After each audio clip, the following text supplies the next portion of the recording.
Uber Eats has Lola V products? I gotta remember that. Well, you know, they say in order to remember something, you have to forget something else. Okay, now that is a very cute haircut. That's like a little shag. I've never seen it before. Well, I mean, of course you have. It's the Rachel. Oh, is that your name? No, I mean like your name. No, I'm Jen. My name's Jen. Right, but I just mean like this is your haircut. But that's hair on your head. I'm not saying this is your hair. Okay, freaking me out a little bit.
True that you've got to forget something else to remember that Uber Eats has groceries. No, that's absurd. Hey, remember when you used to be a, what was it, Pepper Lady? Pepper Lady? Wasn't it Cinnamon Sisters? Basil Babes. Saffron Squad? Nutmeg Maidens? Paprika? No. Nutmeg Maidens. I just said that. Was it Spice Girls? Doesn't sound right. Was it Saffron Squad?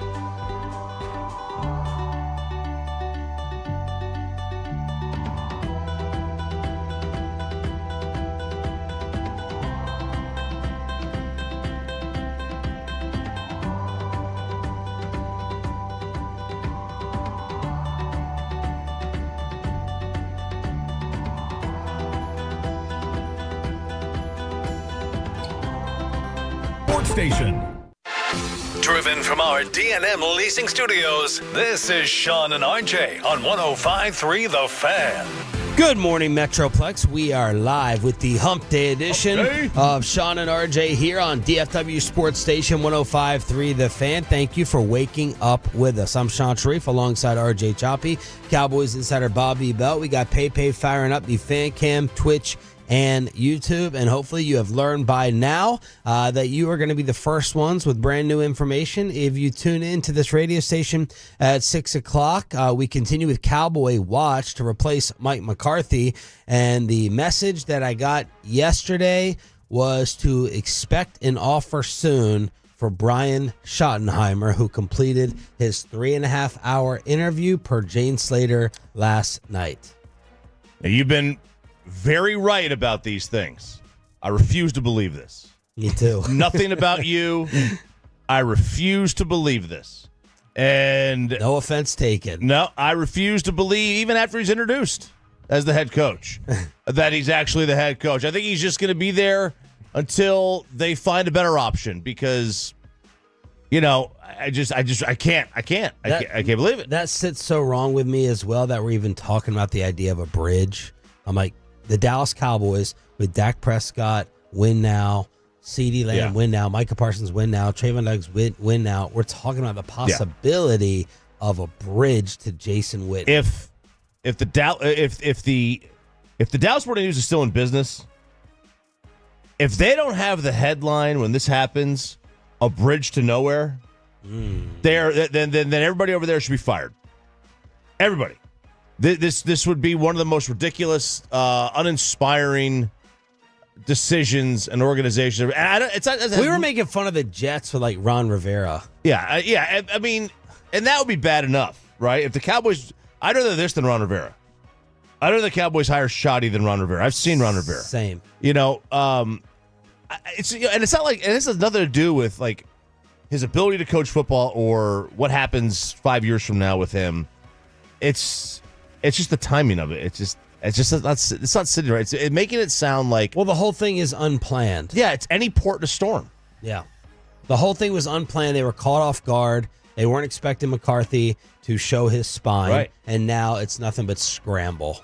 There's a lot of people though yesterday who I think feel like, just like the question is, are you interviewing Robert Saleh and you're really just trying to talk to him about DC? Are you interviewing Leslie Frazier and you're really talking to him about DC? I think there's a thought that Schottenheimer is really a discussion of, would you be willing to hang around and be OC for what we're doing here? Again? Yeah. Well, I mean, because it'd be we're going to interview you for the position you already had. You're currently in. Well, because I mean, it would be about calling plays. And so it's like getting him in an official interview setting to talk about what's your plan for calling plays? What's your plan for installing this? Are you comfortable coaching with this guy? But also having him as a fail-safe in the event of, I mean, there's people over there who I think believe this is leverage against somebody else. Like Schottenheimer could be a leverage play against a Kellen Moore or somebody else where it's like, well, we don't have to go with you. He'll do it for half the cost. And that gives me a bad taste in my mouth. It's like, go out and get your guy. All these games, all this negotiating. Like, are you in a position to try to scare other people when it looks like your list of candidates is downright depressing? Like, what are you negotiating Kellen Moore for? Who else is he talking to? And what money amount is he asking for? That's usually what it is. Who are the other options? Yeah. And what's the contract? He's a legitimate player for New Orleans. And so Who's that, Kellen Moore? Yeah. And so if he feels like I've got an option here, or just, look, I can wait for Sirianni to get blown out and then I can take over here, whatever else it looks like. I think that what you'd be looking at is they would want to pay Kellen Moore like the cheapest coach in the NFL is what I imagine. Well, Brian Schottenheimer's like, I'll hold your beer. Yeah. And you're paying $4 million? I'll take $3 million. But I mean, the other thing here is, and this is something else somebody pointed out to me, because there's so little to understand here, because I think this is so much Jerry doing what Jerry wants to do right now that's why nobody has a great idea of, okay, we don't know exactly why we're doing this. Even in the building, they don't know. No, and that's what I mean. Like, I think there's uncertainty about. Steven absolutely loves Brian Schottenheimer. Yeah. No, Steven's close with Brian Schottenheimer. Dak loves him. CD loves him. Jerry loves him. I think that the personnel department really likes Brian Schottenheimer. They feel like he puts in work and works with them on stuff. So they all have positive feelings towards him, and I think they all believe oddly enough, I think there are a lot of people over there who believe he would be a better head coach than he would be a play caller.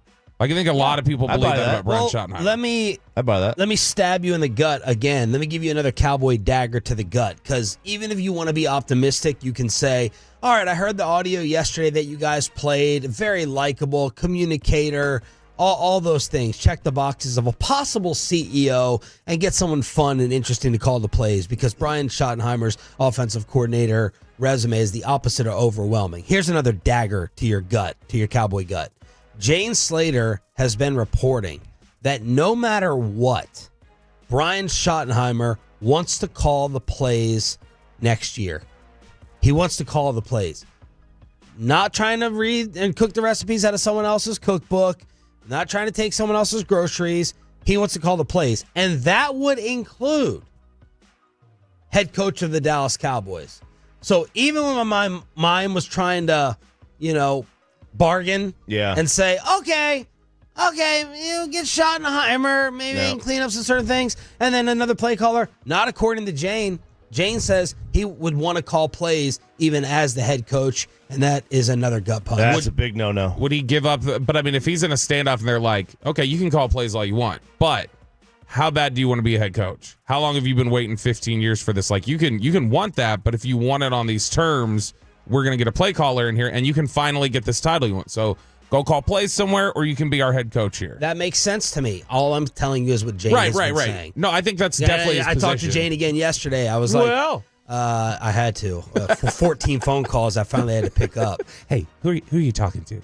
You can tell me their name. I won't tell anybody. Daddy. She's like, so what, this is happening today? I got people over at Channel 8 calling me. I said, read it. I know no other media. The links that this media has gone to not hit retweet is pretty impressive. It's pretty incredible. They got to retweet ML football. It's pretty petty. What an ugly, ugly, ugly game working a beat is. Oh my God, you couldn't pay me enough money to sell my soul like that. No conscience from any of you out there. Bobby said name names. I'm naming them. Everyone, literally everyone. Maybe except for Mike Fisher, which I never thought I would say. And that's because Mike wants more info on the story. Mike's Pete Carroll scoops over there, man. But Jane is like, all right, so they're going to name today. I said, read the tweet. I said, offer expected to come soon, not today. But there are some people gearing up, and that was yesterday. There are some people gearing up for today. Ian Rappaport, NFL Network, on whether any of this is really legit. Could they be waiting for Kellen Moore to be finished with the playoffs? For sure they could. But to me, at the very least, this feels real. And so if I were to try to explain why this interview makes some sense, I would say one you just said, which is there have been plenty of times when Brian Schottenheimer, called Schotty by his players, has been a hot head coaching candidate. He's got a really strong resume, not just as an offensive coordinator. I know people look at the numbers, but as a leader and someone who can keep up the culture that the Cowboys have. The familiarity would be there as well. For instance, if you are someone who likes Dak Prescott having a lot of success in an offense, you'd have a lot of continuity and some similar offensive schemes from before. And then, look, I mean, for the Cowboys, I know we talked about this, Tom, there is definitely a thought that for Jerry Jones, he didn't maybe want to pay top dollar for a head coach. This probably wouldn't be that. It's at least something the Cowboys are exploring, and we'll see what direction it goes. Yeah, and I mean, look, I think that there definitely feels to be this sense from a lot of different media of just like, yeah, I guess this is real, or I guess they're people looking are, at I think, are this. so scared to dip the foot in because it's so unbelievable. Yeah, I don't think they're like, they don't buy it. They still think it's just a misdirection. And I mean, is this a misdirection to get all of us to want Kellen Moore more? Because that's how I'm feeling. Now I'm like pining for Kellen Moore a little bit. Like, all right, I didn't want Kellen Moore. Oh, you're going to give me Brian Schottenheimer? Yes, give me Kellen Moore. I'm absolutely all in on Kellen Moore at this point. Like, I mean, it is. Right? Yeah, Moore, Jason Witten. Or is that giving them too much credit for a mind game? Bring Jason Garrett back. What was the old when Coke changed their formula and they had new Coke and they had to go back to old Coke? People always had thought like, this is just a ploy to boost sales, that you're giving us something really terrible so that then we would like beg for old Coke back. We'd get it and your sales would shoot up. And the CEO of Coke at the time, when he was presented with that theory, he said, we're not that smart and we're not that stupid. And I think that the Cowboys are not that smart and not that stupid to try and float something like that. I think they legitimately like him. And I think the other thing here is how many different times and how many different stops have we seen a player push can get you a job. Antonio Pierce got a job from a player push. They would not have hired Antonio Pierce on their own. And I think there's a lot of players who, if Jerry were to ask them who somebody like, they would bring up Brian Schottenheimer. That doesn't mean it's right. Players were wrong about Antonio Pierce. That ended up being toxic. A lot of players ended up hating him. And not that they would with Brian Schottenheimer, but there's clearly, I think, part of what the drive here would be was, well, we all like him, and if the players seem to like him, and if we can keep some continuity while still technically shaking things up, why not Brian Schottenheimer? They absolutely like him. Yeah, it's real. This is 100% real. 100%, they're really interested in They him. absolutely like him. But the problem is, if they really did like him, they would have pulled the trigger already. They would have hired him already. If you know what I mean? Like the stalling a little bit. First of all, they're rushing and stalling at the same time. It's very, very strange. They don't have to have you don't have a deadline here. If they want to wait until Kellen Moore is out of the playoffs, then they can wait. Well, what about the other coaches being taken off the market? Well, I mean, look, that's one of the problems that you have. That's a big rush. From that standpoint, you got to rush. There's a lot of coaches out there that need jobs that you'll find somebody. Now, maybe you're not be your first choices, but they do like him. But the fact that they haven't pulled the trigger yet, it tells me they know it's not the right thing to do. I think it also says the fact that you talk about coaching staff and people that you want to hire, look at just who you have that's expired. Like the fact that a lot of your coaches have not been interviewing, it hasn't popped up like, oh, this coach is interviewing for this position coach over here. They're doing this or they haven't hired away there. That means that they feel like they're waiting on something. Like, is something going to keep me here? Is Brian Schottenheimer going to keep me here? Is Mike McCarthy going to get a job in New Orleans? Am I going to end up there? Like, they're clearly waiting on what are those situations. So that tells you if the assistants are waiting around like they are, and there are assistants that would be valued across the league, Robert Prince, I'm sure Mike Solari would get interviewed. Like, various guys would get interest. The fact that we haven't heard a lot of buzz around those people tells me that they think it's real enough that they're waiting around to see if their job's going to be here. Nick Harris, Fort Worth Star Telegram, says, I stand on my reporting that I don't think Brian Schottenheimer is going to be the next head coach of the Cowboys. OC, very possible. Head coach, not from what I have heard. So that's Nick Harris saying he is not believing it yet. And I think there's a little bit of a sense of some people, like the way Choppy started. There's a little bit of a sense from people even there that go like, no way. No, like I know what I've heard, but no, there can't be. And then there are other people there who, people Brian has talked to apparently, who are just adamant that no, this is happening. Like I don't just think this is real. I think this is who it's going to be. I think we're getting this, and it just I think again it speaks to you can't get in Jerry Jones's mind. You don't know what he'll do. It is sort of that Johnny Manziel card like we've talked about. Where I know what he'll do. He's going to do the wrong thing. When I put this out yesterday, and I know what you're going to say back, there was a great Tolo tweet that I'll read here in a second because I want to give the proper credit. But the amount of I'm out, see ya, this is it. I turn to my fandom. I can't do it anymore. Out. I mean, the overwhelming response when I said that an offer is expected to come soon. Tolo Dave wrote this, though, Choppy. I think you'll be happy with it. The Cowboys will never listen to outside influence, not one media member, not one former player. Sure as S, not one fan, LOL. This is Jerry's show, and once he hires Schottenheimer, we're all going to hate it. But we're going to lock in on the draft, free agency, and get hyped all over again in time after the head coach news dies down a little bit. It's a vicious circle. We'll still go to games, pay for jerseys, buy the $25 Cowboy Ritas. It's a legit disease being a fan of this team, and I'm not wrong. Doesn't matter how many respond and say, nope, I'm done. You'll be back. We will always come back. And that is something that has probably been proven true and that Jerry Jones can ultimately fall back on. Yeah, and look, in these sort of situations, is he listening heavily to what's being said on Twitter? No. Is he even including it? Probably not. He has an awareness, I'm sure. I don't think he cares very much. I will say that I do think there's, when you say no former player, anything, I do think if Jimmy Johnson told him I think Schottenheimer's good, or Irvin told him Schottenheimer's good, or something like that, I do think he would listen to that and he would take it in. And look, nothing has happened yet. Again, this could very much be him picking up and dangling his phone and going, I'm going to call New York and I'm going to tell them we're picking Johnny Manziel. I'm going, no, you're not. Put the phone down. We're picking Zach Martin. It could very well be that. But you absolutely have to be open to the possibility that Schottenheimer is who they want or who they're going to end up picking. And he checks a lot of boxes for them. I'm not saying it's somebody that we would all love, but I'm saying he checks a lot of boxes for what they would look for. Sean, RJ, and Roberto, Hump Day edition on DFW Sports Station. Dallas Stars on the ice, and is RJ going to welcome all of the new Hall of Famers to Cooperstown with the baseball announcements last night? And who's the one? Who's the one attention whore who did that to the unanimous vote? That's next on the home of the Rangers, 105.3 The Fan. After we get you over to BlueChew.com, chewables from Blue Chew. If you have ED, this will help you with...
You know, they say in order to remember something, you have to forget something else.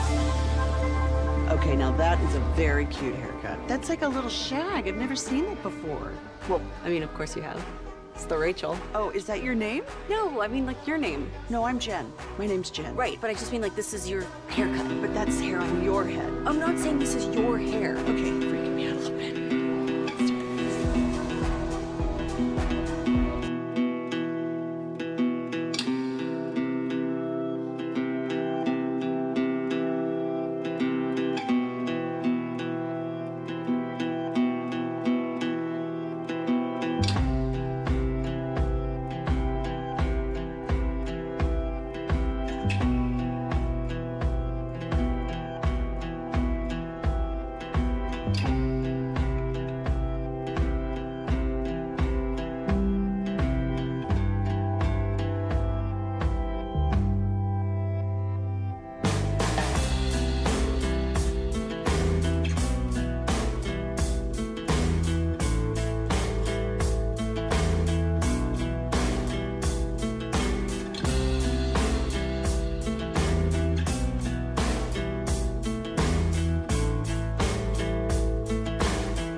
To schedule a free evaluation, PERMAPIER.com. And it's back to Sean and RJ right here on 105.3 The Fan segment here, brought to you by Cars for Kids. Donate today at carsforkids.org. And also brought to you by the personal injury lawyers, Frankel and Frankel. If you've been injured in a car or truck wreck, call Frankel first, 214 or 817-333-3233. With Frankel and Frankel, there is never an out-of-pocket cost. They only get paid when you win. Frankel and Frankel, the go-to car and truck wreck attorneys in Dallas. His shot is blocked. Again, that was an even strength goal. Walker, save, Andre deflects in! I think it went off a star defender. There's the call on ESPN Plus. Even with the return of Hintz, it was a rough night at the AAC for the Stars, who have now lost, Choppy, 4 of their last 6. They could not muster up enough offense. They had just 11 shots on net through 2 periods, and they end up losing. They had 2 power plays before the third period. I think they had 1 shot on those 2 power plays total. And it was just, it was one of those, like, the air gets sucked out of the building, you tie it up, and then 20 seconds later, they get the goal to go back ahead. It sucked all the air out of the building. And then, you know, like I said, those first 2 power plays were just a waste. The second one, I mean, the Stars took a penalty again, like 30 seconds in, 40 seconds in. So you didn't even get a full power play out of it. Kind of just a disappointing night. Never got it going. So they end up losing 2-1 to the Hurricanes. They were down 1-0 heading into the third. Not a good sign, because as Spittle sent over, 0-13 when trailing after 2 periods this season. Did tie it at 1 with a Hurley goal, but happened all season. Carolina scores just 24 seconds later with the game winner. So a few days off for the Stars before they host Vegas at the AAC on. It was fast. It was hard. It was hard. Very hard. Spits and Suds with more hockey info with the podcast wherever you get them. And I know that you were glued to the Major League Baseball Hall of Fame announcements as Cooperstown welcomes Ichiro Suzuki, CC Sabathia, and your boy Billy Wagner. Yeah, those 3 get in. Ichiro 99.7, CC 86.8, and Wags 82.5. And then the next one was Carlos Beltran at 70.3. Needs 75%. Andrew Jones down to 66.2, and nobody else was above 40. The steroid guys, A-Rod got 37, Manny Ramirez 34, Andy Pettit 28. Final year of eligibility for Wagner. Yeah, final year. These guys love to make him wait. So you have a lot of guys on the first year of the ballot, obviously, like Ichiro and CC, and then you have a lot of guys who are kind of coming near the end. So expect if Andrew Jones is going to get in, he's got 2 years left next year. So this was his 8th year. Manny is the interesting one. Next year is his last year on the ballot. I don't expect him to get in, right? I mean, he is a PED user, but I've seen stranger things happen, and he is creeping up there. I mean, you know, in terms of the percentage of votes. Well, I don't think we have seen stranger things happen because they're not going close to any steroid guys. They're going close to the guys that like had maybe rumors, but never any kind of like evidence, right? So you had like Ortiz or Pudge, Bagwell. They just let him in. So the Hall of Fame gets those three guys in. I'm not a fan of Wagner in. I just think that you should lead the league in something, at least 1 year in your career. Like just something. I don't think that's asking too much. He did. Games finished. Led the majors in it twice. In games played. There we go. It's just like, you know what I mean? Like just lead the league in something. Jeff Passan recapped Wagner's career. I wanted to see if this could land on you at all. Did he kind of change the style of closers with the hard thrower, like power dude? It might be giving him too much credit for changing it, but Passan kind of alluded to that. I mean, there were guys that threw gas. I mean, like Gossage threw super hard back. Now it's back in like the 70s. Yeah. I mean, there was guys that threw hard before. Like Billy Wagner didn't invent throwing hard. We had never seen anybody like Wagner though, like a lefty, just short? like you're talking about. Honestly, short lefty power thrower who you couldn't consistently hit. His whip for his career was under 1. His ERA for his career was 2.31. He was dominant. I'm not saying he wasn't fantastic. I'm just saying, like, man, for me, like closers are like kickers. In order to get in, you've got to do something like super special, like be dominant in the postseason, lead the league in saves a bunch of times. I don't know, man. It just doesn't sit right for some reason with me. But he's in.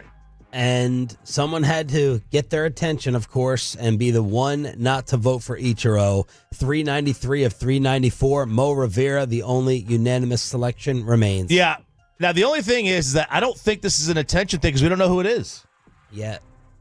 Well, we didn't know who it was with Jeter. They never announced, he never let himself be known. Yeah. They think they might know. There's a guy out of Minnesota who has said in the past he just doesn't vote for first timers. Yeah.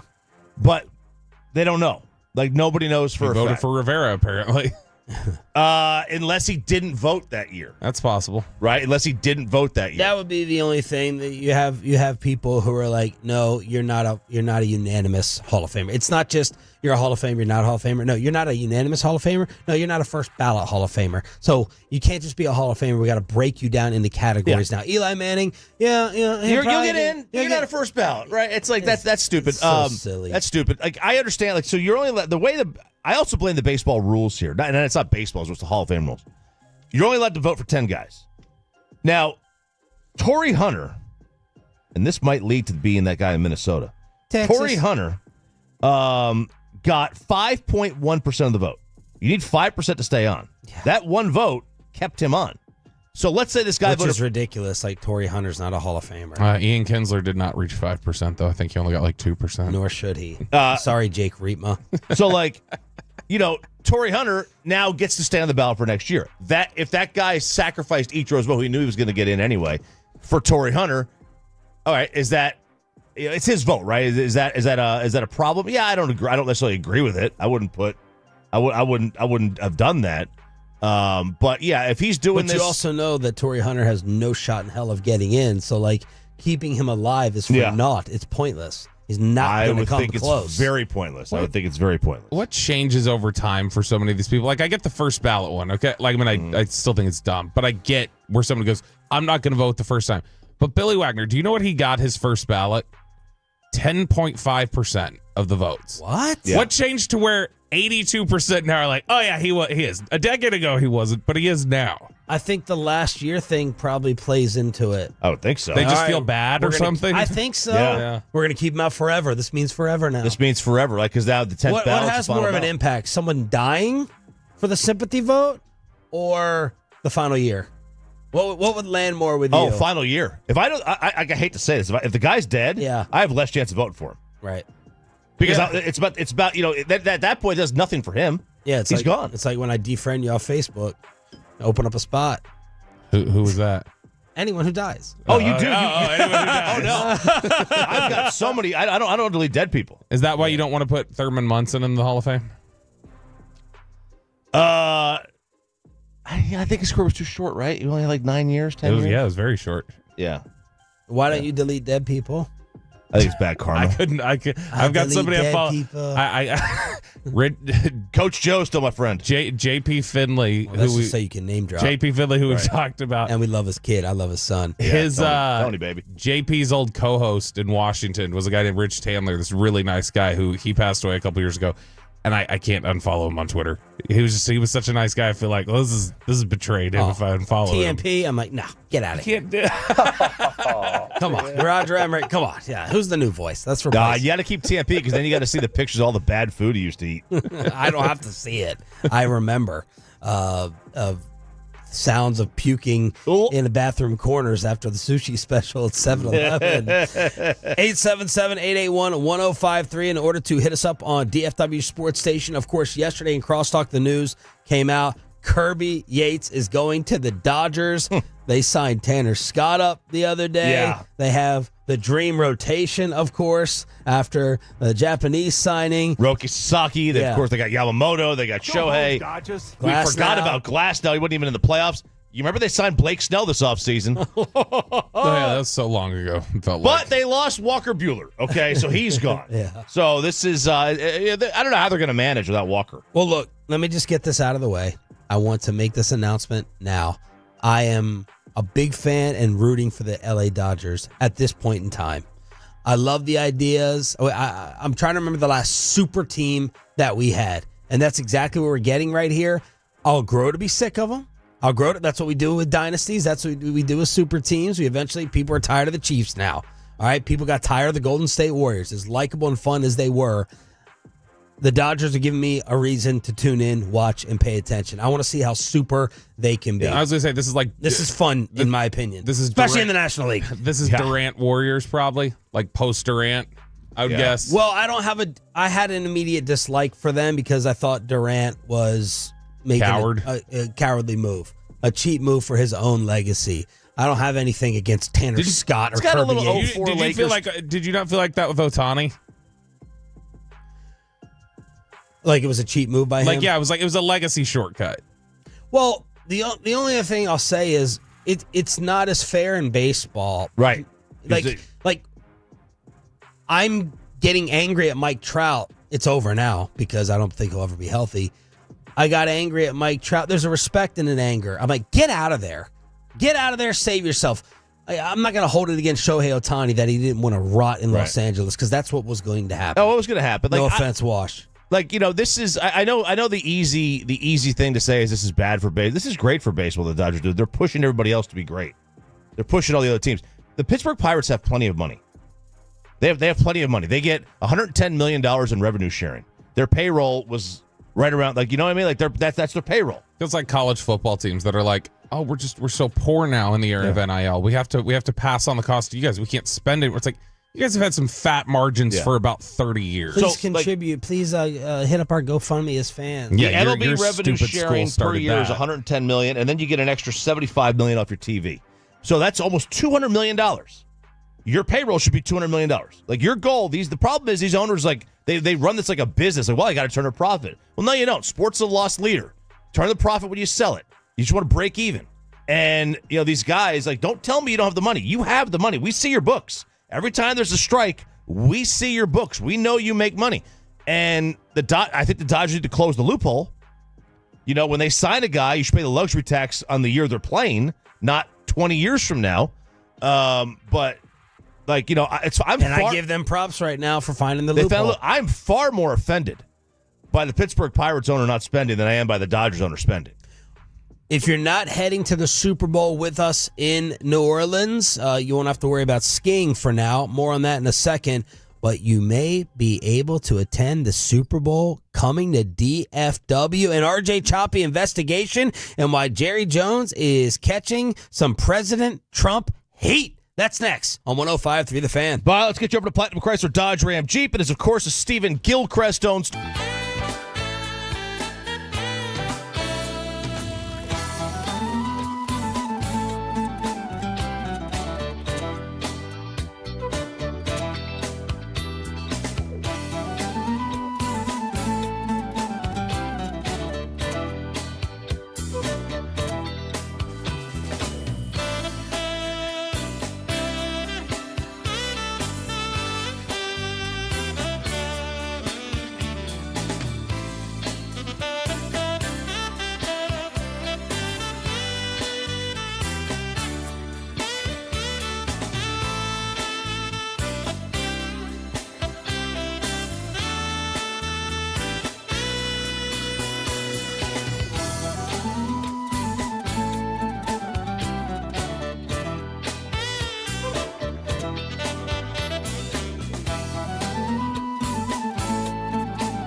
Do you think it's true that you've got to forget something else to remember that Uber Eats has groceries? No, that's absurd.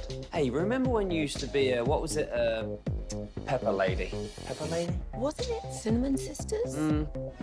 Basil Babes. Saffron Squad? Nutmeg Maidens? Paprika? No, Nutmeg Maidens? I just said that. Was it Spice Girls? Doesn't sound right. Was it Saffron Squad?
your favorite entertainment companions, 105.3 The Fan.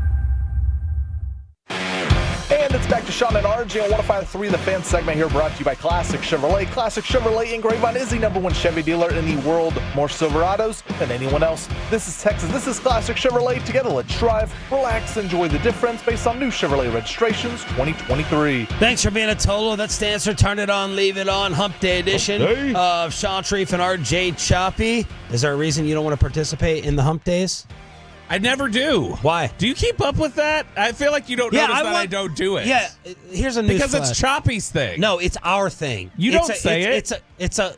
I set it up. But you exactly for Choppy to say. It's a collective show thing. You're either all in or you're all out. That goes for everyone at this radio station. When it comes to everything. Yeah, there's about to be a meeting called with no bosses around. Meeting. Yeah, meeting. And you're going to be put up #1 in front of the podium. Really? Yeah. 877-88. We should just do it now. No, I'm not going to do it now. I'll do it with you in a commercial break. Or the next time you violate the next thing I know you're going to do, then I will do it on air. 877-881-1053. Franklin Frankel, injury attorney text line. Choppy, are you putting together a Super Bowl investigation? Are we finally going to get it back in the Metroplex? I do believe we are. Okay, so Brett McMurphy tweeted this the other day. Breaking, Tampa replacing Dallas to host the January 2029 college football playoff title game. Other future national title sites, Vegas in 27, New Orleans in 28, Miami in 30. Tampa hosted in 2017. Dallas couldn't host in 2029. This is the big one. Dallas could not host in 2029 because of scheduling conflicts. We are 4 years away. There will be on January 22nd, 2029, there will be a new president. We have just inaugurated one. There will be a new president 2 days prior to that title game. So, what does that mean? What could possibly be on the schedule? Well, did a little digging. It's never happened before where a stadium hosted the national championship in the same year they hosted the Super Bowl since they started doing like these more deep college football playoff runs, like where they started hosting them on like January 12th, 15th, whatever, right? That hasn't happened. And it's not on the schedule in the future. So basically, once they started playing these at neutral site stadiums and not at bowl games, when their bowl games are already scheduled in. Also, the bowl games, like I said, were weeks prior. If you go look at the Superdome this year, Superdome is hosting the Super Bowl. There is nothing scheduled at the Super Bowl from now until the Super Bowl. Nothing. Not a concert, not a convention, not nothing. Because they're preparing it? They're preparing. Everything is blocked off. The only thing that can go there now, between now and then, would have been the NFC Championship game if the Saints were playing it. Mike McCarthy will be in next year. Right, absolutely. Now, this is especially true for here because if you remember back in 2010 season 2011 at the Super Bowl, what was the big thing, Robert? What was the big thing? Weather? That wasn't weather. I was going to say wasn't ice. weather. The seats? The controllable. It was the seats. Can't control the weather. They were too late putting these extra seats in that was going to add X amount of fans.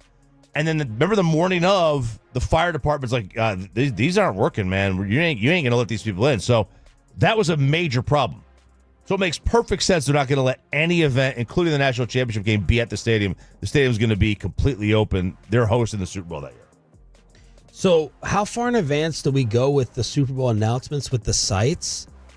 Isn't that the most up-to-date one? Is the one in 28? 28, yeah. Yeah, and they usually announce... I think it's around Super Bowl time. They'll probably announce... Roger will probably announce it on his State of the League address. But isn't like the Olympics where we normally feel like they're like 3 in contention or something? Or am I just misremembering that? No, I feel like we do know. And like, have we heard a bunch about Dallas being involved in one of these site evaluations? I don't. I read something in an article that AT&T was in the running along with Miami or whoever, because like Miami doesn't have one. So this one's New Orleans, then next year is San Fran, and then LA, and then Atlanta in 2028. So Miami is not on the list. of having a Super Bowl anytime soon. Well, I would be really, really excited for that because I would make that the first Super Bowl that I ever went to in terms of the game. I would make that. Try to go to this one? No, Dallas. You would try to go to the game? Absolutely. You buy tickets or you try to get credentials? No, I would make the station give me the pass. I would fight. Will Chambers isn't going to another event. No, I'm can't even get to a Rangers playoff game. Remember? I'm calling seniority on that one. I'm getting that. I guess Dawson could bump me. You could bump me, but maybe me and you should just go. We should go. I feel like I need to step inside a Super Bowl on a Super Bowl Sunday, and if the Cowboys play, I'll probably call rank on that too. Yeah, the issue is like you missed the commercials. That's the one downside. Well, that's what we got paid for. That's what we got paid for. Absolutely.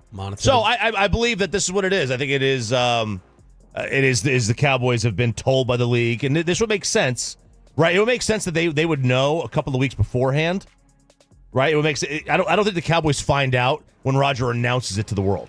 They probably find out a couple of weeks before. I asked a couple of people around there yesterday if that's where we're going, and they're like, it's possible, but we haven't heard anything. Like, they could be bluffing, it could be poker face, but they were just like, we haven't heard any buzz around here that that's what we're getting. Because there would make nothing else makes sense. Like, there's no scheduling conflict in 2029. Yeah.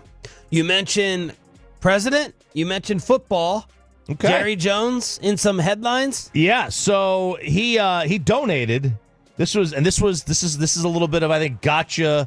I got a media watchdog here, but the headline reads, Jerry Jones donates to Donald Trump's $200 million presidential inauguration. Which, when I first read that, I was like, Jerry Jones donated $200 million? Yeah, right. That's how I read that, right? Because the way it's worded, like, your mind just goes, you see the $200 million, you're like, Jerry Jones donated $200 million? He won't even buy out Dion. Yeah. But the reality is, the president's inauguration fund had $200 million in it. Jerry just donated something, and he donated like $1 million the last time that there was a presidential inauguration. So he definitely, he donated some money to Trump's inauguration fund. We don't know how much it is yet. It's not $200 million. That's how I first read it. But that's of course he's going to catch heat for that. That's because there's going to be half the people who hate it and half the people who love it. Bobby, we did not cover this so far, but Micah versus Dez. What was going on the other day on social media as Dez Bryant came out and said, from now on, I'm going to speak my truth about the Cowboys, whether it's good or bad. Jerry has built a great brand, and now it's time for the team to start winning. It's time for a real culture shift. I'm fed up with all the nepotism. Get someone in there who can win games. Micah Parsons responds. This is a nice battle of the Titans right here.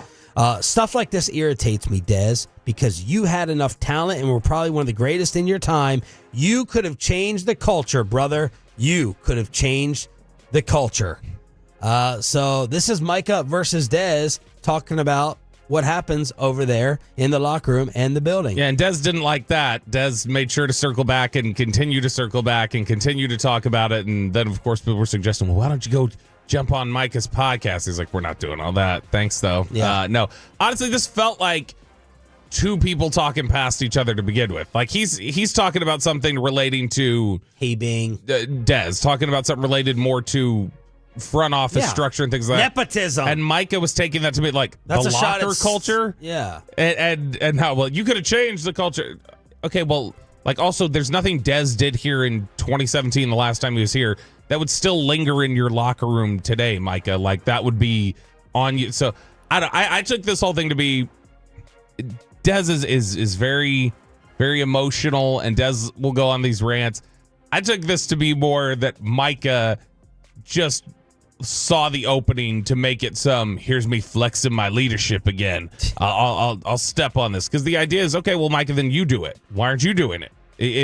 If you know what Dez is talking about and you believe that a player could impact that, you do it. You change it. Because a lot of times Mike has been contributing, I think, to a lot of things that people think is bad culture around here. Yeah, I'm Team Dez on this one. I understood his initial message. I didn't really understand what Micah was coming back with, but I'm Team 88 when it comes to this one. Chop, they found the Joe Burrow robbers. They did. They found a group of four Chilean nationals. What is a national? like a citizen. I don't Is that know. what they call it? Why do they just call them citizens or whatever? I don't know. Nationals sound. I don't know what a nationals means, but didn't do it for the Haitians. Boy, right there, Monday. Wow. Monday he takes office. They find the Chilean nationals who did it to Burrow. Arrested in connection with a string of burglaries that included the home of Joe Burrow. Evgeny Malkin was the latest NHL player, with the latest to have his home burglarized during a game. The 4 suspects were arrested following these investigations, and all 4 males were identified, and they had fake IDs. But the other thing is, they were wearing his outfits. They were wearing his old LSU gear, like his old LSU jerseys. No. Yes. No. Yes. And like one of them had an old LSU shirt, a Bengals hat on. That's dumber than Luigi. That's the dumbest. The dumbest. Luigi was at least trying to spit game on somebody when he lowered his As mask. Dave Chappelle said, the biggest mistake Luigi made, he didn't shave his eyebrows. That's right. You got to shave those eyebrows. But yeah, they saw the mask in there, and Chappelle goes, "Yeah, that's him." Caught with his gear. And this reminded me. This was like his eyebrows look like the McDonald's arch. Yeah, this is like in Goodfellas where they come. The wife comes into the bar, the restaurant, and she's got a new mink on, and he's got a new Cadillac. Yeah. And De Niro's like, "What the hell are you doing? I told you to lay low. I told you to lay low. You're buying everything out here." Yeah. It's the same thing. Like, you can't wear these outfits for at least a year. And where did they see them? Where did they see the outfits? I think one of the guys was wearing the outfits. One of the guy had the outfit on. They had been tailing these guys anyway. Okay, because I was like, if I just see a Joe Burrow jersey, that's not enough for me to be like, he's got Burrow's wardrobe on. What if they smash? And was it a Burrow jersey? Yeah, it was. That's a big no-no. That's a big. You can't have your own jersey. That's the Tony Romo Well, it could rule. have been like a game day. That's the Romo rule. What if it's the game day jersey that when he walked out in Baton Rouge and he had the BURREAUX jersey that he wore? Awesome. That would have really tipped off that was the one that Joe owned. But yeah, you guys stole this. They found him. So he was burglarized. I was actually here. They were playing the game here. Remember, there was that weekend when they were burglarized. Do they think that the Chileans are like behind the rest of it? They don't know. It's like, it could be. I mean, it could be a big ring. But, like, remember the bling ring was the one that happened in Hollywood back in 08, 09, 2010. Yeah. Where they were just robbing all these celebrities' houses because these celebs kept posting on Twitter, "Hey, I'm here at Sir tonight. Why don't you come on out?" And then while they know you're gone, they go in there and rob your house. All right, it's Sean, RJ, and Bobby here on DFW Sports Station. Pay, firing up the fan cam, Twitch, and YouTube. Thank you for turning it on, leaving it on. Is Brian Schottenheimer getting his Cowboys contract today? Is Aaron Glenn still available? And is Mike McCarthy getting ready to go skiing at his next job? All that next on 105.3 The Fan. But first, you've got a problem I've got a fix for you. You got that work lunch today. You don't want to keep looking down.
Uber Eats has low fee products? I gotta remember that. Well, you know, they say in order to remember something, you have to forget something else.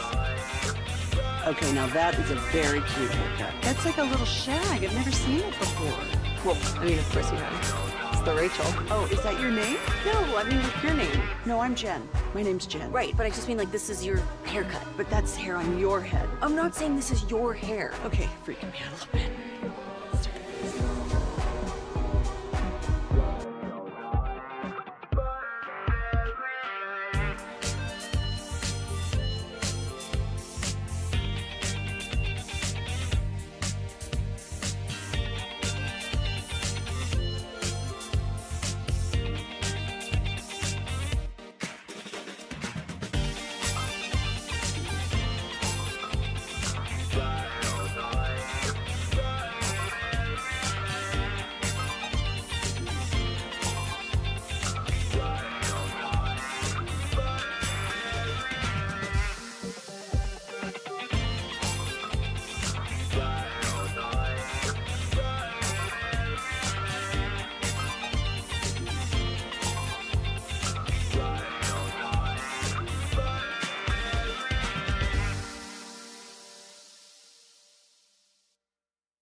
true that you've got to forget something else to remember that Uber Eats has groceries?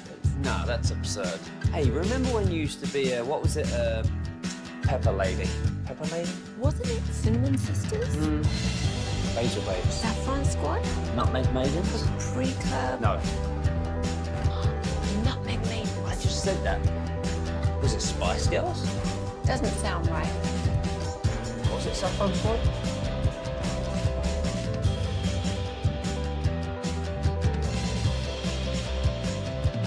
Is Sean and RJ on 105.3 The Fan. Good morning, Metroplex. Sean Sharif, RJ Choppy, Cowboys Insider Bobby Belts, the Hump Day edition. Hump Day! Thank you, Bob. Hump Day! We got Peyton Russell in the back. We are live on the Fan Cam, Twitch, and YouTube. as yesterday I got the information that Brian Schottenheimer could be receiving his Cowboys contract very, very soon. They completed the interview yesterday. Jane Slater reports it was 3.5 hours. Jane also, another kick in the stones here, at least in my opinion. Jane has been saying Brian Schottenheimer next year, whatever situation he's in, wants to call the plays. And that would include as head coach of the Dallas Cowboys. Bob, do you think that something gets done or settled today? So we're Wednesday now. I had heard the thought that a lot of people thought something was going to get done this week, period, with the head coaching position. That's why a lot of people started moving off of Kellen Moore. So I haven't heard that that's any different. So we're getting towards the middle of the week now. So I would expect we're going to start hearing some sort of movement in some sort of direction soon. But I would guess it feels like they really want Brian Schottenheimer back here in some capacity, whether that's offensive coordinator for the next guy or he's the head coach.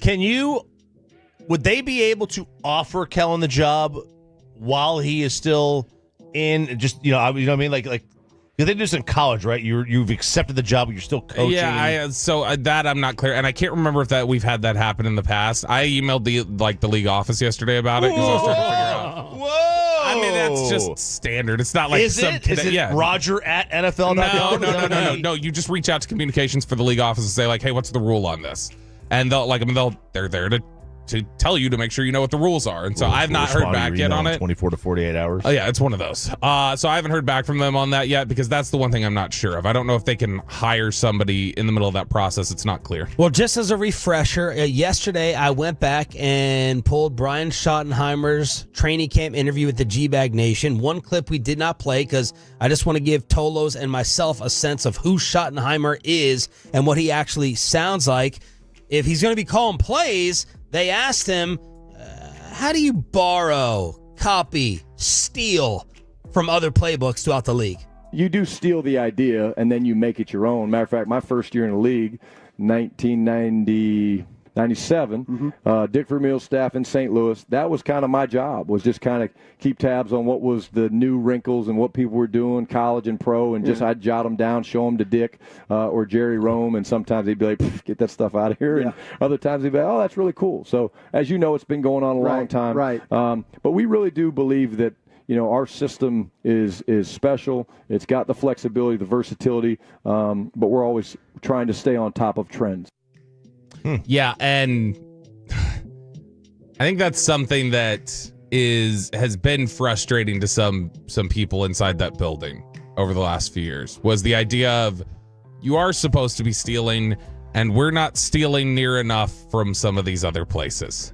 And I think that was something that there was feedback given to it, to the front office, to Mike McCarthy. I think they all heard about it, and it's just it was something that was never really implemented around here. Elsewhere. Well, we know Jason didn't do it. Pick plays. To be wrong. He emailed the league office. They told him pick plays were illegal, so we couldn't run them. Elsewhere. They emailed the same guy I did. I was expecting Aaron Glenn to be done yesterday with the Jets. Adam Schefter reports he left the building. So only the Jets. Nothing officially signed with Aaron Glenn, but people are kind of attaching him to that job. Yeah, they're saying today an offer cut might come today. They've interviewed 19 people? Is that the actual number? It may be that high. I think it's 19, and maybe they want to get another look at Ron Rivera. Maybe they're going to give him a second interview today. But didn't it felt like the Ben Johnson situation in Chicago, where they're just going, let's keep busy, let's throw somebody in here for an interview until all right, Ben Johnson's up and Ben Johnson gets the job. That's what we wanted all along. Like it felt like that with New York, where it's like they're just interview until they get Aaron Glenn, and then they go, all right, here we go. And then for Aaron Glenn to walk out of there and leave is, I think, a big loss for them, because all the reports were the goal is, like you mentioned, don't let him out of the building. Don't let him leave. Don't let him leave. The fact that he leaves with that very publicly being the sentiment is probably not a good look for the Jets. Kevin O'Connell got his extension with the Vikings. So all these rumors and Jay Glazer saying possible trades, that was not going to happen according to the Viking brass. No, we're going to sign up Kevin O'Connell for the long term here. Nick Underhill in New Orleans. The Saints were setting up an in-person interview with Mike McCarthy, but weather has played a factor, and we're seeing it all over TV and social media. Dude, so when Bobby had read that tweet yesterday, about the weather. I thought like it's just cold. I didn't think that they had actual snow. And I knew that there was like snow that was like kind of going to go in like central Texas and go east, but I thought it was going to hit more of like the Ruston, Louisiana area. I didn't think it was going to go down hit Bourbon Street. Ruston. Right? I didn't think it was going to hit Bourbon Street, for crying out loud, on the swamp where we're below sea level. That's not the snow they're used to on Bourbon Street. Right. Well, there you go. So I was like, what in the hell? And then I saw some photos. I mean, look at that. There, you got guys that are out on Bourbon Street with their skis, their cross-country skiing. You have this dude, they're not even trying to leave the house. There was this dude, he's walking on a bridge on an expressway. He's walking on the bridge. There's not a car to be found anywhere. It looks like March 12th, 2020. And everyone was sending me Galveston photos like, oh my gosh, it's snowing in hell. Yeah. Galveston looked like the North Pole or something. It really did. It looked beautiful, dreamy. All this looked like you were in Vail, Colorado or something. Like Corey Majors was here during crosstalk. He couldn't even focus. He was like, look at it. He told me to cut off my mic. I'm like, okay, what are we doing over here with some big breaking news? He's like, look at this. This is Galveston. Do you see the snow? I'm like, oh yeah, look, it looks beautiful. Galveston's never looked better. There are parts of Louisiana that got like 10.5 inches of snow. Someone showed Charles Barkley. So what do you think it'll be when we're there? I mean, I would assume it's gone by then, but this has been a cold stretch we've had here for a couple weeks. Alvin Kamara says he wants to keep the interim coach there in New Orleans. Rick Stroud, Tampa Bay Times, says that they are getting ready for Liam Cohen to be offered the Jacksonville job, perhaps as soon as today. So what does that do to Saleh? Is this a Saleh Schottenheimer job here in Dallas? I hope it's not a solid return to San Fran as defensive coordinator. I still had somebody say to me, they were like, I don't think we're going to hire somebody we don't know. Yeah. That's the biggest thing is like, if we don't know them, and like, I can't see us doing it. Look, that we hate that. That is how most people are hired these days. Yeah. Let's be fair. That is how most people are hired these days. Look, the Cowboys hiring practices. Not in football. I mean, everywhere. The Cowboys hiring practices, are they always the best?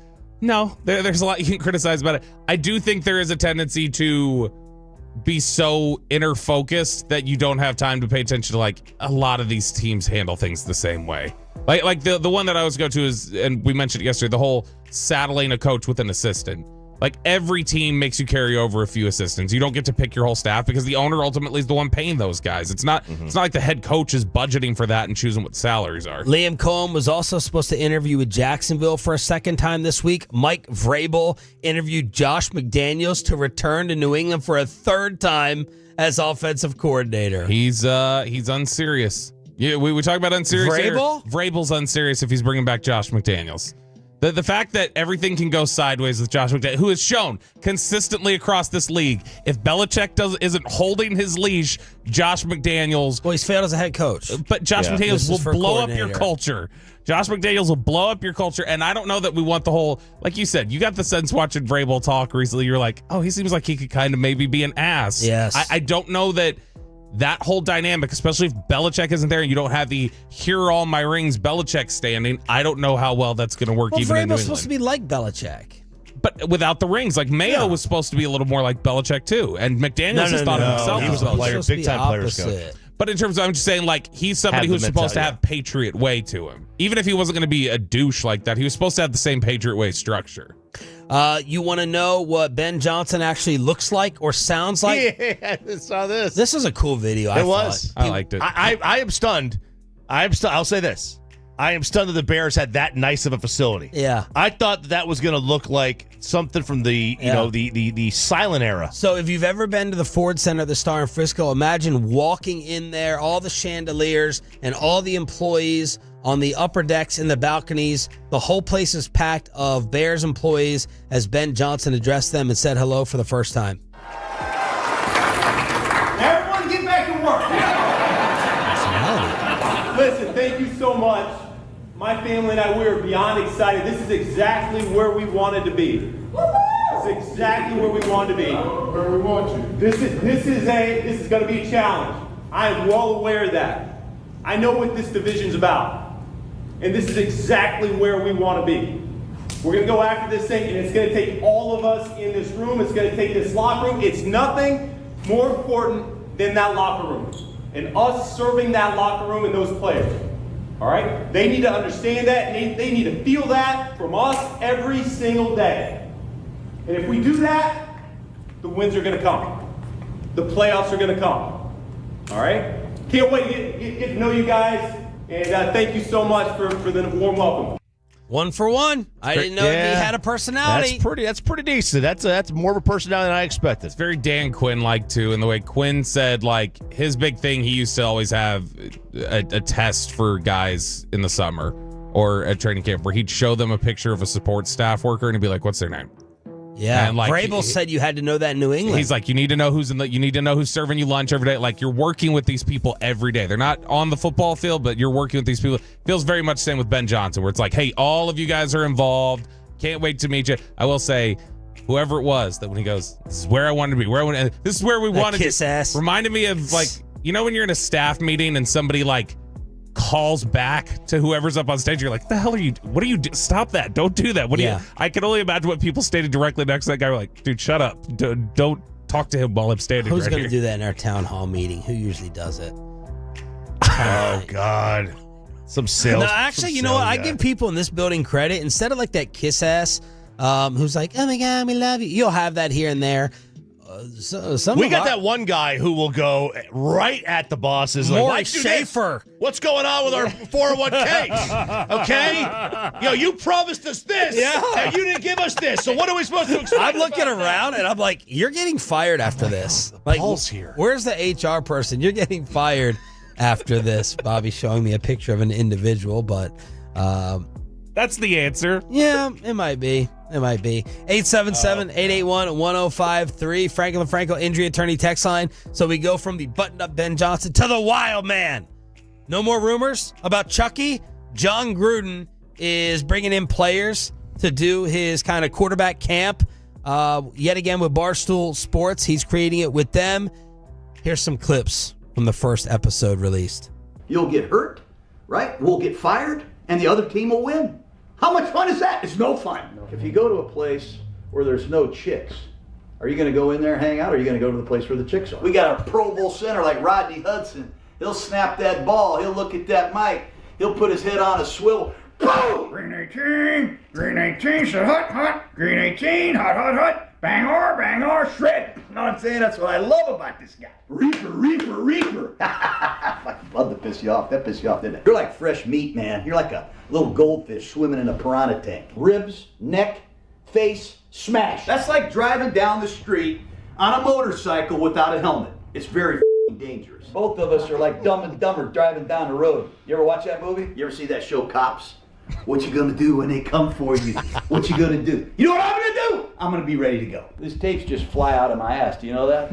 I mean, I don't come in here and have to make these tapes. They just fly right out of my ass. We're gonna catch them. We're gonna throw them in the back seat. We're gonna take them to jail, man. Lock them up. I don't care if that's a tight end or running back. I don't care if it's my high school girlfriend. Let's say you got Johnny Slap over here. Hey, nobody's doing this right now at 7:45 a.m. Everybody's hopping over bags. Everybody's looking at themselves in the mirror right now. Is that the worst thing you've ever seen in your life? Does it make you sick? You want to hear the most irritating sound ever? I just started laughing my ass off. That's you and I. Is this good or bad? I love it, man. I love it. You know why? Because you deserve to get your ass knocked off. You want that on Friday. And now dying for John Gruden. Jerry has made me want Kellen Moore. I'll take Kellen Moore. I'm now dying for Gruden here after the Schottenheimer stuff. The absolute energy of that man. He's 61 years old. The absolute energy that he has is amazing. Live on the Fan Cam, Twitch, and YouTube. Everything else you need to know around the National Football League. Of course, we are your official home of the Dallas Cowboys, and someone yesterday on the G-Bag Nation went viral. Does he speak for you and all of your Cowboy Tolo frustrations? That's next. Commercial-free expressway around the corner right here on the Fan. But I cannot wait for a couple of days as I'm going to head on over and see my boy Brandon Hurtado with a little...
products? I gotta remember that. Well, you know, they say in order to remember something, you have to forget something else.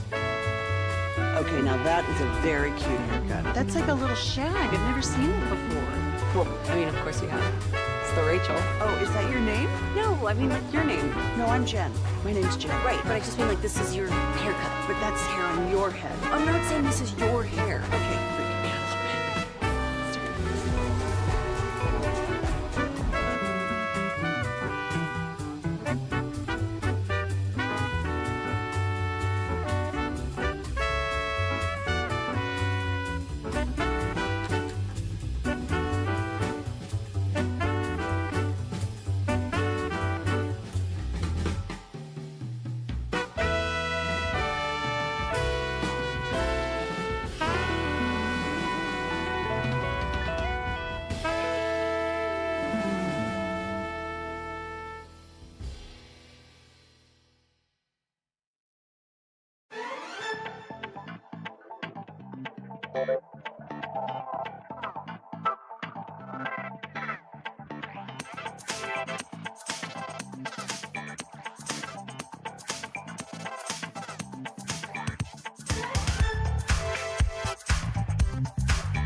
Windows and siding, and your favorite entertainment companions. 105.3 The Fan.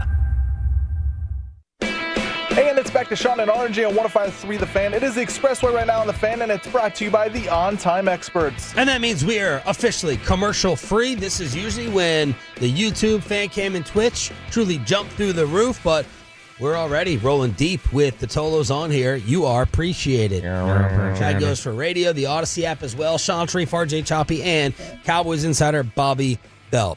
Chop and I have a few different Cowboy questions philosophically because none of this makes sense.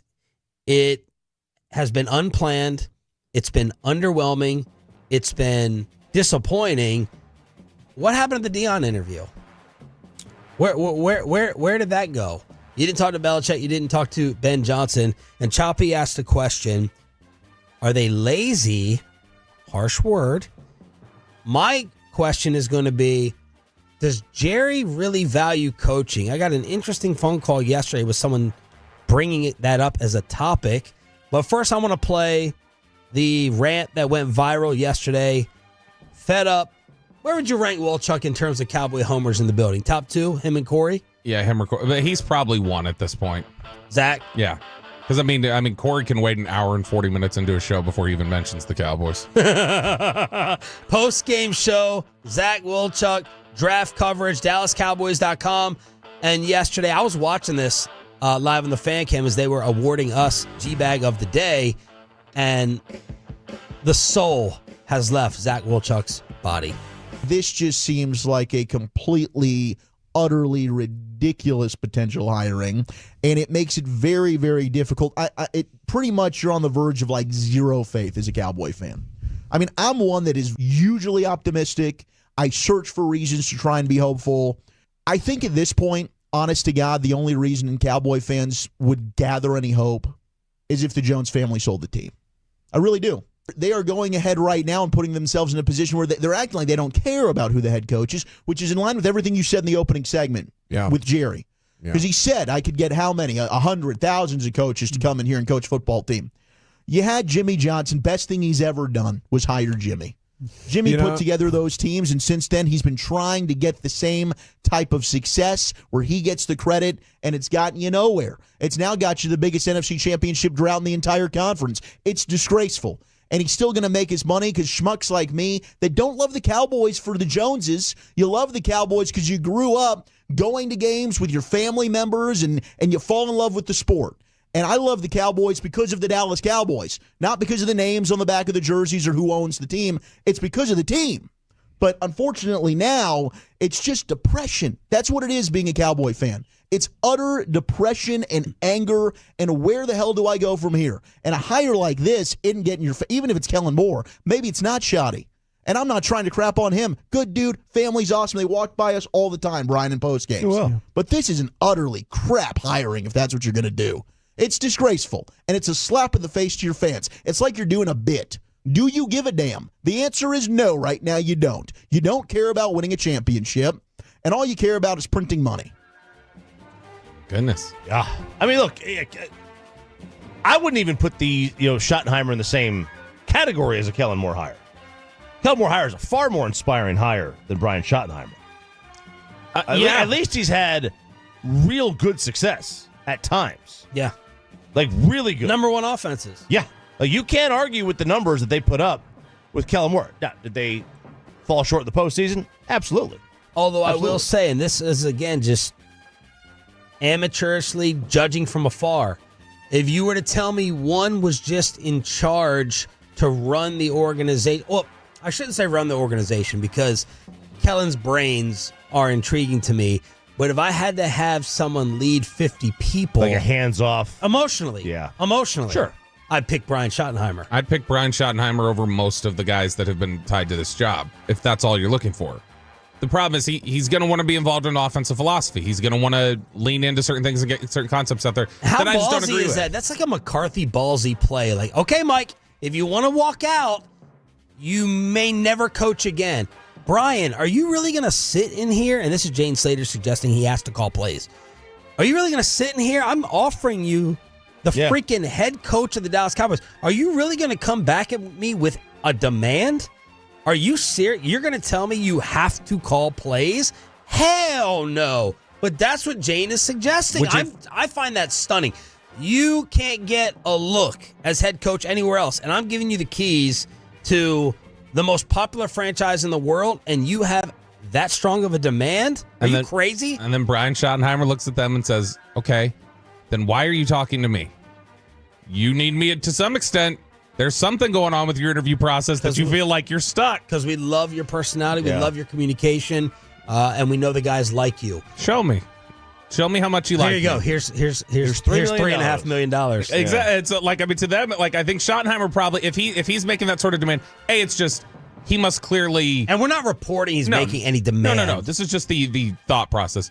If he were to sit there and go, all right, I really want to call plays. That's what I have my heart set on. I think he's been frustrated, in all honesty, the last year. As much as people are like, oh, he's a McCarthy guy, I think he's been frustrated by the offense does not look the way he wants it to look, and I think he's been frustrated that he hasn't been able to be involved in affecting it. I think he and Dak view things more similarly at times offensively than Dak and Mike did. And so I think there is probably a little bit of like, man, I'd really like to have more control over this because it's really frustrating to plan for something and then watch it go out there and call the way that I didn't install it like this. I mean, look, I get the feeling that they kind of want a CEO coach. That's just the feeling I get. So that means you don't want Kellen. If you don't want Kellen, just go hire Pete Carroll. Yeah. Like, yes. I said this the other day to you, and we were walking out. Like, and like the Seinfeld finale, they were trying to figure out where they were going to go because NBC gave them the jet, and they were like, "Well, let's go to Moscow. Let's go here," and nobody could agree on anything. And they're finally like, "Let's just go to Paris."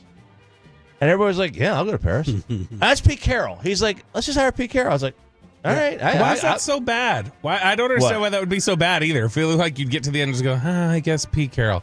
I guess the guy That's fine. That's what I'm saying. It's fine. I don't understand why that, and I'm not saying because they don't know him. Yeah. Right. They don't know him. He didn't eat next to them in the cafeteria. It's like, but you do know Schottenheimer who came from there. You know Chris Richard who came from there. You know Dan Quinn who it seems like you guys have enough familiarity with what he does. And it's like even though like nobody would have Pete Carroll as their first choice, but you're fine with them. Like nobody would be against. It's like all right, let's just hire Pete Carroll. I agree. Well, go ahead. Like that's fine. Like, is it inspiring? It's a bridge to somewhere at least. I would feel really stable. Like it's a stable my question, hire. I'd have less question marks about Pete than Kellen or Schotty. If you hire Pete Carroll instantly, like obviously this is just off the top of your head, but where are you thinking your head coach is in terms of top what in the league at that point? I mean, you're probably about. I think you're top half of the league with Pete Carroll. Yeah, you're in the same spot you were last. Pete Carroll's a debatable Hall of Famer. Oh, I think he's in a. You could throw him in. I mean, he's got more of an argument than McCarthy, I think. Yeah. I know that wasn't intentional. It's just funny. I'm trying to think who else would be in that mix. Yeah, I mean, he had... like Pete Carroll, Mike Tomlin has had a better career. Who? Pete Carroll. Carroll. Yeah. Okay. I mean, Tomlin has been to 2 Super Bowls, but Carroll. Well, so is Carroll. No, I know. I'm just saying, like, when we're talking about, like, the run that Tomlin had or whatever, and then the area that he's working. The problem is that, like, a lot of what Pittsburgh naturally is viewed as such a stable environment, I think, that while Tomlin may be responsible for a lot of it, it's viewed as just like, oh, okay, you can actually just do your work here. And so are you faced with the same challenges that you are elsewhere? They both have a ding. Tomlin's ding is that his most success was with Bill Cowher's players. And Carroll's ding is that, it was like he screwed up a Super Bowl. That's his ding. People think he's a dinosaur in terms of his offensive thoughts as well. I want to get to another. We're just trying to figure out what the hell is happening around here. Commercial-free expressway. Sean Sharif, RJ Choppy, Bobby Bell, and you on the Franklin Franco Injury Attorney text line 877-881-1053. I got another phone call yesterday, and I don't know if I believe this. I want to throw it out there because, again, no one knows what the heck is happening. Someone told me that Jerry Jones just doesn't value coaching. Yeah. And that could be tied into the salaries that he doesn't want to. We're going to hit Jerry with this, by the way, next time he's on. It may be in Indianapolis, and he's going to be pissed because I know that when Craig Carton on FS1 suggested that Jerry was going to sell the Cowboys because he needs money, they were not happy about that in Frisco. Jerry wasn't happy about it. So we're going to have to ask Jerry about this idea that he's cheap and frugal. This whole thing of I would write any amount. We're going to have to hit him with that because Ian Rappaport even suggested it yesterday on NFL Network. Like, no one thinks Jerry's going to pay that amount. Does that mean that Jerry's tighter with his money? Or as someone told me yesterday, he doesn't really truly value coaching? What do you all make of that? I think that is... I buy that. Of course you would. That's look, like Bobby's accidental, real quick. Yeah. You would be like, Pete Carroll, much stronger case. You and Shaq disregard the coaching. Yeah, I mean, there are certain times where, like, you need it. When things start going south, like, you need a leader, right? You need that, and there are also times that Harvard did a study years ago that the best coach in history, added 1.1 wins to the season.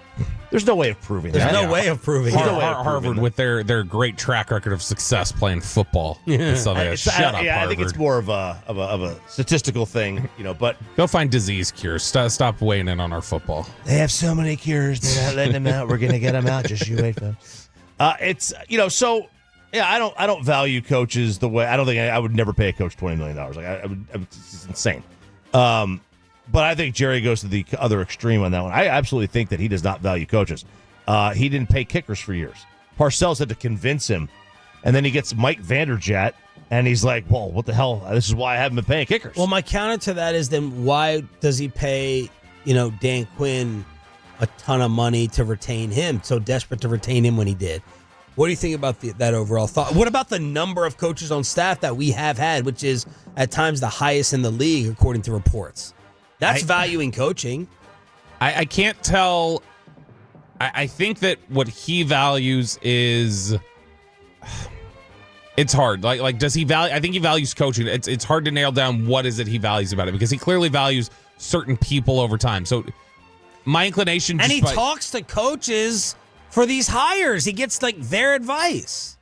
It looks like from guys he said before, like when he really wanted to keep Chris Richard here, he really wanted to keep Dan Quinn here, he really wanted to keep Jason Garrett and Kellen Moore and different people like that. I think what he likes being blown away by hearing somebody talk to him about X's and O's and, well, we do this. Like when he thinks somebody's a genius, I think he loves that. And so that's the one thing that gives me pause, that makes me say, all right, well then does he need the CEO type, or does he want to be blown away? Does he want to feel like, oh wow, you're making me, you're like showing me all these things about football I didn't even know were possible. Mm-hmm. Like I think you need to blow him away with your X's and O's mind when you talk to him to make him really feel like, oh, this is a coach I want. And then the other Cowboy myth theory we need to investigate is one from RJ Choppy. Are they a little lazy when it comes to hiring coaches? So Right, because we all make these jokes. Free agency, they're on the yacht. No right. one's in the building. No one's going to make a phone call. You know, we all make those jokes. I was not able to find a good... Man, which would piss Jerry off more, us asking about their work ethic or about being frugal? Probably... Or not caring about the actual Super Bowl. It's just about relevancy. All three of those would probably get to them pretty significantly. Which, by the way, I do want to say, when it comes to the Super Bowl thing, we can argue about, do they want to get it done their way more than anything else? We can talk about that aspect of it. But the idea of just, I continue to say, whenever anybody says they just, like when Zach says they want to print money, that's what they care about, blah, blah, blah. There's no better way to print money than if they were going to the Super Bowl. Like so many different things would pop off for them financially that they would get the advantage. They're not hungrier than other people in order. You know, people in life, it's like, they will destroy anyone, lie, cheat, and steal in order to get what they want. They don't feel desperate. They're not, yes. Yeah, they don't feel desperate to do anything to get it necessarily. Yeah, exactly. And in there, because they've already got one. They've already got 3. They got 5. They have 5, but not Jared doesn't count the first 2.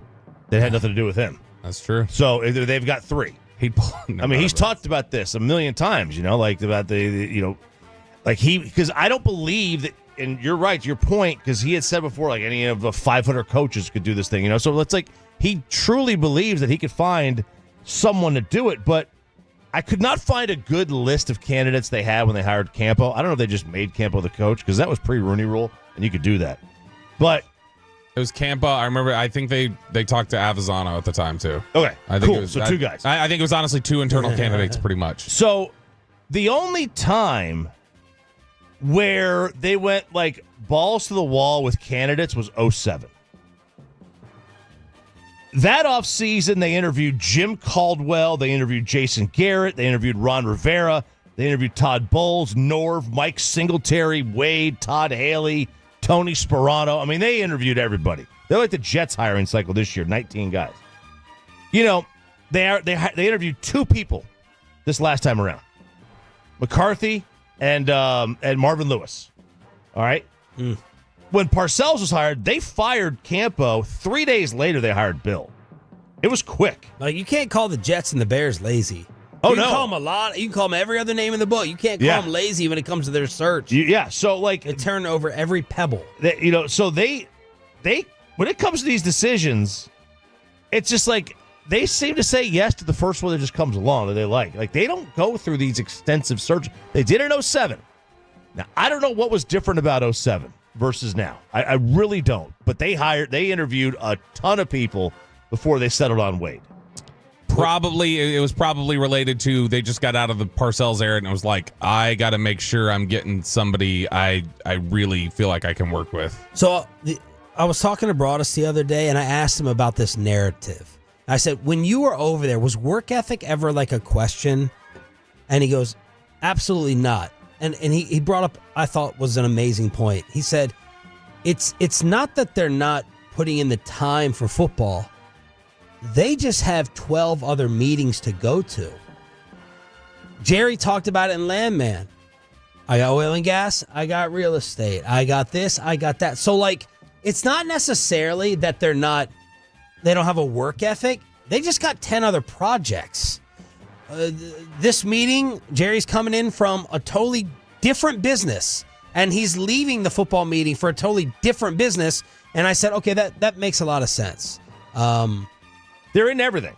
Yeah. Their hands are in everything. Yeah. Well, you're spread too thin. When they signed Zeke to his extension, they were on Wall Street that morning. They were like they were ringing the bell. That's exactly what they were doing. By the way, I did find a list of coaches that were tied to the job when they hired Campo. It was Campo, Joe Avizano, Butch Davis, Dave Wanstatt. Oh, okay, so all guys that had been there. One unfamiliar person was tied to the job, and that was Gary Kubiak. Wow, that would have been very early on Kubiak. Kubiak he was offensive coordinator just coming off of Super Bowls with Denver.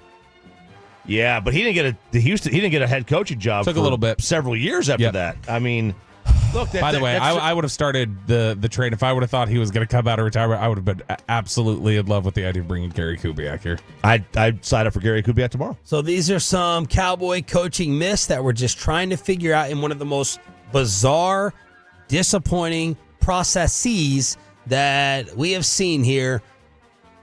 I don't know since how long. Maybe in forever. Yesterday I was told an offer could be coming soon for Brian Schottenheimer. We shall see. Let's chop it up. All right, here we go, fellas. Let's have a little fun today. Well, we have solved the case of the alimony.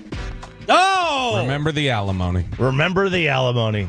Got a call from my mom yesterday, and she had a meeting with an attorney. So after my dad passed away, he had an ex-wife from 50 years ago that he was still paying every week. What? Alimony to. The Bobby Bonilla deal. Just an absurd amount. And the attorneys were like, we have never heard of somebody paying 50 years of alimony after 4 years of marriage. Never heard of it. They've never heard of anything like it. But you guys had checked in with We've attorneys checked in throughout. with it, and they were like, yeah, whoever came up with this deal, like back in like 1970s New York. Scott Boras, shout out. Was like, that was like the greatest attorney of all time. But yeah, it was, we found out, and my mom was like, we don't have to do anything else. All we got to do is. Did you calculate the money over the years? How many times have you thought about that figure?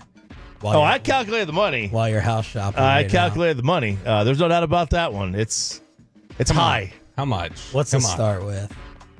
It depends on what time, what year, what month. Like right. How much did he pay over all the years? Because what, it was $50 a week? No, it was like $200 a week. After a while, it started out at like $50 a week back in 1970. Well, there you go, Bobby. Just do the math. But I got to know how to incrementally went up. I don't know the time period of when it started. It starts with a 4. Okay. It starts Whoa. with a 4. So we know $40,000. Yeah, I know, right? So it's insane. $500,000. It's just an insane to amount of money. pry from the chopstick. I know. Just he would have blown it on something anyway. So what's the difference? Was he bad with money? No, he was great with money, but he was like one of these investors, right? So he was constantly up and down, up and down, up and down. Okay. You know, he liked to golf, he liked to gamble. So there's all kinds of things. But all we got to do, we got to mail the death certificate. That's it. We got to mail it. That's it. And then she'll figure it out. The ex-wife will figure it out. Man, you should sue her. That's her agreement, or they're telling you like legally as soon as you prove it, Legally, she's not entitled anymore. The obligation to pay ended with his passing. It did not transfer on to the estate, whatever they call it, or us. They have a worse alimony deal than you? I don't have an alimony. I don't pay alimony. I pay okay. child support. Okay. Which that might get changed too. Oh. Yeah. Well, it's up or down. It's going to go up, but it's going to come down. Okay, it's going to go up, but it's going to come down. It's going to weave. It's going to weave, right? It's going to weave. He's got a Dodgers deal. They're let's just say I might be able to deduct some things now. Okay, we'll see. We'll see. But that's clear. We're free and clear of this. So awesome. That's fantastic news. Wonderful news. What are your passwords for your computers? Actually, don't tell me. I don't really. This is a great question. I can't. That computer in there, the production computer, I can't log in. You can't at all. I can't ever remember it. I get locked out every time. Well, I had to tell you this, Sean, but Odyssey just changed their password policy. So you got to have like a paraphrase now instead of it's like 16 characters. A paraphrase? A paraphrase? Yeah, or maybe they called it passphrase. 16 characters. A paraphrase would be like describing something. It's like Cliff Notes. Yeah, they called it 16 characters? Yeah, I haven't tried it yet. I'm afraid to, but we all get locked out. I would do. When I'm setting a password, and this has caused me to forget passwords from time to time, like I'll just look up there on the Wheel of Misfortune, and there's mango ginger up there, the cheese. So, like as I'm making a password, I'll look over and I'll see, I see the word mango ginger. So then it's like, all right, lowercase m, then I'm doing an @ symbol, then capital NG, a 0. You're just giving away your password. Well, I'm not. That's not my password. I'm saying that's the kind of thing that I do. I'll find a sentence that I see in a room. But how do you remember the symbol for the second or third letter on it? Because I'm probably somewhere on the spectrum, and then it just kind of sticks in my head. On the spectrum. It sticks in my head after like 2 or 3 times looking at it. I generally have to like text myself the password, and then look at it 2 or 3 times the first couple times, and then it just sticks. Yeah, I forget. I have to write them down. I got to write them down. You have these apps. Write them down where? Well, you have these apps on your phone, like these LastPass or whatever it is. It's like a secured app. Yeah. Where you can store your passwords and. They say nobody can get to it, but I just love the computer now fingerprint. Yeah, it's great. It's tremendous. That's how they get you. New data has revealed the most Take me. The most commonly used passwords. And if your password is any of these, you need to stop right away. So they even came up with the amount of time it takes to crack these passwords. The amount of people that use the word password as their password is an obscene amount of people. And then I think the second most common one they say is password 1. Yeah, password 1, password your birth year, password whatever, right? And then they also 1, 2, 3, 4, 5. The same one an idiot would have in their luggage is another password that is very highly used. QWERTY 1, 2, 3, 4, 5. What? QWERTY. It's the first few letters on a keyboard. It's the first 5 or 6 letters, right? QWERTY 1, 2, 3, 4, 5. Right? That one. So if you use any of those passwords, ABC 1, 2, 3. Password. Yeah. Secret. If you use the word secret, you are like less than 1 second it takes to crack these. Because they'll use a like a computer algorithm to be able to find a way to crack these passwords. Paraphrase. You really got to use what Bobby's doing, where you're going to do a bunch of different characters within the password. And I just pull it from a random sentence I see around or something like that. But then I forget it. I will oftentimes forget it and have to reset it if I don't commit it to memory right then. What is your safe word, Bobby? Don't have one. Okay, good. She has one. Parents are using safe words now when it comes to parenting children. So if we're going to lose the next war. If the dad is mad at the child and he is irate at the child, the mother will come in with what they're calling as a safe word, and that will trigger the dad to, it's like a tag. You're out. Go to the room. I'm handling this. Oh. And they come in much calmer. Oh. They're not the ones that are angry. So instead of you beating the child or scarring the child emotionally, the mom comes in and they'll be like, sassafras! And then she comes rolling in, or the guy comes rolling out, whatever, and then it's a different way of discipline. So if one of us is getting worked up on the show, should we have a show safe word? Yeah. Should like for me, if I'm getting worked up, Deshaun just needs to go like McCarthy. Mike McCarthy, and that's the code word that I need to just go take a walk. And it's my turn to chime in. Yeah, or it's just like, go take a walk. Go take a lap. Yeah. When you hear Mike McCarthy, take a lap. No, but that problem is over. That's not going to be an issue anymore. I guarantee that. So it's called gentle parenting, a laissez-faire approach that encourages permissiveness over punishment. Now, they also... What does that mean? This is how your son ends up the quarterback of the Chicago Bears. This kind of parenting. What is permissiveness? I'm an idiot too. If you're permissive, it's like I don't know how that applies here. I don't either. Is it promiscuous? Permissive? No, like permissive, like it's called gentle parenting, right? Gentle. I like this. It's a good cop, bad cop.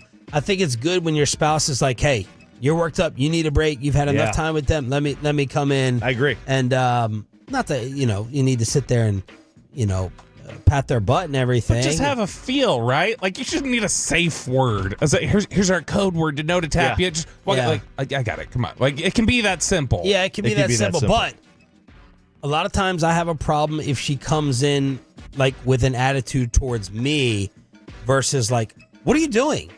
I don't like, then I'm going to fight with both of you. You come in, just say the word. Doesn't have to have any tone to it. And that takes any attitude out of it.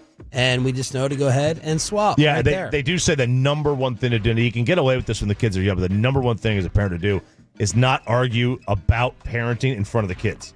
Because those kids they're smart. Oh. And they'll figure out, like my kids, when my kids call me, I know why they call, right? They need something. Because they asked their mom for something and she said no. So they got to come to me. And I'm like, well, I'm not going to overstep here. That was one of the bigger fights Kristen and I would have early on, was just a way one of us was doing something and then publicly like questioning it in the moment in front of the kids. Mm-hmm. And it was like, if I would ever hit, like, she would come in and say like, why are you doing blah, blah, blah? And then the next time I was doing something, if the kid spat that back to me, then I would be like, do you see what you did? Yeah. Do you see how, like, this is under my... And that caused problems early. We've worked through that now, but that caused a lot of problems early. Zuck is in trouble. Now, we talked about this the other day at the inauguration. He is caught. He's caught in a peek. He was caught in a peek. He finally showed he was human. That's what he did. I don't have he's just looking. We've all looked. It's window shopping. Man, we've all looked. He was caught a peek. And that girl wanted the looks. Otherwise, you wouldn't have worn your what is it? A corset? A corset? A corset? Something like that? God, Megyn Kelly destroyed her. Look, come on, man. Seriously. Zuck needs the same You're going to wear a rules. bra out. Like, you want the attention, and I'll take a little sip. Don't complain if people are sitting there Swell and Mishki with their eyes popping out of their head at Zuck, you. Am I saying something? No, it's just when I don't care. You're not. I don't care. Zuck, You're going to wear a mini skirt, and someone's looking at your rear end. Deal with it. Zuck needs the same rules that I Am I crazy? You're wearing it for a reason. You don't think people are going to look at your ass? They're absolutely. You're walking around with your butt hanging out. I'm not saying you need, like, I'm not talking about touching, but Right. like, No, if someone's looking at you and you whip around and you're like, what are you looking at? Well, you're wearing a mini skirt. We went to the mall over the weekend. We went to the Disney store with Laura. It's the same rule like you just say there. It's the same rule that I gave to Laura when we walked in there. Skirts in there? No, it's the same rule when we walked into the Disney store and I told Laura, I said, Laura, you can look at this. Do not touch any of it. As soon as you touch it, we're leaving. That's the same thing for Zuck. Zuck, as soon as you touch it, we're leaving. We're leaving. You can look at it, but do not touch it. Well, I doubt his wife had that rule. You can look at it. He did a little damage control. And what did he do? Peanut butter skin. He posted a photo with his wife. That's what he did. He posted a photo with his girl immediately after. Oh, gosh. With the hashtag optimistic and celebrating. And it's, I don't know if it was for some party they were going to. We got to go around the room. If your wife saw the picture of you, you're Zuckerberg. I know you're good. You get the pass. Sarah would get mad if you didn't invite her. Right. That's right. What would Kristen be mad at you? Yeah, I think we've got an example in history of this happening at your house. Pepe, I defended you on that. You did. After Amanda got me in trouble for it. Mackenzie wouldn't have been mad, but she'd be like, did you enjoy it? Is that really what you like that? You like what you saw? She would be baiting me on it. And then she would be questioning, well, do you even love me anymore now? Like she'd make me feel bad. Okay, well, that sounds like that's kind of mad. She wouldn't yell at me though. Okay. All right. You would get in trouble. Yeah. Yeah. I think so. Although I try to balance it out when there's a guy on television, I'm like, that's a good looking dude. I feel like that gives me the pass to say she's attractive. Yeah. You have to say it like that though. You have to say, you got to be careful with your words. You got to be like, that's an attractive person. You can't be like, she's hot. Like, good gosh, oh my God. You got to be like, hey, that's a good looking person. Sarah will be questioning my hetero street credentials if I didn't look. That's what she would be doing. That's Kristen, I'll tell you during the break, Kristen dropped one of those recently. On a dude? On an outing when we were both out somewhere. And I'll have to tell you about it when we get to the break. You want the barbecue hot sauce or the bungee jump? Or the gym worm? Hot sauce. All right. A Texas woman wins $2.8 million in a lawsuit after she got second-degree burns on her leg when she dropped the barbecue sauce, the hot barbecue sauce, on a breakfast taco all over her leg. This happened a couple years ago. The verdict has finally come down, and she won $2.8 million. Now, she says the hot sauce was too hot. It was at 190 degrees, and it's not supposed to be served, according to the state. Oh, so this wasn't a spice problem. This was a temp problem. A temp problem. This was not supposed to be served over 135 degrees, according to the state. That's the state law, 135 degrees. This was at 189 degrees. And she wins $2. How do they know that? How did they go back and get the temp in the moment? I have no idea. How did you prove that? Maybe she carries a thermometer with her. She's a hypochondriac. Or the burn. Like they were able to, based on the burn, we can estimate that. I bet you they could do that. I have no idea. Where was this? This was at, where in Texas? I don't know that it said where in Texas. So it's a Texas barbecue restaurant. Texas barbecue restaurant. It's one that, that's San Antonio. It's one that Brian Broaddus is very familiar with. He's taken me here a million times. Would never happen to you at Hurtado. I know that. He's taken me here a million times. This is a 19-year-old that won her, Genesis Monita is her name. She won this 19-year-old, and she won this lawsuit. How much? $2.8 million. Dang. McDonald's Coffee of Texas, the barbecue story. All right, there it is, chopping it up, commercial-free expressway on DFW Sports Station. The City of Losers gets called out. I'm calling out the biggest GOAT of the NFL playoff weekend, and even if the Eagles win, at least feel good knowing they can't spell. around the rest of the NFL playoffs next. After we get you over to Johnson Fitness and Wellness, it is still January. That means it's still time to make that New Year's resolution.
Do you think it's true that you've got to forget something else to remember that Uber Eats has groceries? No, that's absurd.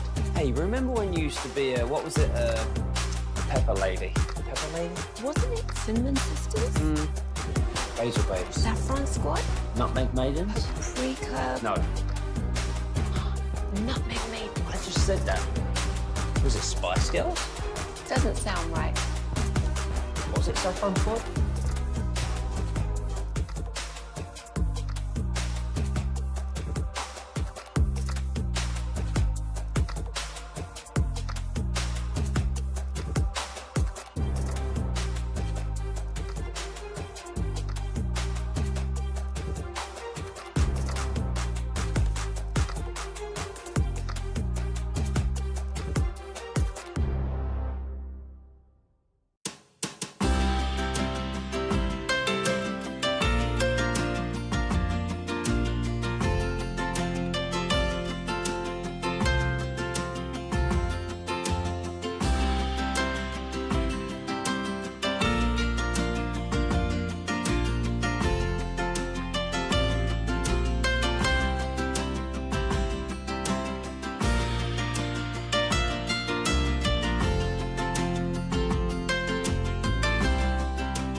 talk about the teams that are actually still in contention or those that were just eliminated, the more successful teams, the ones that were in the NFL playoffs. Did y'all see some of these numbers were down?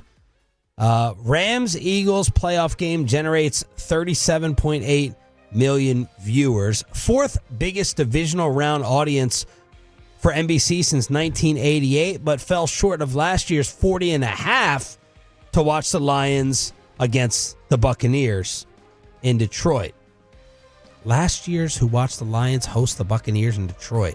I mean, I know that Detroit audience is big time, but Tampa? Well, this is what happens. Detroit was feeling all cocky. I saw them sharing their little notes of, we're America's team now. We had the most Raw viewers this year. It's us. Screw you guys. And it's like, well, you get in the divisional round and nobody wants to watch. I wonder how many Detroit fans turn the game off. How many people in the city of Detroit can afford TVs?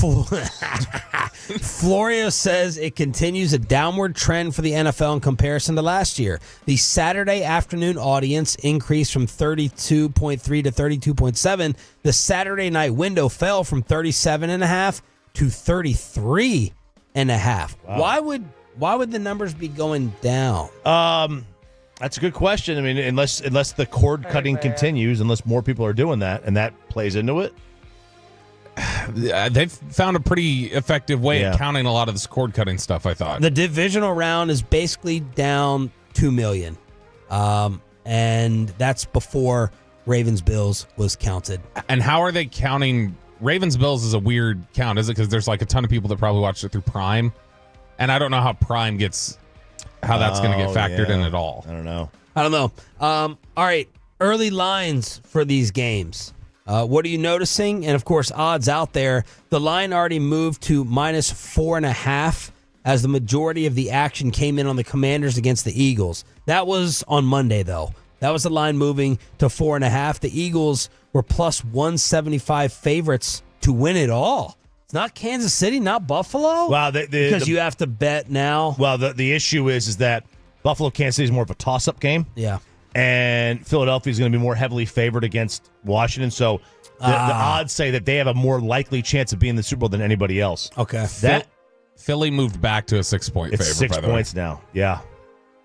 It's 6. That's Bovada has Kansas City had been 2. Bovada has them down to 1.5 now. I've seen them. Yeah, they fluctuate. DraftKings 1.5, FanDuel 1.5, but Caesars is at 2 and BetMGM's at 2.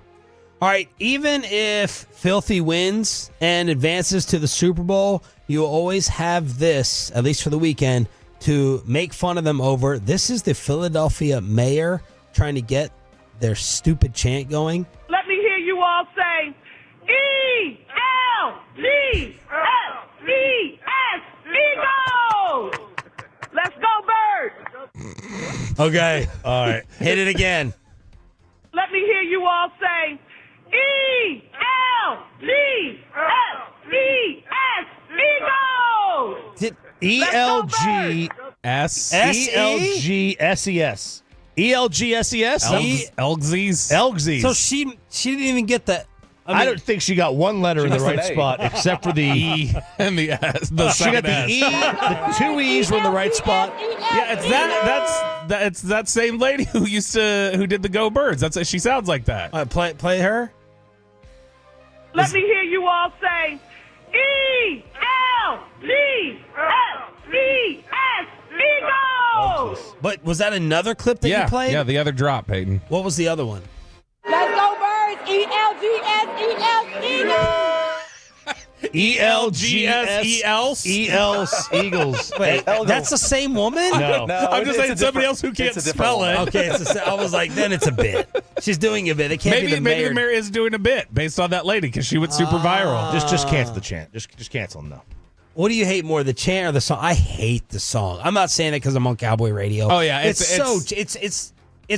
should be beneath that city. It's like it's too soft for that city. Yeah, the song reminds me of like 1940s here's the yell captain like up there like trying to pump up the crowd like fly Eagles fly. It's lame.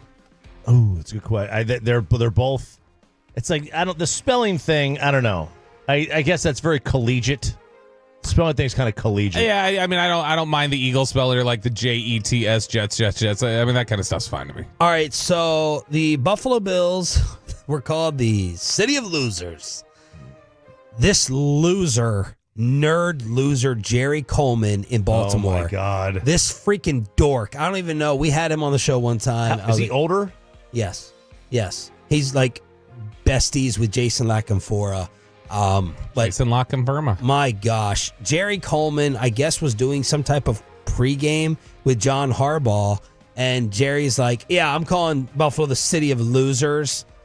And, of course, he's referring to the 4 Super Bowls. Well, the Bills took that, and I actually hate that they even put this clown and his bowl cut on the big screen inside the stadium. No, he doesn't have a bowl cut. Have you not seen him? No, at this age, or at this year, I gotta look him up. They put that sound bite and his picture and all that inside the stadium, and then Sean McDermott was asked about it afterwards. Yeah, no, it's a city of winners. It really is. It's a city of winners. These people in this town are winners. And I've been here just 8 years, but I consider this my hometown. This place is different, and the people here are different. They deserve more than whoever said that about them. That's Jerry Coleman. He looks like Danny Parkins with a wig. He is a freaking loser dweeb and always has been. I didn't even want to give him the time and attention tagging this tool on social media, and I was actually mad he was in the spotlight enough to even make headlines like this. But that's Sean McDermott answering back to Ravens media coverage. The fact that that's where we are in our society, where head coaches answer to comments made by media members from other cities based on the trash talk between cities. This doesn't even look like a real human being. No. Yeah. So that's the City of Losers. Mark Andrews is acting like a loser. Of course, the most embarrassing moment coming from the Lamar drop pass.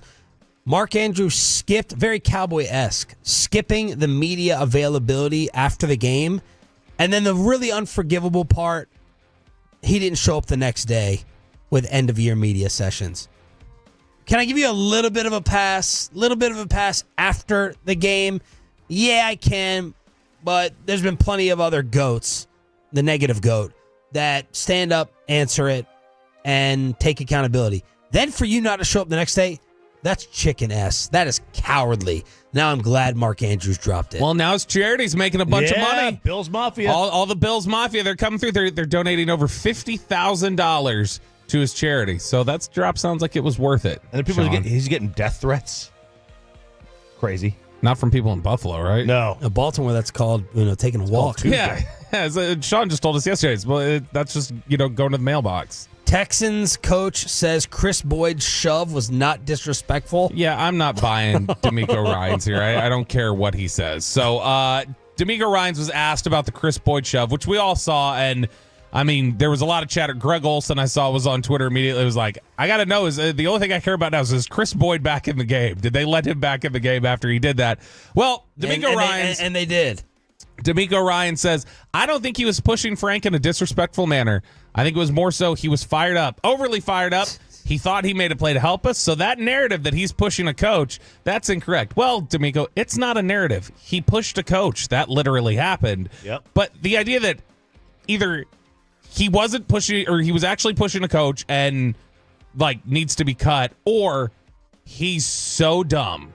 He is such a dumb individual that he didn't realize he had been penalized and everything that happened, and he was fired up and so just unaware of what was happening in the game that he had just done something wrong that he needs to be cut for being dumb. So either way, Chris Boyd needs to be cut by the Texans. What was easier to figure out, the shove or the Rodgers stare at Saleh? Was it Saleh that he stared down with the death stare? The Rodgers one, I think we could figure out pretty quick because Aaron told everybody post-game, I said this, and you went back and looked, and it was that's what his lips looked like he was saying.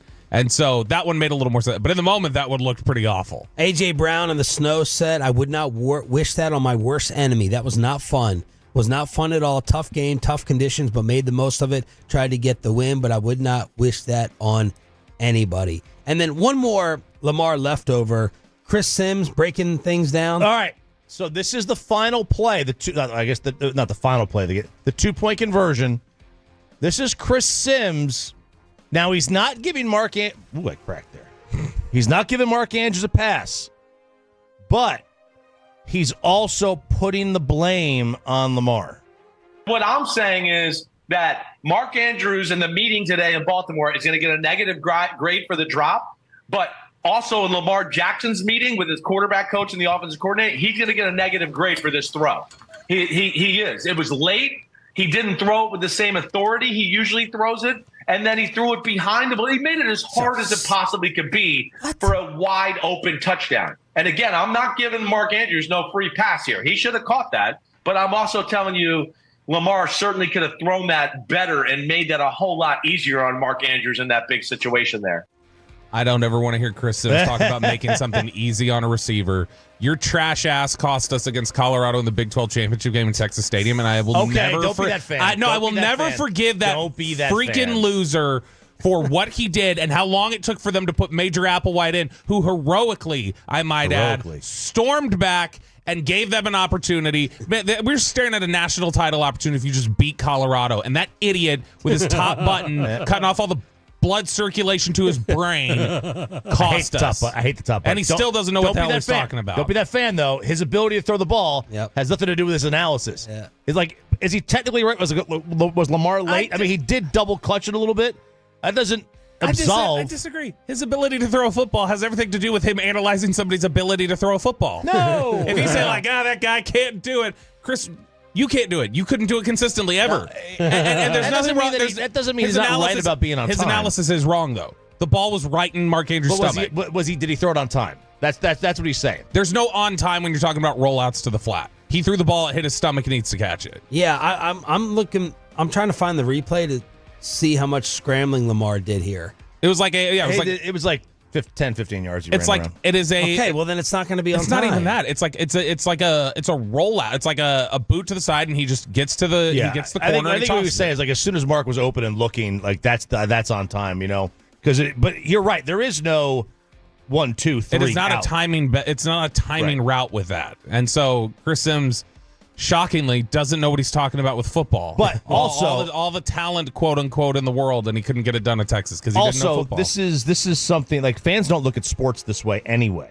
Pitcher gives up a home run. They don't care if the pitch was executed right or not.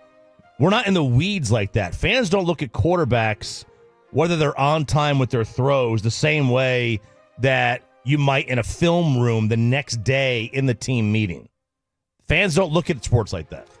I give his opinion, and I don't mind Chris Sims. I kind of like Chris Sims. I don't care for the button. That's a terrible opinion. The ball's in the bread basket. It's in his gut. It's in his belly button. Period. Like, and then if he's running around like that, Lamar-esque throws, get out of here. That's stupid.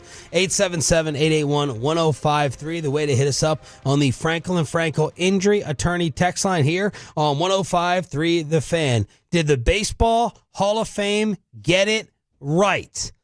And we also have DFW Bugs and country music to tell you about. All that, then below the belt, next on Sean and RJ.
Has lower fee products? I gotta remember that. Well, you know, they say in order to remember something, you have to forget something else. Okay, now that is a very cute haircut. That's like a little shag. I've never seen it before. Well, I mean, of course you have. It's the Rachel. Oh, is that your name? No, I mean like your name. No, I'm Jen. My name's Jen. Right, but I just mean like this is your haircut. But that's hair on your head. I'm not saying this is your hair. Okay, freak me out. Let's turn it.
Do you think it's true that you've got to forget something else to remember that Uber Eats has groceries? No, that's absurd. Hey, remember when you used to be a, what was it, Pepper Lady? Pepper Lady? Wasn't it Cinnamon Sisters? Basil Babes. Saffron Squad? Nutmeg Maidens? Paprika? No. Nutmeg Maidens. I just said that. Was it Spice Girls? Doesn't sound right. Was it Saffron Squad?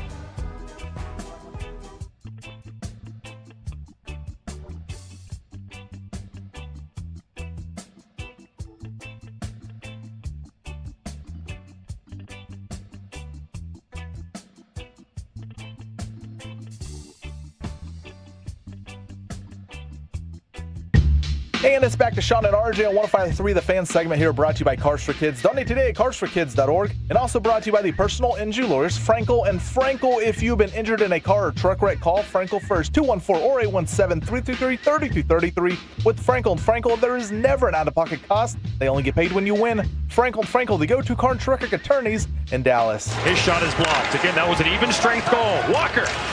Save. Hunter deflects in. I think it went off a star defender.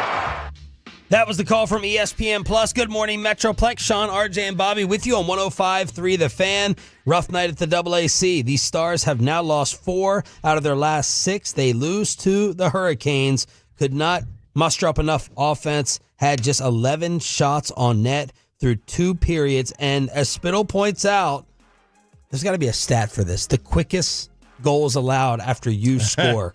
There has to be a stat. Carolina scored just 24 seconds after the Stars did. That ends up being the game winner. A few days off before they host Vegas at the AAC Friday night. Especially after the Stars score either the tying or go-ahead goal. It seems that's when they give one up within a minute. And this one wasn't even within 30 seconds. I mean, this thing was so quick after. And their first 2 power plays, I mean, they might as well have not even have bothered. I mean, the first one was a waste. The second one, they gave it right back, and they got called for a penalty, again, like 30 seconds to a minute in. Just very disappointing night. Would Nick Saban, is Jerry waiting for Nick Saban? As Saban was talking and saying, if I were to ever have to coach again, I would definitely take an NFL job over college. They've ruined it. No education matters whatsoever. He would definitely take, if he had to pick, I didn't hear the audio, so I couldn't kind of glean whether he was interested, but he's like, nope, I would go NFL over college, which is really hilarious as his best buddy, Bill, is doing directly the opposite. That's because Bill, and that's the thing, Bill operated in the pros without a problem, and college is the pros now. I mean, high school at this point feels like in a lot of ways it's becoming the pro. Like, it really does feel like the last of amateur sports is like JV or like middle school athletics. Middle school. At least in big states and big cities like, the DFW area, like high school athletics is big business itself. Huge. And so it really does feel like you're going to run into that anywhere you go. And that's what Saban's going to run into it. And for the third time, then he will run away from professional athletes like he has the other 2 times. And he made another comment yesterday that ticked you off. So this one, man, I'll tell you, like I like Nick Saban, but this was very soft on his part. So he was on McAfee, and he was talking about the game. Like this was like on the pregame thing, right? That for the national title game, and he gave one of the more ridiculous excuses for why they got beat by Clemson at the 49er Stadium. Only one of those games that we really get beat in. When we played out in San Jose against Clemson, we just got beat. But we had bad circumstances in the game. We had to play Oklahoma in the Orange Bowl. We had an 8-day turnaround to get to California. A lot of travel, a lot of disruption in practice. And, we got out there, it was raining, there was no place to practice indoors. So, and we didn't handle those disruptions. How pissed are you? You were pissed about this whole thing? Oh. No indoor facility? No, that's why I think that these games should always be played at bowl sites. Because bowl sites have the facilities because they're used to accommodating teams. We played in San Jose, they weren't used to accommodating a team. No disrespect to Indianapolis. When we played Georgia and Indianapolis, they weren't used to accommodating. Pretty disrespectful. Whoa. Yeah. Pretty disrespectful. It was cold as shit, too. It was cold as hell. And we had to go practice in your Indianapolis Colts facility, which may be beautiful. I don't know what it's like now, but it wasn't really very nice. Oh, no. I'm sorry, we like gritty football. We like gritty football. We like gritty football. Wow. My takeaway from that is I can't stand McAfee anymore. Oh, really? He is such a beat. Yeah, you were right, Sean. I can't stand him. Oh, I love him, man. Just the whole little anything say. You know who he is? He's that I know who he is. That show. People get on me that I didn't like watching. Philadelphia. It's Always Sunny. Yeah. I couldn't really watch that show for long periods because I just felt beat over the head by yelling, and that's what I kind of feel like listening to McAfee. And it's so tough to go. Ripped our video. You get Saban going, Yeah, they're in Indianapolis. And they, yeah, coach, you didn't like Indianapolis. What was wrong with it? Dude, stop. Every time they would jump to him, I was like, my ears are getting blown out. But this is, like, to me, this is complaint about facility. Like, wait, hang on. The San Francisco 49ers aren't used to hosting teams. Indianapolis isn't used to hosting. They host literally 32 teams every year at the Combine. They and house an entire league. Indianapolis hosts the College Football Championship, Final Four, Combine, and Super Bowl like every 3 years. Like every 2 or 3 years they're hosting something. I thought this guy was a disciplinarian. Oh, no excuses. I'll give excuses. You know what that is? Whenever we talk about like an out-of-touch rich person who's like complaining about something, it's like, you don't understand that's just like real society. That's Saban talking about anything with college football. Like, well, yeah, they didn't roll out the red carpet for us. They didn't have like a butler there to. He had to go. He had a full week. He had 8 days. Amanda's watching some of these Malibu Instagram stories of these celebrities who are having new wardrobes sent to them to influence, and she's like, "Yeah, I'm not feeling the sympathy." It's like, thanks to Lulu. Oh, thank you, Lulu, and thank you, Estee Lauder or whatever. I don't know who's fancy or not, but it's like, oh my gosh, thank you. She's getting some Luigi feelings to her. It's the idea. No. It's the idea that, like, That's the only Lulu she's talking about. Man, we had to go from Miami to California in a week. I mean, you always complain about travel. It's a part. You always yes. complain about miles. Travel is a problem. There's no doubt about that. But it wasn't like you were going there to play a home team. You were going there to play a team that was literally 100 miles from where you are. Like they were in the same boat. Major League Baseball welcomes 3 new Hall of Famers. Ichiro, 1 vote shy of unanimous. CC Sabathia, who I was like, CC definitely a Hall of Famer. And RJ's big problem in Billy Wagner. They're going to Cooperstown. Yeah, CC is. He had over 250 wins. That's like the new 300. No one's going to get to 300 again. Verlander's at like 268. He's not going to get there. He's 40-something years old. So, yeah, CC was pretty. That 89% is a pretty solid number to get in. Wagner got over 80% as well. I think he got like 82%. That was the one I don't have a problem with it. I'm just thinking like you're letting everybody in now when you start letting guys who never led the league. Okay, I'm going to have to cross-reference you on this. I'm getting tired of hearing this statistic. I don't have the cross-reference. Right. I'm going to have Bobby do it. I need to go find like NFL Hall of Famers or NBA Hall of Famers who didn't actually lead the league ever in points scored during a year, like rebounds or touchdown passes, and see if they are still no doubt Hall of Famers to fit your criteria of no one leading the league. I'm interested in that because I'm NBA. I think is we all agree that's a sham anyway. Like the Pro Basketball Hall of Fame. Yes, that's a fraud. Yeah, like the Baseball Hall of Fame still has a standard. I wonder, like rushing touchdown leader, receiving leader, passing touchdown leader, sacks. I wonder who's in the Hall of Fame who never actually led the league that year. Yeah, because if you're not. If you're playing against Peyton Manning and Tom Brady, I have a hard time killing you for not leading the league in touchdowns and saying you don't belong in the Hall of Fame ever. I understand that. If you rushed against Emmett and Barry Sanders or Thurman Thomas, but you never popped 1 year. Well, you can pop and not lead the league. But you've talked about like Stafford. And how you think he'll probably end up in the Hall of Fame. Stafford has the only category Stafford's ever led in was interceptions. But I don't necessarily think he should be. Like, you know what I mean? Like, okay, but for instance, you said Hoffman you were fine with. Hoffman led the league in saves twice.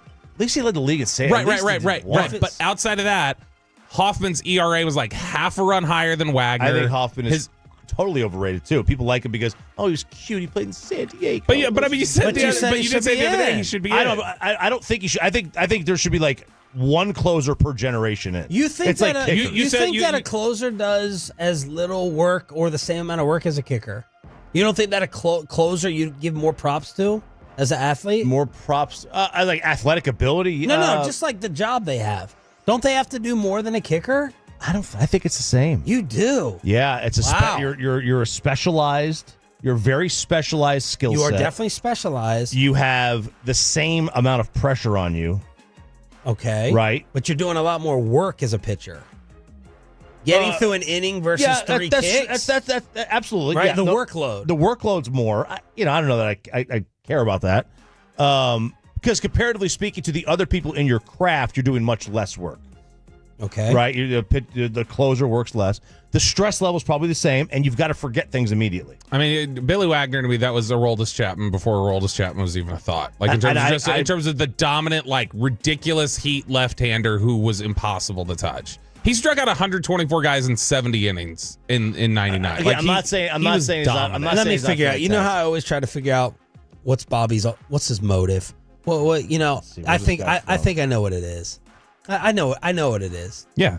Choppy thinks he shouldn't be in. No, he's a Met.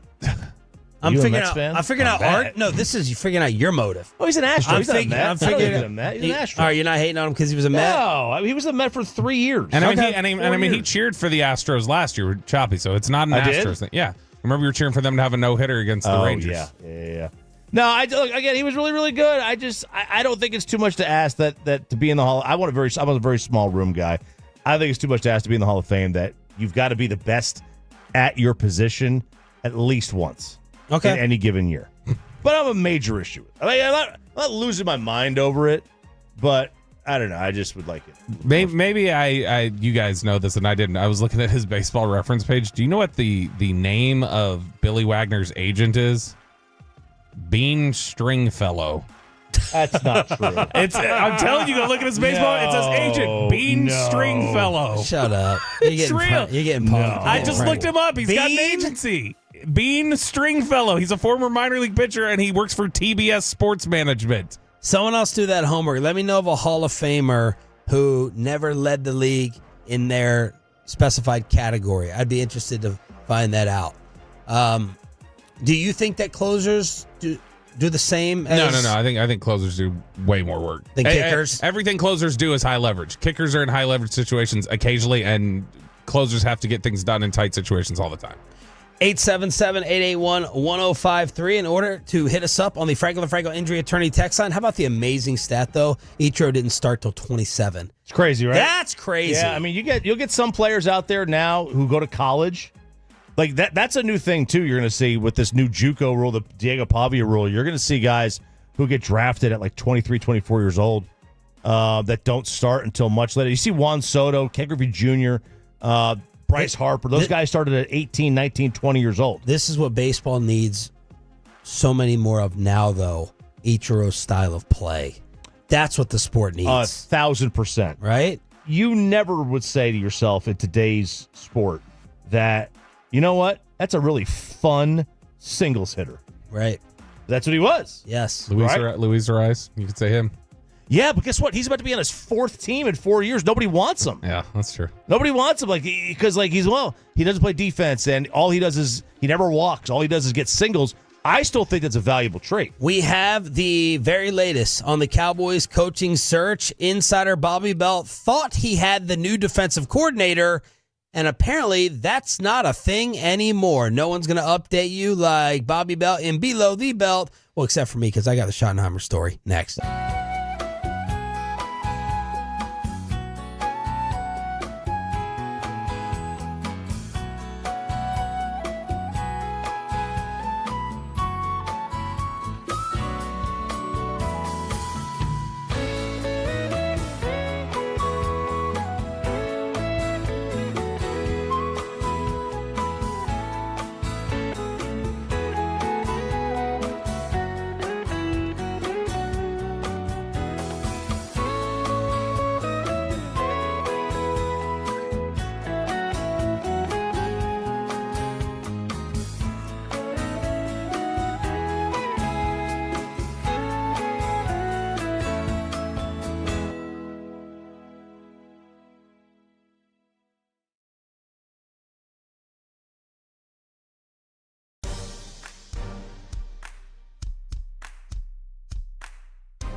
Uber Eats has lower fee products? I gotta remember that. Well, you know, they say in order to remember something, you have to forget something else. Okay, now that is a very cute haircut. That's like a little shag. I've never seen it before. Well, I mean, of course you have. It's the Rachel. Oh, is that your name? No, I mean like your name. No, I'm Jen. My name's Jen. Right, but I just mean like this is your haircut. But that's hair on your head. I'm not saying this is your hair. Okay,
And it's back to Sean and RJ on 105.3, the fan segment here, brought to you by Classic Chevrolet. Classic Chevrolet in Grapevine is the #1 Chevy dealer in the world. More Silverados than anyone else. This is Texas. This is Classic Chevrolet. Together, let's drive, relax, and enjoy the difference based on new Chevrolet registrations 2023. The great Bobby Belt. Bobby Belt is an idiot. Don't make me take off my belt. Don't make me No, take off my belt. we're not. Over to you, Bobby. Is this Baltimore Raven being a little B? We'll talk about it here in a sec. First, I already said yes, Mark Andrews. this is a different one. This is Marlon Humphrey. We'll talk about if he's being a little B here in a little second for openly cheering against another team and openly admitting it's because I'm a hater. So we'll get to that here in just a second. First, some updates on the Cowboys coaching search. One, I think it's pronounced Shane. There's a guy on Twitter yesterday, Shane Sharif, was tweeting that an offer, I believe he said a 5-year offer is imminent. It's already been delivered. Is that what the guy said? I did not. He did not. He said an offer is expected to come soon for Brian Schottenheimer. Boy, and this place. And the Cowboy fans are saying, do not come. Do you want to be on air or not when it happens, when it breaks? I want to be on air when that happens. I don't know. I'm imagining the moment, and I don't think I'm going to have words. I think I'm going to be sitting here stunned silence. I never want to be on the air when news breaks. Oh, I absolutely would want to be on the air when that breaks. I would immediately want to go to the topic for the next day. I'd want to go to the phones. Just go to the phones immediately. Yes. And just like, what do y'all think? Because yesterday when I tweeted that, oh my gosh, I'm out, I'm done, I'm out, never again, I'm finished. How much do you believe it? How much do you believe people being done if it's Schottenheimer? None. So, I mean, there'll be some that are in there. Because there are some people like Bassick who do get to that point where they're like, I'm not going to follow it anymore. I don't care. So watch like, do you think there are going to be a significant enough number of people that will notice? In what metric? We'll notice here next fall covering it. Interest level in terms of interaction with listeners or anything else. You'll notice there may be a smaller following at the Star for the draft or AT&T. There may be. I mean, we less, saw Oxnard was smaller. That was for sure. Oxnard may be smaller. There may be less jersey sales in the offseason. But come September 10th or whatever day the opener is. Will they finish #1 in attendance?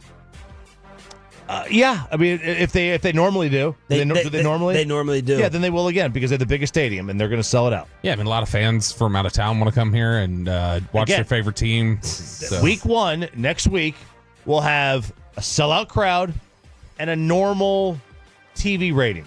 Whatever, if it's a noon game, it'll be normal for a noon. If it's 3, normal for 3. 7, normal for 7. It's going to be normal. Everything is, and it happens every year. Let's try to figure this out specifically. The idea, the thought process, because I think Brian Schottenheimer is legitimately a candidate here. Is it guaranteed they hire him? I don't know, but I think he's legitimately a candidate. I think he's legitimately part of their winnowing down of these are why our else guys. would they interviewed him for 3.5 hours? Right, and they interviewed Saleh and they interviewed Frazier, and those were with the idea of, I think in part, could you be our defensive coordinator? I think similarly, hey, this gives us an official, because Brian Schottenheimer's out of contract. He doesn't have to be there. And so when he sits down, they can talk to him about official interview capacity. Hey, would you be open to doing this? What are you looking at here? Let's see if we can come to some sort of agreement with this or that. I do think he's part of this process, though, and I think they are actually considering him. And so if that's the case, and if it's like we've heard that it's Jerry, this is mainly Jerry kind of running this thing right now.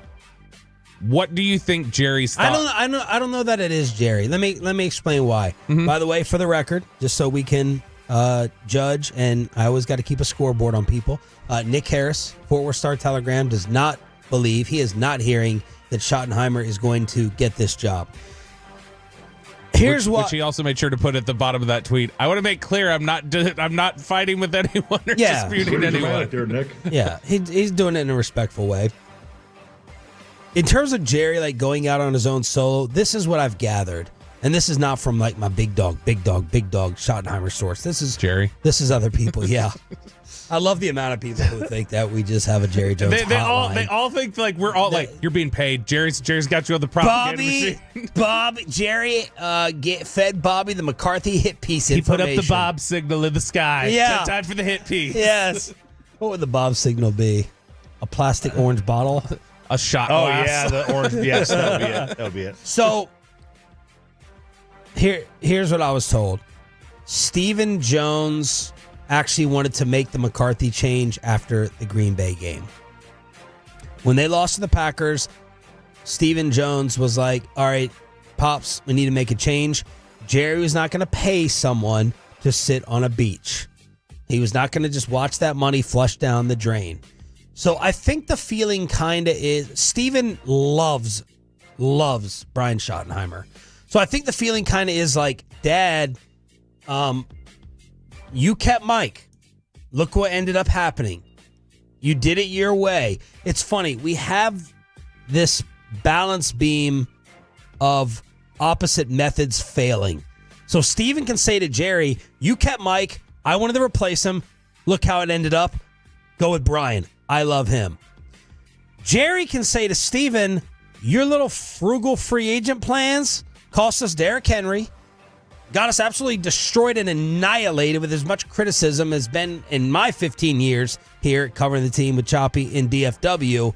So they both have that on each other if they wanted to. Yeah. But my understanding is Stephen loves Brian and was down to make the change on McCarthy after the Packers. So when I hear this much Schottenheimer, it's hard for me to just, and I have not been told what I'm about to say, but I would deduce common sense. Steven's making a major push here since he loves Schotty, and it's not just rogue solo Jerry. I think Does that make sense? Yes. I also think multiple players have provided their feedback that they would want Schottenheimer as the head coach. I do think that's happened. And that's another thing that bothers me. And I'm going to be a chopocrit here. I'm gonna be a hypocrite. Man, I think all of us in the Metroplex have a feeling right now, and Wolchuk said it yesterday as part of his, I think it was Eric. How much do you want them to weigh in with Dak and Micah and Lamb say? Yeah, how important is player input? I think we're so I am. I'll speak for myself. I'm so pissed off at all of them. Not just the front office. I can't stand when some of these players spout off as well. I'm like, I don't care what you have to say, and I'm not going to value, and you don't have a say. And we've long time had this debate over Luka. Like, should Luka Doncic get to pick the next coach? Should Luka Doncic have a say more in part to appease him versus his basketball genius saying that's the right fit? And when I hear that they're going to rely on, or if they are, the players here, I'm like, for what? These players don't know what it takes to get it done. Did Tom Brady earn a decision in the coaching staff? I mean, right. You can make the case that he did. Like, by the way, great point from Matolo. I thought Brady loved McCarthy so much. I thought he told us he spewed on national TV. You're not going to interview him in Vegas, Tom? All your little public fake ass kissing that you did. Mike McCarthy's this. You're not even going to interview him. He's such a great coach. He's a top coach in the league. Why aren't you interviewing him? Anyway, back to you. If you want to say Brady's got would have a say in a coaching decision, I mean, I could buy that. If you've never done anything, like has Dak earned the right to have a say in the coach? I mean, he's gotten paid. Yeah. Right. And then you have a lot invested in him. And from that is standpoint, the voice in your locker room. And he's the leader. So from that standpoint, yeah, he has. But are you going to give that much power to one player? I don't think it's one player, though. I do think a lot of players want him here. Here's the thing. We all sit here and we get frustrated and we can go, why aren't they doing more of the McVay stuff? Why aren't they doing more of the Shanahan stuff? There have been players. There have been players on offense the last couple of years who have asked, why aren't we doing more of the McVay stuff? Why aren't we doing more of the Shanahan stuff? And I think Brian Schottenheimer was somebody in agreement with them and pushing for that stuff, and they all felt like they were being met with resistance. And so I think players feel like that's the dude who's been on our side with the things we've wanted to do. That's the dude who's been on the side of what the league trends are saying and was fighting back against certain why things. was he never thought of and labeled a trendy person in Seattle or his previous stops? I think that there was a misconception. I cannot be sold. I'm not fighting you on this. Yeah. I cannot be sold that Brian Schottenheimer is Sean McVay or Kyle Shanahan when he was made fun of for being prehistoric in every other stop. So before Seattle, he was a trendy name. When he got to Seattle, I think there was a misconception about how much they were holding back Russ versus getting the most out of him. And I think history looks back on it and says they got the most out of Russ. Where they, at the time, people felt like you're limiting him or you're doing this or that. And then when we look at it in retrospect, it's like, oh, his 3 best years basically were in that system. And as soon as he was allowed to cook, it went really sideways. Yeah, but wait. Weren't his 3 or 4 best years when he was allowed to cook? They're most prolific. I mean, from a winning standpoint. No, but that was. And by the way, those were under Brian, as we detailed yesterday. Yeah, and but I'm saying at that time, people still felt like you were restricting and you were not completely freeing him up. He was very, very efficient, and it led to some high volume numbers. But he wasn't just throwing the ball 40 times a game, and that's what people were oftentimes clamoring for. Was like, look, he's throwing 35 touchdowns. Why don't you just let him be Peyton Manning? And there was always a dispute of like, you guys are kind of restricting him a little bit from doing what he wants to do.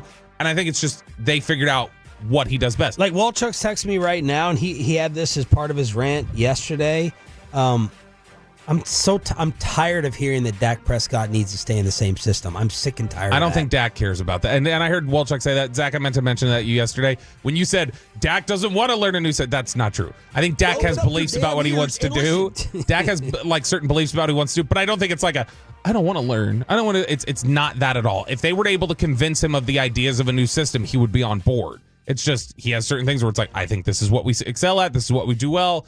This is what we need to lean into. I also think Brian Schottenheimer has evolved over time. I don't think Brian Schottenheimer's thought process is necessarily the same as it was 10 years ago because he does. I hope not. Well, I mean, you listen to him in the cuts that Sean played. Like, I mean, he does talk about stealing from other people and following trends and learning from things. Yeah. And yet, what we did hear in one of those clips is, as much as he likes it and it's reflective, he did say that Mike McCarthy says things in those interviews that were referencing back 30 years ago, things he heard his dad saying.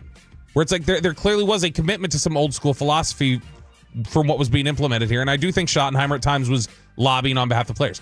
I would not hire Brian Schottenheimer, as I've said before. That wouldn't be my guy.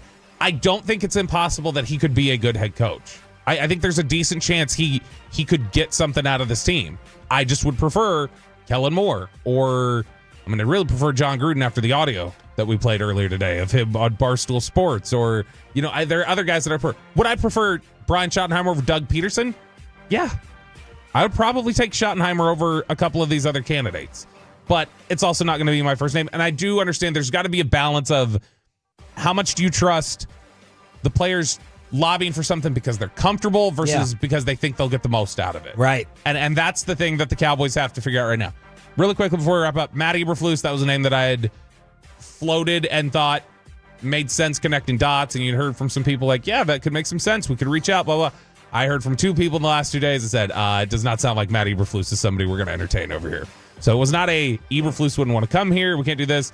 I just heard from 2 people that Eberflus did not sound like he was on the table for defensive coordinator. Below the belt, all the Cowboys info you could ever want here on DFW Sports Station. Good job, Bobby. Thank you for leading the way. Final hour of the Wednesday edition. Well, if the Longhorns are going to win next year's championship, that must mean that Arch is winning the Heisman, right? RJ Choppy with some leftover college football kegger. Final hour, Hump Day edition, is next.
To remember that Uber Eats has groceries. No, that's absurd.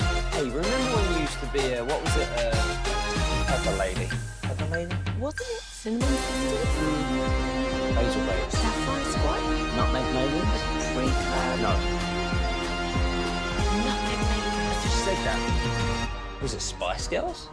Doesn't sound right. Was it Saffron Squad?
driven from our D&M Leasing Studios. This is Sean and RJ on 105.3 The Fan. I'd like to know where Lou Holtz is right now. Oh, I win. Google me. We're not hosting an intergalactic kegger down here. All right, so yesterday we brought you that the Texas Longhorns were the favorites to win the 2025 College Football Championship. Say that again. Which will be played in 2026, as it would be.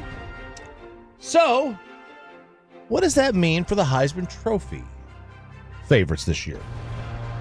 Well, it means that your favorite is none other than Arch Manning. What?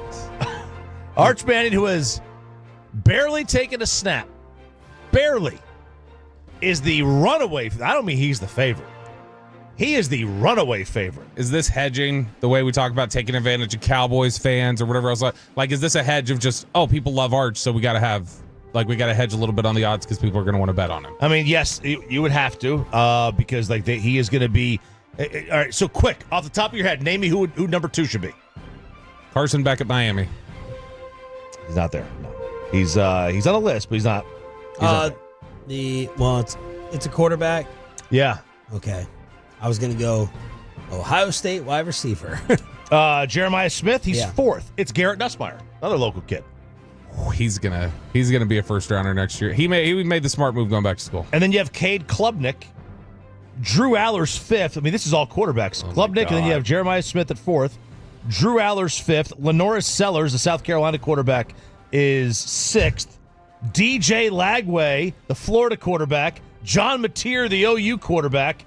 Nico, Tennessee, and Carson Beck at Miami. Oh, wait, isn't Dante Moore and Julian Sayin also quarterbacks? So of your first 12 players that are potential for this award, only one non-quarterback. This is, I mean, look, it's only one non-quarterback, and the quarterbacks you just named. Did you come away very impressed, Sean, during the CFP of like Drew Aller? That's definitely a top 5 Hell Heisman no. candidate. You look correct about him. Cade Klubnik? Did Cade Klubnik go like, oh yeah, that's a top 5 Heisman? No, but candidate? they're gonna be winning games. But I mean, like that's what I'm saying. That like we're talking about. Nobody is. I really like Garrett Nussmeier. I think Garrett Nussmeier is going to be a good player. Shout out Marcus Marauders. That's where he went to school. Garrett Nussmeier, what he did this year doesn't naturally like that says there's a void next year if they're just defaulted to Garrett's going to be at the top, like near the top of Heisman candidates. So Arch makes sense. When Arch stepped in, he dazzled. People were excited by big plays. He didn't against Georgia or anything, but I mean, there were moments. It's like, oh man, he's a gunslinger. Oh, we know the Manning name. Texas is going to be near the top of the CFP. I think they all just think that makes sense as a leap. Okay, makes sense as a leap. But I never got the feeling from you guys or any Longhorn fans after we saw Arch during the year. No one ever came in here and was like, did you see that? He has to take over. Yeah. It felt a little underwhelming. Now, obviously there's massive hype, and it's probably really, really unfair hype. But I don't, the question I always ask every Longhorn fan about Arch, did you watch him? Were you wowed watching him? And the first thing I get back is, well, did you see? I saw him run. I saw him run. So, and that wins you MVPs in the NFL. I just want to put that out there. I never can I remember someone selling me on what they've seen when he's on the field.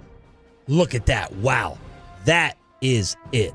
That's all I wanted to say. All right. And I've been wanting to see Arch. I want to see Arch badly. Yeah, I mean, look, he's got he does have skill. Like there's his I think he's the highest, him and like 2 or 3 other people are the highest graded high school recruits in terms of all their skill sets. And the running obviously plays into it. I mean, he's not like his uncles. No. He's not like his uncles. I mean, Cooper. He's well, Cooper's a wide receiver, so he's got more of that. You ever he's seen, got he's got his dad's speed. Have you ever seen, though, like when I'm really depressed, I watch big cat documentaries. Have you ever seen one of those ones where it's like they're sneaking up on prey, and it's like, how the hell do you not see there's a lion coming? And then the lion just violently destroys them. That's what it's like sometimes watching Arch in the pocket, where it's like you have no sense that there is a 270-pound defensive end charging to you, about to just blow you up. He's got to get better at sensing, oh, I got pressure coming. I got to move. Notre Dame was not a friend to Vegas. 64% of all money at all the MGM sports books in the country, there's a lot of them, was on Ohio State to win and cover. Vegas took a bath on this game. They had 55% of the public bets, 64% of what they call it a handle. Not it's called the handle, it's your amount of liabilities. Tons of liability on Ohio State to cover. Especially this one bettor. Better. Would you have done this? Now, little backstory here. This guy had a 85-cent parlay. Okay. He placed this a long time ago. The ticket included NBA divisional winner picks. It included it was a 14-way parlay. He took Connecticut to win the national championship in men's basketball. Best coach in college basketball there. He picked the Milwaukee Bucks to win the NBA Central. He picked the Orlando Magic to win the Southeast and the Clippers to win the Pacific Division. And then he picked the Mavericks to win the Southwest. He picked the New York Rangers to win the Metropolitan. Yada, yada, yada. On and on and on. Right. He had a Ryan Garcia bet. He had Lomachenko and a Lomachenko bet. So he had all these. 85 cents. He had hit the first 13 legs of a 14-leg parlay. Okay. Now, that 14-leg parlay, if it hit, would have paid out $150,000 on 85 cents. All right. Bad.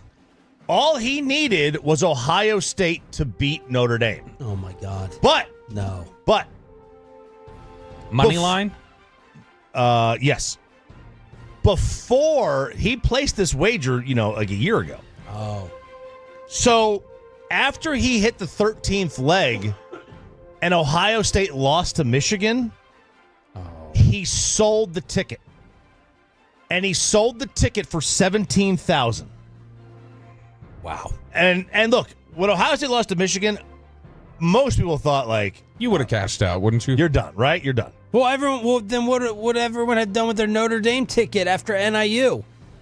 Yeah, you would have cashed out. Probably. Yeah, but now that would have been worthless. This one, you had already hit 13 of the 14. So he sold this ticket for $17,000.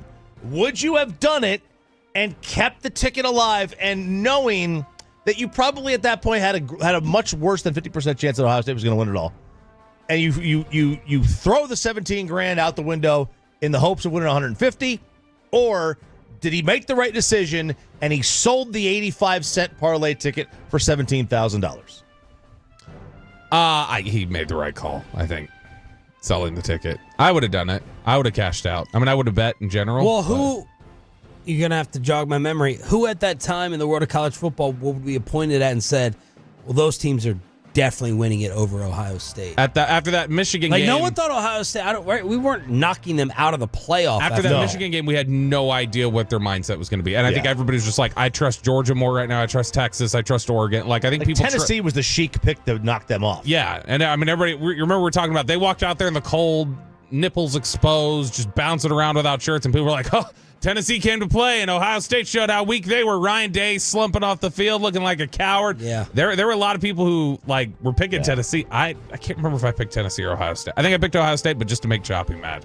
You did pick Ohio State. Yeah. I mean, I picked Ohio State to win that game, for crying out loud.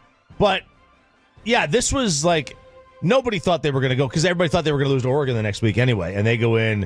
and they just ran through everyone.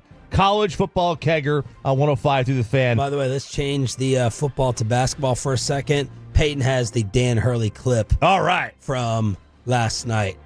I just wish they'd put the camera on the other coach more. You know, obviously I had a moment with Coach Dad Mata today because he was so far out of the box that I figure I would just go over and have a powwow with him and Pat.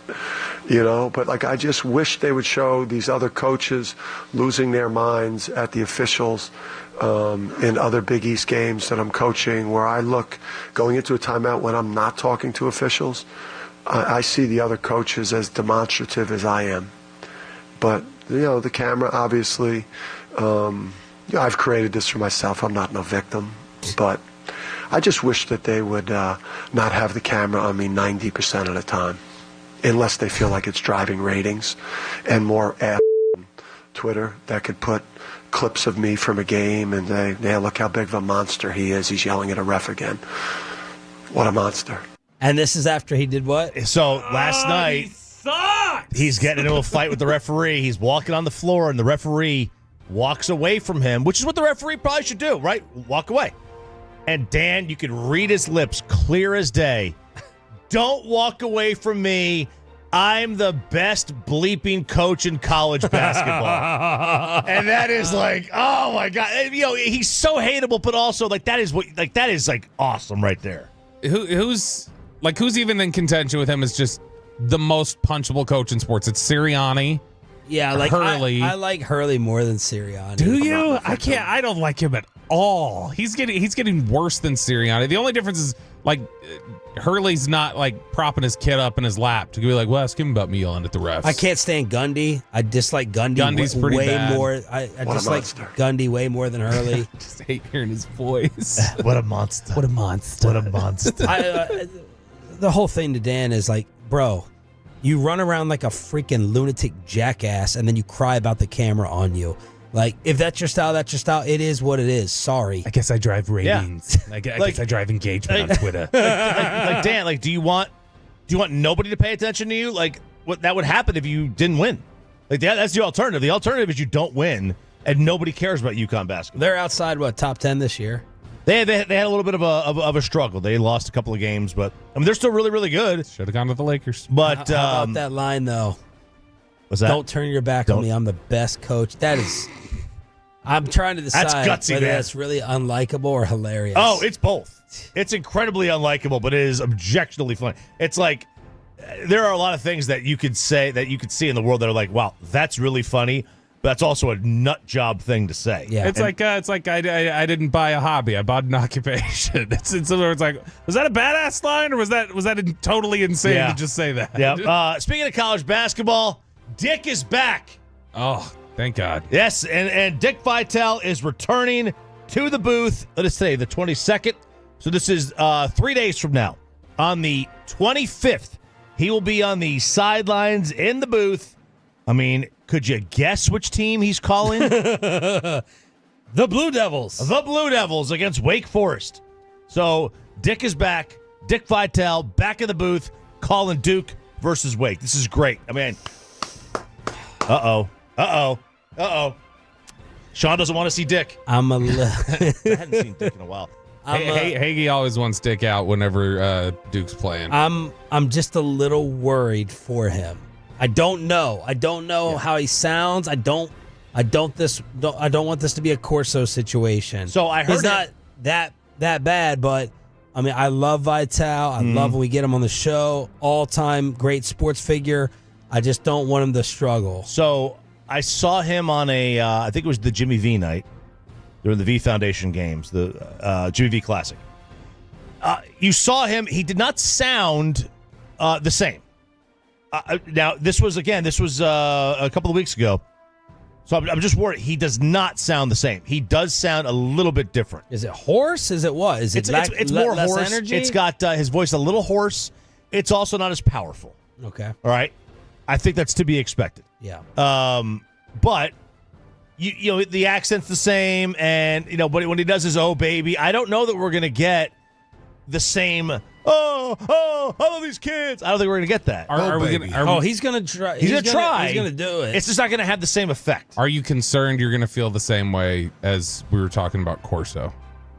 Is that the thing? Did I miss it? Ago. I missed it. I got a text. I missed it. I missed it. I'm owning I missed it. If I missed it, I missed it. You have one job. Just listen. That's it. And I should say that. I never listen anyway.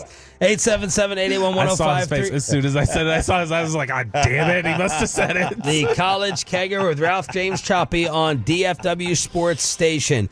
NFL coaching, true or false? What's going on with Aaron Glenn? We got Josh McDaniels. Is Mike McCarthy really only just caught in the snow?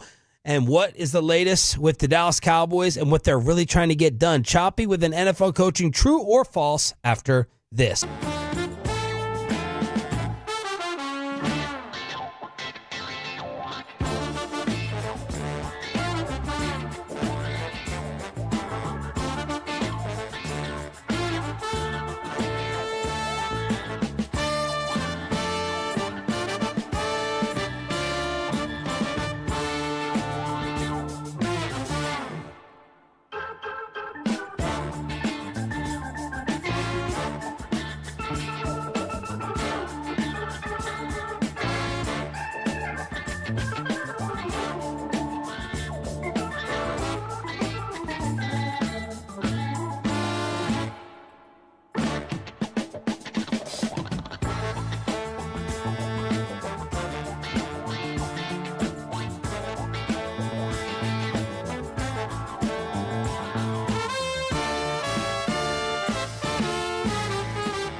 Uber Eats has lower fee products? I gotta remember that. You know, they say in order to remember something, you have to forget something else.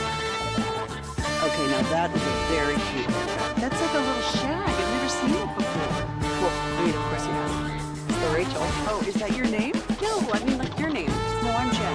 My name's Jen. Right, but I just mean like this is your haircut. But that's hair on your head. I'm not saying this is your hair. Okay, good.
What was it? Pepper Lady. Pepper Lady? Wasn't it Cinnamon Sisters? Hazel Babes. Saffron Squad? Nutmeg Maidens? Pre-curve? No.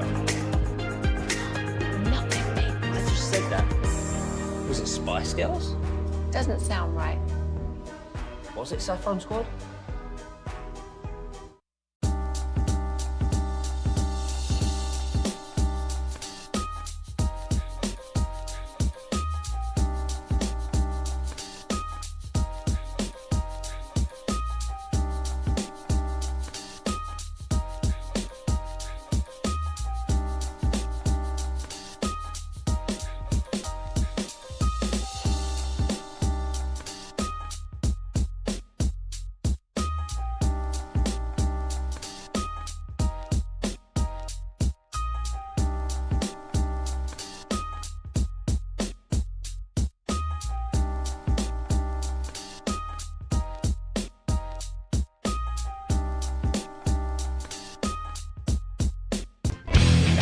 And it's back to Sean and RJ on 105.3 The Fan segment here, brought to you by Cars for Kids. Donate today at carsforkids.org. And also brought to you by the personal injury lawyers, Frankel and Frankel. If you've been injured in a car or truck wreck, call Frankel first, 214 or 817-333-3333. With Frankel and Frankel, there is never an out-of-pocket cost. They only get paid when you win. Frankel and Frankel, the go-to car and truck wreck attorneys in Dallas. Y'all, this is the true magic hour. Is that what they call it when the sun's setting? What's it called? Golden hour. This is the true golden hour. Every day now at 9:20, things start happening 3 days in a row, and you're listening to the right place for it. Sean Sharif, RJ Choppy, and Bobby Belt, Cowboys Insider. We got Pepe and Carter in the back. This is Sean and RJ, and no one is covering football more than we are. Developing situations in the National Football League. Adam Schefter. Liam Cohen is taking himself out of the running for the Jacksonville job. He's staying in Tampa on a new contract that will now place him amongst the highest paid coordinators in the National Football League. So the Buccaneers are keeping their OC. Wow. Number 2, Jordan Schultz. Aaron Glenn has landed back in Detroit on Woody Johnson's plane. No deal as of now, but sources say a substantial offer was made. The Jets job is Glenn's if he wants it. He's trying to put together a staff, which would ideally include Mark Brunell, Lions QB coach, if he doesn't get the OC job in Detroit. Glenn also wants to bring in a veteran DC who has been a former NFL head coach. Former Jets special teams coach Mike Westhoff could be an option if he wants to come out of retirement. Glenn is currently scheduled to interview with the Saints later this week. Weather, snowstorm, apparently holding up Mike McCarthy from interviewing with New Orleans as well. So that is where we stand with Cohen and Glenn. So, man, that Trent Baalke situation, I think, is really going to be impactful here because that was one of the rumors as to why Ben Johnson didn't take the job. And Belichick crapped on it through Lombardi. Yep, and then now this. Why would Liam Cohen... Again, you're talking about a head coaching job in the NFL with, still a quarterback that there's still upside to Lawrence. Yeah. It's, Trent Baalke must be just a miserable SOB. Yep. He's awful. I don't know. I've never heard anybody say I like him. Whenever you ask anybody about him, nobody's ever been like, oh yeah, he's a great dude. Most everybody knows yeah, he's awful. He's trash. And he what is it about him? Considered a backstabber, considered somebody who'll sell you up the river, just, smile in your face and then throw you under the bus and get you fired, that kind of a guy. And so he weasels his way up with ownership around the league somehow. They all like him. Yeah. What's his name? Easterby did the same thing. Bruce Allen was notoriously known for this. That was Snyder's guy. But Bruce Allen, people are like, what does he actually do? He was a great politician, apparently. Who's that guy in DFW that nobody can stand that just seems to cozy up to people? What did RJ say? Gentlemen. Oh, gosh. He's been saying, I know. He's been saying some nice things about you, too. I know. I love him. He's my guy. He really is. No. I do love him. I have a name in mind. Oh, yeah. He's the 1 seed. Oh, there's no doubt. People don't even see it coming. I know exactly who you're talking about. Yeah. You're messy. Yeah. No. There's a few of them that are they're all cut from the same cloth. Oh man. This guy, he's a master snake oil salesman. The best I've seen. The best. The best. Really I'm right here. I wish you had more charm. Trust me. Good God, it'd be a good thing if you had more charm. It's a magical ability. 877-881-1053. Franklin Franco injury attorney text line. Ian Rappaport on what he's hearing on the legitimacy of Brian Schottenheimer actually becoming Cowboy coach. Could they be waiting for Kellen Moore to be finished with the playoffs? For sure they could. But to me, at the very least, this feels real. And so if I were to try to explain why this interview makes some sense, I would say one you just said, which is there have been plenty of times when Brian Schottenheimer, called Schotty by his players, has been a hot head coaching candidate. He's got a really strong resume, not just as an offensive coordinator. I know people look at the numbers, but as a leader and someone who can keep up the culture that the Cowboys have. The familiarity would be there as well. For instance, if you are someone who likes Dak Prescott having a lot of success in an offense, you'd have a lot of continuity and some similar offensive schemes from before.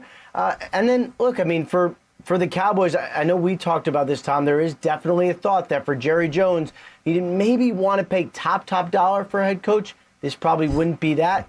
It's at least something the Cowboys are exploring, and we'll see what direction it goes. The fact that's even a sentence in somebody's report. You know what I can't understand, though, is because you talk to people around the league, Cliff Kingsbury would not cost you a lot of money for like 2 years. Yeah, is he not? He has money still coming in from Arizona from his dismissal. Yeah, there. is he not a real true candidate?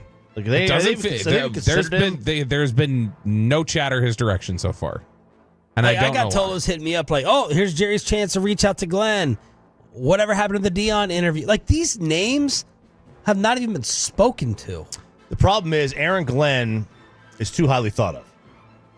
And Jerry has said, I'll take any of one of 500 guys could coach. Everyone said they're going to talk to Cliff. That was what it was. The thought was, yeah, and everybody thought, like you said, the Dion thing. It does make me wonder now. The fact that there's no Dion interview, there's no Aaron Glenn interview, it does make you start looking and going like, okay, were you checking a box with those two interviews with Saleh and Frazier? What? Okay, prediction. If it's Schottenheimer. Where does he end up? Give me the number of lowest paid coach he ends up being. Do you have the salary of the lowest paid coach? No, but I never trust those numbers. For 5 years, we got it wrong about McCarthy till Todd Archer said it was 8 a year. We've all been saying 5 a year. So I no longer trust like reported salaries. What? The lowest paid coach in the NFL right now is Kevin Stefanski, who's like been pretty successful over his time for $3.5 million. The number that first popped in my head was $4 million. 4. That was the number that first came. Yeah, I'd say 4 or 5. Yeah. And do you have a list, Bobby? Like the lowest 5? Some of the names here, according to Google, Zach Taylor's $4.5 million. That makes sense. Matt Cincinnati. LaFleur $5 million. 3.5 for Kevin Stefanski. So yeah, probably somewhere in there. Hey, if I'm getting Matt LaFleur out of this deal, will it start with a 3 or 4? Or will it be a 3 or 4? It'll probably start with a 4. Okay. Who will be paid more, Brian Schottenheimer or your dad's ex over the course of 50 years? And for how many years is Schotty's deal? It'll be a standard 4-year deal. 4? Yeah. Ooh, I'm gonna take the under on that. Did the 3? I could see 4. What will be higher, the salary or the number of years? I think it'll be even. That's a good question. It'll be even. I'll say he gets 4 years, $16 million. Yeah, 4 years, $4 million. And if it happens. Yeah, and Jason Witten is here as the run game coordinator. Okay. 877 tight ends coach or whatever. Yeah. Tight ends, a bigger title than that. It wouldn't just be tight ends coach, I don't think. I think it'd be tight ends coach, and then he's the run game coordinator. He's in charge of this, or assistant head coach. Josina Anderson, 2 minutes ago. Thanks to T. Rainey, top Tolo, beast. I'm told the Lions DC Aaron Glenn has made it known he's planning to take the Jets job as early as yesterday. This is the expectation, barring a major setback or flub. Okay, let's get to your coaching either-ors. The coach of true or falses? Yeah. That one? Yeah. Yep. Ben Johnson choosing the Bears says more about Trevor Lawrence than his record as a starter. Says more about Trevor Lawrence? Than Trevor Lawrence's record as a starter? Yeah. What do you mean by Well, like he chose the Bears over the Jaguars. I mean, are we just assuming that's Trent Baalke, or does that say something about Trevor Lawrence too? I think it says something about Caleb Williams, and I think it says That's something fair. about Roma Dunze and being able to, like the whole knows the division thing. There actually is whenever we've said that's an overrated thing, that there's something to that. I think right now, like when you take the job, it's not. It doesn't make sense when McCarthy's taking a job after he's been out of the division for 8 years. That doesn't make sense. Get you. But somebody who's literally been in the division the last few years, he knows everybody he's going up Is against. Ben Johnson from Chicago? I don't know. It's a good question. Let me look it up. Because it's like people are making it seem like he's from there, like a hometown kid returning. Let me know when you find out. No, North Carolina. Never coached in Chicago either. The Saints are the dead-end job of this hiring cycle. False. You think it's the Raiders? Yeah. Why is the Raiders better? Because the Raiders, I mean, I look at it as dead end. Like, I don't think it's better. I think it's the worst. Isn't that what it is? You're saying dead end. Like, why is it worse than New Orleans? Because to me, like, Raiders have shown you go nowhere there. And there's nothing that's indicative right now that it's going to be any better. I'm going to pick the Saints as the worst because of Tommy. I'm going to put some faith in Tom Brady. Faith in Tom? Yeah, he's going to get through to old Mark. Who are they going to hire? Like, who's the name now that it's no not? idea. I've not seen a single name of people like, oh yeah, that's the next guy. They probably had no backup plan to Ben Johnson. They were like, I don't know. Brady thinks McCarthy's so great. I think the Saints. Are the Saints like in another world of cap hell? Is it that bad? It's not good, but I mean, they've started weathering it a little bit. They've started making some decisions. Here's some of the Raiders head coaching candidates per the individuals covering the team. Saints are $57 million over the cap at this moment. Bro. I'm just thinking to myself, like, the Saints are just like blah to me. At least the Raiders, you're in Vegas. Yeah. You're the Raiders. I understand the problems and everything, but I'm gonna pick Tom over the Saints. Who do you hire of this list of candidates left according to Raiders beat writers? Pete Carroll, Robert Saleh, Ron Rivera, Steve Spagnuolo, Vance Joseph, Todd Monken. That's their list of candidates right now. Pete Carroll. God. Carroll seems like the easy Pete Carroll, one. Saleh. Saleh could have a Raider personality. Yeah, I could see him walking out there with like his face painted or something like that. Yeah. All right, next one. Tom Brady is a non-factor to prospective coaches. Well, I guess so far true. I thought Ben Johnson was flirting around there because of it. I'm going to say it's false. The reports said Ben Johnson only gave the Raiders the time of day because of Tom. So I'm going to say it's false, but I don't have any names, as Bobby just illustrated, to back up the proof there that people are lining up to go talk to Tommy Boy. I'll say true. To the extent of, are you enough to cover over Mark Davis as the primary person I'm Is dealing Mark with? Davis thought of really as a humongous problem? Not like a Dan Snyder problem. I think he's just thought of as kind of like amateur. Amateur? Not toxic, just kind of amateur. All right, next one. The Patriots were the best job this cycle.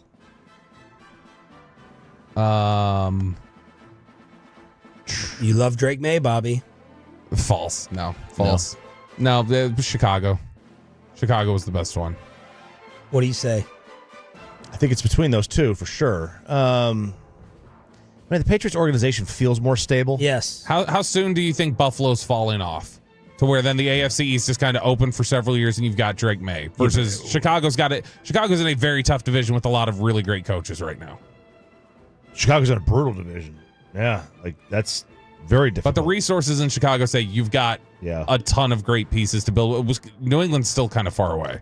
That's a good question. So rank Dallas, New England, Chicago. We're last. Last? I think New England. Well, we have a better. New England is least desirable out of just those three. Not across. They may have the best quarterback situation in terms of. May they might. I'm just saying. Yeah. I'm saying I'm talking because of the money. Yeah, May. Yeah, you're right. I didn't mean that. I think Chicago still is clearly the best situation because they've got weapons in place for Caleb, and Caleb was just evaluated as better than May a year ago. But do they have the worst organization? Yeah, they're terrifying to me from just the way they've operated things post Tom. So to me, I would take Chicago above any of the others, but it'd probably be Chicago, Dallas, New England. Dallas and New England are close-ish, but New England's still got a lot they need to fix. They both have their flaws. Last one. If the Jets are Aaron Glenn's only option, he should go back to Detroit. True. Because I know you got to take advantage when you're the hot name. Their defense is going to be better next year. Yeah, they're getting everybody back. Yeah. Now, I saw some whisper that if he goes to New York, he's bringing back Rodgers. I got to confirm that and who said it and how much I actually trust that individual. But no, don't go work with Woody Johnson. No. True, but also like we mentioned recently, like the numbers are not great on Glenn's defenses. They haven't. So and at what point does he start getting into the future? Does he become a Schottenheimer where people are like, man, he was a big candidate, but his numbers don't match up? Are we getting ready to get a blockbuster trade in the NBA? Let's talk about it with Crosstalk and the KMC Masterpiece next. After we get you over.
Eats has low fee products? I gotta remember that. Well, you know, they say in order to remember something, you have to forget something else. Okay, now that is a very cute haircut. That's like a little shag. I've never seen it before. Well, I mean, of course you have. It's the Rachel. Oh, is that your name? No, I mean, like, your name. No, I'm Jen. My name's Jen. Right, but I just mean, like, this is your haircut. But that's hair on your head. I'm not saying this is your hair. Okay, freaking me out a little bit.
And it's back to Sean and RJ on 105.3 The Fan segment here, brought to you by Classic Chevrolet. If you're in the market to upgrade your vehicle, get to Classic Chevrolet in Grapevine today, the back-to-back #1 Chevy dealership in the world. They've got more new Chevys than anyone else, all priced to sell. Visit ClassicChevrolet.com. This is Texas. This is Classic Chevrolet. Together, let's drive, relax, enjoy the difference based on new Chevrolet registrations 2023 and 2024. It is now time to crosstalk with the KMC masterpiece here on 105.3 The Fan. Yes. I just was curious what we were going to talk about. You know, if you didn't interrupt me, we would have found out from Corey Majors. You know what? We'll get to that in a minute if we can, Corey. Can I tell you something that's super awkward?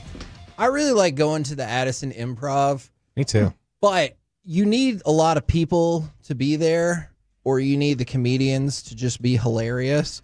Because what I learned last week is if you go and there's approximately 30 people in the room, and it's not that the comedians. How many does a seat roughly? Double that? Oh, and no, then like 120. Oh no, I think you can get more in there depending on if you clear stuff out. Oh yeah, I've sat in there before when it's been 200 people. Yeah, so like a lot more.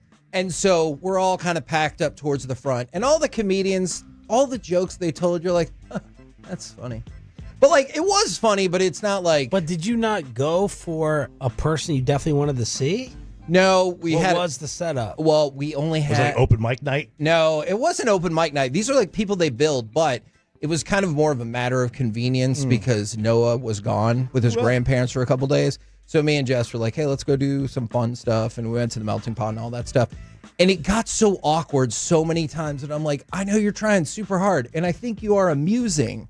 But like when you laugh like that and everybody else just kind of sits there, goes, huh, that is funny. How many times have you honestly thought to yourself you could do 5 minutes worth of stand-up and be successful? I tried it. You did? I did an open mic night once. And Whoa, when and where? This was in my 20s. Adrian was at OU, and she came back for the summer, and I just had decided I was going to do open night. It was over in East Dallas. Impressor. She brought a girl from high school that I could never get to laugh. And when I get up on the stage, I started my first joke and I hit the joke and I look down and she's just staring at me like, you're not funny, you idiot. God. And I just like, is she married? Blanked. Now? Yes, she's married now. Back then she wasn't. Is her husband freaking hilarious? No, he's very dry. Oh, He's a okay. very dry person. Okay. So, yeah, but whenever I saw her, I like locked up and was like, oh, crap. And I said something about butt love and walked off. Oh, so you were working blue that night. Did you make the rest of She the... wouldn't do it. Did the rest of the room laugh? Like, did you think you did well? Sean, I don't even know. I honestly, You like, would know. My dad was like, oh, that was great. My buddy was like, that was great. And I was like, I have no clue what happened after I said whatever joke it was. And How looked long down. were you up there? Like, how 3 hard- minutes. And I think I made it like a minute and 80 seconds. How many A is minute it? and 80 seconds. Yeah. I've never heard a phrase that way. Seconds. Yeah, it was not. But now that I do like this more often, I do feel like if I had better material planned, like I didn't know how to plan material Sure. back then. Yeah. That I could deliver, but that moment really screwed everything up. I don't have the nerve to stand up there and do what Hagee's talking about, where people are just either not laughing or I don't have the nerve to stand up there and potentially. We were chuckling, but it's just. But There's that's such uncomfortable a void standing in up the there. room You're just like, when that's all you get. The panic would set in so fast, and it'd be like, "This is I got nothing. That's what happened. Everything's left my brain." That's exactly what happened. Yeah. It was her, and I was just like, You oh, think you crap. could? I don't know. So what's up with... what's the deal? We should do it as you guys should do it as like a fantasy football league bet payoff. Whoever finishes last Has to go do stand has to up go do stand up for 5 minutes. Terrifying. And you guys take up seats and promise not to laugh so that they've got to win over everybody I else. know you think you could. I did it once at college. Never again. Never Did again. it go well? Did it go well? Yeah. I never did it again. That'll give you an idea. He says never again. That's usually an See, indicator. But I don't know, RJ. You're a complex individual. I'm complex, yeah. That I think maybe it could have gone well, and you're like, I conquered it. See- Oh, I don't need to do it He again. would have told you he conquered. Yeah, okay. Yeah, okay, that's I would said, have believed crushed me. it. Don't need to go back. Believe me, I would have said it was racing. Bill Burr was asked about this one time at a podcast. They're like, "Who's the funniest person you've ever?" And he's like, "The funniest people I know." He's like, "Are the people I grew up with in my neighborhood." He's like, "Are the guys that I sit with at the bar?" He's like, "It's not the guys who could actually like. They can't stand up there and do it. They're just funny people." Yeah. And like, see, like I think that's Mike. Like Mike is hilarious to me. Mike makes me laugh. I don't know that Mike could stand up there and like go into stand up mode. he's though. got material. I don't know that. Would you have material? He's written it down. He was good on the microphone I for our write draft, which I need you there for again, by the way. NFL draft night. He took over Pluckers. I mean, he was good. So you think he could do it? He was comfortable. I think he could do it definitely for 3 minutes. I think he could. Yeah, 3 minutes. That's our number, isn't it? Yep, 3 minutes is That's about Mine it. for sure. Your creativity has to be off the chart. Like, 'cause you have to be able to build a story. You have to build the joke, right? You can't just get up there and just. I talked to a comedian. Mike might talk too long for the build up. Like he might weave. You know, he might weave. It's I knew After this. everyone, I go, get it? I knew this. No, at the end he'd be like, "I'm famous. Laugh, laugh. I'm famous." So it's like I knew this comedian one time. They walked up on stage, and they said they would always first thing they do when they walk up there, they look for like their opening joke is something about clothing they're wearing or something. So they like would step up on stage and they would immediately just go like they scan the crowd and go like, all right, who's wearing something that stands out? So then they could like identify him by that. So it's like if somebody had sleeve stuff, it's like shoulders. You doing okay down here? It's like I call her shoulders. She's wearing this, and then they launched it. That's the kind of stuff that I can't.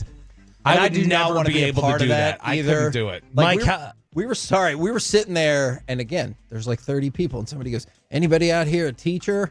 And I was like trying to tell my wife, Like, don't. I was like, "Don't raise your hand." And of course, Did she raise her hand? yes, she did. And I was like, son of a-" and then they like went back and forth, and I was like, "Oh my god." Mike, how fast do you think Bobby would talk? How many words in a 5-minute stand up from Bobby? People are commenting on his commercial reads right now as we speak. That's interesting. I think you were in my dreams last night. Whoa, Yeah, 3 it was. minutes. Yeah. Speaking of 3 And minutes, I think it was like loud, fast talking. that's what it is. But I can't really remember it. I just remember like Lucius. I can't remember my dream, but now I can think of like I think last night you were in one of my dreams speaking super fast. Lucius has said I'm like a human tidal wave. He's like you see the wave just coming to you like. He's like you come at you with this intense energy, like you see it come from a mile away, and it's just like overwhelming when I approach.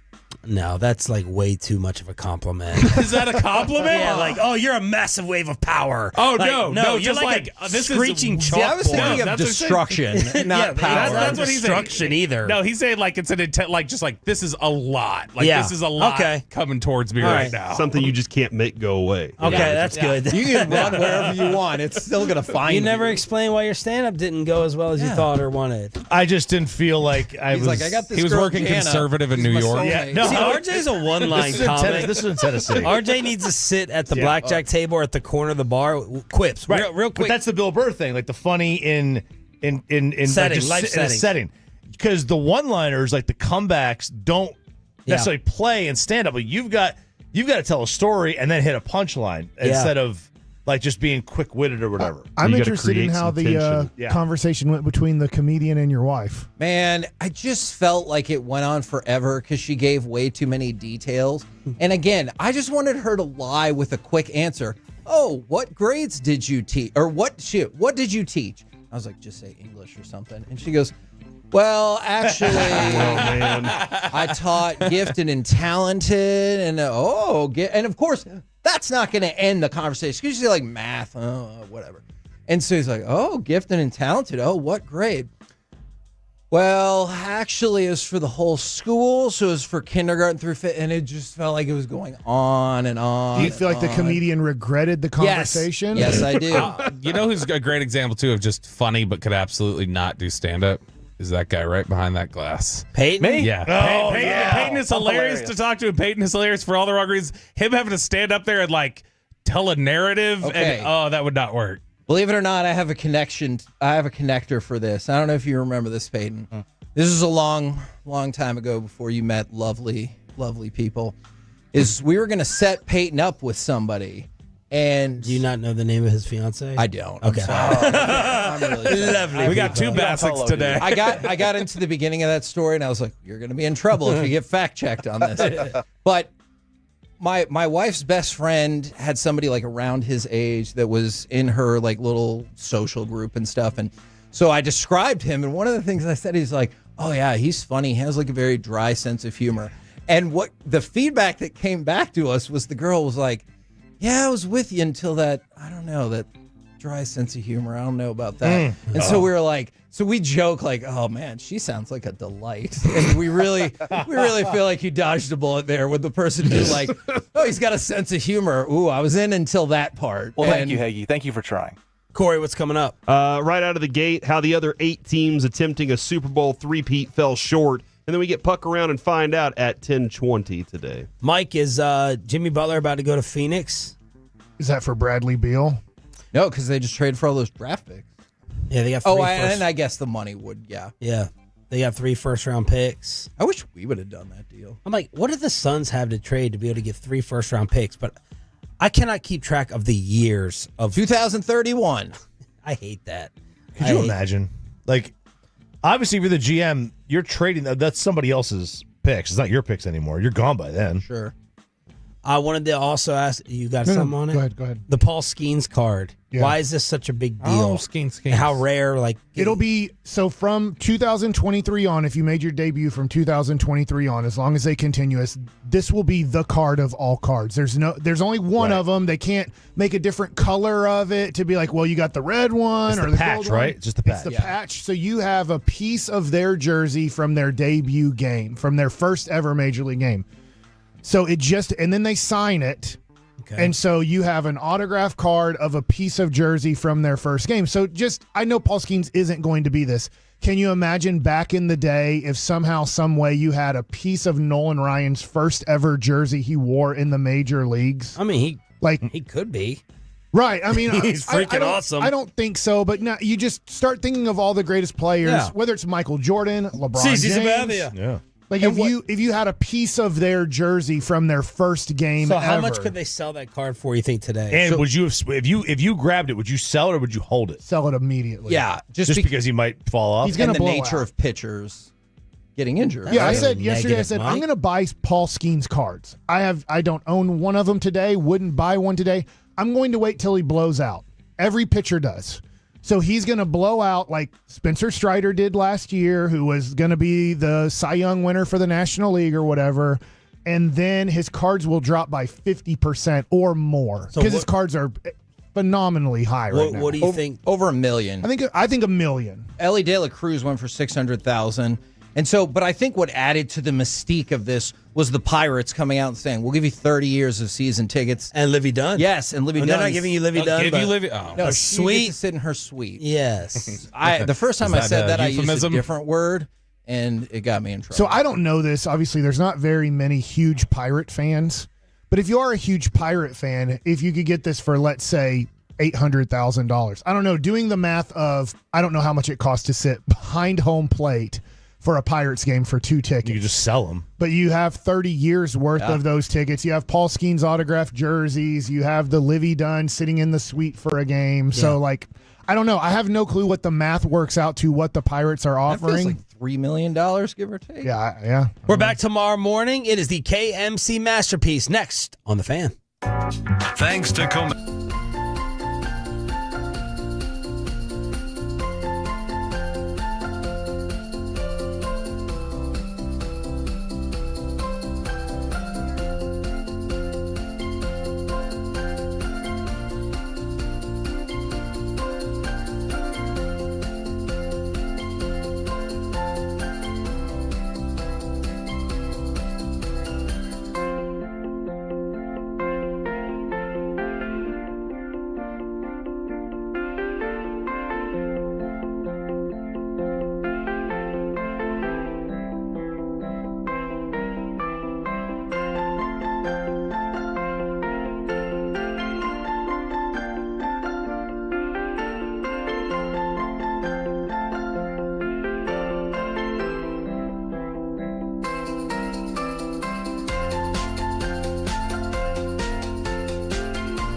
Live and from our D&M Leasing Studios, it's the KNC Masterpiece on 105.3 The Fan.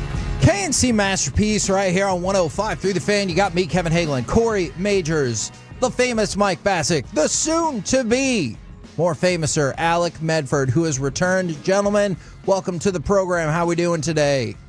It's good right now. We haven't had an official announcement about Schottenheimer yet, so kind of horrible for me. Okay, is it because you lost your headphones? Yeah. Or the Schottenheimer thing. And traffic. For some reason, traffic looks great. Somehow, if you live south of downtown Dallas, there was something going on around 9 o'clock to get to 75. Okay, but tell your story that the overall time feels less relatable for some people. So 7-mile drive from my house here, I believe it is. It took 32 minutes to get here. How long does it usually take you? Because that's not too bad for a 15-ish. Okay. Like give or take a couple minutes. If it was a Saturday morning, maybe 11 minutes. Ooh. If it's a normal traffic day, 20 minutes. Okay. So, Mike, as you were discussing, you don't have your headphones or your earbud pieces. But as I'm you were hoping saying they fell out at my house. My first thought was, well, there's extra headphones right here. And then I went, oh, where are those tiny headphones that Kevin was using?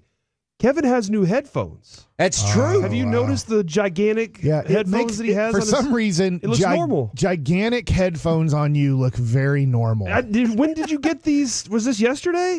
No, I had them on Monday. Because we're 3 days in, we just noticed. My wife ordered another pair of the same headphones, and time to get to work. All right. Well, I just noticed this. I'm happy for you. Sorry, Mike, but do you need a set of headphones? We have some. I'm wondering. I went to the Diamond Factory and I got my wife a new wedding ring. I really thought you were going to say diamond headphones. I was really excited. A whole new wedding ring? Yeah, because we celebrated our 25th wedding anniversary, and it was super awesome. So thank you to the Diamond Factory. But I'm wondering, like last night, she went to kind of like a friends kind of gathering where they all share their feelings, and then they all feel horrible afterwards, and then they come home. What? I think they feel better and everything, but they really just discuss all of their issues, and they are just spent. They're exhausted. You know how women are. Yeah. Okay, PJ Washington, I know. Appreciate it, PJ. But I was like, I wonder if they noticed that she has a new wedding ring.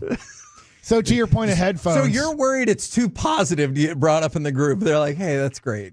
Well, we need to talk about the negative thing. Here's our issues with ourselves and our husbands and our lives. Okay. So the Chiefs, this is a weird segue. All right, you know what? I'm going to use audio to help me bail out of this. Okay. Give me cut number 4 for the segue into the Chiefs' run at history. Elway barks the signals, goes back to throw. Now looks to take off and run. Elway inside the 10 and dives over the 5-yard line. Great play.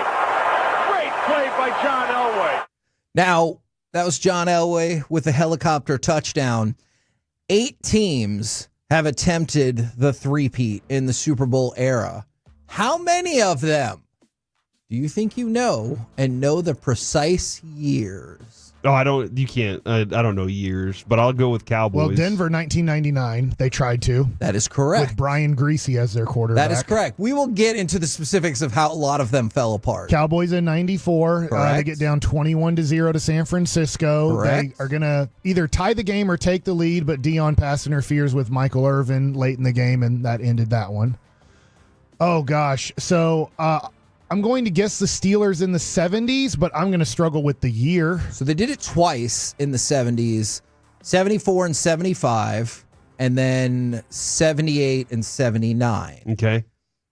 So that's half of them. Did the Niners have a run? 88? 88 and 89. And then the Giants won the Super Bowl the next year. And so you can make a really... On the Whitney Houston national anthem. Of course, yeah. Yes. Yeah. Where everybody cried. I think you could... It is an amazing rendition. I think you could make a pretty strong argument that the 1990 49ers came the closest to three-peating, and then the Cowboys were the next closest. But here's what's interesting. Nobody made the Super Bowl. No, exactly. Wow. So of those 8, by the way, and so... Of those 8, none of them ever actually got to the big game. Correct. You can say Super Bowl. It's fine.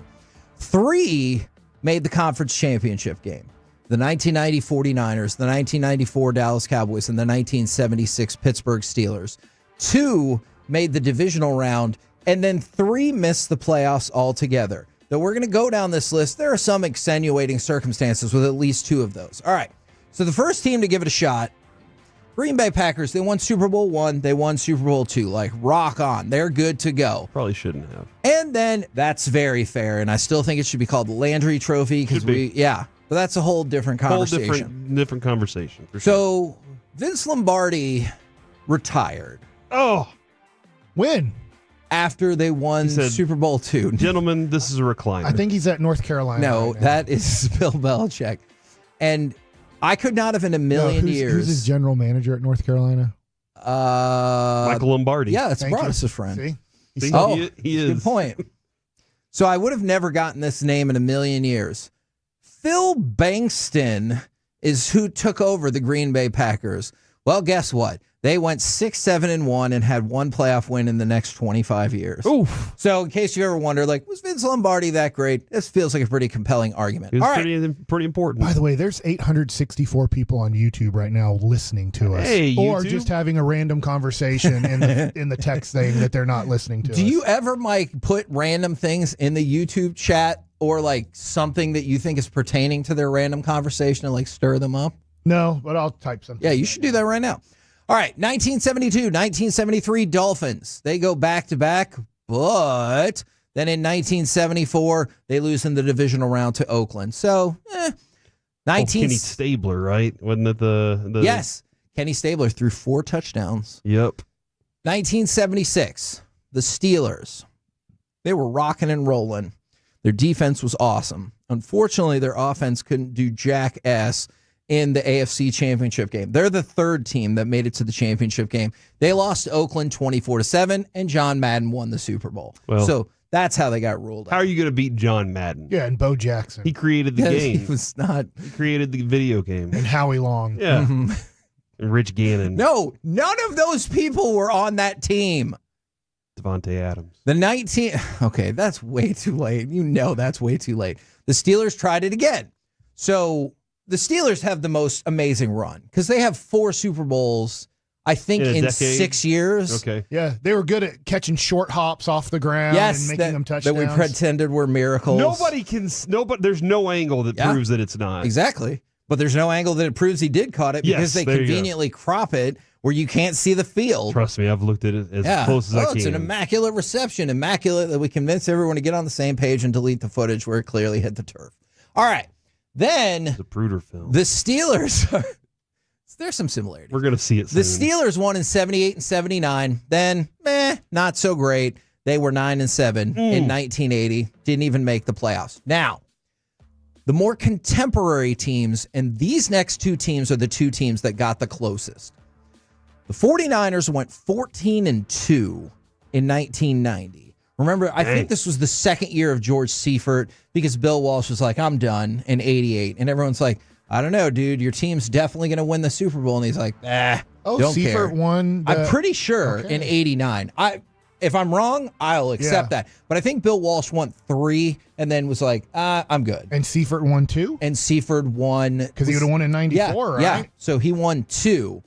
So the 49ers in 1990, they went 14-2. They go up against the Giants. They're winning the game 13-12. And then Joe Montana, by the way, elbow injury, is never going to start another game for the 49ers again. But then with a few seconds left, the Giants kick a field goal to win 15-13. And so you can look back at that, I think, and say, well, the 49ers were the closest. But I know the one that really annoys Corey still to this day. Go ahead and give me cut number 3. It's the 1994 Dallas Cowboys. They're probably second closest. Aikman back to throw it. Intercepted by Eric Davis. And Davis will score for the 49ers. Now you're familiar. They fall behind 21-0. It felt like, and I don't know if you guys felt like this at the time, because I know we were all pretty young. It almost felt impossible that the Cowboys were going to lose that game just because it felt very possible 5 minutes into it. Very quickly they fell behind. But going into the game, I was just like, well, we'll win. Like, we always mow through the Packers at some point in the playoffs, and then we inevitably beat the 49ers, and then we go to the Super Bowl and all that. It's kind of like you have their number. They can't beat us. Exactly. And it was a home game, too, right? Ooh, No, that was a road game. Yeah, it went at San Francisco, home at Dallas. At San Francisco. Okay. And so the Cowboys lost that one. And then the Broncos, John Elway retired. Remember, they're like, this one's for John. And he's like, I'm out. So they started 0-4 with Brian Greasy. They went 6-10, didn't make the playoffs. And then the Patriots got a shot at it in 0-5. Didn't quickly, too, I'm not 100% sure, didn't Terrell Davis blow out his knee? I think that is correct as well. So if they were relying on Terrell Davis to help out the rookie Brian Greasy, that immediately blew up in their face. And so that season was a disaster. And then the Patriots were solid, but lost in the divisional round in 2005. And so all of this to say, this is the 9th go-around that somebody has tried for the three-peat, but only the 4th time they've ever been back in the position to be in the championship game, and none of them that have won 2 straight Super Bowls have ever won in this round. So if the Chiefs, I know it's going to be a great game, but if the Chiefs win this weekend, that will be historic in and of itself. So I guess San Francisco lost at home in 1990 because they were 14-2. Correct. So would this be, if Kansas City loses, they do have the San Francisco 49ers 1990 setup. Yes. Where they're at home. The Cowboys had to go on the road to make the Super Bowl. And I'm assuming I don't remember maybe, the Steelers right, in 76. Steelers, that was back before anybody was born. So that is true. Oh, the Steelers, it looks like the Steelers were also on the road. So this is the 4th time a team ever going for the three-peat has gotten to this round. Only the 2nd time a team going for the three-peat has had a home game in the championship game. So what Kansas City has done is already super impressive. And it was really fun to go through history and see how quickly some of those teams fell off. Whereas obviously the Cowboys came back the next year and they won a Super Bowl. And so you can easily be like, oh, could we have won 4 in a row? Well, Corey, when does it catch up to, I'm hoping it doesn't, but when does it catch up to Kansas City for a while that they are playing more games than anybody, and it's not even close. For 7 straight years, they've made it to the Final Four. When does it physically catch up to them? Yeah, because mentally I think they know, but they're like, when you watch the way that Mahomes trains, when he's training, there is a certain purpose behind the way he trains. Derek, and it shows you got to have a little bit of a gut, to play a long time. Like Derek has trained with his trainer before, and they understand that process isn't the same thing every day. You're trying to get better on a different scale every day. But yeah, at some point it does start to catch up to your body. Has been beaten up longer than everybody else's, but they seem to have this, and maybe that's one of the reasons that Travis Kelce took it easy this year. During the regular season, most of the season, he ramped into something, but they still haven't figured out a passing game, so that's a big problem for them still. But I think it's going to be a blast of a game, Kevin. But to be able to do it, like, it sounds like insurmountable odds to be able to overcome this. So nobody's ever done it. And the comparison, of course, is to Tom Brady, at least for Patrick Mahomes, just because it feels like, look, you don't have to agree with me. I'm just saying it feels like Patrick Mahomes is on the trajectory to challenge Tom Brady for what most people think is the greatest football player of all time. So you look at the stretch that Tom Brady had from 2011 to 2018. Some people will throw out this nonsensical idea that the Patriots had like a 15 or 20 year dynasty. I think that's idiotic. They had 2 distinctly different runs. In the middle, they were good, but they were losing in the divisional round. Tom Brady got hurt that one year and everything like that. It takes like 5 years for it to really pick back up again. But then you see that with 2011. I believe they went to 8 straight conference championship games, if I have that right. And they won the Super Bowl 3 times. And that's that conversation when it comes to dynasties. Like, yes, the 3 straight would be something significant that would separate them from just the idea of dynasty. Because our idea of dynasty, Cowboys, in 4 years, they were the most dominant team you could see. In that 4-year window, it was amazing. So that description of dynasty, I wonder how that would change with these if they were able to do this. And it's a great question because what I'm fascinated by is the comp that immediately comes up is the Green Bay Packers. The Green Bay Packers won the first 2 Super Bowls, and they won the NFL championship the year before there was a Super Bowl. So, like, you kind of get into the semantics of, hey, this has never been done before, or you can be like, yeah, but if we'd started it 1 year earlier, the Packers would have literally started off football Super Bowl history by running a three-peat. But the fact that here we are 50-plus years later and nobody else has done that makes it pretty damn impressive to me. Look, with all due respect to the NFC Championship game, I think there is a giant drop-off in my interest level. Even though it's 2 NFC East teams, it feels like the best of the best. And then also Philadelphia and Washington are playing. And there's lots of interesting subplots there, like the Jaden Daniels thing. I'll tell you thing. what, though, Kevin, if the Chiefs make it to the Super Bowl and lose to Washington, we'll just have to be like, that was the worst Super Bowl attending team ever because they lost to Washington. I mean, look, and I'll feel really stupid going back if this is the beginning of Jaden Daniels taking over football. And I'm like, I don't know, that game doesn't look very interesting. And people will be like, oh, really? The best quarterback we've ever seen in his first conference championship game didn't seem interesting. Good call, moron. Taking down what was the best quarterback. Hey, I'm rubbing off on you, jabroni. We're the KNC Masterpiece right here on the 105 through the Fan. Coming up next, punk around and find out. Let's talk Stars, Hurricanes, plus the quarter century team. Plus, are you interested in this record countdown? Next on the Fan.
Was it Pepper Lady? Pepper Lady? What is it? Cinnamon Sisters? Razor Blades. Saffron Squad? Nutmeg Maidens? Pre-club? No. Nutmeg Maidens? I just said that. Was it Spice Girls? Doesn't sound right. Was it Saffron Squad?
This segment of the KNC Masterpiece is brought to you by Cars for Kids. Donate today at carsforkids.org and the personal injury lawyers Frankel and Frankel.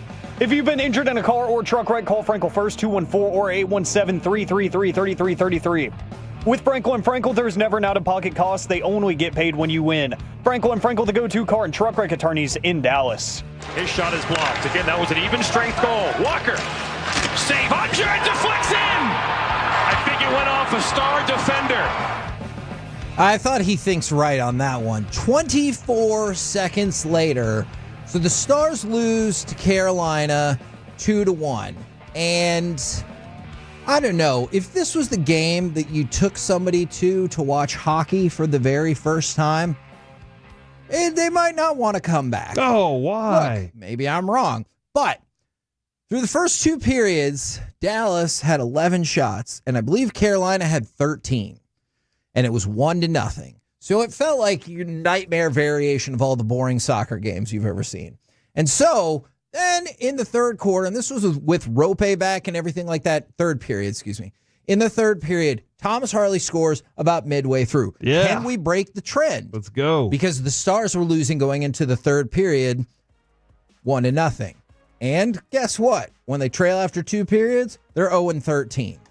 So they're not good when they're losing. No, they are not. But then Thomas Hurley scored, and they're like, all right. And then the goal we just played happened 24 seconds later. So the enthusiasm that you get in your home arena when your team scores and the game disappears. Is either in your favor or relatively close is insane. And then they're not even really telling you. I don't even know if they got Thomas Hurley's name in over the PA just yet before they're like, well, Carolina scored, and I know everyone's going to yell, who cares? But I do care because in 24 seconds, you lost the tie that you had. And at no point did you have the lead. Nobody else scored any other goals, and you lose 2-1 to a damn fine Carolina team, I will admit. Yeah, and wouldn't you say the next three teams, or three games you face are decent teams? You got the Knights, and then you got the Blues. You got the Knights twice, the Blues in there as well. Canucks, all right. I haven't got time for the Blues. Yeah, you know what, Mike? Good joke. So like this little stretch of not winning enough games is like you could say it's bad, Kevin. Are you still laughing at your He's own laughing joke, at that Mike? joke so much right now. Yeah. Okay. But just making... last night was Sweet Caroline. But we've still under DeBoer, we still never lost 3 in a row. So we're going to be. Is that right? I think so. I think wow. I think it's a reality. All right. Well, look, I know the Knights are good, but you need to beat the Blues, and you're still within. Look, I've said this a million times now.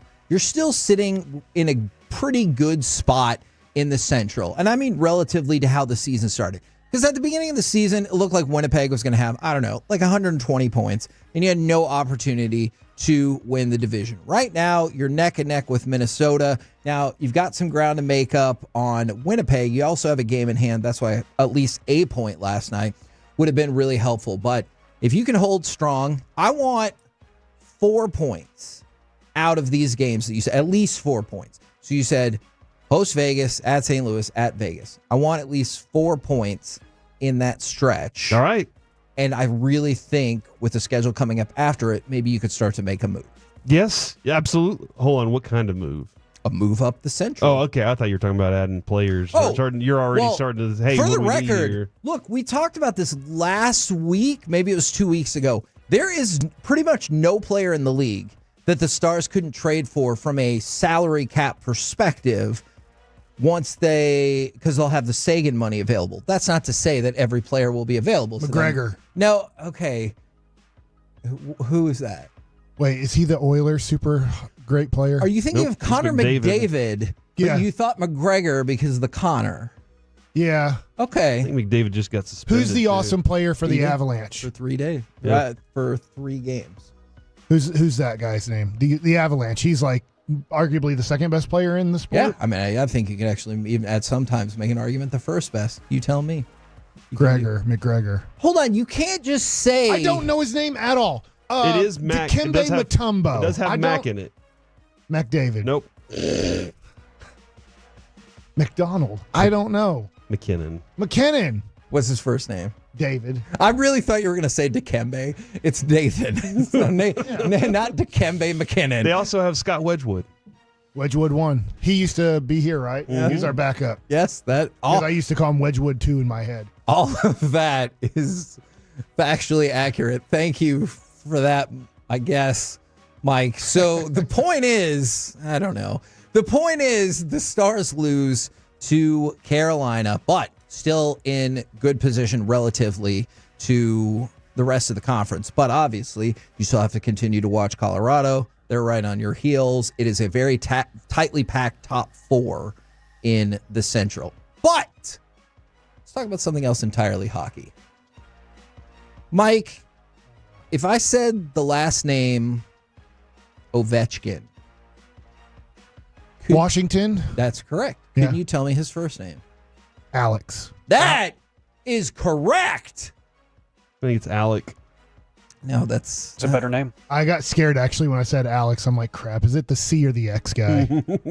So he is only 20 goals away from breaking Wayne Gretzky's mark for the most goals in the history of hockey. I just want to point Is something this out. surprising news to you? No, because I think I heard about this like two or 3 years ago that he could make a run. Yeah, that he has, if he stays healthy, he has a chance to break Gretzky's record. So I just want to throw this in real quick, Kevin. Gretzky has 204 power play goals. Ovechkin has 317. Flip it around, shorthanded. Gretzky has 73 shorthanded goals. Ovechkin has 5. Just to show you who is clearly the superior player, it's obviously Wayne Gretzky, who didn't pad his stats with a whole bunch of power play goals. Why do they care so much about hand size in hockey? I don't think that's what shorthanded means. That's what you were getting at, right? Yeah, because you can't grab the stick. No, I get it as well. So he's 20 goals. That's what in reference He's 20 goals away from surpassing the great one, Yes. and I think that's a really cool thing. Absolutely, Mike. But what do you compare this to in other sports? Is it the rushing title? Is it the all time? Because this is an all time record. Is it all time home runs record in baseball? This is where it's tough to me. Because I get why you would say all-time home runs in baseball, but this is only one of the 2 major components of hockey, at least offensively, to go along with the assists. So I think about it more of beating the single-season home run record, which I know some people will probably get mad about. But here's the reason that I say that.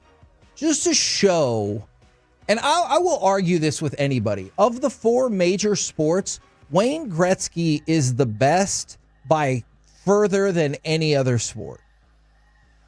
And to back that up, I'll throw this out to you. Do you know if Wayne Gretzky still would have scored 0 goals in his entire career, he would have the most points in NHL history? Yeah, he's got 1,254 more assists than Ovechkin. Like that, and I think that's the most in all those like high point scorers. Oh, yeah. It's Oh, my insane. God. He was the offense. Exactly. And so if you took away every goal he ever scored, the assists that he had are more than any player has ever had goals and assists combined. That's amazing. But that being said, I do think it's really neat that Alex Ovechkin has been is in this position to score this many goals. Because if you go back, what are we, like 15 years now? Maybe actually even more. Sidney Crosby and Alex Ovechkin were both hyped up so much, and they have both lived up to the hype. Like at a time where you're like, there's no way that maybe either one of them will be this good. Crosby But went they're ham both with his this assists for sure. Like his Sure. assists elevated and his goal scoring was down. But And Sidney Crosby's got more team success. oh yeah, because I think it's 3 cups to 1. I believe, but like they've both had amazingly impressive careers. and when it comes to points, Mike, that's goals, assists, 2,857 overall points. The next closest is Jaromir Jagr at 1,921. Almost 1,000 less points. In second place to the great one. That's and he played more games. He played 300 more games than Gretzky almost. Look, Wayne Gretzky is the best.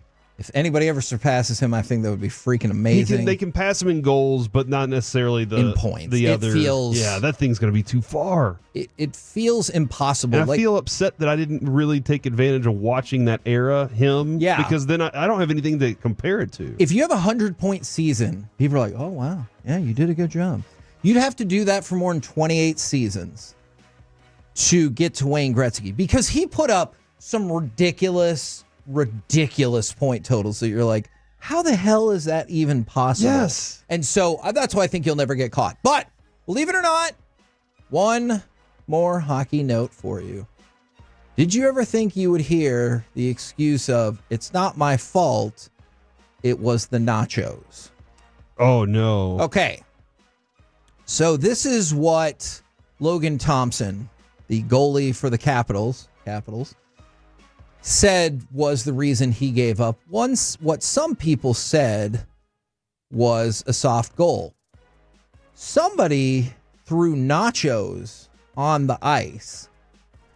And so I guess he got distracted, because as soon as he gives the goal up, he's like pointing to the nachos. It's like, hey. He's like, look, there's nachos on the pile ice. Of nachos. What am I supposed to do? I can't stay focused with that. Do you think that should be a good reason why the goal should not have counted if there's nachos on the ice? Yeah, because it turns into a block, right? I mean, it goes back to the Velveeta block that you buy it from. That's true. Once you queso it up. How fast do you think that process takes place? Pretty fast if you put it on ice.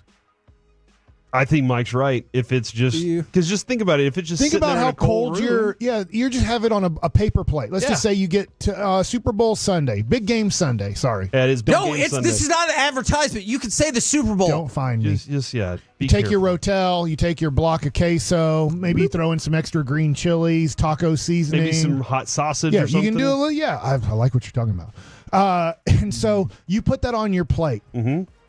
You're watching the game. You're watching the commercials. You forget a little bit about your cheese over there. You have a drink and you're talking. Corey, I know that we've already put tomatoes in this. So cheese. Kevin's he's like, can you just the cheese? That's the biggest issue I have with how quick did your cheese turn into like not gooey, not like liquidy? As soon as I put it on the plate, a film started to form on top of it. As soon you're as it got to the telling me plate. I throw this on ice, and you're saying, "Oh, it'll still be cheesy." For like 4 seconds. Yeah. This is ice we're talking about. I'm not even. Don't suck me into this debate. The debate is whether the goal should have counted, not if the nacho cheese turned back into a block of frozen cheese. Of course, that's not a debate. That's fact. Well, the Velveeta block isn't frozen, but it's solid. Yeah. All right. More you know so, what? It's gonna affect the It goal. won't freeze immediately, but it'll block up. It's gonna affect For the purposes of speeding this along. Let's say I concede your point that yes, the cheese immediately turned back into a block of ice. Do you think that the goal should have been disallowed because the goalie was distracted by the nachos and the block of cheese on the ice? Yeah. I would ask the goalie. I would say, "Hey, were you distracted? Because if you were, we'll take away this goal." I think there should just be a universal rule. Just it's like golf or like that stupid commercial where the kid's like, "Hey, let's lose the basketball It's a championship game." If you've never heard it, this ref has stunk all game, and now you're gonna go up to him and tell him you touched it last. Screw you, kid. Sit on the bench. Our show started on the weekends in 2011. Within the first year, it was pretty early, we did a breakdown of how stupid that commercial is. And he's like, "Coach, I touched it." "You're going to blow it. It's a championship game." And then they're like, "Hey, it's never wrong to do the right thing." And you're like, fine. If you think you didn't get jobbed at all by any call in that entire game, maybe I'd listen to that. It's such an idiotic commercial. Whatever. I don't even know how to wrap this up. I really took this. All right, hey, let's talk about the Rangers next. Yeah, let's see how I can screw you up. Baseball Nuggets. Are we homering up the Rangers as being a great team in 2025 next?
Uber Eats has Lola V products? I gotta remember that. Well, you know, they say in order to remember something, you have to forget something else. Okay, now that is a very cute haircut. That's like a little shag. I've never seen that before. Well, I mean, of course you have. It's the Rachel. Oh, is that your name? No, I mean, like, your name. No, I'm Jen. My name's Jen. Right, but I just mean, like, this is your haircut. But that's hair on your head. I'm not saying this is your hair. Okay.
It's true that you've got to forget something else to remember that Uber Eats has groceries. No, that's absurd. Hey, remember when you used to be a, what was it, Pepper Lady?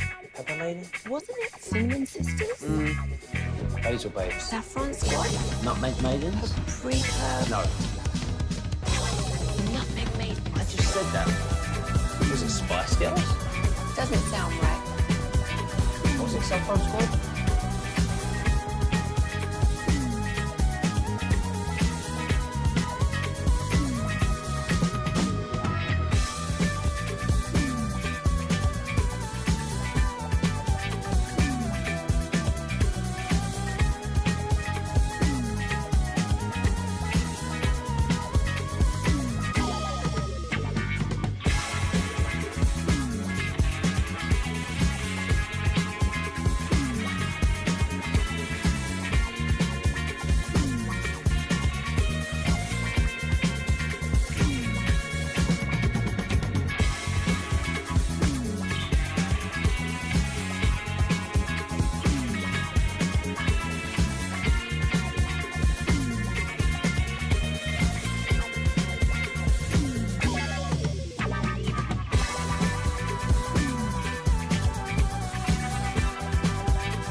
This segment is brought to you by Classic Chevrolet. If you're in the market to upgrade your vehicle, get to Classic Chevrolet in Grapevine. Back-to-back #1 Chevy dealership in the world. They've got more new Chevys than anyone, all priced to sell. Visit ClassicChevrolet.com. This is Texas. This is Classic Chevrolet. Together, let's drive. Based on new Chevy registrations 2023 and 2024. KNC Masterpiece back here on 105.3 The Fan right now. Time for Baseball Nuggets with Mike Bassick. All right, so this is a couple weeks old, but it is MLB.com's inaugural 2025 Power Rankings. Okay. And this is where I go, gosh, am I too hyped up about the Rangers? Maybe am I too close to the Rangers? So that's why the tease was, am I or maybe are we here in the Metroplex homering up how great the Texas Rangers can be with their lineup and with their rotation, because those do look on paper very good. MLB.com's power rankings say, stop dreaming, Bassick. This is an average to below average team. Oh. In the power rankings to start off the year, they have them ranked 16th. Okay. So on opening day, they open up against the 15th ranked. You know, it's all power rankings. It doesn't matter, but I think it gives you an idea of what, at least nationally or MLB.com, how they see these teams. The Red Sox are 15th, and the Rangers are 16th, and the Mariners are 17th. Okay, so, and people might say this is still Homer. I'm just going to say this is one source of information, but if you look at, like, a couple weeks ago, ESPN had the Rangers at 9th. The betting odds consistently to win the title have them around, like, 9 or 10 or 11. Yeah. So I feel like that's not great for MLB, but there are other data points that are like, yeah, we think they're better than that. So, Corey, do you feel like we or I are homering up too much these 2025 Texas Rangers? Because they are, at least on MLB.com, starting off as at best an average team. Well, based on the last two seasons, averages balances out. Bad, good, average. So I don't think that's wrong.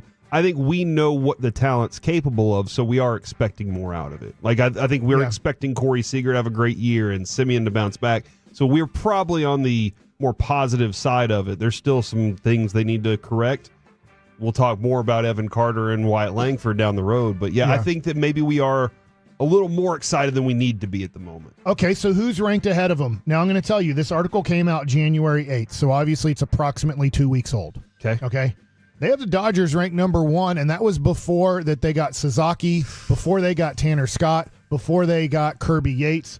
So, look, I was looking at this before I go to other teams, and maybe I run out of time, but I was looking at their rotation. You can put them in whatever order you want. But start counting on your fingers the guys that we have here. Blake Snell, you have to remember they got him early in free agency. Yamamoto, Shohei Ohtani, Roki Sasaki, Tyler Glasnow, just to give you an idea, that's 5. Tony Gosselin, Dustin May is supposedly going to be healthy and come back for the first time in his life. Like, it's amazing. He has 5 years of service time and has barely pitched in his career. I haven't named Clayton Kershaw yet. That would be number 8. So I do think he's a generational, and I know he's not at that point. Right. He's their 8th guy. Yeah. If he can be healthy for them at any point, I think that he does do the Dane Dunning role, and they can help out inning. Like, hey, we got to watch Ohtani's innings this year coming back from Tommy John. He obviously is playing pretty much every day as our designated hitter. So they can be like, on certain days, they can be like, all right, Ohtani's going to get the first 4 innings, and then Clayton Kershaw is going to get innings 5 and 6, and then we'll turn it out. Then we'll turn it over to our 3 closers. How absurd! How absurd is that? Hey, you know how you got Dane Dunning? That's cool. That might be how we use Kershaw if we feel like it. Or Dustin May. Yeah. Like, Dustin May's not going to be in the... Now, they do have to go to a 6-man rotation with 3 Japanese pitchers. They have to have a 6-man rotation. That's when Ohtani was in L.A. That was when he was with the Angels, I should say. When he's with the Angels, they would say it is challenging when you have at times a Japanese pitcher in your rotation that you're trying to take care of, and you're not going to go, hey, you're in the major leagues now. We do 5-man rotation here. Yeah. Ohtani's obviously different, but then you have Yamamoto and Sasaki, so they're going to have a 6-man rotation. So when I say They have 8. They literally have to go with a 6-man rotation. I gotcha. And we'll see how healthy. Dustin May, I love him. He's from this metroplex, but he has 5 years of service time with never being healthy for a season. And then you have Kershaw, who's at the end of his career, who you don't know what he can and can't do. But now I go back to the power rankings. The Dodgers, number 1, and I think by far number 1. Number 2, the Phillies. Number 3, the Yankees. Number 4, the Mets. And number 5, the Braves. What does that scream to you in the top 5? That's a lot of NL power right there. Besides the Yankees. So this is good news for the Rangers. I think I've done this Feels kind of like the NFL right now, right? Yeah. Hey, you're in the weaker conference. Yes. Number 6, the Padres, another National League team. Number 7, we get to the Orioles. They're going to be interesting. So you get to Yankees, Orioles as the 2 top power-ranked American League teams. They're in the same division. Only one of them can win the division. The other one would have to be a wild card team if they both make it. And it's just interesting is that they lost Corbin Burns. They added Charlie Morton. That's a downgrade, even though I like Charlie Morton, and he's 40-ish. I can't remember. He's 40 or 41. Like, he's right there. So I just look at the Orioles adding, to me, nothing. They've just lost Santander to the Blue Jays. Like, they're not getting him back. So they're getting worse. They're not getting better. And by the way, I am teetering on the brink of not believing in postseason Baltimore anymore. I know it's only been 2 years, but haven't they not won a playoff game in those 2 appearances? Yep. I mean, they didn't win against us. Yeah, and so they didn't win against us, and they lost to Kansas City. And the year before, it looked like they might have the best team. I know they were super young, but so they come in, all the hype, nothing. Come in this year, nothing. Yeah. Or last year, nothing. So I'm kind of to the point where I wonder, like, I think Baltimore's going to make the playoffs, and then I think they're going to do nothing. Yeah, I mean, I'll homer it up. If you go against Baltimore, I think offenses are comparable. I think they have a great offense. They did lose Santander. Like, that was their second best hitter last year. Gunnar Henderson, number 1, Santander, number 2. Adley Rutschman had a bad year last year. Still a young offense, too, yeah. That's for sure. So I look at the Rangers, and if you have a healthy DeGrom and a healthy Eovaldi, if you make the playoffs, good luck. Yeah. Good luck with that 1-2 combination. Yeah. Now, hopefully the Rangers, to me, if you get into a bullpen battle, you know, that gets a little bit scary for me and the playoffs if it becomes a bullpen battle. But like my buddy said, who's a scout for the Phillies, I can't believe you guys are in the World Series with 4 pitchers. Still remember it's that. Fair. Because he's like, you literally have Eovaldi, Montgomery, Spores, and Leclerc, and everybody else I have on my kind of scouting report as please put them in the game. Nothing against the other guys who pitched. Right. They did their job at times, but like that was the Phillies scouting report is they have 4 pitchers on their team. That's amazing. Okay, number 8, Diamondbacks. Number 9, come on, guys, but it is what it is. This is where maybe I'm homering it up too much. Astros at number 9, and number 10, the Brewers. So 3 out of the top 10 teams are National League. 3 out of the top 10 teams are American League teams. Yankees, Orioles, and Astros are the only 3 American League teams. So this is a wide open American League. Then we get to kind of the Central. We get to 11, Tigers, then the Guardians, then they throw the Cubs in, then we get to the Royals at 14. So those are the 3 American League Central teams just outside of the top 10, but now getting close to the Rangers. Then you have the Red Sox and Rangers. And then the Mariners are 17. The Twins are 18. What's interesting to me, and maybe I'm too high on them from where they're at. One, I think the Reds are just way underranked at 21. Okay. With getting Terry Francona. We saw the Bruce Bochy effect here. I think that there can be a major effect like that. And then here's the one that I don't get. The A's are at 24. I think that's too low. I think that's way too low. I know this sounds, I know, it sounds Grego. Were they just throwing money around this offseason? Don't count out the A's. Or were these good additions with I think their they money? are good additions. Think of Jose Leclerc. He's going to be their 6th or 7th inning guy. They didn't sign Jose Leclerc to compete with Mason Miller, and I'm sorry, I'm drawing a blank on a couple of their setup guys. Yeah. Like, he's going to be their 4th bullpen piece. Yeah. When you have Jose Leclerc as your 4th bullpen piece, that's a nice bullpen. When you elevate him to your 1st or 2nd bullpen piece, that becomes a very scary bullpen situation that you just might not have a lot of faith in. But the A's at 24, I think the A's, to be honest, should be kind of right around where the Rangers are ranked in this power rankings. I think the Rangers should be ranked higher. Okay, but you think the A's should be like middle of the pack? Yes. I'm out of time, but this power ranking thing just had me a little bit concerned that am I overhyping how good this Rangers team can be? And you hate to say it, but the answer is maybe. Yeah, we'll find out. We're the KNC Masterpiece. Thank you for that. Right here on 105.3 The Fan. Coming up next, let's do some NFL overreaction or reality right here on The Fan. Well,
Uber Eats has lower fee products? I gotta remember that. Well, you know, they say in order to remember something, you have to forget something else.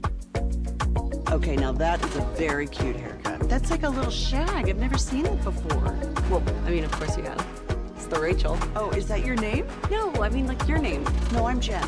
My name's Jen. Right, but I just mean like this is your haircut. But that's hair on your head. I'm not saying this is your hair. Okay, freaking me out a little bit.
Driven from our D&M Leasing Studios, it's the KNC Masterpiece on 105.3 The Fan. KNC Masterpiece right here on 105.3 The Fan. If you want to get involved in the conversation, hit us up on the Twitch, on the YouTube, or the Franklin Injury Attorney text line 877-881-1053.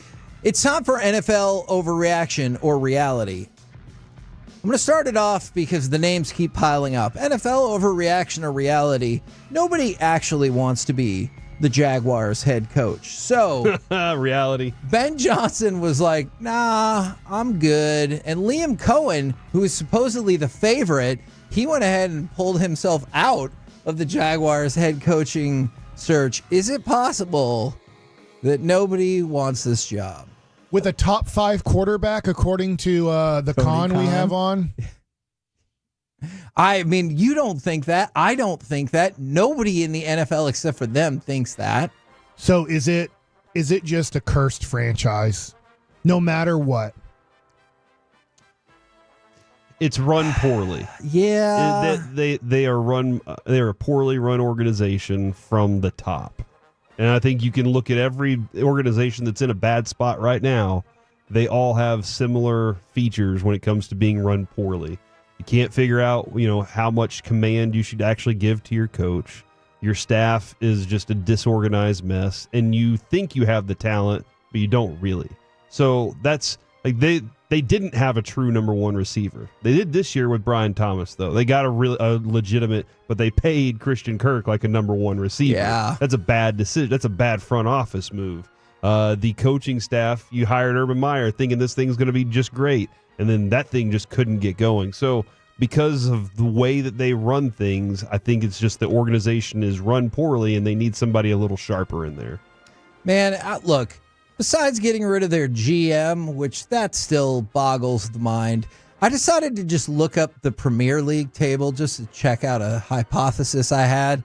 And Fulham, which is also owned by that family, is number 10 out of the 20 teams. So, maybe they're just been really successful business people whose sports franchises are going to kind of, they're fine. Yeah. Here's what's surprising to me. And look, not that I've totally given up on Trevor Lawrence, but I'm very disappointed with his career. Is coaches are saying, nope. You have this guy who, yes, he is under a big contract starting next year at $55 million a year, pretty much. And they're saying, nope. But it's like, all right. I mean, a lot of people would say, I can fix that. I have a highly talented, high school successful, college successful, at moments NFL successful, but disappointing career.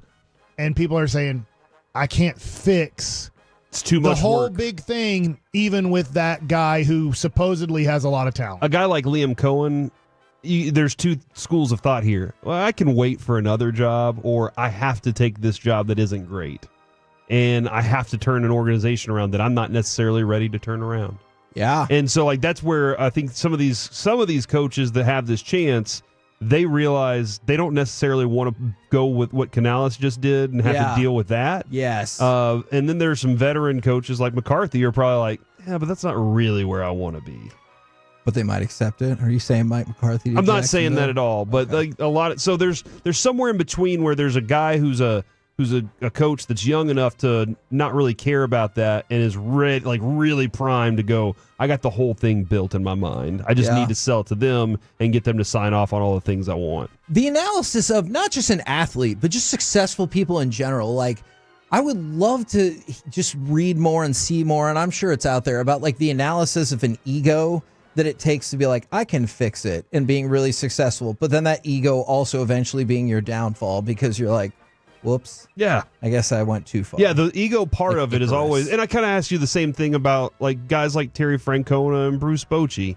When they're looking at organizations, do they go, this is the right fit, I can work with this? Or are they like, I can work with any of these things? I think you can be choosy. Yeah. In Bochy, and they don't need to manage the Dodgers, but they are looking at, I like the front office that I'm going to be working for, and then I see potential in the team that they have, and then they usually, it seems like, get the most out of that team. And I do see people, and we kind of talked about this, people in the fan text talking about, if you got rid of Trent Baalke, nobody likes him. I can't rule that out. Like, I can't rule out, I have no idea what the split is between, I'm leery about having Trevor Lawrence on this new contract versus I think the guy who's a GM is a jackass, and I don't really want to work with him. That's a fair point. All right. NFL overreaction or reality. What happens in the playoffs always impacts who you think should have won MVP. So, like, I get it. MVP is a regular season award, but what happens in the playoffs almost always impacts who you think should have won the award. It does. I mean, like right now, as soon as that game was over, advantage Josh Allen. Josh Allen he won, even though I thought Lamar Jackson played a pretty damn good game too, especially in the second half. But yeah, it does, and so immediately my mind goes to that. But then I have to tell myself that's not how voters are working.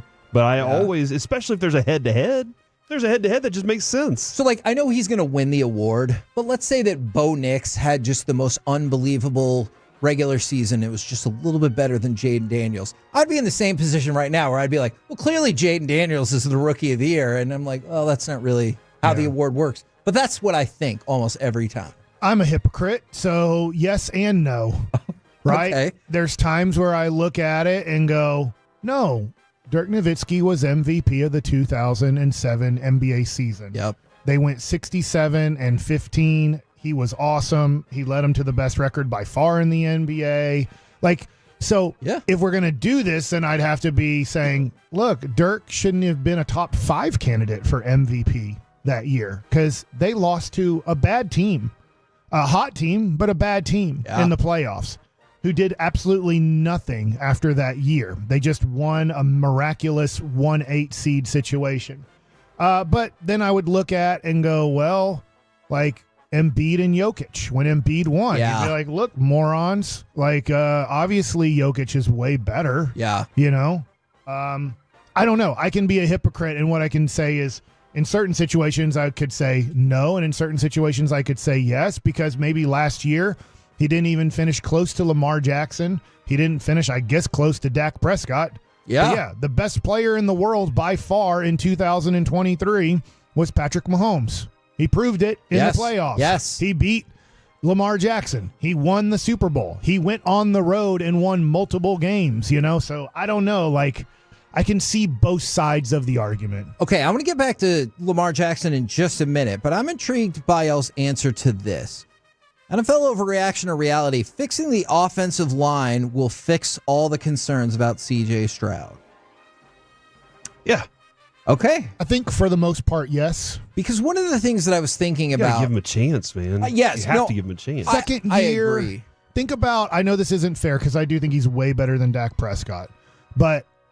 think about Dak's second year and how teams made adjustments to him. And there was a little bit of an issue with Zeke Elliott's focus in the second year of his career because of the looming suspension. And then it did happen during the year. So I look at it and go, I think CJ Stroud is going to be great. But yes, if you help his offensive line out, he should, I think, compete in his career for an MVP or MVPs. And I definitely agree with you guys on that. Some of the numbers weren't particularly shocking. Like, I know he took a big drop in passing yards, like about 55 per game, less touchdown passes. But it was the interceptions. He went from 5 to 12. Now, I realize that can obviously be a direct product of having more harassment on you because of a shoddy offensive line. But I also did wonder, because there's some of those interceptions. Yeah, you're talking about our coach, man. No, not yet. But there are some of those decisions you watch these games and you're like, that wasn't the offensive line. Like, what were we looking at? And listen, man,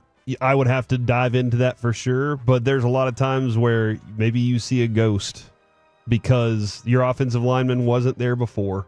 And now I don't trust that he's going to be there on this play. You have to trust it. Sure. But I don't trust that that's going to be there. So I have to do something to take up for it. And now I've made a bad decision. Now, but give him time, give him space to work with. Okay. I have a lot more faith in him. NFL overreaction or reality. Lamar Jackson will win a Super Bowl as a starting quarterback. Now, several Ravens players said this. Patrick Ricard is one of them. He said it's inevitable. He's going to win a Super Bowl. I want to be a part of it. It just sucks that it hasn't happened yet. And I get it. If you're in the Ravens room, odds are you probably really think that. But you also definitely wouldn't come out and be like, I don't know, dude, probably not going to happen. So I'm asking you guys. If you're one of those guys that didn't want to practice in the cold all week and Lamar said, hey, we need to practice in the cold, and then y'all end up losing. Yeah. Maybe you're not on his side. He tried. So overreaction or reality. Lamar Jackson will win a Super Bowl as a starting quarterback. I'll say overreaction just because it's so tough. And in his conference, it's so tough to get to the Super Bowl. In the last 7 years, there could be 14 different teams to get to the AFC Championship game. Well, one team's gotten there 7 times out of the 7 times you could have done it. It's so difficult to get there. He also has Joe Burrow in his own division. So to win that division, I get they did it again. They've won it back-to-back years. But it's not easy. The Browns are horrible and going to be horrible. But I look at that division and go, going into next year, can you just say, yeah, Baltimore's going to win that division again. They're going to get at least one home game. I would say that's not so easy to say. Going back to CJ Stroud, I'll bet you right now $1,000 that they win that division again. It's horrible. Yeah. So I think he has the opportunity. I think he has another 5 years or so to get it done. But if you're making me say, oh, he's going to win the Super Bowl, well, I'd bet against it. Yeah, no, it makes sense to pick the field. I'll bet on the talent and say that it's a reality. At some point, that talent has to win. The problem is there's a lot of factors in his way. It's the National League Baseball right now. All the power is at the top of their conference. So I think the talent's there. I think everything's ready for it. It just has slipped through his fingertips every time so far. Now, or somebody else's. This one, I don't know even my answer on this just quite yet.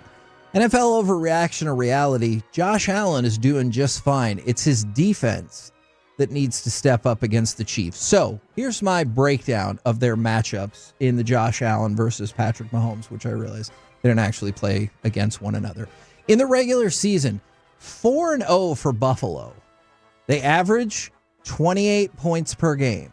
In the playoffs against Patrick Mahomes. 0-3, they average 28 points per game.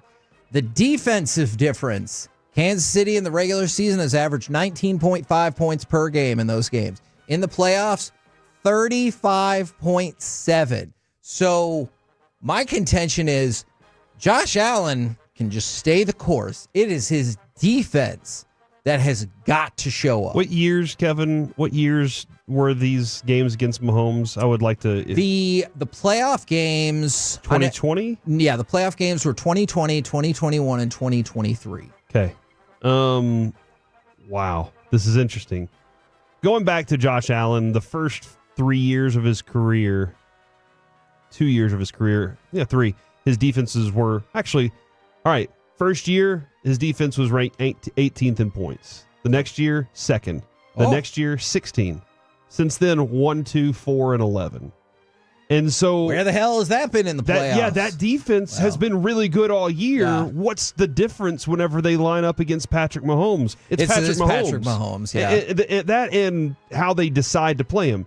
The defense, I think their defense has gone, we're not going to do what everybody else does and just shell up and make sure that nothing gets deep. We're going to attack him. We're going to do all these things. Maybe they do need to just say, we're going to be a little more conservative and understand that our offense can be a little more conservative than we've usually been, and whoever has the ball at the end of the game is going to get this win. I definitely think the defense has to do their job against Patrick Mahomes, considering this year they were 11th. That's still pretty damn good. They should be able to keep up with it. Part of me go ahead. What do you think that they need to hold Kansas City to win the game?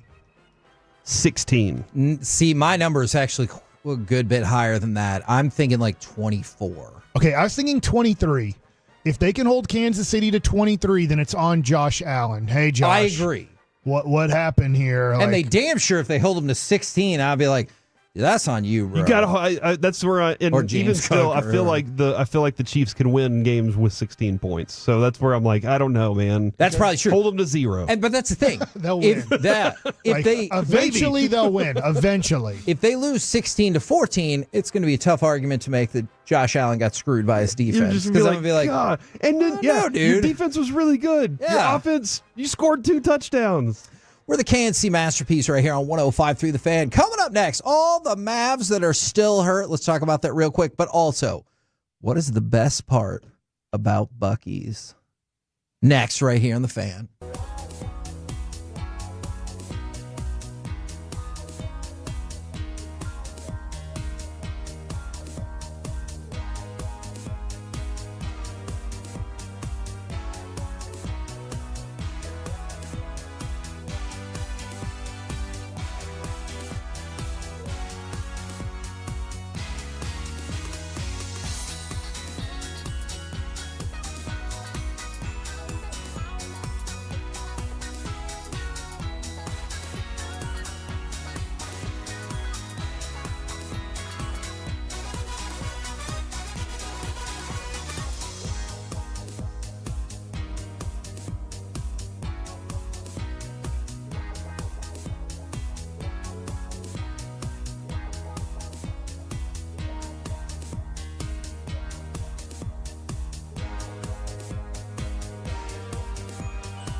Do you think it's true that you've got to forget something else to remember that Uber Eats has groceries? No, that's absurd. Hey, remember when you used to be Pepper Lady? Pepper Lady? Wasn't it Cinnamon Sisters? Razor Babes. Saffron Squad? Nutmeg Maidens? Pre-curve? No. Nutmeg Maid. I just said that. Was it Spice Girls? Doesn't sound right. Was it Saffron Squad?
This segment of the KNC Masterpiece is brought to you by Cars for Kids. Donate today at carsforkids.org and the personal injury lawyers, Frankel and Frankel.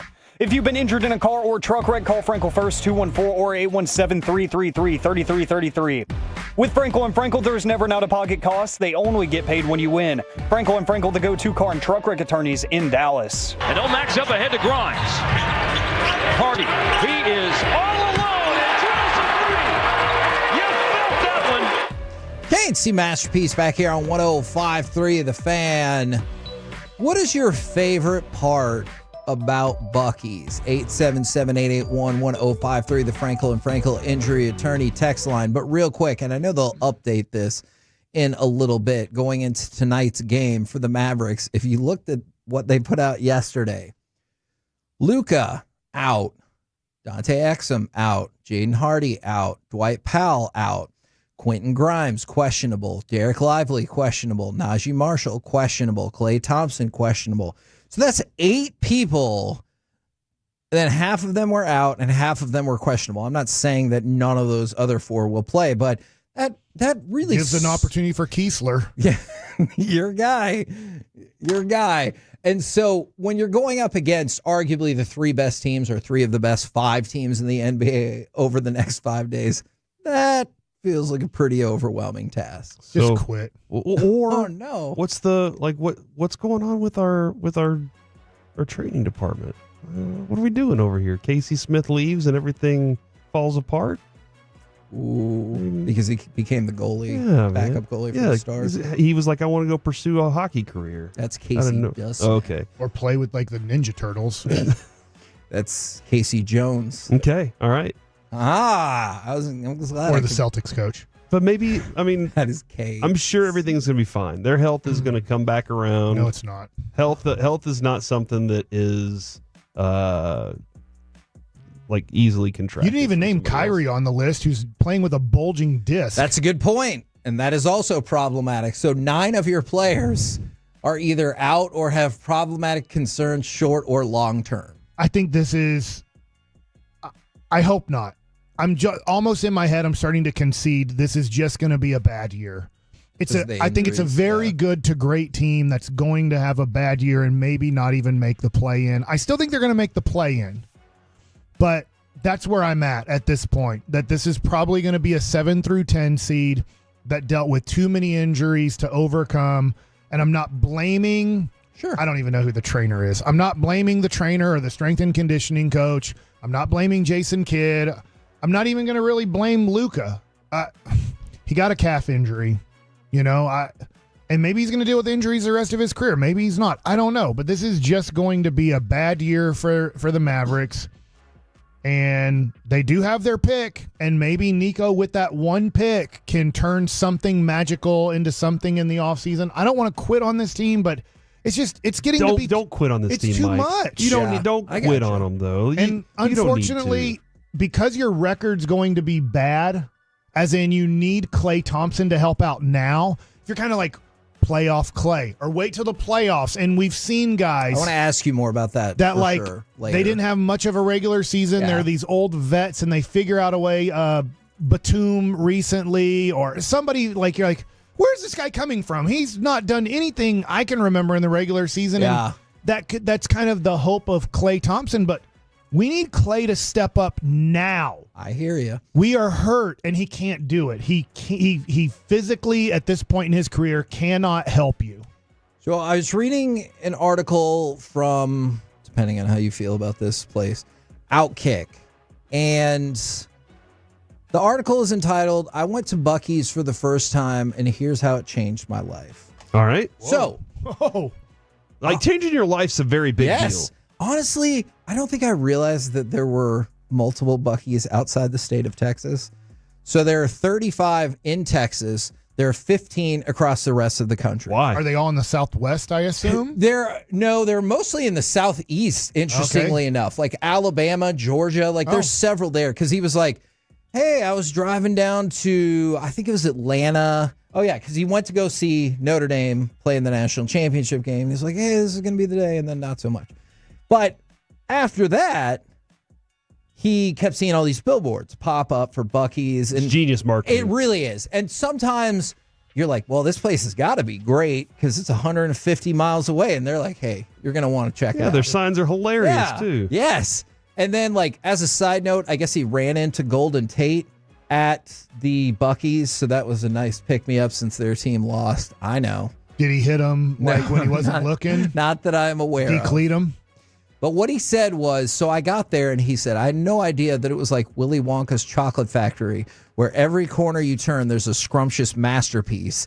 And there's always super nice employees. You can get Beaver merchandise for everything you can ever consider. And there's an NFL sidelines worth of freshly made jerky and brisket. So my question for all of y'all, what is the best part of the Buc-ee's? Because Jess said it's obviously the bathrooms. That is not the direction that I would go. And Brandon said, I like the variety. You can get some candy you really like and like a blanket. And so I was like, that's true. It's like a little mall. It's an everything store if you're kind of on a road trip, or I'll say, even if you're not on a road trip, if you have kids who play sports around the metroplex or around this region, dude, it helps you out so much that you have an hour and a half break in between your double header or quadruple header. If you go on a Saturday, it's like a coin flip that you're going to see a team of people, of players in there. That you're just like, okay, well, they're doing exactly what you just said. Right, and that's where Buc-ee's comes in handy when, for me at least, and I do like it. I like their brisket sandwiches. I like their sausage on a stick wrapped in a tortilla. Like there's different ways to go, because there's a lot of parents out there listening right now that can tell you, yeah, we wake up at 6 a.m.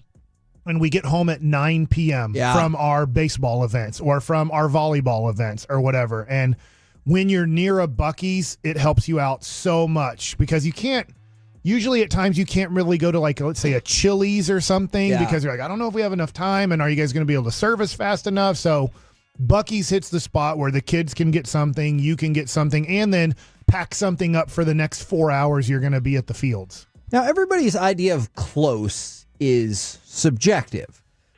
From Zach in Frisco, I've never been to Buc-ee's, don't have one that is close, but they said, I'm not so sure what's great and what I'm missing, but also they have 2 H-E-Bs close to them. They said they live in Frisco. There is a Buc-ee's in Melissa. That was in my face, by the way. Yeah, I know, that's true. I'm not saying they're right next to each other, but depending on what you think is close, that's not too far away. Kevin, do you want my thoughts on Buc-ee's, or do you want... Stop somebody in DeSoto calling me. Or do you want that one. An update on the Cowboys? Is it going to make me sad? Is this breaking news? I don't know if it's breaking news. Which one do you want? The one that's probably going to make me sad. Ian Rappaport at Rap Sheet. Somebody signed with the Dodgers. The Cowboys are planning. No. The Cowboys are planning to have a second interview with offensive coordinator Brian Schottenheimer today. Schotty! Per Tom Pelissero and Slater NFL, after spending nearly 4 hours with Schottenheimer yesterday, Dallas Brass sits down with him again. Okay. We're having a really good conversation. We really were. And also, I like... my Buc-ee's yet. What did you not learn?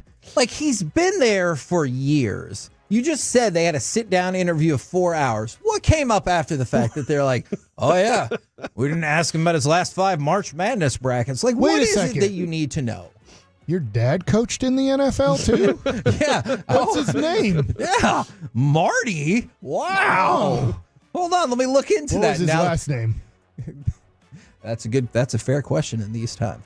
All right. Well, that is an update and a sad one. I do think that is an update. It's not necessarily breaking news as Mike asked, but it definitely is an update. Sounds more and more like they're pushing through with this. But I can almost guarantee you that case, you're still going to get Witten on the staff, and then you're still going to have like that concept of coach in waiting is just right there all the time. Check in on everybody listening. Check in on Sean Sharif, because this is his nightmare hire. Because he just wants content. Yes. And Schottenheimer doesn't give him content. That is true. So he held your hand. This is his nightmare. Because he wanted content Dion. so bad. Yeah, I thought it was going to be Dion. All right, look, I'm going to pivot back to Buc-ee's because the news that you told me made me sad. It's all right. Buc-ee's is a magical place. All right. From the always clean restrooms. From the 972, those magnificent breakfast options. Shout out to the Hippo Taco. I'm never around Buc-ee's at breakfast time. So, like, usually when we're driving, whenever I've decided it's time for me to get something from Buc-ee's, it's late. Or so it's afternoon, it's lunch, something after that. So, what are the breakfast options? Do they have They have your breakfast tacos, breakfast burritos. They obviously have huge cinnamon rolls or donuts. They've upped their game on their bakery, which is cool, but it came at the expense of something that made me sad. Beaver tails, I think, are pretty much apple fritters. Okay. Oh. All right, so it sounds like I just need to go to Buc-ee's. There's one right by me. There's one really close by. Now, the thing is your egg stuff, I think, leaves at 10 or 11 o'clock. Okay, all right. And so then it just goes, brisket on the board! Yes, and that is absolutely what somebody said immediately. Brisket on the board! And then from the 214, brisket sandwich with that sauce. Sheesh. And then from the 817, I don't know if you consider this as well. My favorite part of the Fort Worth Buc-ee's is that one cashier that she is super thick and fine. I didn't want to discriminate between anybody who's putting out their opinions. That is about the Buc-ee's and the person who works there, I suppose. I do all the brisket sandwich. I was very surprised. Kevin, you and I were heading to Houston for our first Super Bowl. By the way, we'll be heading to New Orleans here shortly. Right. On our stop at Buc-ee's was the first time I'd ever had that brisket sandwich. I was like, this is quality. It is very good. I will. And then I just love the bathrooms and the fact that I can pretty much park at any gas pump because there's a billion gas pumps. That's always helpful. Here's what I want to know. I don't know if Buc-ee's releases these numbers or not. How much art and framed stuff are they selling? Because every time you go to the bathroom, they have all kinds of, some of it's art, some of it's just framed stuff. What kind of sales do they do on those? I was taking a whiz. Yeah, and I saw this John Wayne photo. You just take it off and be like, got it. Yeah, and I thought this huge Longhorn's going on with me. And then as soon as you take that one down, they have another one and they go into the back of the bathroom. And they hang it right back up. It's just in a closet in the bathroom. Like I really wanted to know the report on how much they sell. Now somebody said they're done with Buc-ee's because they discontinued their 7-layer burrito. I can never be done with Buc-ee's, but I will tell you this. The absence of the sausage kolaches in many of their locations now is very alarming. My kids always want to get the dog a toy at Buc-ee's. They're always like, we got to get Landry something. I'm like, we didn't ever get Landry something from anywhere else. Why here? That's another genius thing about Buc-ee's is they're like, hey, we made this peanut butter thing into a bone. Your dog would love it. $6. And you're like, oh. You're on your way home right now to see that dog. Don't you want to surprise him with something? Your dog loves peanut butter or chicken or whatever flavor that you want. The beef jerky choices there are absolutely amazing. I wonder if anyone's ever tried all of them. I think Avery has. Really? Every time we go, he gets one of their beef jerkies. He loves them all. I wonder where they make all their stuff. I get they're making they have the brisket there or whatever, but where are they making the 1,000 different flavors of chocolate covered or yogurt covered pretzels or whatever? Man, that is weird. And you know what the weirdest part about that all is? They have all their own specific kind of beaver nuggets and chocolate and pretzels and stuff, except for regular milk chocolate. And they're like, hey, just get a prepackaged bag. Just get this bag that's blue. I don't remember the name of it or whatever. Yeah, I know what you're talking about. Yeah. Like from the Keeblers. Yeah, exactly. The Cleveland Brown logo guys. With the Cleveland Brown logo guy. Yes, that is a good way to put it. Keebler elf? Somebody said all of the sodas that are there as and they well. make their own sodas.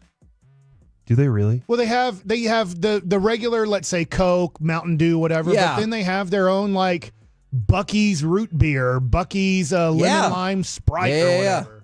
I think their Rice Krispie treats are good too. Up at the front, they're good. Buc-ee's in Melissa has an HEB currently being built right next to it. Mike will never see it. Yeah, that is not a bad idea. For baseball tournaments, that's where they have, I think, right next to the baseball tournaments, the landfill. Okay. So, man, can it smell like dump while you're watching baseball games. Yeah. We're the KNC Masterpiece right here on 105.3 The Fan. I hate to do this, but based on the news that Corey gave us, coming up next, it's time for Gridiron Gravy. Is this second interview a mere formality to offer the contract and just get this thing done? Next on The Fan.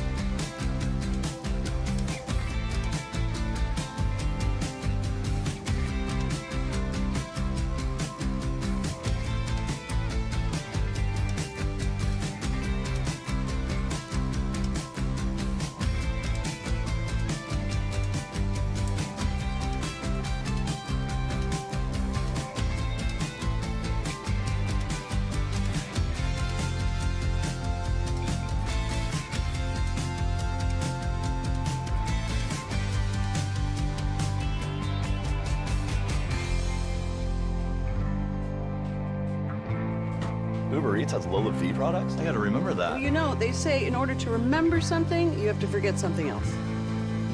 Okay, now that is a very cute haircut. That's like a little shag. I've never seen it before. Well, I mean, of course you have. It's the Rachel. Oh, is that your name? No, I mean, like your name. No, I'm Jen. My name's Jen. Right, but I just mean like this is your haircut, but that's hair on your head. I'm not saying this is your hair. Okay, freak me out.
Uber Eats has groceries. No, that's absurd.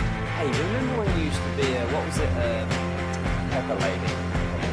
Wasn't it cinnamon sisters? Those are those. Saffron squad? Nutmeg maidens? Sweet No. nutmeg. Just said that. Was it Spice Girls? Doesn't sound right. Was it Saffron Squad?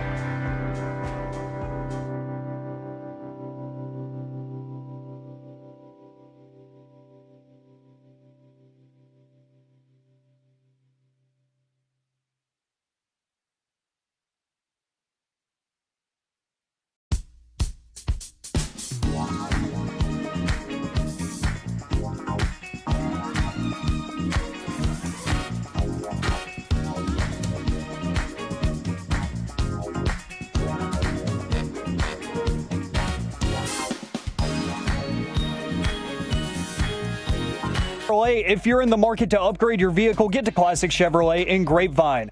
Back-to-back #1 Chevy dealership in the world. They've got more new Chevys than anyone, all priced to sell. Visit ClassicChevrolet.com. This is Texas. This is Classic Chevrolet. Together, let's drive based on new Chevy registrations 2023 and 2024.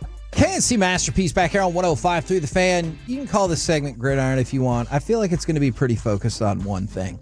And we bring in Eric Chiafalo to get involved in the conversation because about, 15 minutes ago, Corey gave what I feel like a lot of people would describe as a crushing update from Ian Rappaport. Would you care to repeat that? They are planning to have another interview with Brian Schottenheimer. They are planning to bring him after 4 hours yesterday. Mm-hmm. They're like, not enough time to get everything we need from this guy. Mm-hmm. Now we need to go ahead and get this contract written up.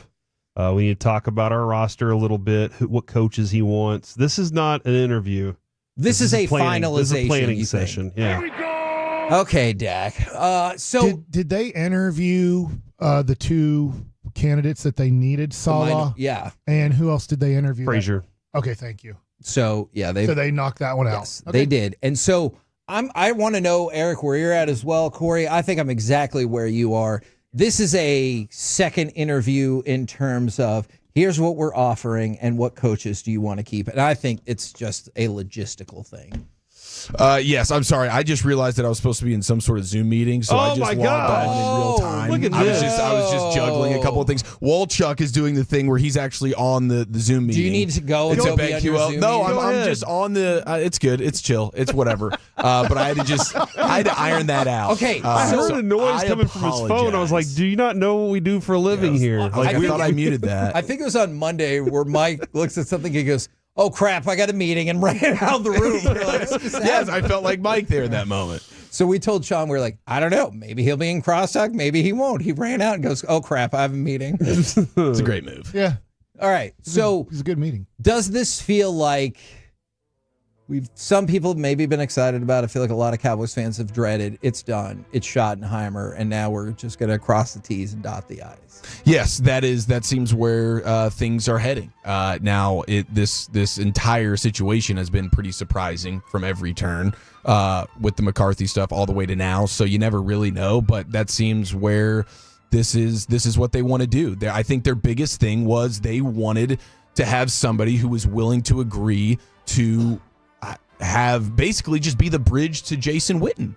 And McCarthy had too much respect for himself, and he was like, thanks, but no thanks. I don't need this. Schottenheimer, he's never been a head coach. This is the guy that you have. This is really your only option with the stipulations that you're putting in place with how much we want to pay you, how long we want to pay you. Oh, yeah, Jason Witten, he's going to be lurking in the shadows over your shoulder. That too, though. I thought they were like, we don't want a first-time coach. Yes, but now the stipulations that are involved, you really don't have a choice because that's the only guy that will even take your job. I mean, even Walchuk and Broaddus are talking about how guys around the league, if Robert Saleh was getting the Cowboys or the Jags, if he could pick between them, he would rather just do the Jags thing. Hey, they're still available. People are leaving that interview left and right. So if he wants that job, it's there. If you have experience and self-respect and all these different things, options, then this isn't a job you want. So you boil it down to a guy who's never had the job. It is a good opportunity for, I mean, if you want to be a head coach elsewhere too. You know the time limit you have. It's probably not forever with the Cowboys unless you're winning, and then that could change everything for you. But it gives you the experience to go and say, I can do it at another job. So that it could be another opportunity for him down the road. We see this all the time now. A lot of times the next guy isn't on the board. Yeah. But you look at, I'll just look at the Houston Astros, Bo Porter. He was there to lose 100 games a year. And then they found AJ Hinch. They knew, like, once we think we're good enough, we love Chris Kind of feel Woodward. like that with Woody, yeah. Right? We loved Chris Woodward. I think that, it's a little bit of a raw end of the deal, but you do get millions of dollars for the most part to be the manager or head coach, and you have to go through the rebuilding thing. And as soon as, now I'm not saying this is a rebuilding thing, but I don't think it's going to go very well for 3 years here. And so it's like, okay, for these 3 years, I think the Joneses, they'll never admit this publicly. They know that they don't have a very good situation here. They have a hurt quarterback. They have lack of money, lack of draft picks, and they're going to be like, probably for 3 years, we're not going to be very good. But Witten's going to get his experience for those 3 years. We have a guy that we don't really care too much about for 3 years, and I hope Schotty does great. He seems like a very nice person. But 3 years from now, they hand the job over to Witten. Yeah, and the only sort of hope that you have is that maybe there is a world where Schotty has been sort of adapting and evolving, and his playbook was just being walked by McCarthy every day, and they never cracked it open for 2 years. No, this is far fetched, and this is the optimism that you can try and cling on to. This is very, very not likely, but leaving that open, like. We have seen coaches evolve. Even Dan Quinn. When Dan Quinn came here, it was like, I don't really know, dude. He had a Hall of Fame level defense from a personnel standpoint with Seattle. He was doing basic crap. He had great players. What does that really mean? And then all of a sudden you saw Dan Quinn. He actually used his time wisely after he got fired, and he changed things up. So maybe Schotty has done that, and McCarthy just completely neglected it. I find that to be unlikely, but I guess that's the hope. I just saw somebody text in. And look, I know it's easy to say things right now, and then how are you going to feel in August or at least September? Somebody texted in. There's a whole lot of text coming in right now. If the Cowboys hire Schottenheimer, this is from 575, I'm 100% done with this team. I'll be a free agent this offseason looking for a new team. And I'm not disputing that individual person, but how many people are going to say that? And then when September or whatever gets here, they're like, okay. Just choose wiser than Baskey did going to the Jags. Okay. That's my only request. Just like, it's horrible. Really think this through a little bit. All right. This is Schottenheimer's the reason, though. Like, that's the thing that's going to make you say, weird. I'm out of here, because Schottenheimer. Yeah, of all the other terrible decisions we've made here. I'm kind of curious about what coach would have kept you, and obviously it's Ben Johnson. But the other part is, the Cowboys, it's weird to me that they haven't talked to anybody really that anybody cared to talk to. Oh. And I don't know if that's a good or bad thing. Like, they're like, hey, we got these 4 other people that nobody wanted to interview. And there's thought that Ben Johnson was like, I'm good. But they got these other people, like you got Schottenheimer, you're talking Witten. Like, these names aren't names that are anybody's invested in. And that's the Cowboys' way, is like somebody that nobody would even think of. And that's why Dion's name made sense, because it was big, splashy fun, and you wouldn't think of it, except for Mike did. And part of it is Jerry just has no respect for the job, the position. I agree with that. So I agree with he's that like, for sure. why would I spend a bunch of money on going to get an awesome guy when that's not what this is about? So the word here is interesting because I don't really agree with this description, but I like the rest of it. From the 214, this is babying Dak. Schotty understands what Dak can do and cannot do. I don't think that's babying at all. If that's the case, I think that's smart. Like, for way too long, we have said, we pay you to do this, or we need our defensive system to look like this. So that's what I need you to do. I would much prefer have somebody who's like, Dak can't do that. Oh, yeah, no, he can't do that either. I will design my plays for what he can do. That's what everybody should do. Design for the personnel you have, not the personnel that you have aspirational thoughts of what they could be based on what you pay them. Yeah, the babying part, I think, has a lot to do with verbiage, terminology. They don't want to change too much and break up. Hey, it's all about comfort. Yeah, it's all comfort's about important, comfort, especially dude. whenever you had a season like they just had. Everybody should be comfortable. Yeah, we're so good. You've earned the right to be comfortable. We only missed the playoffs by 4 games. That's Well, I do think this is a 10-year Around the hire. rim. I think this is Schottenheimer for 3 and Witten for 7. Yeah. Now, we'll see how Witten does in those 7 years, but I do think that Jerry looks at this as, look, I probably have 10 years of life left. He's 82 years old. Like, that would be a great life to live till you're 92 years old. So this is his last hire pretty much as like a head coach. He gets the combo platter of Schotty does it for 2 to 3 years. We're probably not going to be very good. I do think Jerry's smart. I know that what he sells. He's not going to sell this, but he knows that they're in deep crap. And then I just elevate Witten, great relationship with, he believes a lot in, and then his sons and daughter can deal with the next head coach because he won't be around for it. Yeah, and for the 262, maybe 817, I'm not sure why people are getting worked up about it. We've been doing the same thing for years. And so I think there's 2 answers to that. First of all, if you're a fan of a team, it's easy to get worked up about just about anything. But secondly, what's happening on Sunday is what I think people thought was going to change things. We started out our show on Monday. It's like, it ain't going to change nothing. 2 teams from your division. Yeah, 2 teams from your division for the first time since like 86 are playing in the NFC Championship game, and you aren't in there. The Washington Commanders made the championship game, which means you are now the longest outlier in the NFC by 15 years. I know, that was the craziest part about that. And we're 2 teams away. I think the Lions and the Commanders, again, from every team of making it twice since you have last made it. You have the 7th or 8th longest drought for making a conference championship game in the history of the NFL. All of those things, I think people thought that Washington win was going to be the embarrassment or the kick in the ass or however you want to describe it. That's not the way they operate.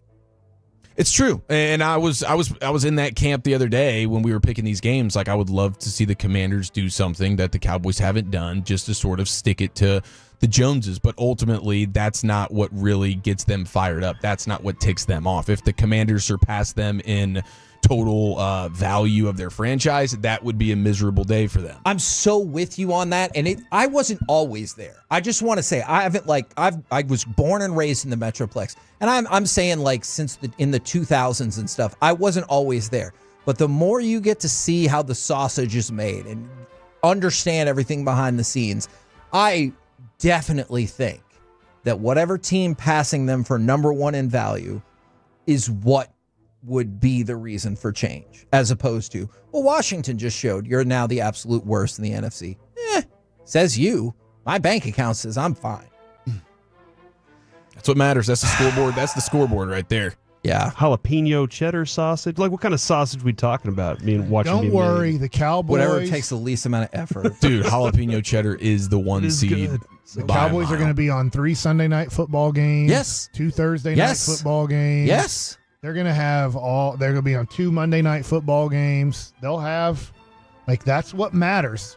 And you just named it. It's money, but it also goes to relevancy. And they're still going to have it for a while. I agree. So they're in good shape. You know what else is absolute money? The Texas Philly cheesesteak from Buc-ee's. Look at this. That's my go-to. That's my go-to. And shout out to your wife for the bathroom call out. Yes. Because Is it a tortilla or is it in a bread? Yeah, it's a tortilla. Yeah, tortilla. That's what I've had it before. It's solid. We might need to revisit that with the G-Bag Nation. I Coming just up want next. some A1 steak sauce with it. Okay. They don't have that. Oh, that'd be a nice dipper. Fascinating.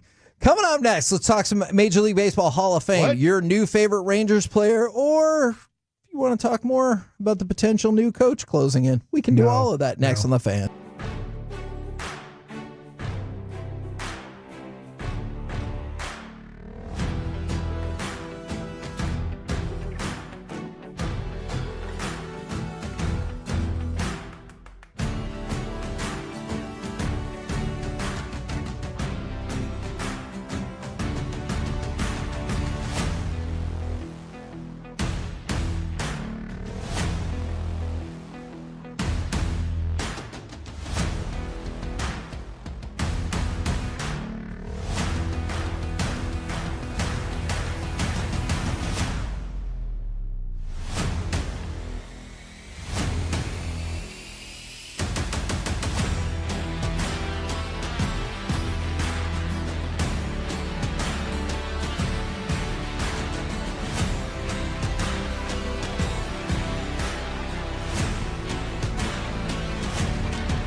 products? I gotta remember that. Well, you know, they say in order to remember something, you have to forget something else. Okay, now that is a very cute haircut. That's like a little shag. I've never seen it before. Well, I mean, of course you have. It's the Rachel. Oh, is that your name? No, I mean like your name. No, I'm Jen. My name's Jen. Right, but I just mean like this is your haircut. But that's hair on your head. I'm not saying this is your hair. Okay, freaking me out.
Driven from our D&M Leasing Studios, it's the KNC Masterpiece on 105.3 The Fan.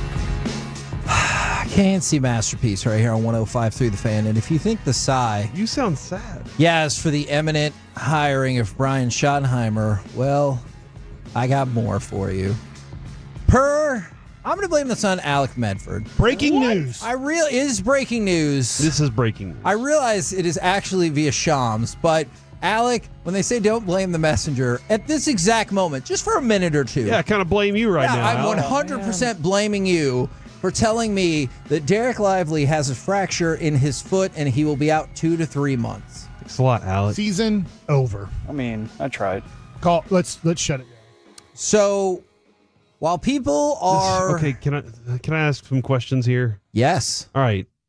Maybe you should ask Alec. He likes delivering all the bad news. I don't want we're any best more friends bad too, news. remember? He goes, Mike, actually, that's not what the happened. word for a while was that Gafford was kind of dangling in trade conversations. Right. And there was always this, why would you want to do that when you have two of these and Lively typically is injured? Yeah. There's no way you can consider him in this in a trade conversation if you're trying to make a run now, right? I guess if you're going to go with that specific sentence, then no, you can't. But if you went the totally opposite direction, look, I want to make it clear. I do not want to trade Daniel Gafford. But if you're like, this season is effed, let's do whatever we can, I guess you could consider it. You could consider it. Here's probably what they're looking at, Corey, because I think there's way more than just that sentence. He's going to get $25 million a year when he hits free agency, which is sooner than Derek Lively. Derek Lively, obviously, he broke his foot. We'll see how he recovers from that next year. His season's over. Like, he ain't playing again this year. So if you look at Derek Lively next year, you have to see how his foot recovers. You still have 3 years of control of him, but Derek Lively's probably a max out player. So he's probably looking at 3 years from now, he's probably looking at $40 million a year. I don't know what the max will be at that point, but you probably can't pay $70 million to two centers who share the position. So if you're looking at the Mavs from a standpoint of, hey, can we do this? Can we keep these guys through the Luka era? Well, if you are, you're looking at approximately $70 million a year from those two guys. And right now, you're paying approximately $20 million a year for those two guys. And that's why last season, this season, and next season were the perfect time because Daniel Gafford was at about 12, 13, 14. You still got Derek Lively under the rookie contract. This really sucks because it feels like we've been grasping at every straw possible for why this season could still be alive. And it feels more and more like the injury people are like, okay, but it's not, so you should give up. So then do you shift all your focus to next year, I guess? I would. If I'm Nico, I shift it all to next year. And can I tell you, that's why something that annoyed me yesterday, and I realize it's more complex than just me saying, oh, the Mavericks should have done that move. Like, I understand that. But you heard the move yesterday, which everyone thinks is facilitating Phoenix picking up Jimmy Butler. Because Phoenix sent their 2031 unprotected first-round pick to the Jazz for 3 first-round picks, 25, 27, and 29. Now, every one of those picks is the worst of the bunch. So, like, this year, it's whoever has the worst pick, worse, for the team. Between Cleveland and Minnesota, 2027, Cleveland, Minnesota, and Utah, 2029, Cleveland, Minnesota, and Utah. So I get it. Like, there's a good shot. It'll be picks 25 through 30. Exactly. But if you're the Mavericks and you're like, hey, we got 3 first-round picks like in the next 8 years, and we can only trade 2 of them, this is the kind of deal that intrigues me just because I'm like, man, if then you could tell me we have 2 2025s, a 26, a 27, 29, that at least like gets you back in a trading conversation potentially for some things. And I have a feeling that the Suns are going to pretty quickly turn this around for something to do with Jimmy Butler. And so I thought it was a really heads up and savvy move by the Suns if they really want Jimmy Butler. So he can't fail for flag, is what you're saying? Yes. No, you're too far out of that, but you're going to be, there's a good chance you're in the lottery the same way you were 2 years ago. So I think there's a good chance you finish 11th or 12th in the conference. Mm-hmm. So that means you are in the lottery situation. But most likely the Mavericks will be picking somewhere between 15 and 10, like a few years ago, because we're not sure Luka's coming back this year either. Like, let's just be honest about that calf and his work ethic and his weight situation. Like, that's not an easy comeback injury like it is. And then I have to deal with Kyrie's back and seeing if he gets numbness again down his legs like he had a few weeks ago. I have to shut him down for another 5 to 15 days to see how he feels after doing some more kind of work on his back. So this is just a lost year. Corey. And I think that when you're a GM, it's kind of frustrating as you're trying to go through that, what Mike's going through and what Chris Young went through. Is my team really this or is it not? Yeah. And if I go ahead and pack it up on this one, can I guarantee that next year everybody will be healthy all season? No, I can't. I got to try everything I can to, at the last minute, pull this thing together.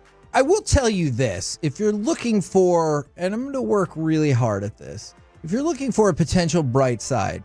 Now, Corey, you said, so we probably can't fail for flag.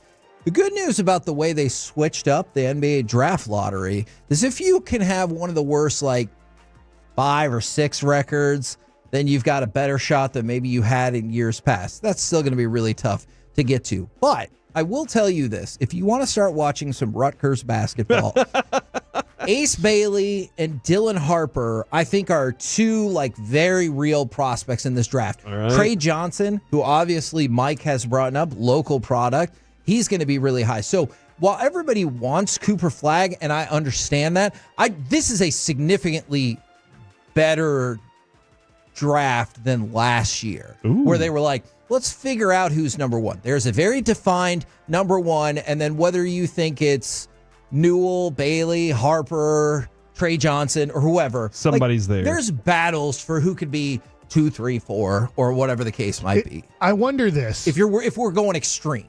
Does it make it easier now in the next few weeks, because the trade deadline is coming up? Does it make it easier to trade Klay Thompson now going, I get it, we have you next year at $16.6 million, but we're not making a playoff run. If your goal is to win one more time, we can't do it. Then you have to convince him. I'm being dead serious about this. You have to convince him it's his idea, right? Yeah. Or you have to wait until he asks. Because he'd be like, I kind of want to go to a contender. Like, you talk to his agent and say, hey, we're having teams that are interested in Klay. You see our situation. Luka, we're 50-50 on him coming back after the All-Star break. we know that Derek Lively's season is done. We got to protect that foot, especially what we have invested in him and what we think of his future. He's done for the year. We just can't compete in the Western Conference with the injuries that we have. And I'm throwing out a team. San Antonio's calling up because they want to make a run. Do you want to go play with Chris Paul and Wemby? Yeah. Like I'm throwing out something, and you're kind of maybe just trying to get rid of his salary and open up more playing time for something or other, and they're going to throw in a first round pick. Cleveland, who looks like they could win it all. They want to give us a pick for you. I don't know. At this point, I do think you start looking at, in a way, this is maybe good that Derek Lively's foot broke now, is that it gives you time to reassess your trade situation. That's true. And if I was looking at it just from a practical standpoint, but if everybody wants to make a run for it, I can quickly turn the corner. I think you can realistically get to the 9th worst record in the NBA.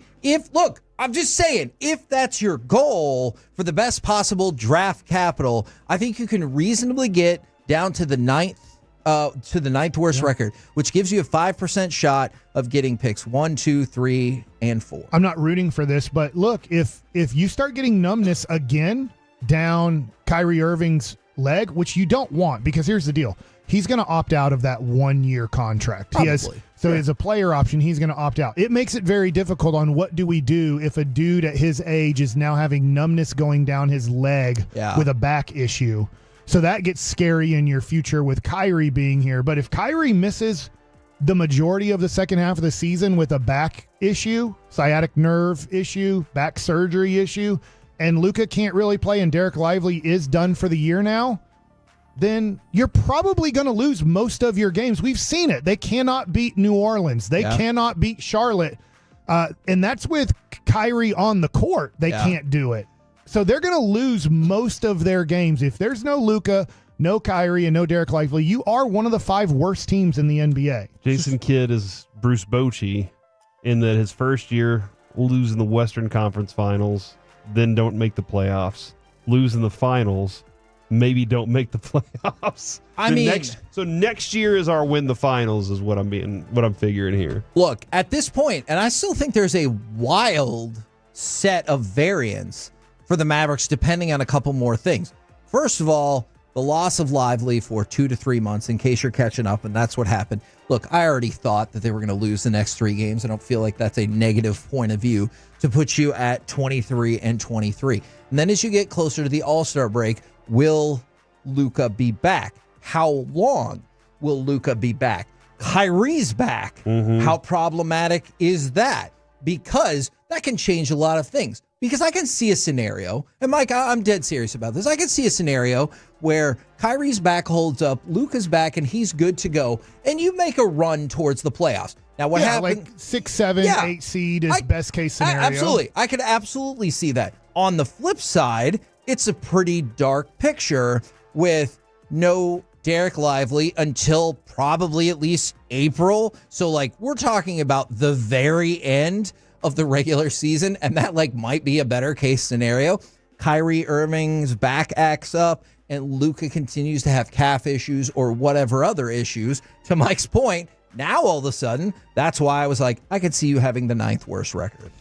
Kevin, according to Calvin Watkins, person with knowledge of the talks said that Brian... Hold on. Wait.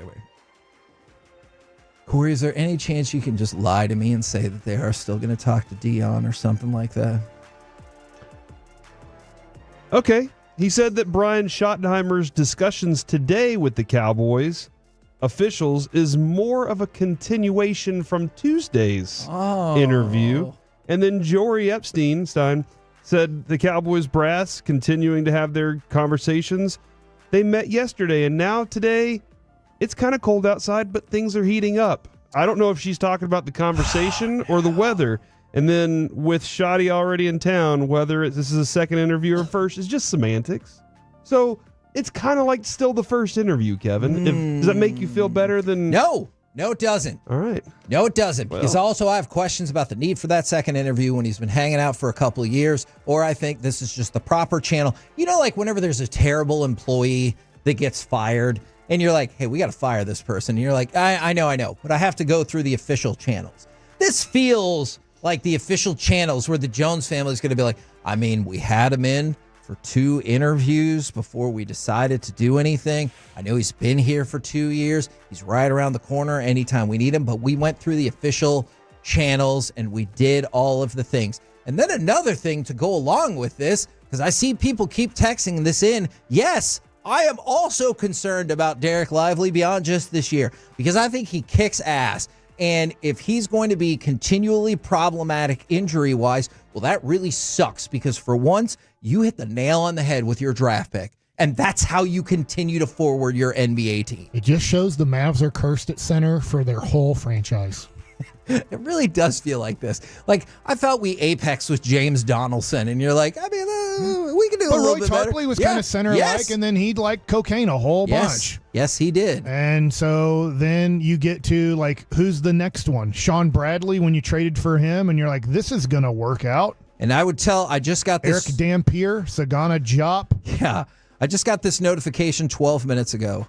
The over-under victory total for the Mavericks fell from 49.5 to 45.5. Look, if you could still find that number somewhere, I do not think picking the under would be a poor decision whatsoever. I think they'll struggle to get to 40. See? They might not even get to 25 at this pace. Okay, they will get to they will get to 25. They will get to at least 35. The Oklahoma City Thunder are like, we'll give you this game. They'll win 12 more games this year, and maybe they will win 17. Yeah. Somewhere between 12 and 17 more wins. So, here's the situation. If the Rangers win 162-0 this year, their combined records would probably be like 164-0. No, okay. Plus all the losses. They'll have more wins than that, but It's just going to go bad. It is. I get it. Might as well just ice over the city again. It's a bleak outlook for the Mavericks right now. I know there are a lot of people who have a bleak outlook for the Cowboys. There's so much bleak. I feel like maybe tonight you can watch Dinwiddie dribble the basketball. Okay, I feel like maybe we'll push the villain topic because people are really upset right now. I don't know. The villain exists. Okay, here we go. I got positive news for you.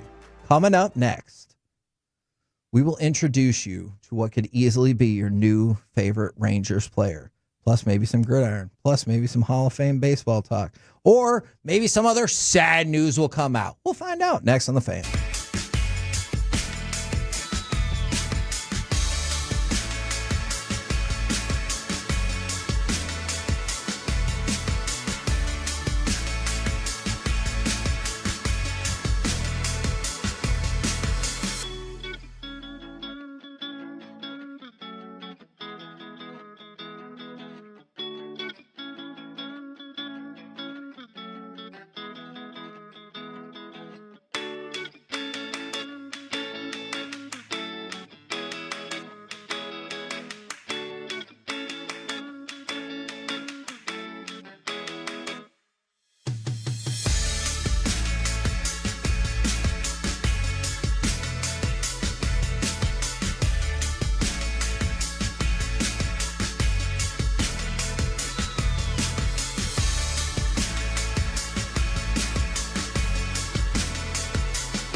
True that you've got to forget something else to remember that Uber Eats has groceries. No, that's absurd. Hey, remember when you used to be a, what was it, Pepper Lady? Pepper Lady? Wasn't it Cinnamon Sisters? Razor blades. Saffron squad? Nutmeg maidens? Paprika? No. Nutmeg maple. I just said that. Was it Spice Girls? Doesn't sound right. Was it Saffron Squad?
Uber Eats has low V products? I gotta remember that. Well, you know, they say in order to remember something, you have to forget something else. Okay, now that is a very cute haircut. That's like a little shag. I've never seen it before. Well, I mean, of course you have. It's the Rachel. Oh, is that your name? No, I mean like your name. No, I'm. The Expressway on 105.3 The Fan is presented by the On Time Experts. And Jake Berger with a drive out toward left center. Happy birthday, Berger! 3-run homer. KNC Masterpiece right here on 105.3 The Fan. We felt like we needed some good news. In the 817, my new favorite Rangers player is Jake Berger and his daughter. Let's talk about that a little bit more. We haven't had the opportunity the last couple days. But if you've missed it, there's been a lot happening during the show today. Name one thing. Derek Lively fractured his foot, and he's out 2 to 3 months. Well, the season ends in 3 months. So that's nice. Great. And then Brian Schottenheimer has been brought back in for a second interview that really kind of sounds like they're just following what they feel like is procedure to get this deal done. I said name one thing. Okay. Sweet. Stacked on top of it. Here's and the Stars lost. Well, I mean, for all the private schools, it helps out Taps. Witten's leaving his position, Yes. so That would be the thought that a lot of us have, that Witten would be on the staff and Schottenheimer would be a placeholder until Witten took over. what if Mike McCarthy takes over at Frisco Liberty? Is it not Frisco Liberty? It's Argyle. Argyle Liberty. Yeah. Yeah. What if McCarthy takes that job? Man, I don't think he loves this area that much. I think still can't rule out Mike McCarthy comes back here. And he's like, hi, just kidding. What? No. Kevin, you can rule it out. Stop. This isn't like somebody's passed away and you're in denial and you're just like, but he could come back. I Like, am when in the was denial phase about when a I was lot in of fourth things grade, today. and I was like, he's gonna pop up and at some point he's coming out of the coffin. It's gonna be all right. So we need something positive. That positive story comes to you via Jake Berger. Now, Jake Berger is going to wear number 21. I saw Pat Doney report on this. It really spread quickly, and we didn't get a chance to bring it up on Monday or Tuesday. But he's going to wear number 21 for his daughter, Penelope, who was born with Down syndrome. The genetic condition, more specifically, is known as trisomy 21, I believe. Okay. And that results in an extra copy of chromosome 21, which is what led to the Down syndrome, and which is why he's specifically he's picking this number out to do it just for his little daughter. And she's little. I don't know exactly how many months old she is, but she's like little. And he said, for me, it's about trying to spread awareness. And I just started to think about, like, the money is awesome. And you always tell me that. Adrian always tells me that the money we raise from My Possibilities is super cool.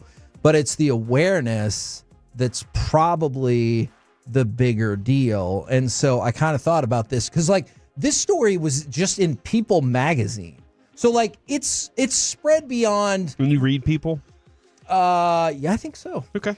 But this story is spread beyond what's your usual, like, Jake Berger's a good player, but he's not at the level where, like, every single thing he does gets covered or even close. So when you see that story get picked up in People, like, you know it's gone beyond the normal scope of, like, what media sports does and does not hit. Yeah, that awareness somebody that doesn't know. Exactly. And so I just keep thinking about that, and I know it comes from a potentially disappointing place, but the opportunity that, like, they talked about it, hey, when they told them that their child might have an issue with this, they're like, okay. Yeah. Like, no thoughts or anything otherwise, and it looks like maybe their baby is almost 3 months old. And so just the level of awareness, I feel like if we could even take these couple of minutes to spread it, talk to him when we get to spring training and spread awareness, and, like, he remembered our interview. I saw him Did he? at FanFest Saturday, and I was like, hey, we interviewed. He's like, that was a great interview. That was fun. So, like, I love it. I was like, yeah, we're not trying to be like, hey, you know, you've done this or done that, and then try to break down your swing or whatever. We're like, we're going to get to know you. And we didn't know this. Obviously, we didn't know, so there was no way to know to ask about this when the Rangers traded for him, right? Traded for him. Yeah, Yes. traded for him. So, but he really enjoyed the interview that we had. And I said, we got to do it again in spring training. So he said, no problem. I do believe Jock Peterson has his older brother has Down syndrome. And actually, I did get a story sent. So this is two players that we got here that have this similar connection. Yeah. To something that also, honestly, we've been very strongly connected to with My Possibilities for years now. Right. So yeah, that conversation, the ability to talk about it is really cool. But I love the relationship. I love seeing the relationship too, with Jock and his brother, and with Jake and his daughter. That's 3 months old. He has no clue what world he's getting ready to open into, and it's kind of awesome for him. And I just thought it was cool. Like, obviously, people were probably going to cheer. Rangers fans are going to cheer for Jake Burger anyway. But if you needed just like that little extra something, and it felt like a uplifting type of story when we've had to deliver a bunch of crap news today. Yeah. Every home run that Jake Burger hits, I think we're all going to have a little extra oomph behind it. I think you lost a good person in Nate Lowe. Really fun, loving guy, good teammate, good guy. And they're bringing in a different person, but a really good guy. I've noticed a lot about the Rangers. They're quiet personalities. Jock is very different from the 25 other Rangers for the most part. Yes. But Jake Burger, another good guy.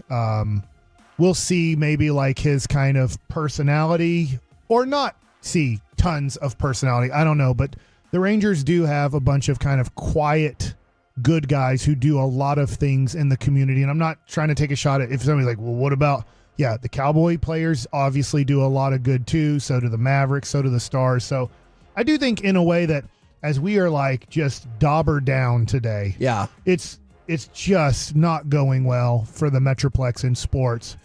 I guess at least we have a bunch of good people that are on our team, which is nice. Kevin, is this going to be bad? I don't think this is breaking information. Yes. Did Alec give this? This is about the Raiders. Oh, okay. The Raiders are expected to hire Bucks assistant GM John Spytek as their new general manager.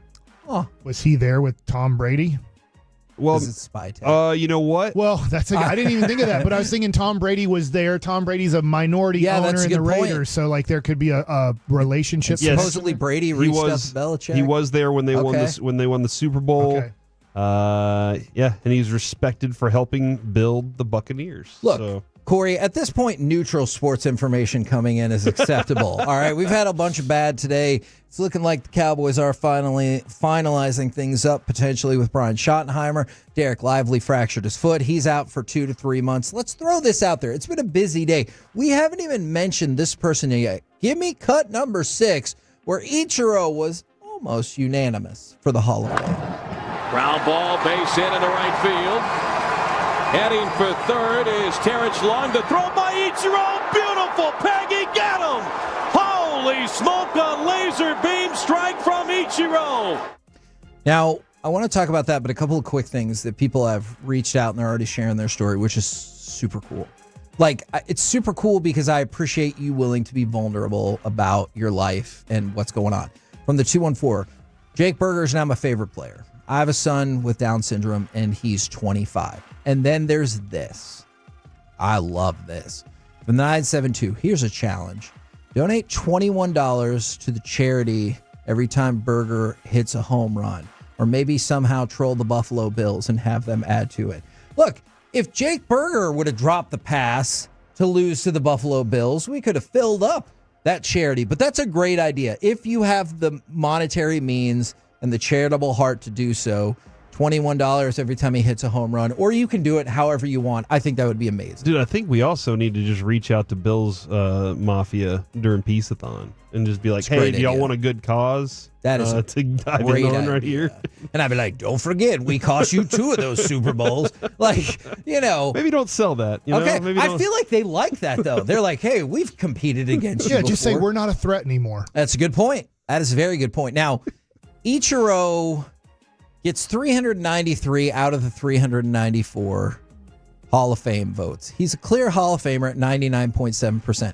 I know some people are kind of jammed up that he didn't get that one vote, just like Derek Jeter didn't. But the only unanimous one is Mariano Rivera. And I get it, it's different now. But if you look back at it, Babe Ruth, Lou Gehrig, Joe DiMaggio, none of those people are unanimous Hall of Famers. You might have this in front of you, but I have the top 10 highest percentage. I have the top 7, so it sounds like we need to go to you. So here's what I don't get real quick is Rivera was 425 out of 425. What happened to all the Hall of Fame voters? This year was 394 votes. I think, didn't they say they were going to start purging some people who have, I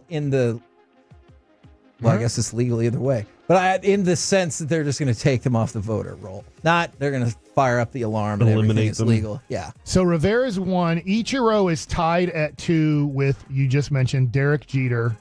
So number 4, if Jeter's 3, let's just say, is Ken Griffey Jr. Yeah. Number 5 is Tom Seaver. He received 98.8% of the vote, 425 out of 430. Number 6 is Nolan Ryan in 1999 at 98.8%. Number 7, Cal Ripken Jr. at 98.5%. Number 8, Ty Cobb in 1936. This is the first year the Hall of Fame had votes, or the Hall of Fame opened up. So this is the first year of the Hall of Fame, 98.2. Then George Brett in 1999. He was in the same class with Nolan Ryan. And then number 10 is Hank Aaron in 1982 with 97.8. So having all the records at the time of retirement, Hank Aaron had 9 people say not a Hall of Famer. Babe Ruth is 18th on this list. 11 people were like, he's pretty good. Dude, when we were looking at I was looking at WAR yesterday, and he's got the top 3 single season WARs ever. And Mike Trout, as great as he's been, has a few of them too, but the numbers still never matched Babe Ruth. The king of baseball, the sultan of SWAT, the king of clout, the great Bambino. Not even 100% of the vote. And this is the part that boggles my mind. Sorry, I'm going to throw this player under the bus. Jim Tomei has a .07 higher percentage of getting voted into the Hall of Fame than Joe DiMaggio. What the hell are we even talking about? Because I was teammates with... That's probably true. So, while people are upset, it's not unanimous. I do want to point out, all of the greatest players you've ever thought of in your life that aren't Mariano Rivera, neither did they. 43 people thought Mickey Mantle did not belong in the Hall of Fame when they voted. So, let me ask you this. On the top 10, and maybe it was, as a person, I don't know. Does that... I know I'm going to card collecting or whatever... I didn't know this list until last night when Ichiro almost got the 100%. Does that make you either want to collect those guys? Does it matter to you the percentage that they got in by? As in the top 10 are just, would you call them I wouldn't, but would you call them the 10 best Hall of Famers? See, and I think so, but I'm looking at it and there are 2... And I'm going to throw somebody in there, and people can get mad at me. There are 2 people that I'm like, I do not think that collectible market is crazy for them. One of them is Mariano Rivera, quite frankly. Jeter, I can see. Ichiro, we'll see what this does. Griffey, for sure. Tom Seaver, I get that. Nolan, Cal, I get that. George Brett, it doesn't feel like people are always clamoring over his stuff. So I don't know how that works. It doesn't seem to have a direct correlation that I would think. Yeah, so my dad is obviously a huge George Brett, I guess I'll say fan, but they are about the same age, both made the major leagues approximately the same time, and he was in the American League in the mid to late 70s, 1980 or so, because that's when my dad stopped playing. He'll tell you George Brett was the best player in the American League. Okay. Yeah. So, Mike Schmidt never obviously got to play against, type of deal, but he'll be George was the best in that 5-year span. And if you just want to see even again how much Hall of Fame voting has evolved, again, this dude is a great player. Chipper Jones has a higher vote percentage than Willie Mays. Willie Mays might be at worst the 3rd best player who's ever played baseball. What do we really know about him, though?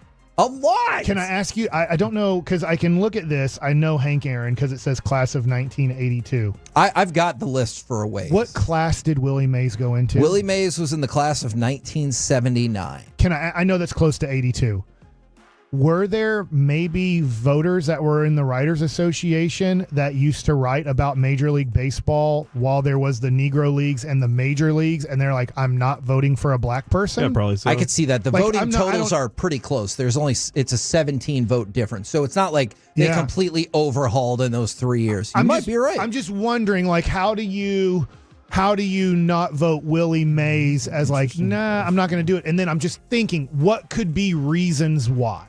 Yeah, because I'm trying to look for like some other players that would kind of fit that bill. And obviously going further back, there's a whole lot of white people on the list. So I do get that. That's a good question. Yeah. Honestly, I don't know. By the way, as I try to wedge in even more content, Sebastian Walcott was named the number 4 best shortstop prospect in all of baseball. And I met him Saturday. He was signing autographs, and I shook his hand for the first time. Big hands. Was there a good line for that? Like, I don't know. I met him. Okay, like right. He at was the point. waiting to go to gotcha. where he was going to sign. So I'm going to assume. So there were a lot of people there. How's he looking? Great. Yeah. And I said, hey, I've heard a lot about you. Great to meet you. Can't wait to see you up in the big leagues and putting on a show. And he goes, I can't wait to get here. Oh my gosh, that's what I'm talking Did about. he really? Dude. Yeah. Oh my gosh. Go ahead and bring him up now. So give him this year in AA/AAA. He's 18, I'm pretty sure. So, but I do think I'm ready. he's going to be an impact player for you in the future. The thing is that I don't know is he's so big. Getting to meet him, you saw him last year in spring training. We'll see him again. Dude. Is like right now O'Neal Cruz, who is the shortstop he's a center fielder now. So I keep thinking to myself, because he's so freaking athletic and big, are they going to go, look, what might be best for you is outfield? Yeah. Or they go, look, we have a very large shortstop right now. Why don't we move him to first base? Now it's time for another large shortstop to take over. Maybe so. Mini Gridiron added on to this. Khalil Mack said he's going to play next year. Kevin O'Connell got a multi-year contract extension, as he should. And even though it's not done yet, and Aaron Glenn left the Jets facility without it getting wrapped up, there's a lot of thought that that combination is going to happen, and then Aaron Glenn will be the next head coach of the Jets. We're the KNC Masterpiece right here on 105.3 The Fan. No break, more content now. People love commercials. It's time for Mike Likes It. Let me ask you a question, Mike, to kick off Mike Likes It. I like this. Do you think that I gave an accurate retelling of how this came to be? So somebody a couple days ago sent us a message on Facebook. You can follow us on our Facebook page, the KNC Masterpiece. Can someone please explain the origin of Take a Load Off? I must have missed the episode that this started. Okay. I want to see if you think this is an accurate recreation. And I said, so it all started months ago when Mike forgot about prepping for Mike Likes It and started to do this ridiculous list about the best questions to start a conversation. It was awful. And I kept complaining about how dumb it was. And Mike kept saying, hey, take a load off, take it easy after every single question to drive me insane. And then Corey started doing it. Then Alec did it too. Then the fan texters and the folks at Buffalo Wild Wings. So they like to do that to either get me to relax or to irritate me. Kevin, what did you say about Aaron Glenn a moment ago? That it's looking like it was going to be a done deal. It is a done deal. Breaking news. The Jets have a deal for Aaron Glenn to be their new head coach. I was wrong. Yeah, so there you go. He lands with his old team, according to sports information. Ian Rappaport. It looked like it was going to be a done deal. And I know some people were like, oh, he left the complex and he didn't sign. And everyone's like, I think it's going to get done today. Look at NFL trying to take a load off from you. You know? Yeah. So that's accurate. I can't remember the exact Google search, but it was kind of like questions to ask, fun questions or whatever. And then in like the few paragraphs before they get to the questions, it was like, hey, just sit back and relax. And then for some reason I added take a load off. on it. What a genius move. Yeah. And, I mean, it's genius worked. move. And so sit back and relax and take a load off. We have shirts. It's time for Mike Likes It, and I'm going to bring up one of the most favorite subjects for Kevin, and that is things you don't like. Taxes. Oh, great. I forgot to say this yesterday during Mike Likes It. We were talking about the Dodgers. I think they are a very hot topic right now in sports talk radio. We broke them down a little bit earlier in Baseball Nuggets because we see that Kirby Yates signed there, but we were looking at their rotation. Like, if they're healthy and can pitch, they definitely, their 8th starting pitcher right now would be Clayton Kershaw. So we are looking at the taxes, and I forgot to give this. How they're doing all this deferred money, and Texas maybe isn't. And I'll include like Houston in this too, or maybe your Tampa Bay Rays or Florida Marlins. They never even try to spend, so it's tough to include them into this deal. But I went to H&R Block, and they give me how much the top states are in state taxes. And then there was another article on Shohei Ohtani. So the top state tax is California at 13.3%. And then there's a 1.1% tax on a disability insurance that you have to pay if you are working in the state of California. So their state tax, if you want to include the 1.1%, which is a mandatory tax, you are paying 14.4% of your money just in state tax. So that is a lot. Yikes, that is a lot. New York, because we brought up New York. So just to give you an idea, New York is 8.82. So 14.4 to 8.82 is a big difference. Yeah. And now you go to Texas, which you would look at this. You can get away with different things because it's a 0% state tax. There is a 6.25% sales tax, but that's on just purchases, which the state of Texas looks at it and says that's the way that we kind of get our state-funded money. Yep. And there's different ways, but that's one of the ways. So here are, real quick, your top state taxes. It says California 13.3%, doesn't include the 1.1. Hawaii is at 11%. New Jersey is at 10.75%. Oregon at 9.9%. Minnesota at 9.85%. District of Columbia, so if you're playing for, let's say, the Nationals, it is 8.95%. New York is 8.82%. Vermont, 8.75%. Iowa, random, 8.53%, because that doesn't seem like a high income or like we really need a lot of state taxes there place. And then Wisconsin at 7.65%. So those are your highest state taxes. Interesting.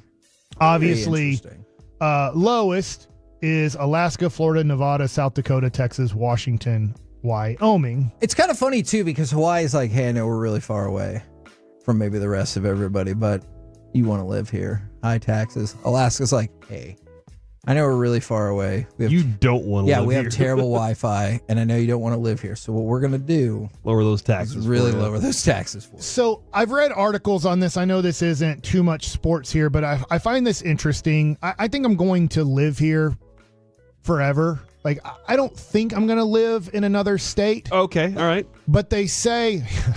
live on Earth forever. I'm not that crazy person on that Netflix thing. Have you seen that Netflix deal? Mm-hmm. Leave the Earth behind, leave the world behind? No, it's the dude who's going to try to live forever.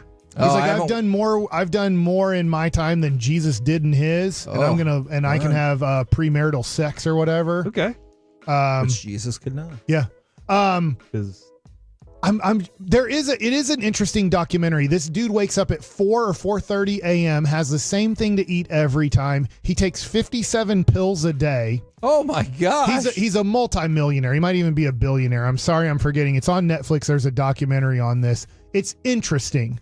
But he's like, the goal is to be the person who lives the longest ever in the history of Earth, I guess. At least recorded. Good luck defeating for your time. Yeah. But he's like, everybody says like the longest you could live is maybe 120 or 125. But he's like, I'm going to show you I'm going to beat it. But mark that. But do you want to be, even if you're better health than the average 120-year-old, is that what you want? Like if you're like, hey, you're going to live 40 years longer than everybody and you'll be 25 the whole time. Like, I get that.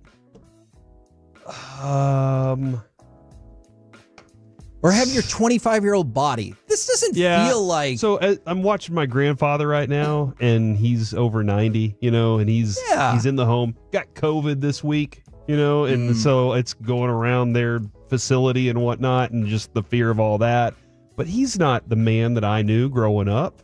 He's not the man that was like, hey, I'll get out there and help you change your oil and teach you how to change your brake pads. Like, he's not that guy anymore. He can barely stand on his own. So yes, that part of it is you kind of do want a little bit of that, but this guy has made this specific goal. He wants to, that'll be the satisfaction for him. All right. And it's going to drive him to live a little longer because he thinks about it so much. Follow-up question then. I'm trying to find the name of the documentary. I'm sorry. Help us out. I'm sure people have watched it. Do you It's been know on documentaries? Netflix. The dude who's about 45 years old. Text in.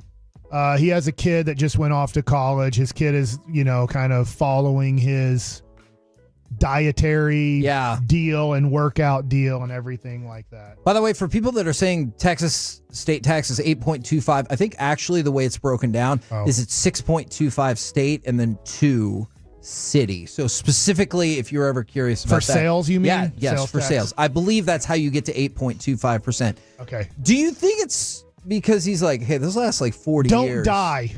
That's what it's called. Don't Die? On Netflix, it's called Don't Die. It's a dude who's, when I say multimillionaire, I might be cutting him short. He might be a billionaire. Is it Don't Die, Never Die? I think it's Don't Die. Fascinating. I haven't seen this. I don't even know if I've heard of it, but I'm curious now about it. Yeah. So did you enjoy it? I know you said it was interesting. It was interesting. Okay. And, it was kind of one of those, it was a time waster deal, but then watching it, and he does some crazy things. Like, he takes drugs that, lower your ability to fight diseases and stuff. Like, they do that when so the doctor said what this pill is for, or what this is for in a life sense on why do doctors use this. It's when you have organ transplants. Okay. So when you're transplanting somebody else's organ into another person's body, we need to lower the immune system so the body accepts the new organ better. But we wouldn't want to keep these people on this. We don't want to lower their immune system. Like, he's doing experimental, crazy things that he believes will have him living, I don't know, into his 140s or 150s, or his life will be better in his 60s or 70s and 80s, because let's say when he's 80, he believes he'll only have like a 50-year-old body type of deal. So I'm not saying you should follow what he's doing. In fact, there's a lot of people on there that are like, this is dangerous. This isn't science. Like, we haven't done this pill to see, does this pill, let's give it to 100 people. Let's see what it does to these 100 people. That's science, and see if it's repeatable and we're having the same action in different bodies or the side effects and all that stuff. He's just throwing millions of dollars a year into his ability to possibly live longer. But anyways, there have been a few people who say they think he's a tech billionaire. Yes, to your point, I think he is a tech billionaire. Oh, so he's like, I got bored.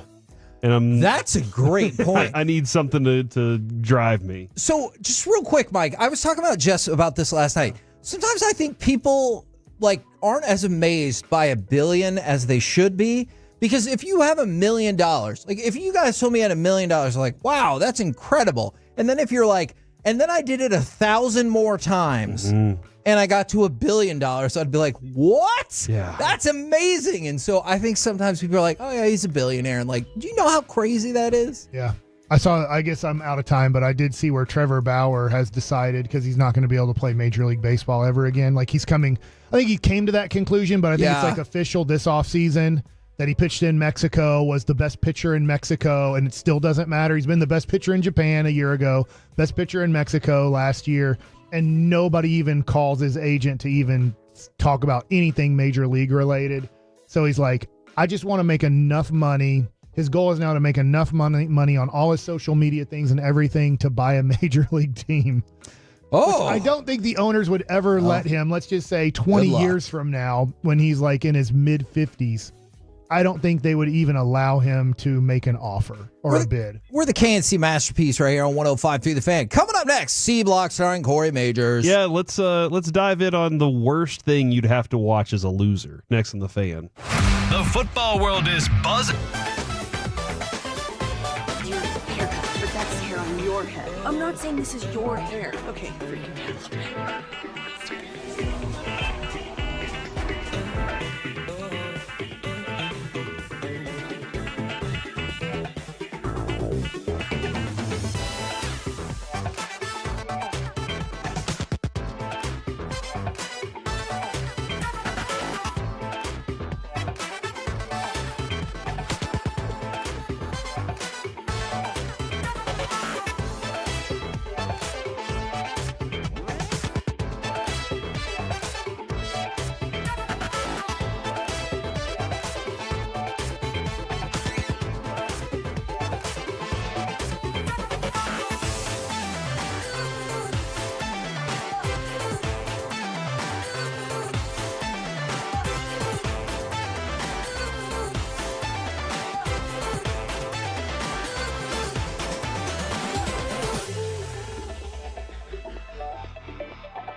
think it's true that you've got to forget something else to remember that Uber Eats has groceries?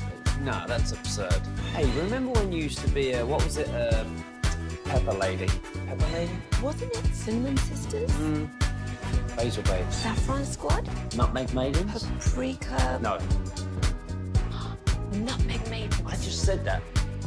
Was it Spice Girls? Doesn't sound right. Was it Saffron Squad?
Driven from our D&M Leasing Studios, it's the KNC Masterpiece on 105.3 The Fan.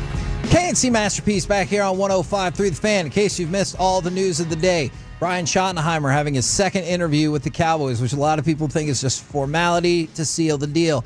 Derek Lively fractured his foot. He'll be out 2 to 3 months. Aaron Glenn has been hired as the Jets head coach, and Liam Cohen said thanks but no thanks to the Jags. I'll stay as the OC in Tampa. And be part owner, I guess, of the New York Mets. That's a different Cohen. Now it's time for the C Block starring Corey Majors. Thanks, Kevin. Appreciate that. Feels just like a big flop at the moment Mark because this day. none of the candidates that you were even excited about were talked to. Everything was something that they created on their own. They're like, look how much buzz we created with Deion Sanders. We don't need to interview Aaron Glenn. We're and fine. Ben Johnson may or may not have been asked and may have been like, don't really know if I want that situation.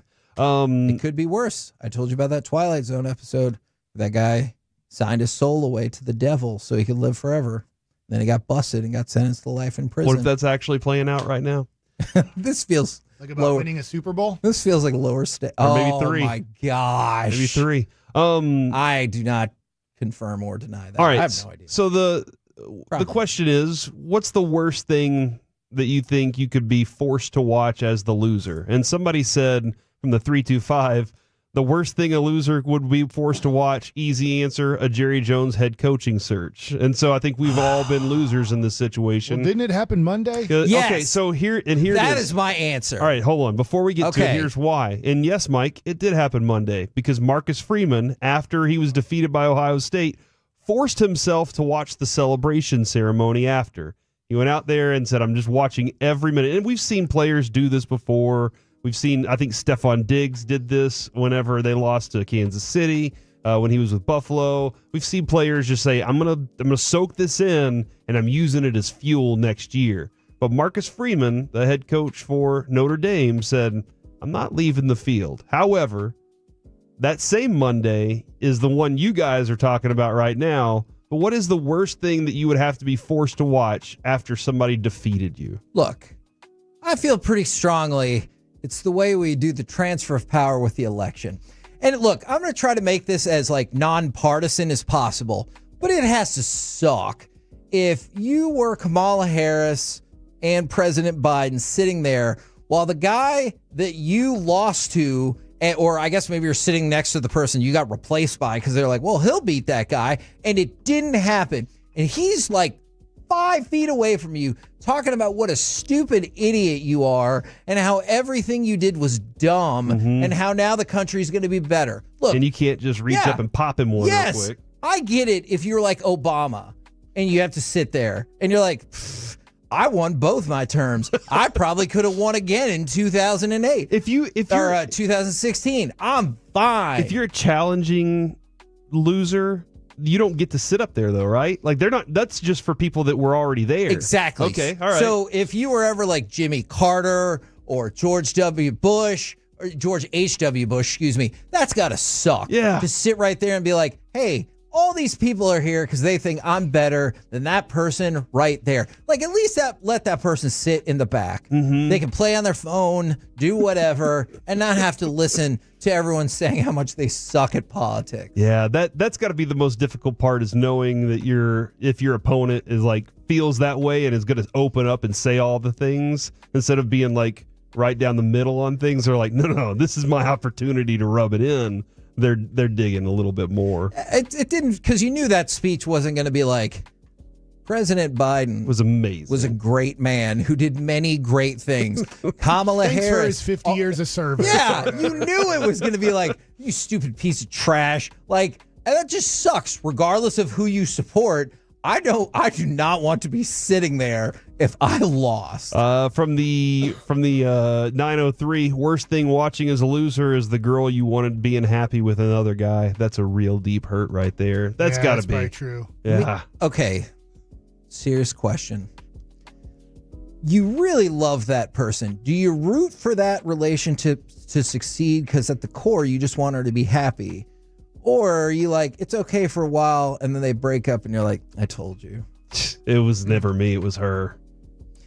But She's the wild You're supposed one. to root for. Not all of them. It's tough because there's no way you're happy. You're super sad. If that's the true. person that you thought was going to be your mate for life. Yeah, you were going to be lovers forever. You can be, in a way, you can kind of feel like, I'm glad that person is happy, but you're not glad in your heart, like you're hurting. I knew it wasn't a friend of mine, but I knew a guy. He was in love with this lady and she passed him over, got married to this other fella. Eventually they had a kid and he went off to wizarding school. And this fella was a teacher at the wizarding school, treated that kid like There's a no piece such thing of as garbage wizarding school. for 6-7 years. Then he gets murdered and I found out he was an okay guy all along. So I decided to name one of my kids after him. Did that person what the hell was end up becoming Belle and she loved reading and then she sang a lot and No. wore a yellow dress? No, she was and there. fell in love with the beast. She was at the wizarding school, but that is not who this primary focus was on. I didn't watch Harry Potter past the first few. I can't say that I think you would love it. Zach in Frisco said he was thinking the same thing as he was watching on Monday. How terrible it must be to sit there and watch the person that just defeated you. And You have again, to, I you have to wanna clap point out- for them when they make good points. Regardless of what political party you are, that's gotta suck. Yeah. Watching the person who got the job over you, knowing that they're not good enough. I mean, we're talking about cordial things, though, right? Because, okay, would you? The other one is like when people start cutting your friends' heads off and stuff. Yes, that would be probably a tougher loss. we don't have to take out all the people. That's fair. I think about that a lot in horror movies when people survive these fantastically horrible things and they're like, hey, they're going to make it. And I'm like, I guess. Do you really want to after all that? What is the fallout of that?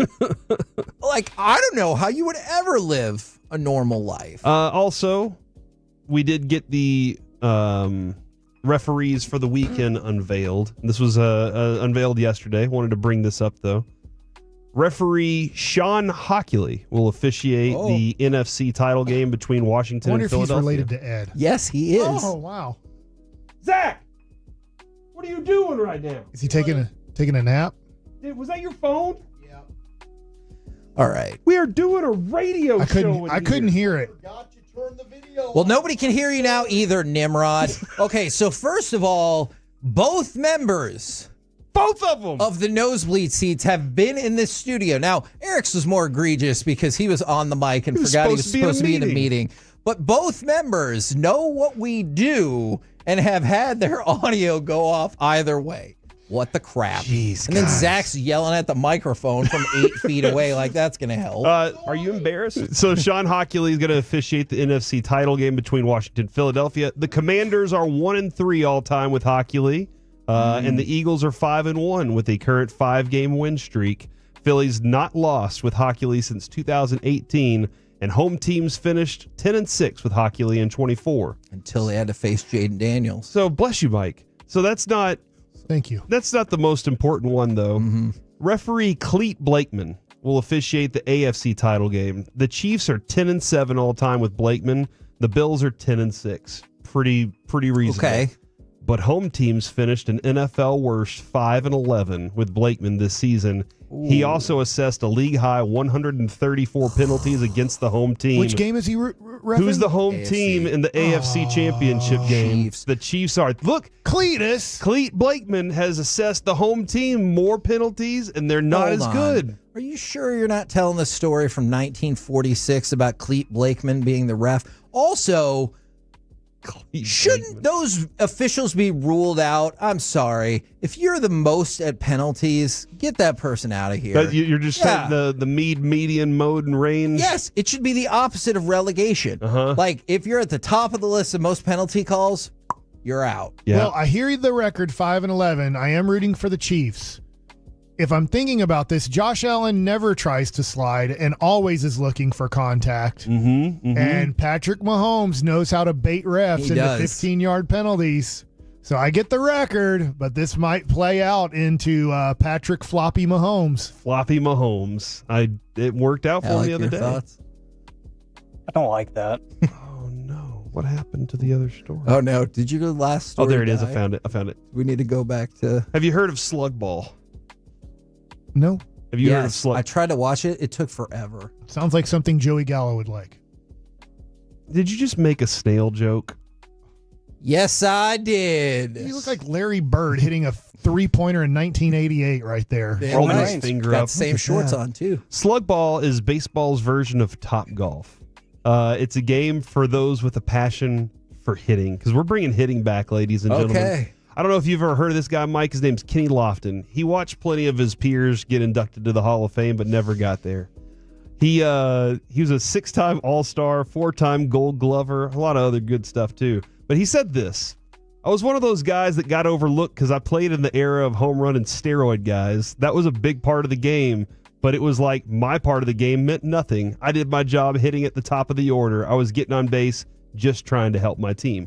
Which you think of whenever you're like your leadoff guys and your 9-hole guys. Hey, get on base. That's all I'm needing right now is just get on base so we can let the Corey Seagers of the world drive you in. That's what you're trying to accomplish. But he says now everything's about launch angle and home runs, and it's sad to see how the game's turned out. So he, along with some partners, have created Slug Ball, which is baseball's version of Top Golf, utilizing a 4x4 situational hitting format that will officially be launched May 10th in New Jersey at the Trenton Thunder Ballpark in the first of at least 6 events. So I played there. Okay, you played I there. don't know. They might have a new stadium. I gave up a home run to David Eckstein there. I was like, that was the most embarrassing home run I ever gave up. Dude, he's 5'6", 47 pounds. That's when my catcher at one point, because I'm getting hammered that game, he's like, you want to just peg a guy and get out of here? And I was like, yeah. You suggested it. It ain't a bad idea. I see Frankie warming up down there. Do you have to deny that to your manager? No, he got pissed at me. Okay. It was Joel Skinner was my manager, and he called me in the office after the game and furious at me for doing it because he's like, I get it. You're getting your butt hammered out there, but you can't do that because now one of our guys is going to have to wear it. And I didn't think of it that way, but I also didn't throw my catcher under the bus at that point. I was like, hey, I apologize. He's like, you got to try to get him out. I get you're not getting him out. I'll take you out of the game when I find it necessary for the team to take you out of the game. But you can't just peg a guy just to like want out of the game. It's true. Because you're going to get somebody else on our team hurt. Yeah. Choppy would do that. I expect better. Yeah, they from have you. to consent. But yeah, that being said, Slug Ball is out there. It's working on trying to hit, like pull the ball, bunting, situational type stuff. And they want to for people who want to play baseball but only want to hit. They're starting an actual business. It doesn't sound like they have a field ready yet, but it sounds like they're going to start tournaments up here soon. And I wonder if it's going to turn into something like that, with Top Golf being a driving range that you can go hit to targets. And if this Slug Ball would be something where you're like, going to the batting range today, and I'm going to go hit some baseballs and get some situational bunting taken care of, might be a good thing. Might send the kids someday. I don't know. You're probably right. But it feels like a lot of times people at the Top Golf just start trying to hit the ball as far as they possibly can. That's all you want to do. You're like, I can just hit this as far as anywhere. I don't know if it's true or not, but I did see like on Instagram, I don't go to TikTok, but it might be just a TikTok on Instagram, that guys are getting kicked out of Top Golf if they're like super great drivers and they go there and they smack it over the net. And they're like, we told you, like, if you do it and they catch you, they're like, you can't do that. You can't hit that club, or you can't. Oh man, it's a very liable thing. I'm assuming for Top Golf, if you have people who can hit it over the net. The dude who was at Jared's thing, he was a long driver. Yeah, and he showed up over at our area, and he had a cigar in his hand, a glass of whiskey in his hand, and a putter. And then he went and sat the golf ball up and hit it to the net with a putter. And I was like, what does this guy do? He just driving it all the way to the net with a putter, and then it was like, now give me the driver, and sent that thing sailing over the net. We're the KNC Masterpiece right here on 105.3 The Fan. Coming up next, it's Tom from My Buddy's an Idiot. Does your friend have a terrible sports or pop culture opinion, or do they turn their phone on in a studio where you're doing radio? Let us know. We'll do that. Give you a Rangers and football update next on The Fan. Full KNC Masterpiece shows available anytime on the Odyssey app. Proudly presented by Comerica. All right, let's talk about Underdog Daily Fantasy.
Product? I gotta remember that. Well, you know, they say in order to remember something, you have to forget something else. Okay, now that is a very cute haircut. That's like a little shag. I've never seen that before. Well, I mean, of course you have.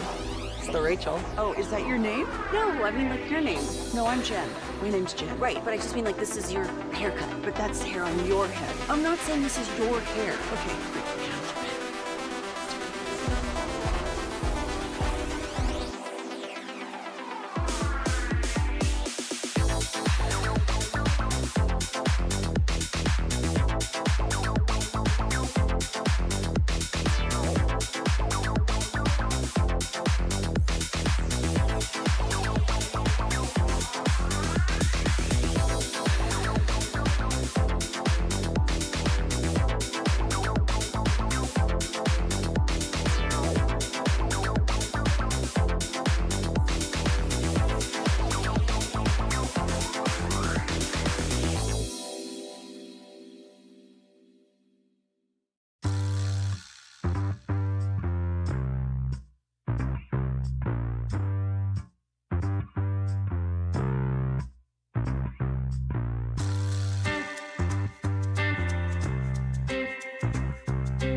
This segment of the KNC Masterpiece is brought to you by Cars for Kids. Donate today at carsforkids.org and the personal injury lawyers Frankel and Frankel.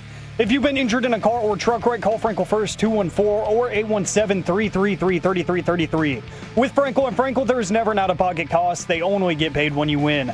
Frankel and Frankel, the go-to car and truck wreck attorneys in Dallas. Burrow, pocket collapses. Burrow stumbling and just masterfully gets it to Higgins. Just otherworldly from Burrow. KNC Masterpiece right here on 105.3 The Fan, where this time I am going to say it because it's not inappropriate. Right when you pop the mic on and the clip was finished, and Mike goes, counteroffer? Guys, I got an eBay counteroffer. Like, that's supposed to take precedent over anything else that we're talking about. All right, we're going to get to My Buddy's an Idiot in just a minute. 877-881-1053.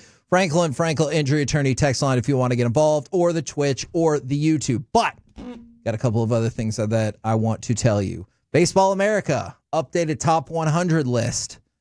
Did you know that the Rangers have 3 in the top 50? Oh, dang. I could name them all. Oh, tell me. Are we talking regular players? Is Rocker still? He's still considered. Rocker's considered Rocker one? counts. So Rocker and Walcott, and I'm going to struggle with the other guy. Rocker went up from 30 to number 20. Walcott went up from number 55 to number 21. Is Garcia in that? It's Alejandro Rosario, who we talked about the other day when we were talking about the youth that the Rangers have. Right-handed pitcher. He jumped from 87 to 49.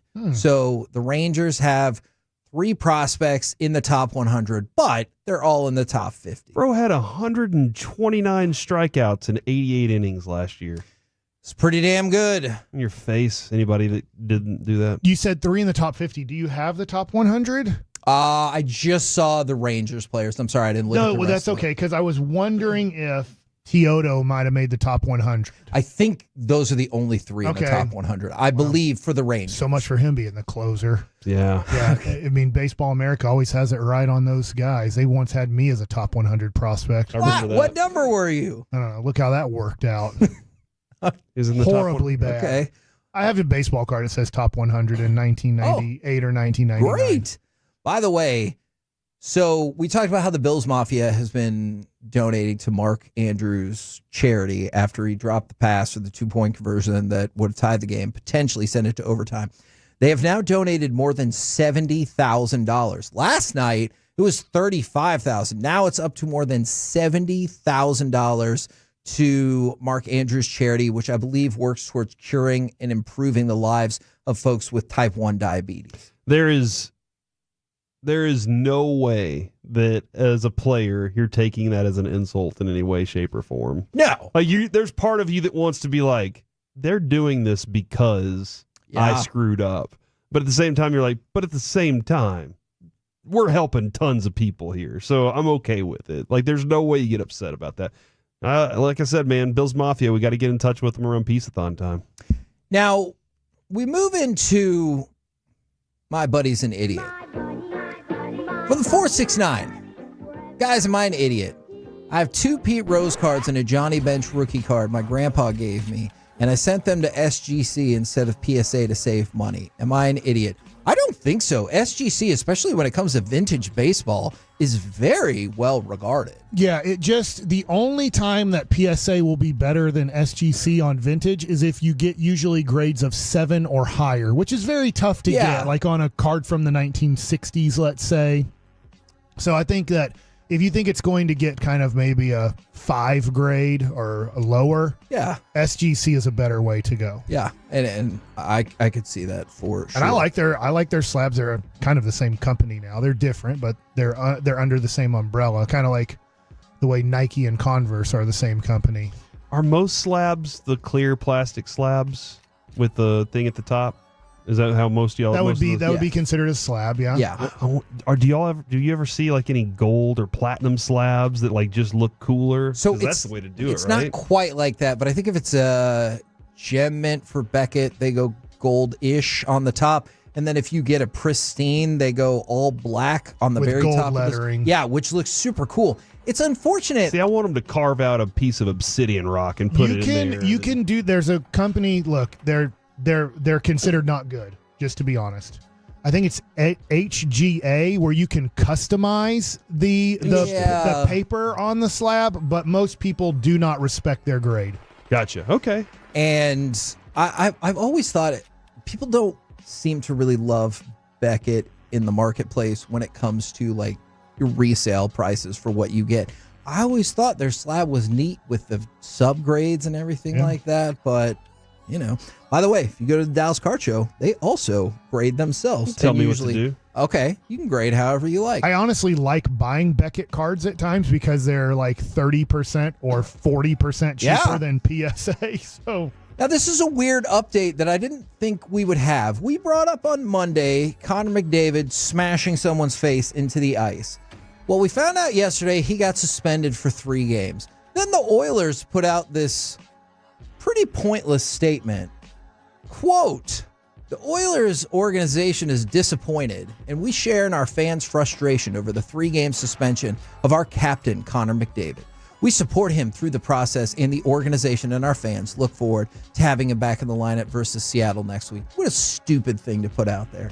Like, there's no need for that. He had a guy down and tried to smash him into the ice. That is clearly a suspendable offense. So what do they support him over? Our guy did that in the playoffs. Yes, that does happen. Jamie Benn? Yeah. Yeah, I do. Yeah, 2 years ago, right? That hurt. I was at it that 2 game. years ago? Yeah, I was at that game. It was tough. So I thought that statement was a giant waste of time. We support him. Yeah, good for you. Now, he needs the support of his league and his franchise and his teammates. He is the franchise player of the league. They all support you, dude. You're fine. Hey, as you continue, I just sent a counter offer back. I'll let you know. Okay. How far apart were you? $1.50. Okay. Well, and you all offered $1.50 more? Yeah. So this is very low stakes counter offer, feels like. All right. So how much were they? I'm not going higher. Okay. They wanted $17.50. I offered $12. They came back at $15. I've offered $13.50, and that's my final offer. Okay. So I love it. I love this is how the deals are made. Langford rookie card. This is how big baseball Wall Street goes, man. It's I low love level trading. So 4 Chilean nationals have been arrested in connection with the burglary at Joe Burrow's house. You remember that was inconvenient for Joe Burrow's life, probably for a variety of reasons. First of all, the burglary. Then I guess his girlfriend, which was kind of a secret, had to call the cops, and everyone's like, "Oh yeah, who are you?" Oh, I'm staying at Joe Burrow's house. Don't worry about that. Why are you staying at Joe Burrow's house? He's playing a game right now. Yeah. So they finally found an arrest. Are they finding out if this is connected to all the other ones? Not yet. I can't rule that out because there has been thought that all of these, Kelsey, Mahomes, Burrow, even Luka, something happened with him, that all of these are like somehow related. Yeah. And maybe they are, but they did make their first set of arrests over that. Now, you might think this is awesome and doesn't belong in My Buddy's an Idiot.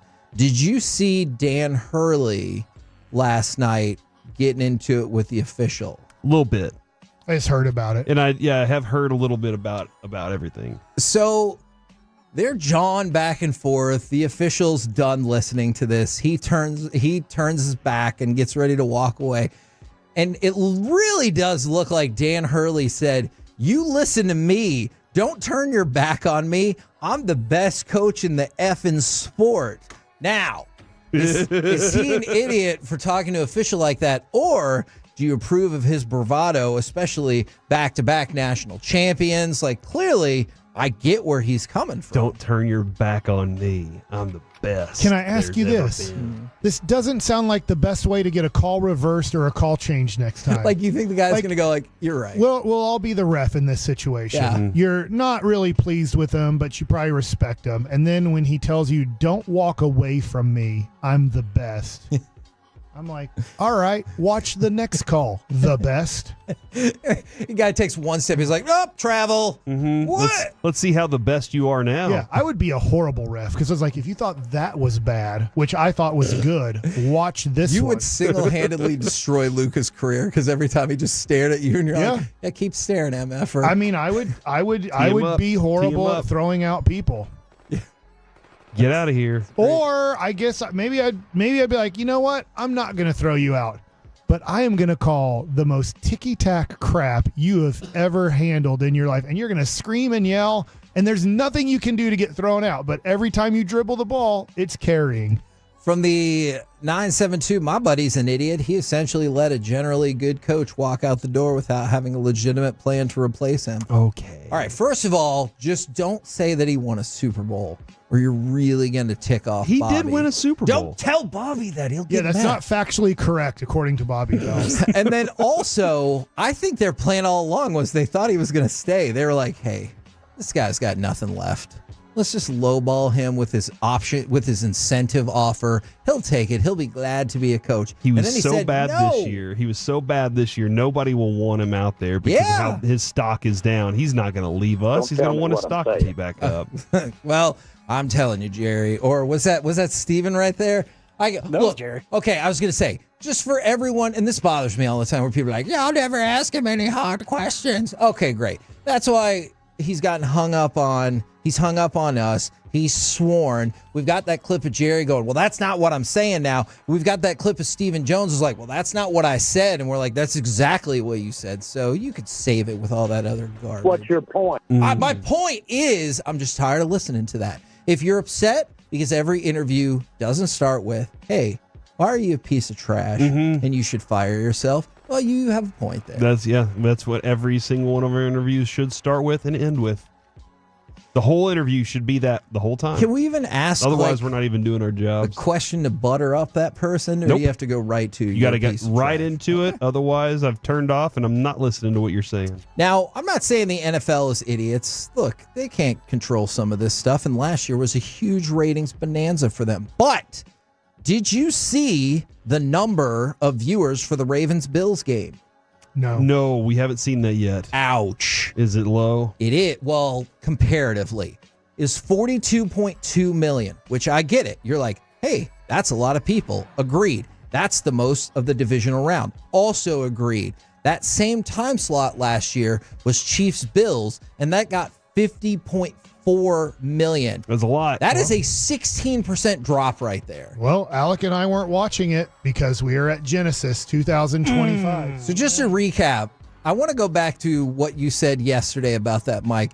Your first two theories about why playoff ratings were down were A, because of TNA Genesis, and B, because it was cold outside, if I remember correctly. People are having to work hard to stay warm.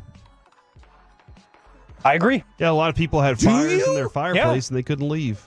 Hey, I was at the AAC during the national championship game, so. Yeah, where were you, Kevin? It never happened to me. Yeah. By the way, from the When Drew McIntyre got all the energy in the world after he lost, why don't you have the energy when you're wrestling? From the 214, guys, I'm an idiot. I just tried ordering a burger at Chick-fil-A. You want to go to Whataburger if you want to get a burger. That's the place you go for a burger. Did you just say I want a chicken burger? They and hey, they'll give you. They say that in the UK. Double cheeseburger. Oh. Yeah, they do. And I hate it. At Chick-fil-A? Like in the UK, just in general, a chicken sandwich is a chicken burger. Yeah, I'm not going to. That's not a burger. What does burger mean? Jake. Guy who hits home runs. Would you rather tonight? I asked my son this question when he went to school, like he was leaving for school. I said, would you rather have cheeseburger tonight or fried chicken burger? He said, do I have to answer that now? I was like, well, no, you don't, but it just gives me time to prep. So if I asked you guys, if you're coming over to my house, would you rather me make you a cheeseburger or a fried chicken? Like, I call it Sandwich. burger. It's See, a sandwich, but and I'm going to it's on a say burger bun. Chicken sandwich. I'm going to see It's on a cheeseburger brioche. because in my head, It's going to be good. you were cooking pieces of fried chicken with the burger inside, and those are essentially the bun. And I was like, that sounds badass. Chicken fried steak? Yeah. And then I was like, well, that sounds probably not. No, the pieces of fried chicken were the bun. and then you had the hamburger cheeseburger It's kind materials of like in the middle. the bun is a hamburger patty, and the hot dog is in the middle now. So that's a hamburger hot dog. I thought that's what you were going to make, but I would probably go Salad Master. I have a salad master. How did he There know? were people the other day that thought we had the greatest invention ever when we were taking a block of cheese and shredding it because we were just doing the circle thing, and then the cheese was coming out, and they're like, what? And we're like, well, we had to have this person over who gave us a free meal of chicken thighs and vegetables and stuff like that. And then they're like, all right, are you or any of you guys planning to buy all the Salad Master stuff? And the answer is no, but I would like my cheese grater thing. He said if I have 3 couples over plus us, and you're going to feed us, and then we have to listen to this, that there's a possibility that we might buy the product. We didn't, but we did get the free cheese grater thing, which was awesome. With the KNC Masterpiece right here on 105.3 The Fan. Big shout out to Alec for having that Salad Master drop just ready to go and implementing it at the perfect time. Coming up next, let's chit-chat with those fellas from the G-Bag Nation right here on 105.3 The Fan. Come.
That you've got to forget something else to remember that Uber Eats has groceries. No, that's absurd. Hey, remember when you used to be a, what was it, Pepper Lady? Pepper Lady? Wasn't it Cinnamon Sisters? Hazel Babes. Sapphire Squad? Nutmeg Maidens? Paprika? No. Nutmeg Maidens. I just said that. Was it Spice Girls? Doesn't sound right. Was it Saffron Squad?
Uber Eats has lower fee products? I gotta remember that. Well, you know, they say in order to remember something, you have to forget something else.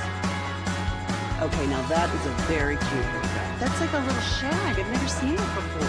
Well, I mean, of course you have. It's the Rachel. Oh, is that your name? No, I mean like your name. No, I'm Jen. My name's Jen. Right, but I just mean like this is your haircut. But that's hair on your head. I'm not saying this is your hair. Okay, freaking out.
This segment is brought to you by Classic Chevrolet. If you're in the market to upgrade your vehicle, get to Classic Chevrolet in Grapevine. Back-to-back #1 Chevy dealership in the world. They've got more new Chevys than anyone, all priced to sell. Visit ClassicChevrolet.com. This is Texas. This is Classic Chevrolet. Together, let's drive based on new Chevy registrations 2023 and 2024. A lot of passengers on both teams. Here's a chance. Kotkaniemi score! There it is. KNC masterpiece right here on 105.3 The Fan. The Stars lose to the Hurricanes last night, 2-1, in what has turned out to be a very downer day for a lot of sports fans. The objective, Derek Lively, fractured his foot. He's out 2 to 3 months. The other thing that maybe y'all all have different opinions on, I would love to get your thoughts, is Brian Schottenheimer being back in for the second formal interview, which a lot of people think is just a formality of him signing the contract and going from there. Right now, courtesy of D&M Leasing, we do chit-chat with those fellas from the G-Bag Nation. Going to switch it up just a little bit. How do you feel about the Brian Schottenheimer news? Okay, so for me personally, I haven't really felt like the Cowboys have had a great chance, so I've been kind of disappointed for a number of years. You know, I think it kind of depends on where you believe this team is right now. Okay. And you know, if you think, you know, we're close and you just got to get Dak healthy, you know, but I think when Travis Frederick retired and Ezekiel Elliott got washed up, you know, things have been very predictable as far as this can be a good regular season team, but you know, it's definitely not a real contender. It's more of a pretender. You know, and after hiring McCarthy 5 years ago, I thought, wow, they're not looking at the coaching staff realistically. You know, I believe Jerry Jones when he says 1 of 500 guys could do this, which he reset within the last 3 weeks. You know, so I feel like I've had him, you know, pegged as this kind of an organization for a long time, and I just think this is par for the course. You know, it's just another day in my Cowboys disappointment that's been running about a half decade now. Me and Dawson had one of the best draft segments I've ever done on this station yesterday. There's some really good defensive tackles in this draft. There's a couple wide receivers you need to learn about. The offensive line might be a little bit of a sketchy situation there with the offensive tackles. That needs to be your focus, not the coaching decisions that are made around here. Okay. Yeah, I mean, you build another great offensive line, get a star running back, and then maybe I'll get my hopes up. Like, wow, you could, you know, just blitz the league like Zeke did that year, and you're taking 6 yards on first down and 7 yards on second down on the ground. You're not even getting to third down. You know, when you get that kind of an offensive line, then I think that kind of talent could overcome what this organization is all about. But they're multiple drafts away from that even being possible right now. After those multiple drafts, is there a way that if you do get lucky, I'm not saying fourth round, but you get your next quarterback, that you could actually have, I believe the Washington Commanders have about $60+ million this year to spend. I think it's over 100 for Washington. Wow. Yeah. Okay. Yeah. So just looking at that, I think that the third most, second most, or third most. Yeah. So the Cowboys did absolutely nothing with the Dak Prescott rookie contract. True. Are they smart enough? One, are they smart enough to understand if they do get the Jaden Daniels situation, how to try to take advantage of it? Well, they had a great opportunity to move on from the coach and the quarterback this year, and they didn't do it. So to answer your question about the smart part about it, I think that's still up to debate. But, yeah, I think, to me, if they're not going to take the coaching search seriously, why should I cover it seriously? You know? The only thing I could control, That's a good point. The only thing I could control is how good these players are that potentially they could pick. And maybe great players make great coaches. That's what my hope is right now for the Dallas Cowboys. Because, as I've said before, this team's built to potentially win a division. It's not built to win the conference. And the teams like the Commanders and others are kind of working in that direction. So to me, I've got to figure out how to get as many great players on this team as I can. Because, like I say, that's really the only hope you have here. Probably not, to answer your question there, Mike, because it was Romo's deal that ended up being the reason they had no money for Dak, and it's probably going to be Dak's deal that ends up being the reason they're still not fixed where they need to be salary cap-wise, if indeed they move on there. So, I mean, there's always something. There always is. They had a chance to really completely reset this thing. I know Chief on our show was talking about, damn it, let's go. Let's reset this thing, and then you got guys like me, well, how do you play without a quarterback, that kind of thing. And they kind of decided, well, how do you play without a quarterback? And the question is, how do you play without it with an average quarterback? That's kind of – so now I got to build a team of young guys that can help my quarterback and my wide receiver and potentially my all-pro edge rusher. And the thing that kind of pisses me off when you were talking, Broadus, about if they're not going to take it seriously, I'm not going to talk about it seriously. I'm not. Is that they talk so much about, hey, this is a prove-it deal, not just for a season, not just for McCarthy, but for a lot of people. They made it sound like 100% it was a prove-it year for Dak. And then right before kickoff, they're like, no, that's what I'm saying. Yeah, never mind. They completely shifted gears. And, and then I think this is somebody talking Jerry into something. Because we all know that Jerry listens to everybody that shadows his door and comes in and say, hey, have you thought about playing without a quarterback? You used to do that in the early 2000s. See where that got you? That kind of thing. So he got influenced, and they made, I think, a very poor decision, and they had a chance to reset this thing, and they didn't do it. So now I got to figure out how to work around the potential mistakes that they've made with the salary cap the way it is now. And what felt like really devastating news on the basketball front, Derek Lively fractures his foot. He's going to be out 2 to 3 months. This was already a season that felt like it was spiraling because of injuries. Where are you guys at on this? Because this makes me feel kind of hopeless about the Mavericks season, and maybe that's too much. I mean, so now Gafford is a non-tradable. You feel like we're going to play him 32, 35 minutes a night, hope he stays healthy, and you win the 19 games that you have to win between now and the end of the season to make the playoffs, and hopefully Luka, Kyrie, and Lively are back by then. I think because of the contract situations of a lot of your role players, I don't think you can just flush the season right now and say, well, it hasn't happened for us, because Gafford's going to be a free agent after next year, which means you have 2 more playoff runs potentially with an unfair advantage at center. After that, are you going to go into the luxury tax and keep Gafford along with Lively and have them play the next 8 years together? Probably not. So I don't know the next time that Nico's going to be able to make a roster that doesn't have holes. And this spring and summer represents one of your 2 remaining opportunities with a roster this good to truly go for it. So I'm not giving up on the playoff dream until you tell me Lively's foot cannot recover. You tell me that. You tell me Irving's back will not recover. Then I'm looking at possibly tanking and trying to get back into top 12 pick land. Well, but right now I got to hope to get healthy. Mike said it, though, during your show. This team naturally probably won't win games. Yeah. So you don't have to worry about the tanking aspect of it. Naturally, they're not going to be able to withstand the teams that they're playing, and they're going to play poorly. And we've seen even without the players, even with some of the players, they can't beat New Orleans, they can't beat Charlotte. And when Luka comes back, it'll be a better team. It'll than he absolutely took to the be better, finals. but it might be a situation where they will naturally lose more games waiting for him to get healthy. If you want to go the tank route, I was taking a look at it. I think realistically, you can get to the 9th worst record in the NBA. That gives us a 5% or something like that? Yeah, exactly. 5% for pick 1 or pick 2 or pick 3 or pick 4. Atlanta got it. How deep was Atlanta when they got it? Were they 9? Yeah, 9%? something crazy? It could happen. And this But draft, look at what Nico did with just the 10th pick. You're right. That's the thing is if you end up with, let's just say, the 10th pick again, he ended up getting Derek Lively and getting rid of bad contracts. Yeah. So I watched a Rutgers running back the other night. I guess I can watch Rutgers basketball I'm telling you, now. they have 2 of probably the top 5 picks, maybe top 7 picks in this draft.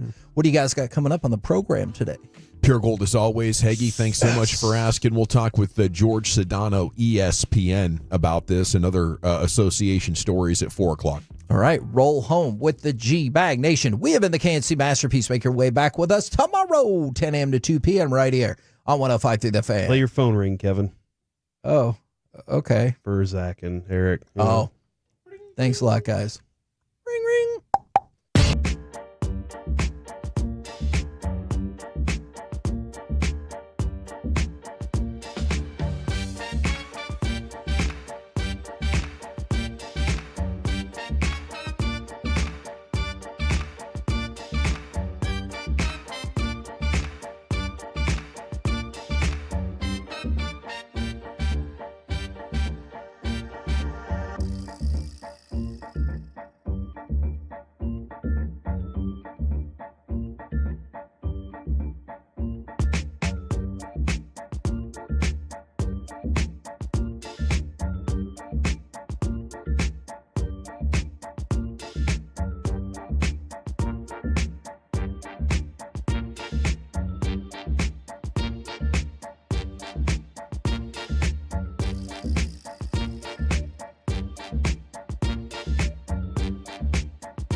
D&M Leasing Studios, you're rolling with the G-Bag Nation on 105.3 The Fan. Yeah, here we go. It's hour number 1 of the G-Bag Nation. Salute to D&M Leasing, our new studio sponsor. There's Brian Broaddus, the former Cowboy scout, NFL executive, in a Longhorn vest, man. Never thought I'd see the day. I remember asking you when he was going down there if you'd find yourself rooting in any way, and you insisted no, but it got you.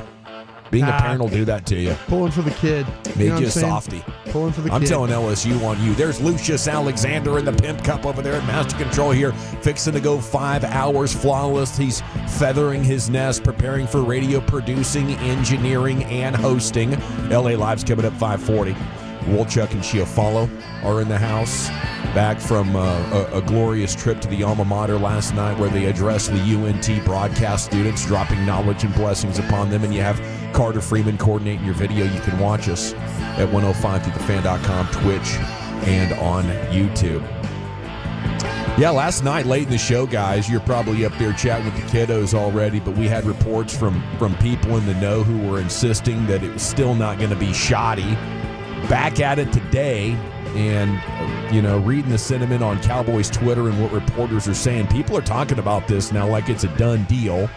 As shortly before lunchtime today, the report came out from the NFL Network, a trio of Slater, Rappaport, and Pelissero, that the Cowboys are having a second interview with OC Brian Schottenheimer today.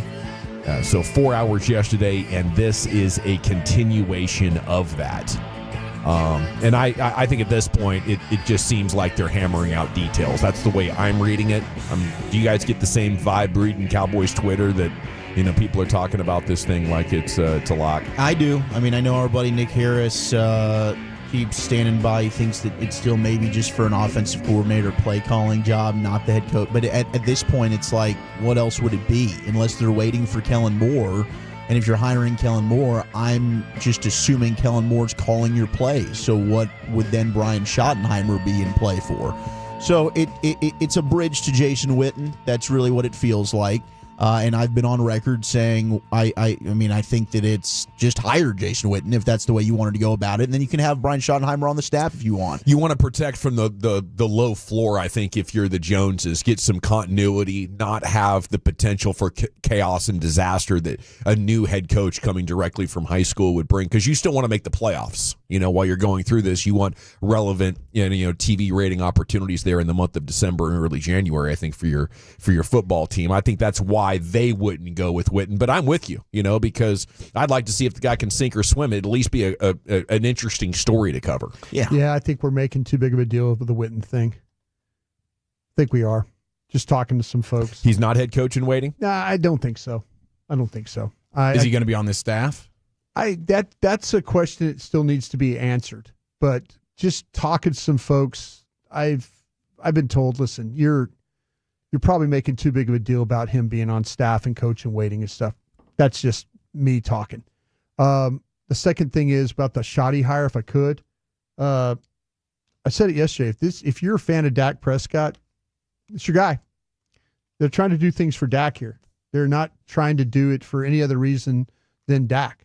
And so if you're a believer in Dak and you want to see him succeed, this is how they feel like that they can help Dak with Brian Schottenheimer. I'm not interested in the same thing from Dak. We know how Dak can be in this offense. In any walk of life, they say if you want real progress, get out of your comfort zone. You're not going to get that. You're not going to get that. I know. I'm just complaining about it. I know. But like I said, but if you're a Dak Prescott fan, they're trying to help him. But if you don't like, they're trying to help him be comfortable. They're not trying to help him be the best version of himself. I don't know how that helps Dak. Well, that's sometimes players need to be saved from themselves. Dak might need to be here.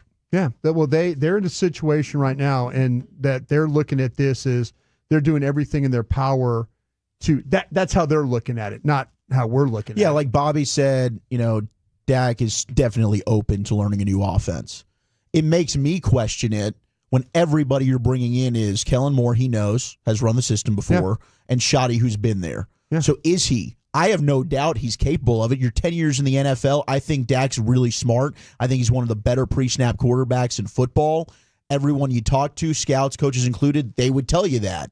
But man, this is one where you've seen how this offense goes, and it's awesome you're an MVP runner-up. What did it get you when the game mattered in the postseason and against quality defenses? Build a better team. And that was an early exit. Well, how are they building a better team? No, that's what I'm saying. Now, Right? now that's the challenge. I mean, that's the challenge. There's a lot of challenges with this team. There's and they a don't lot have of answers for as many of the challenges that they've got. Absolutely. And it just feels like it's a lot of, it's okay, let them do their thing. No. You told the owner to sell yesterday. Like what they're doing now, the crap they're pulling, it's unacceptable. And I think the fan base is really, really fed up with all this crap. Fan base is clearly fed up. Dak, have your way. Awesome. Go ahead. Don't win anything of substance. That's fine. That's right. You're right. We'll see if you can even play. Yeah. If you're any good anymore. Yeah. Well, the thing I think I might like about Schottenheimer is what the criticism of him was in Seattle, which was people yelling, "Let Russ cook."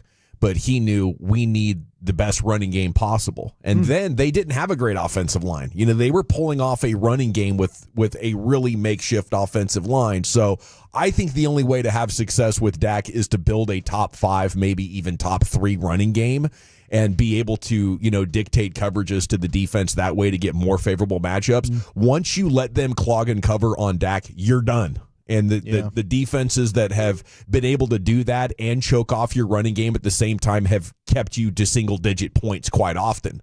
So I don't think they have the resources right now, but maybe after an off season, maybe Guyton gets better, maybe Beebe becomes significantly better, and you find an offensive lineman at 12 and a running back at 44 or 78 or wherever they pick in the third round.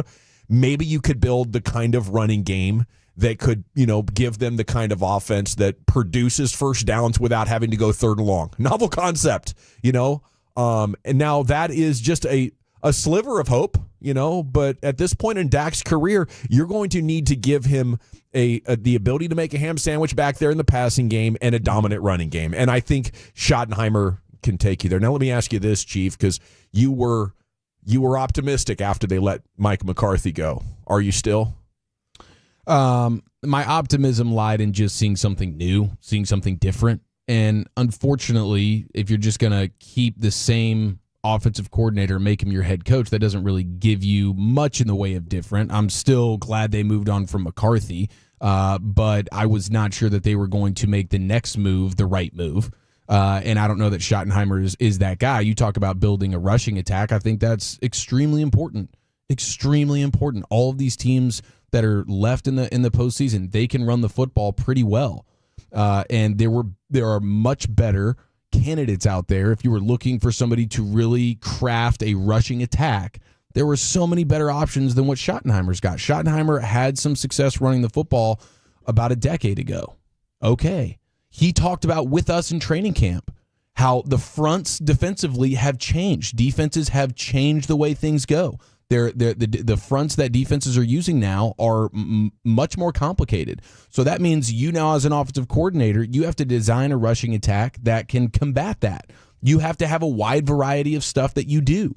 And you heard Mark Schlereth with us yesterday. He loves the way Buffalo approaches it with their offensive line, the different things that they do. They're not just a one-trick pony, whereas we're an outside zone team, and that's what we do. They got 50 different ways to beat you on the ground based on what you want to do defensively. We got answers. Schottenheimer has not proved at all that he has answers. Yeah. And so Liam Cohen with the Bucks, if you want a rushing attack, go look what he just did. He took an awful rushing attack in Tampa last year and turned it into one of the best ones in the league. Dominant. Yeah. Dominant. Joe Brady with Buffalo. There's a guy right there. Now people think Baker Mayfield's like a top 12 quarterback. Yes. You start running the ball like that, and guys who were washouts in other spots can suddenly look, very, credible, potent, dominant. I don't know.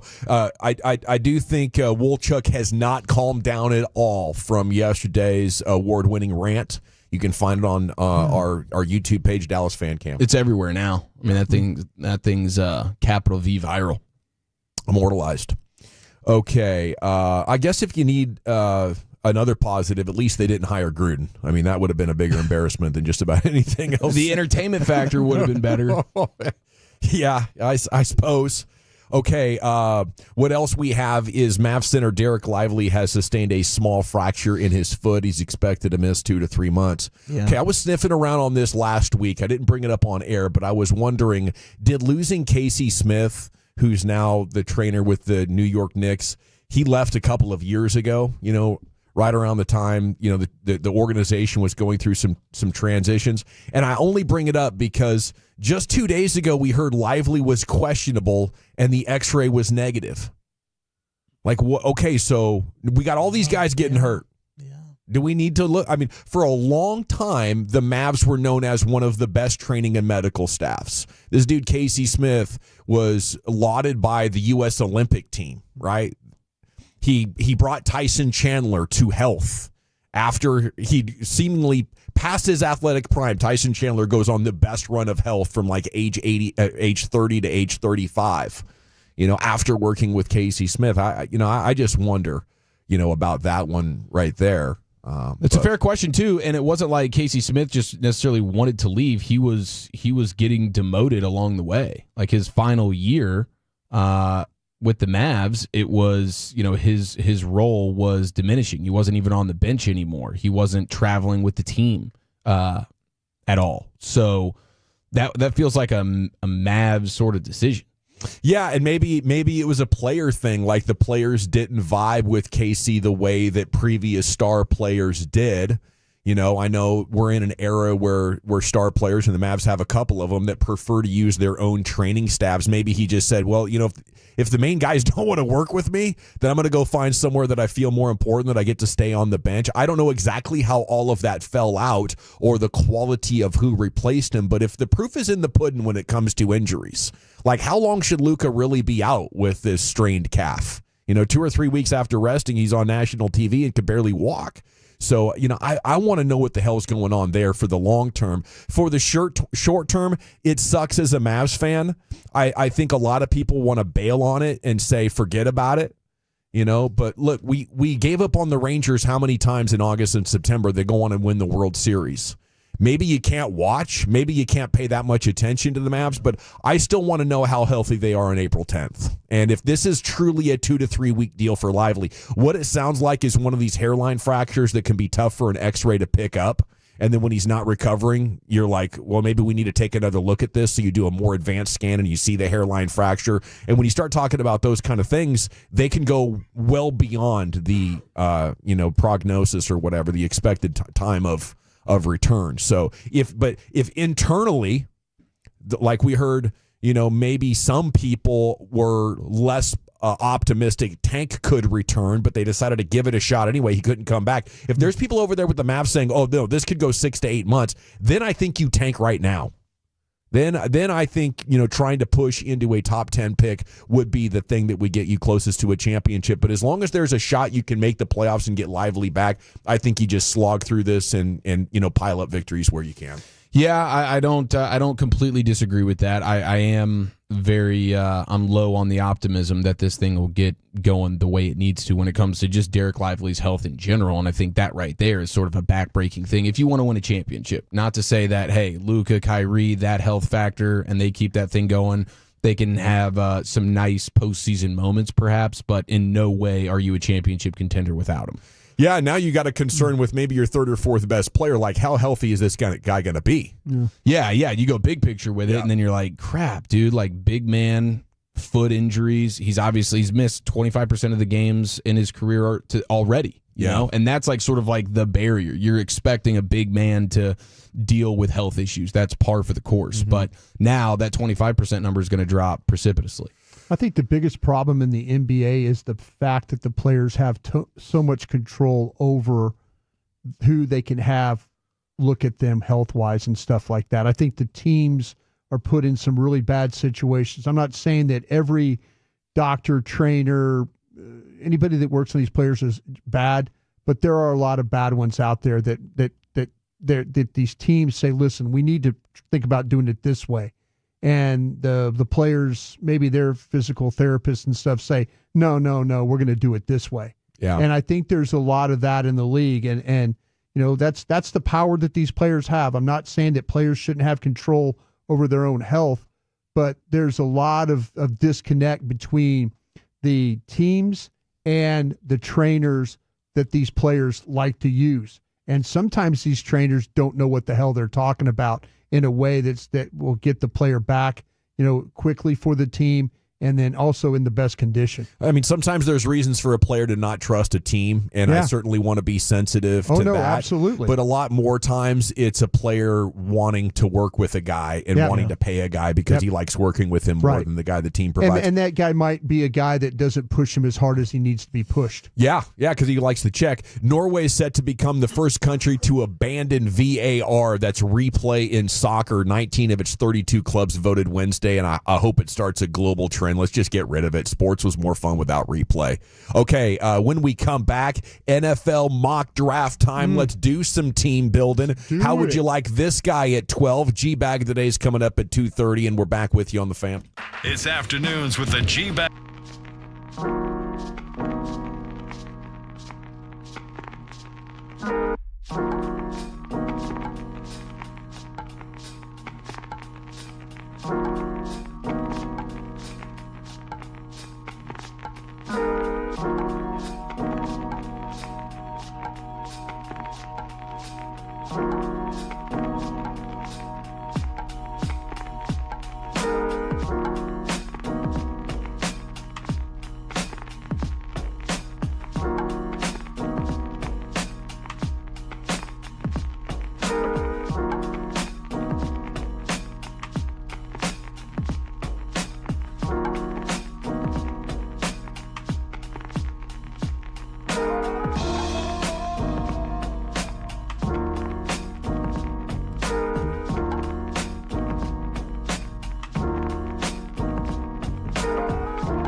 remember something, you have to forget something else. Okay, now that is a very cute haircut. That's like a little shag. I've never seen that before.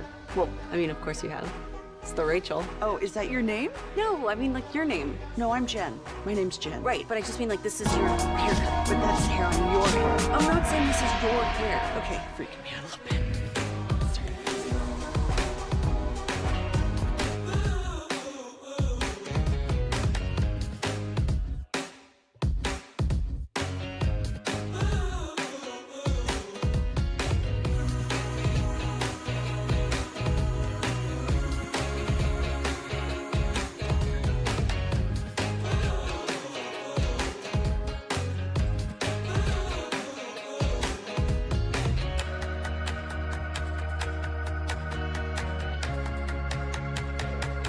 it's true that you've got to forget something else to remember that Uber Eats has frozen?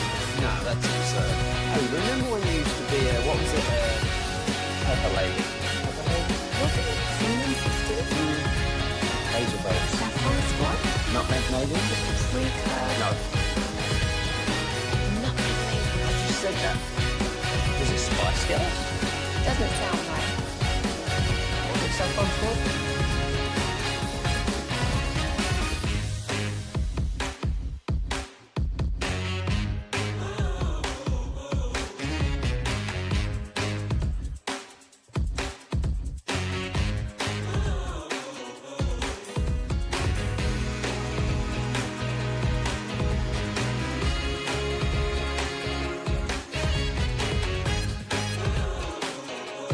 G-Bag of the Day is coming up here in 8 minutes.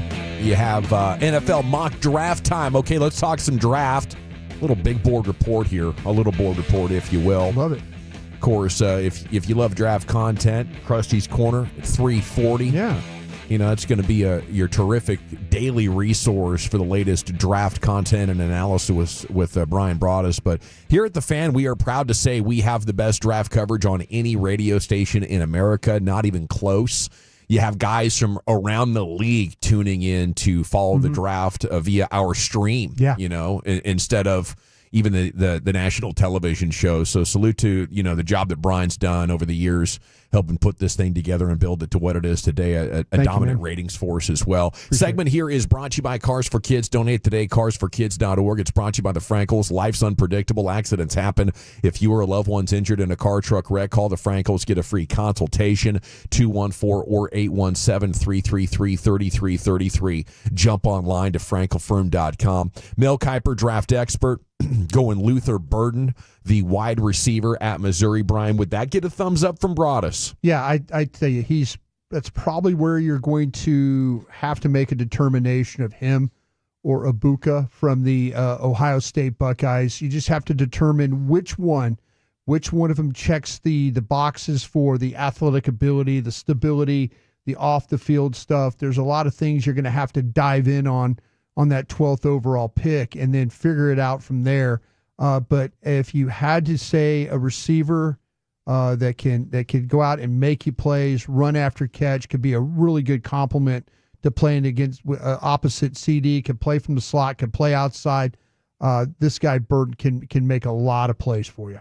Okay, so potential issues with consistency of effort with Burden, maybe when not directly targeted with the ball, and questions about his blocking ability due to his smaller frame. Are those significant concerns for you, or does the talent override it, Wolchuk? His tape 2 years ago better than the tape this year, and I think a lot of the frustration was poor quarterback play, inconsistent quarterback play.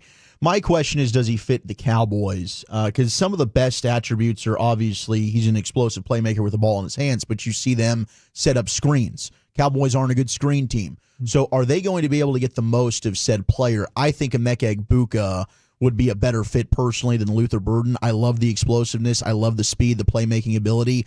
I just don't know that I trust, especially if they're bringing back the same staff and they've got the same players here. I think Egbuka is set up more for instant success at receiver than a guy like Luther Burden is here, because I do have question marks with his size. Is he able to win consistently on the outside? Some have similar questions on Egbuka from Ohio State because he's a slot player, but if you go back and you watch him his freshman year when they had JSN, who's now with Seattle, Rockwall Zone, Egbuka had to play on the outside, and he won a lot on the outside. So I think a safer pick between the two receivers is the Ohio State kid for me. But Luther Burden is a playmaker, and this team needs playmakers. They don't have an explosive player at wide receiver, unless you want to talk about, you know, and with Turpin, and I know he's got, I believe he's restricted this year and stuff like that. They need some people on the outside that can complement, and Burden and Egbuka both are fine players. Like I say, the off the field stuff for Burden, there's going to have to be some questions about digging in on him. You know, there's some people that were talking about some not so many character problems or anything like that, but there are things that need to be checked about him that I were hearing early in the process. Like Boss Man Fat, or no, like not that bad. Just Laramie like Tunsil. no, not Laramie Tunsil, but no, it's just things that need to be checked. The cleaner player is Egbuka. There's no question the cleaner player. But the guy that I think when you start to talk about explosive player, Burden is that guy. Ibuka makes a ton of plays too, but when you start to talk about you need an explosive guy, I can see why they picked Burton in this mock draft. Apparently he's personality plus, highly marketable. It's like raining endorsement deals on him across the state. So, Jerry Jones is going to see that. Wow. Have this guy, in national That television fits. ads by the time we get to Halloween. For me, I'm interested in wide receiver, but I'm going to double down on the belief that this running game has to be supersized in a hurry. I feel like you took a step back without Tyron Smith. You don't have a left tackle of the future right now. Can we say that about Guyton? We're hoping that can become Guyton. But if I found a guy who could play tackle but also play guard, I can put you at right guard. I can maybe play you a left tackle. I don't want to have Terrence Steele on the roster for any longer than necessary. Like, it's a game of Survivor Island right now on my offensive line, and I'm looking to throw new cast members at that at every opportunity. So if there is an equal grade offensive lineman, and I'm at 12. That's the way that I would go. What are you thinking over there, Chief? You taking wide receiver at 12? I'd be fine with it. I think that's definitely becoming more and more of a premium position. It would certainly be a need for the offense. So I'd be open to wide receiver, trench guys. Of course, there's some edge rushers, there's some corners. I mean, I think you do have some options here, but yeah, I'd be fine with wide receiver. Okay, Ibuka's on the board, the Ohio State wide receiver. Malachi Starks, the Georgia safety, is there.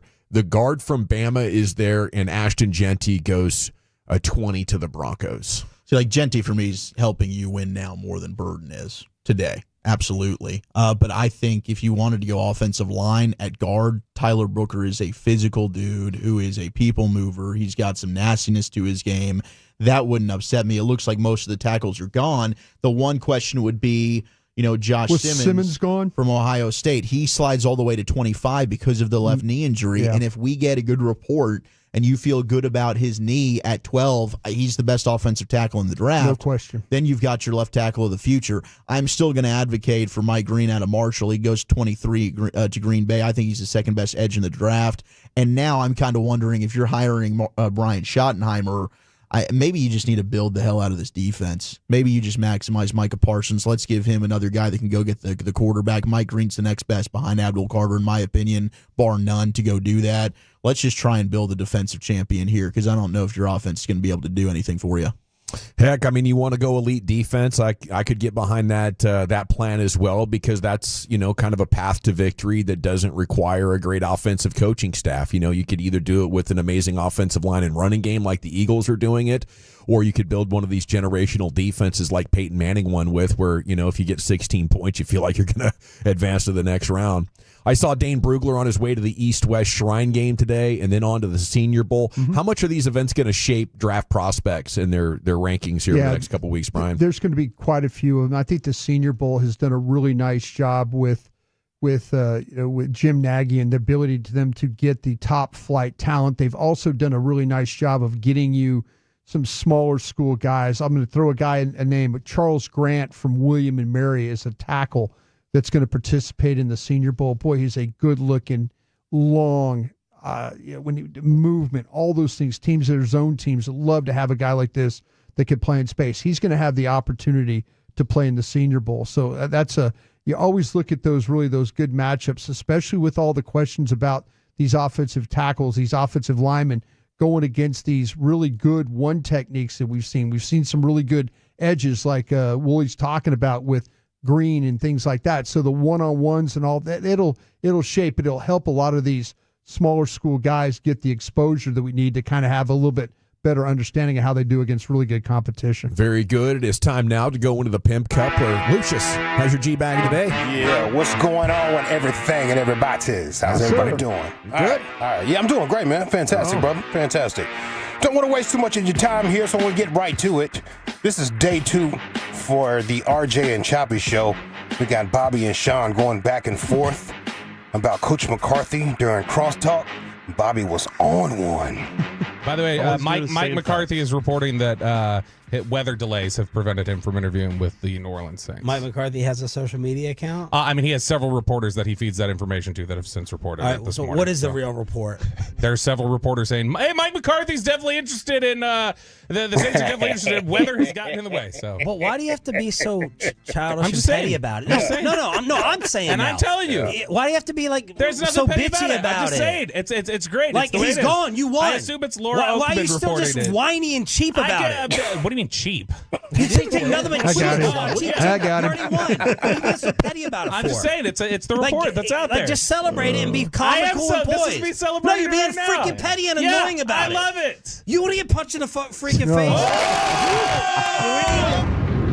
Wow. That still sent a chill down my spine now hearing it. I mean, the first 2 times I heard it, I couldn't believe that it hadn't been bleeped, but now I understand why. Yeah, You know? yeah. He called himself right there. Yeah. He froze Bobby with that cheap, though. Froze him. It's amazing. What do you mean? Like, wait, cheap me? Froze him. You've seen my tip? What do you mean cheap? What'd you say, Wilcher? The tips. Huh? You know, out in public at bars. Okay, man. Oh, yeah. You can't be too careful out here, boy. I tell you what. Bobby, before he's even ordered anything, he'll slide like $100 to the bartender, so they're taking care of it. Just in case I insult you later. Yeah. This is for my future noise violation. I will be. Don't kick me out, please. Hey, we have a customer right here that felt like he got ripped off. Uh-oh. And he went on a pretty epic rant. He got froze when they offered some prayer to him. You guys are a rip-off. Have a nice day. Have fun with my $160. Have a nice day. God bless you. Yeah, God ain't got nothing to do with it.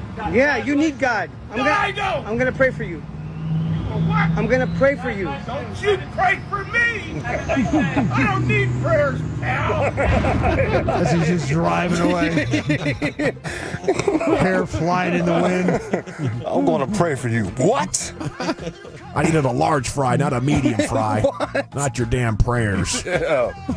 What else we got right here? Hey. I'll take all your prayers, by the way. Every last one of them. God, I see what you've done for others. Thank you. Somebody's crypto is going crazy. Y'all see that, man? I know people that bought some of that Trump coin. Nice. It went stupid on them. Yeah. Like, it was like $7 or something like that at one point. It was cheaper. It was way cheaper than that. It was like 30 cents if you were up late Friday night. This fool got it around like around $7. Look at that. Where's it at now? 39. It was up at 75 before they launched the Melania coin, drained some liquidity out of Trump, but then they've settled in, they've consolidated. I'm accumulating. Liberty. It's my Melania I'm trying to work on. Individual liberty. Let's see what else we got right here. TJ Hooch Manzada. Yes. This is so apropos for this moment right here. We're talking about Cowboys and head coaching situation. He says the Cowboys head coaching job is a dead end. Do we respect TJ Houshmandzadeh? Tried to trade for him one time. Okay. Not after what he did to me and. Yeah, you still have PTSD from that? You okay, fam? Radio Row, he got you, didn't I thought he? he was actually kind of nice. Don't run up on me. He did actually. He was like, He tried was to jab and then he settled. Yeah. Okay. He was better than Brandon Marshall. Yeah, Marshall was a bleep hole. I think he's got an honor code that he operates on. He expects everybody else to do the same. Oh, yeah. Sorry, man. I totally forgot about that. I was here for that, though, right? Yeah, you were. Yeah, you were. I thought it was some other. I thought he insulted you. I was like, wait a minute. I might trigger you right here, dog. Yeah, right here. He says the Cowboys head coaching job is a dead-end job. Shout out to Miss Chalk. Hey, Miss Chalk, splash, for sending me this. Man, the Cowboys is a dead-end job. Oh, whoa. Straight up and down. And I'm going to just take you through the history. Give me some. Don't listen to me. Who was the head coach before Mike McCarthy? Garrett. Jason Garrett. Did he get another job after that? Who was the head coach before Jason Garrett? Wade Phillips. Did he get another job after that? Who was the head coach before Wade Phillips? Parcells. Did he get another job after that? The Cowboys job is a dead-end job. You cooking? You done cooking? It's a dead-end job. Every coach before Mike McCarthy wanted another job. Did they get one? No, they didn't. It's a dead end. What happened when you hit a dead end? What you do? Reverse. Where I'm going. Where I'm going. Now, we think Mike McCarthy gonna get one. We think. Let's see. It's a thankless job. Like, the Cowboys win, who get all the credit? The owner. When the Cowboys lose, who take all the blame? Coach. The coach. He preaching. Why would I want to go coach the Cowboys? He cooking. Because if I leave, I'm probably done as a head coach of the National Football League. And if we win, Jerry Jones did a great job with the roster. Man, I don't want to coach the Cowboys. Why would I if I'm prime? Good points, factually correct. I think maybe he's got the order just a little bit misplaced. Yeah. I think you hit your dead end, and then you take the Cowboys job. That's what Jerry's looking for. Who's at the end of their line? Standing ovation, dog. Standing ovation, bro. You smoked that one right there. Well done. You smoked that. Oh, my God. Thank you. Yeah, man. Great job. We're up against it, so let's vote. All right. Take too much of your time. What do you mean cheap? What a line. What a debate. Salute to the morning show. Stay poised. Krusty says, I don't need your prayers, pal. Yeah. Krusty customer, that is. Yeah. Or is it TJ Hushmanzada? Cowboys' job is at a dead end. Now that I know it's FCC, not violation. What you about to do? Wait a minute, fam. What you about to do? I'm going RJ, Sean, and Bobby. Oh, okay. Same. Me too. Any FCC violations that happen on the show fall on my shoulders. Yeah. Yeah, we're going with cheap. What do you mean by cheap? I think I have to have a button over here, too. I Yeah. think this button works. Yeah, it does. So I can blame you. Yep. TJ Hushmanzada. By a score of 4-1, and still your G-Bag of the Day champion. 2 times now. It's the morning show there, Sean, RJ, and Bobby. Okay, when we come back... Yeah. Broadus, I want to appreciate you for bringing in these oxtails. Yeah. Yeah, I cannot wait to get with them. I just warmed them up. They're hot in here. There you go. Let me know what you There's think. a run stripe. All right, I got to let you go. Yeah, Chiefs said they were amazing. Look forward to can't trying wait to those get into it. future days. They are unbelievable. Yeah, I can't Truly wait. unbelievable. Where are we going next, Eric? We've got a little sports hodgepodge for you, and among other things, we have an unbelievable gambling story, sports gambling story, a big-time self-inflicted kick to the nuts, and a local legend may have changed the culinary game forever. That's next year in the nation. But let's get you to advanced hair.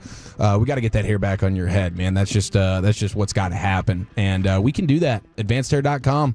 For many of us, it's happening. The hair is thinning, the crown's disappearing, and the confidence is at an all-time low. But the good news is we have an incredible yet simple one-day treatment that starts regrowing your own natural hair the very next day. It's unprecedented, and it's guaranteed to grow for life. It's the Advanced FUE from Advanced Hair, and we've all seen the pills and lotions that come with monthly subscriptions, and those can help retain what you have. But what if you want your own natural hair permanently, and maybe you need it in specific areas? Well, Advanced Hair is ready to take care of you. State-of-the-art facilities, world-class physicians, and it's not a maybe your hair will regrow. It's guaranteed that your new hair will be growing, and it'll start the very next day. You just decide how much, how thick, and where. Advanced Hair has changed tens of thousands of lives, and you need to be next, and they're definitely the team that I personally recommend. You'll get that free consultation, $250 off, and 250 free hair grafts. Just call 469-599-HAIR. That's 469-599-HAIR or advancedhair.com.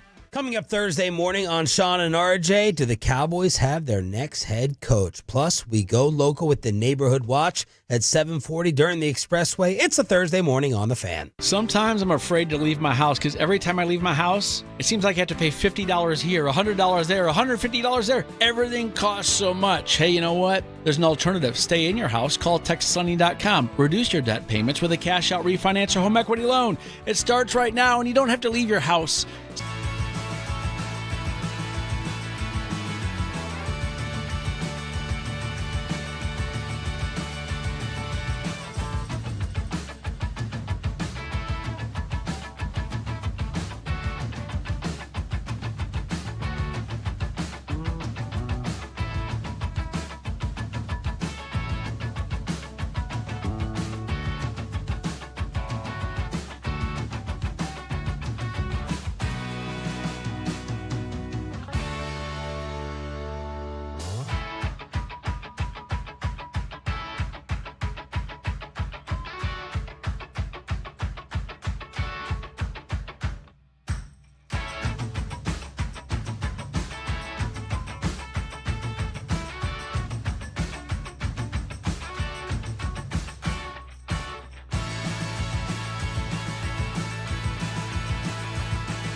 Roger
that, Sally.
Else. Go see them today and visit ClassicChevrolet.com. This is Texas. This is Classic Chevrolet. Together, let's drive, relax, and enjoy the difference. Based on new Chevrolet registrations 2023 and 2024. Thank you, Lucius. It is the G-Back Nation here on 105.3 The Fan. Schotty and the Cowboys met for 4 hours yesterday. They continue to meet. We're standing by for an announcement. Could have a Cowboys new head coach before too long. Here's the chief of Sports Hodgepodge. Okay, I just want to acknowledge how funny and ironic and crazy it is to see pictures and videos of snow in places like Florida. You see the welcome to the free state of Florida, the Sunshine State, and it's just surrounded by blizzard-like conditions, or alligators crawling through the snow, iguanas. It's just hilarious. Crazy. I saw pictures in Baton Rouge of like Tiger Stadium. It looks like, like you're at Buffalo or something like that. It's crazy to see the snow. And those folks are just not equipped. They just do not have the gear. I saw where the Bucks-Pelicans game was canceled tonight because of it. They got no salt on the road. They got nothing down there to help these roads or anything like that. Those are the weather delays that are keeping from McCarthy from getting his interview with the Saints. Right? Yeah, exactly. Yeah, that is pretty crazy stuff. Okay, so there was a great gambling story that is just ridiculous. This dude had a 14-leg futures parlay that he had put together in the last 12 months. And all 14 of them hit. The last one that needed to hit was Ohio State beating Notre Dame. That's all it was going to take. He put 85 cents on this bet. And this was a bet that was the odds were plus ridiculous. Basically, every dollar risked would pay out almost $175,000 is basically what it was. Ching. So I'm going to lay out some 85-cent parlays tonight. 85-cent 14-leg futures parlay. That was going to return this gambler almost $148,000. An 87-cent bet. Let's go. And this dude had 13 legs hit. Well, we, of course, know that the 14th leg hit as well. But after Michigan beat Ohio State, this dude started to get a little cold feet. he took a payout. So he started shopping it around.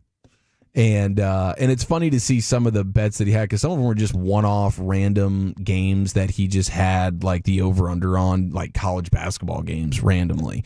Then he had like UConn winning the men's basketball championship. He had the Bucks, the Magic, the Clippers, the Mavericks, the Thunder all winning their respective divisions last year. And so he ends up shopping this thing around after Ohio State loses to Michigan, and he sold it for $16,000. Just under 17. Not bad if you've hit for 85 cents to $16,000. Pretty awesome. I mean, at that point, you got to win. He's got paper hands. Yeah. You got to win 4 straight games for Ohio State, 3 straight games. Yeah, at that after point, watching that. At that point, it was like, they're not going to get the bye. This is going to be tough sledding here. The fear got the most of them, though. The fear got the most of them. Fear and greed's a mofo in speculative markets. So this dude says, no regrets at all. If I had the bankroll to hedge and secure a higher payday, I would have done it. Or I could have let it ride. In my situation, that didn't seem smart to do, to risk walking away with $0 after so many months of sweating. So he ends up still, turning 85 cents into almost $17,000, but he missed out on, basically $150K. Yeah. And so that's. He's obviously trying to go positive with this. Yeah, you should. You should still go positive. You didn't know. All you have to do is hit 4 double or nothings in a row, and you're back to 150,000. I'm sure that's the way he's looking at it. This is the dude that sold the Apple stock for $500. Full on degen. He was down to his last 84 cents on a parlay card. But he also was sweating it out for quite a while. Man, I would like an update on this story. Like, it's been a month since then. What's the current state of that $16,000? Yeah, that's a good point. Where did those investments take you? Hopefully got caught up on some things. Would like to think he still has his pinkies and everything. But there are no guarantees. No. Hey, speaking of guarantees, what do you guys think happened here last night after just spilling our guts and getting super vulnerable with the class at UNT, Hank Dickinson's class? I hop in the car, I'm listening to Fan After Dark, and they got our guy Joe Trahan on the horn, Channel 8. Awesome dude. And so WFAA? Yes, exactly. Channel 8, WFAA. Our guy. Good pull, Chuck. The black Joe Trahan, right? Yes. Because there's a white Joe Trahan, too, right? Absolutely. There comes the Cowboys. Yes, he was a PR guy. He's actually with the Dodgers. I'm not being now. racial. It's identity here. Didn't he go just calling it like it is? Yeah. Didn't he go with the soccer league? Oh, yeah, that's right. He's just doing the World Cup stuff. Yeah, he's probably listening to us right now. Soccer stuff. Yeah, soccer stuff. We love you, Joe. World Cup. We do love both Joes. We do love white Joe and black Joe. And Joe Trahan from WFAA, yes, Channel 8, was on with the boys last night. What do you think happened to Blake here? Was he just sort of starstruck by the presence of Joe Trahan on the horn? We've been wanting to have you on for a while. When you're going through the show run of figuring out what's going to go on, what's the lead topic? What is head of the storm right now over there at WFFA? You got to know, man. Shots. It's Schotty. Schotty all the time. I don't know if Cowboy fans want to hear about it, but I got to tell them. Yeah, no, we don't want to hear about it, and it sucks. But really, it's the question there asked by Blake. If we could isolate that, just the question here: what happened? How many things did he get wrong in the midst of this setup?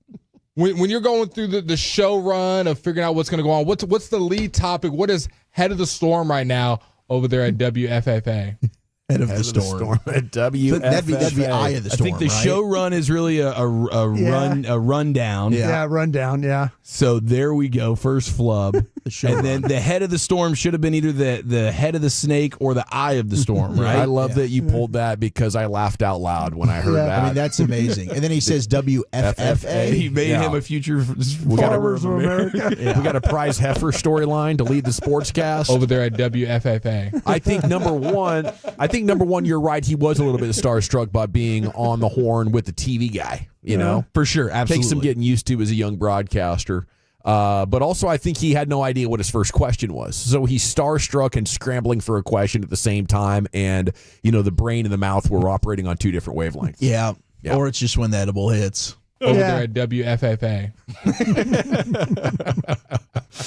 Okay, so we're going to mark him 3 infractions. Yeah. With the show run, should have been run down. Yeah. and the head of the storm should have been. Would you have gone head of the snake there, or would you have gone eye of the storm? How about just what's your lead story going to be tonight? Yeah, maybe neither, but just make it more concise, perhaps. If you just want to use storm, just go eye of the storm. And then, of course, the extra F and forgetting the A. Fantastic. From one local legend in Blake Elliott to another. Did you guys see what Post Malone has cooking up right now? You know what? Our guy Skip in Sunnyvale sent me a link to that. And I'm usually out on these because I've tried so many and they always disappointed. I end up throwing a lot of them away, but I'm in on this, Eric. Yes, I felt that. Do we have a flavor profile? We have a flavor profile. So this is Post Malone, and he is on a collision course with Oreos. Yeah.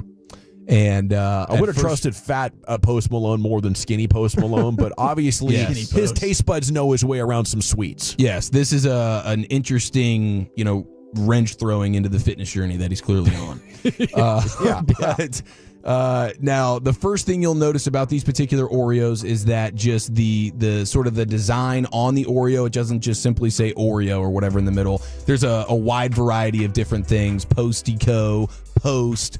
There's a butterfly with PM on it. There's a guitar with flames. So there's different designs in the cookie. The second thing you'll notice is that there's a bit of a heads or tails factor to this. On one side you have the standard chocolate cookie. Yeah. And then it's sandwiched by the golden Oreo cookie. Golden Oreo's good. So you have the golden and the chocolate heads and tails. But then in the middle is where things get most interesting, and that's the cream part. And this is going to be a light colored brown and a darker colored brown. It's salted caramel and shortbread cream. That is the filling. This is where I'm out. Anytime they screw with the cream here, that's what makes the Oreos suck. Salted caramel? Is it the shortbread cream? What is it? I think the shortbread cream is not going to taste good. That's trying to do too much, you think? Yeah, I think so. Like look, even if they were to just stick with one, like maybe it was just salted caramel, but anytime they mess with the icing inside the Oreo, I think it always tastes horrible. I respect your voice on this more than most. So I will honestly I take your word for it. I've loved everything until we just got to we're messing with the icing here. So it's the cream. Don't mess with the cream. The cookie, mess with the flavor if you want. That's okay. The cream, don't touch it. Wow. Yeah, I'm pretty much with Wolchuk on this. I think there's only about a 10% chance it'll be anywhere nearly as good as the original Oreo. But out of respect for Post, I'll give it a shot. I'll buy a bag. You hate shortbread cookies in general? I like shortbread cookies. You hate the taste? I would just like to think that, as much as I respect Wolchuk's opinion on this, I also would like to think that Post Malone took his time and was serious about the different flavor profiles and going through more so pairing. than the Cowboy head coaching search. He took it seriously. Well, and we know Absolutely. his dad He casted a wide net of flavor profiles. He tried, yeah. His dad with Legends Hospitality. He knows his way around food. So, I'm down to try it. And I'm happy to be wrong on this one, but I'm nervous about what that cream's going to taste like. Okay, first time he's ever said that. Please dump that. February 3rd, I believe, is the release date for the Post Malone Oreos. So actually, pre-sale January 27th, and then it cranks out for real February 3rd. So let's party. That's going to be an item at my Super Bowl party already guaranteed as we start looking ahead. Yes, sir. You gotta have a look ahead. Yeah. We'll have those out there on the table as we get to Radio Row in New Orleans. Thank you, Chief. A Sports Hodgepodge is in the books. We're about an hour from George Sedano, ESPN, talking NBA and Mavs with us. The impact of Derek Lively's foot injury, out 2 to 3 months and more, coming up at 4 with George. But Wolchuk, where are we going next? Okay, do we have one NFL franchise that might actually be worse than the Dallas Cowboys right now? Bills Mafia does it again. Friendly trash talking. Where the hell can you come see the G-Bag Nation tomorrow? That's next. This nation is growing, and it's thanks to you. Let your friends know that the hottest afternoon show in town is G.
Uber Eats has Lola V products? I gotta remember that. Well, you know, they say in order to remember something, you have to forget something else.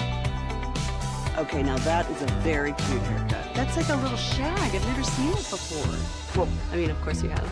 It's the Rachel. Oh, is that your name? No, I mean like your name. No, I'm Jen. My name's Jen. Right, but I just mean like this is your haircut. But that's hair on your head. I'm not saying this is your hair. Okay, freaking me out a little bit.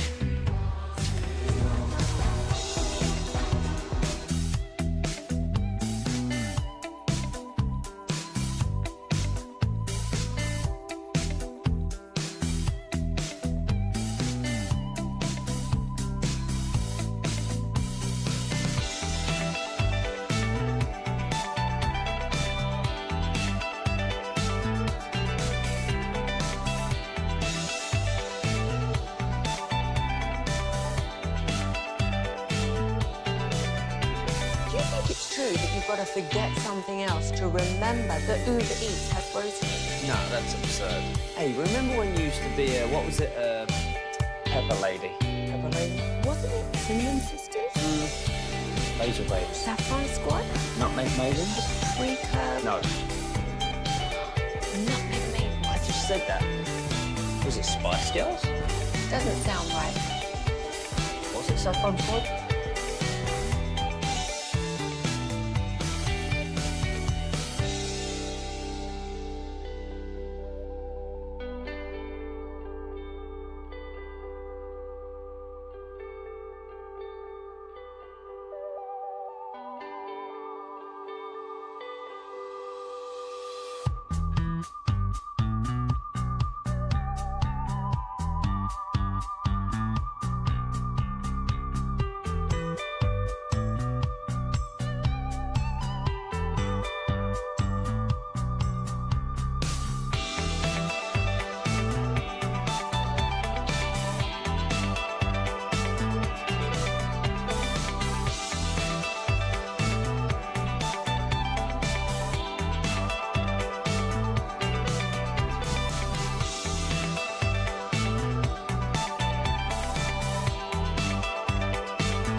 G-Bag Nation 105.3 The Fan. We're on Schotty Watch. Is he going to get the gig interviewing with the Cowboys for the second day in a row? I just can't imagine anything realistic that they would offer that he would say no to. You've never been a head coach. You know, the payday at age 51 would maybe be life-changing money. You probably become fairly accustomed to your low seven-figure salary, maybe high six figures. I don't know what Schotty's making, but as head coach of the Cowboys, you're probably going to get 3.5 or 4 as the floor with incentives.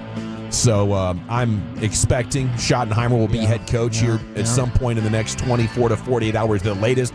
Maybe the next 4 hours. We might have something by the end of the show. Here's Woolchuck with your NFL news today. All right, let's stick with Schotty, and we had the pleasure of getting to interview him out in Oxnard here on the G-Bag Nation, and it was an awesome interview. I mean, I love talking ball with Brian Schottenheimer. Am I happy at all with this hire? I was very outspoken about that yesterday. No, I'm not. It's just not the most inspiring coaching hire. But look, there's plenty of hires that have happened, and it's not official yet, if indeed that is what the Cowboys do, that others have pooed on, and they end up being exceptional coaches. We've got to hope and pray that is the case here. So one of the things we're trying to be optimistic about, while also being absolutely terrified, frustrated, depressed, and appalled by what this organization's doing, is, okay, is there any reinventing here from Brian Schottenheimer? I mean, track record's been a little up and down.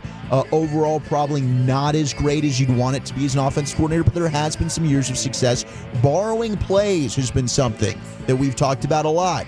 Can you try and see what another offense is doing? Can I borrow that? Maybe implement a little bit. Here's Schotty on borrowing plays.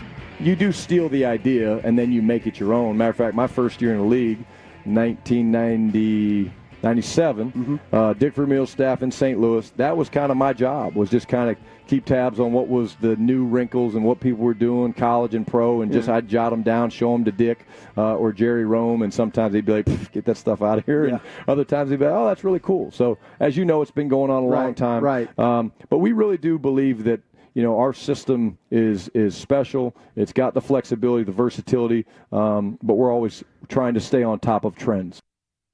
Okay, so does that make you any more optimistic, less optimistic in the idea that maybe you are reevaluating, staying on top of trends, as he says, and possibly changing things up, or is it just all about you already trust your system, as he said there? My hope is if he gets this job, that every time that he went to Mike McCarthy and suggested a play, that McCarthy said, get out of here, like Jerry Rome and Dick Vermeil did. And he's like, okay, I'm going to keep doing this. I'm going to keep looking at plays. I'm going to keep taking ideas. You know, he got his start here doing the Ben McAdoo program, working with the defensive coaches and the players and all that. So he saw a lot of offense. I'm just hoping the last couple of years that, you know, he's seen things watching Dak practice and watching Dak play games that, you know, that maybe Mike was like, no, I'm not interested in doing this. And Schottenheimer's thinking, you know what, if we try this might be something that could help us. And that's my hope. That's my hope that there was a lot of things that he suggested that Mike McCarthy, stubborn as he could be, just said, no, I'm not going to do that. I don't want to learn new terminology. I don't want to implement new plays. I don't want to, no, I don't want to do this.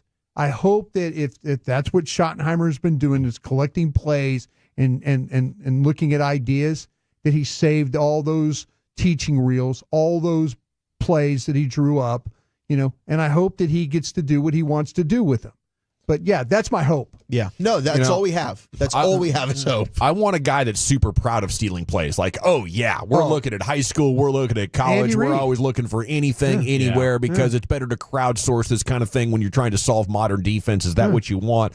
You know, I feel like I heard, a guy who was proud of a special system that they have in place there. Is that just coach speak? I hope, that's what that was there. He sounded a little bit defensive, like steal plays. We don't need to steal plays. You kidding me? This guy, Mike McCarthy and Dak, we got everything we'd ever want. I don't know how you could, think that, but you're coming off Dak runner-up to MVP. Statistically, it's there. It's his, first public interview on the job. There could have been a lot of things that would explain why you would paint things so positively. And hopefully in private, you're like, wow, we got a lot of work to do if we're going to. Yeah. It's like, my hope is, I'm sure McCarthy killed his spirit. I'm sure McCarthy didn't want to, McCarthy probably didn't want to advance things. McCarthy, he stretched the truth about looking at the Cowboys before he took the job. Lied about that. He talked about, every big things about analytics. He talked to people in the organization about, had all those analytics people. What they do? They turned over all those analytics guys. I mean, did he turn them over, or did they just not use them? Yeah. I mean, that's what I'm saying. I'm hopeful that if Brian Schottenheimer gets this job, that he realizes that being modern football coach helps you win games. Not living back in the Marty Ball. And his dad was one of the best. You talk about run the football now. Yep. His dad, wherever his dad went, they ran the football. Heavy run game, man. So that's in his DNA. But I'm hopeful that those ideas that he saw from other teams, that McCarthy probably told him to go, kick rocks. I hope he coaches that way. Only hope you can have. I do think the 5-6-1. This is very. You have a quarterback. I don't know how good the quarterback's going to be moving forward. We'll see. I hope he's healthy and he's a rock star. But it does feel like you've got a Dave Campo 2.0 incoming here on your hands. They got better personnel than we had. We did a horse-ass job of retooling that team or making that team. They did. We got old fast. We didn't draft, and we busted in free agency. The draft can certainly save some of that. But look, with what they're going to lose, this is a roster that's not looking very good right now either, and it's going to take a big-time draft to retool this. I hope he doesn't. The mistakes that we made, too, in the Campo administration was former players as coaches. Mm-hmm. That was a big mistake. Mike Zimmer was damn good I loved Mike. I learned so much from Mike Zimmer when he was there, in that first time around when I got to work with him. But other than that, we really struggled. We struggled with bad coordinators. We struggled with bad offensive line coach. We struggled with a lot of things. And we were bad in the personnel department. This team is better equipped to handle that than how we handled it in the early 2000s. Will McClay's got his work cut out for him in that scouting department. It's going to be a tough task this offseason. A lot of pressure on him. A lot of pressure. And there was last year. And we'll see how this one goes. Okay, the stuff in Jacksonville is just, it's incredible. They have fired Trent Baalke. This is 2 weeks after Shad Khan, their owner, was asked about why he didn't do a complete overhaul of the coaching staff and front office. And he said, well, that would be suicidal. And 2 weeks later, he's deciding, you know what, it's time. Let's go ahead and get rid of Baalke. The statement from Shad Khan following several discussions with Trent Baalke this week, we both arrived at the conclusion that it is in our mutual best interest to respectively separate effective immediately. So he's going to leave. He's going to probably not get another GM job because it doesn't sound like the rest of the league is big fans of Trent Baalke. He's burned a lot of bridges along the way. Yeah, he's kind of snake guy. Very, very snaky. Yeah. See, this is the thing about it, though. Khan came out and said when Baalke was sitting there with him, that if somebody were to give him a reason to remove Trent from his job, that he would consider it. Liam Cohen not taking that job when it's the first opportunity for him to be a head coach and saying, no, I'm not going to go to Jacksonville, that was Khan's reason right there. It's like, listen, if we've got guys turning us down because potentially you being the general manager, that's my reason right there to get rid of you. It's a shame. It's shame. All time dysfunction. Oh, it's amazing. It really is. If I was Jacksonville, I would have fired him immediately after the season, and then you go after. Now we'll see what happens with the Bears, with that coaching situation.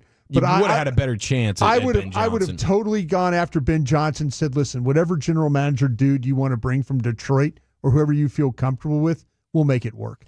So the Bucs were preparing for Liam Cohen to be offered the job. So what did they do? They went ahead and said, hey, we're going to give you a fat raise. All right, we're going to make you the highest paid coordinator in the NFL. Stay here. So then he takes himself out of the running today. Then you have the domino of Trent Baalke getting fired. Well, now you've got Robert Saleh and defensive coordinator Patrick Graham who have second interviews scheduled. Saleh's flying tomorrow to Jacksonville to meet with them. I think this is going to end up being his job, and then we'll see what the staff looks like. So Robert Saleh, who the Cowboys did interview, is going back to Jacksonville. He's going to have a chance to get that gig. We were all hoping maybe Aaron Glenn would be in play with the Cowboys. They didn't even seek to interview him. Surprise, surprise. Well, I was talking to people. That was too far down the road. Well, I hear you out. Yeah, that the deal with the Jets and the Saints and all that. When they didn't interview him on the first week that you can interview, they were dead. Yeah, they were dead. When everybody else jumped in on that one, they had not fired McCarthy. They had not made their decision. So that cost them an opportunity to talk to Aaron Glenn. So, like, in hindsight, it looks bad because you should have made your decision on Mike McCarthy, but maybe they also wanted to keep Mike, and they didn't anticipate Mike saying, I'm good here. Yeah. Thank you, but no thank you. I agree. Yeah. So now you've got the Jets hiring former Lions defensive coordinator Aaron Glenn, former Jets first-round pick in 1994, was a personnel scout there, and now he's going to become the head coach. So congratulations to Aaron Glenn. What's his staff going to look like? Well, some names from Albert Breer. You've got passing game coordinator Nick Caley of the Rams, Texans quarterbacks coach Gerard Johnson, and then Vikings quarterbacks coach Josh McCown. All names to look at. Bill Parcells, former Cowboys and Jets head coach.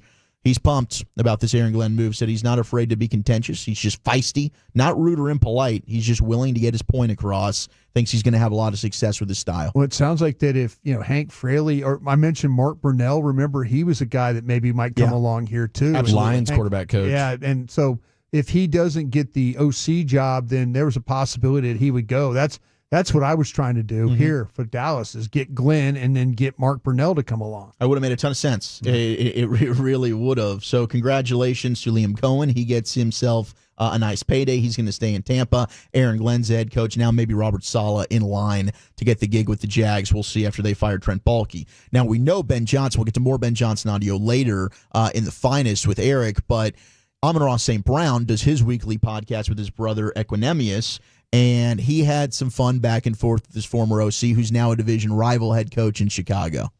You know, we had some banter back and forth, messing around, but he's I think he's obviously excited for the opportunity. We got our boy Caleb over there, who's talented. They got some good players over there. So Swift is over there. So they got a pretty good team. I told him, I said, for 2 times a year, Ben, we're gonna you up. He goes, I'm gonna you up. I said, okay, we'll see. I told him I know all the plays he likes to run. I know all his tendencies. But we're just going back and forth, messing around. But it's funny. He's like, if I want to be the best, I got to beat the best, right? I said, damn. But you guys aren't the best, so. I mean, I think division-wise, he's talking, you know. Oh, okay. Division-wise. I got to clarify, like, we did just lose to the Commanders, but in the division, we are the best. So if you want to come for the North here, you better knock down the king, and that is the Lions as of right now. But this is going to be a fun division with Ben Johnson, Matt LaFleur. Obviously, we know the success that Dan Campbell's had there, and then Kevin O'Connell, all offensive-minded coaches. Campbell, the only one who hasn't really called plays substantially, but what does he do now? Maybe he does just elevate Mark Brunell. Says, sorry, Aaron, sorry, Ben, my guy's staying with me over here. That's going to be fascinating how he builds that staff, but this division's looking fun. Oh, yeah, that's a great division. You know, and if Chicago can get it figured out, I mean, there's really not a weak team there. That would be, I think, the conversation for we're all going to make the playoff division. Yeah. Everybody, all 4 teams. That'd be a first. I don't think that's ever happened. Yeah, I don't know that. Now that's with the 7th seed, maybe you get a shot. By the way, it's a 5-year deal, according to Adam Schefter, for Aaron Glenn. Contractually, he's tied to the organization until 2029. So don't have any numbers on that yet. I think it was $13 million I saw for Ben Johnson. Yeah, Ben Johnson. He got bagged up. Good for him, man. Khalil Mack is playing in 2025 after their loss for the Chargers against the Texans. He was unsure. Should I retire? He's going to come back. He's told the organization. He's a free agent, though. Yeah, well, maybe that ends up being. I doubt that he's going to be affordable for the Cowboys, but maybe he ends up going to Buffalo. The Commanders. The Commanders have a lot of money. I mean, New England's probably not a team. Arizona's got a lot of money to offer, but a contending team, I'm sure, is what he's going to want to jump on. A lot of people are going to want to go play with that quarterback with the Commanders and that head coach. I bet. It seems like a coach's. You got players coach. Really good vibe what's going on there, no question. And Bills Mafia, shout out to them. They're supporting tight end Mark Andrews after he had the drop. Now, of course, they're going to support him. Like, he helped send them to an AFC championship game. I think they're winning the game anyway. I think Josh Allen's going out there, putting him in field goal range. Now, maybe Tyler Bass misses it, which is very par for the course for him. He's not reliable in playoff games, but Bills fans are donating to type 1 diabetes research. They've started a GoFundMe, and they've already been able to organize over $50,000 as of this morning for Mark Andrews here. So, and his mom has the diabetes. So that's from the foundation. Yes, stuff like yes. That. Yeah. He does as well. So Mark Andrews was diagnosed with type 1 diabetes as a child, which is an autoimmune disease. So Bill's Mafia circling the wagons and trying to classy do a good cause. You got to like that bit. That might be the best bit in football right now. Yeah. Alrighty. Thank you, Wolchuk. When we come back, it's time for a C note. How likely are the Cowboys compared to the other non-playoff teams to make a return to the playoffs in 2025? That's coming up next, along with the other significant Cowboy headlines of the day, and we're back here in the nation.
Rants has low fee products? I gotta remember that. Well, you know, they say in order to remember something, you have to forget something else. Okay, now that is a very cute haircut. That's like a little shag. I've never seen it before. Well, I mean, of course you have. It's the Rachel. Oh, is that your name? No, I mean like your name. No, I'm Jen. My name's Jen. Right, but I just mean like this is your haircut. But that's hair on your head. I'm not saying this is your hair. Okay, freak me out a little bit.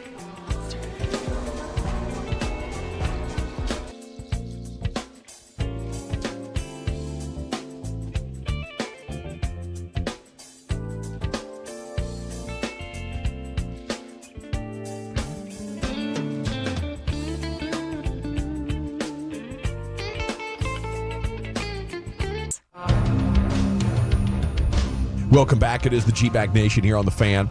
Okay, it's time for the C-Note. We'll look at top headlines that are trending on Google around America's team and Twitter, of course. What you're looking at right now is Brian Schottenheimer in his second interview. This, last night when it ended after 4 hours of discussions without a deal, we thought, okay, maybe there's a pivot. Maybe things didn't go well. But about an hour and a half before today's show, we got the report from the NFL Network guys and gals that they were going back in to talk. So I think we could have something tonight for sure. Maybe by the end of the show. Stay tuned. I know, Brian, you've been on the phone at every break. I've been trying.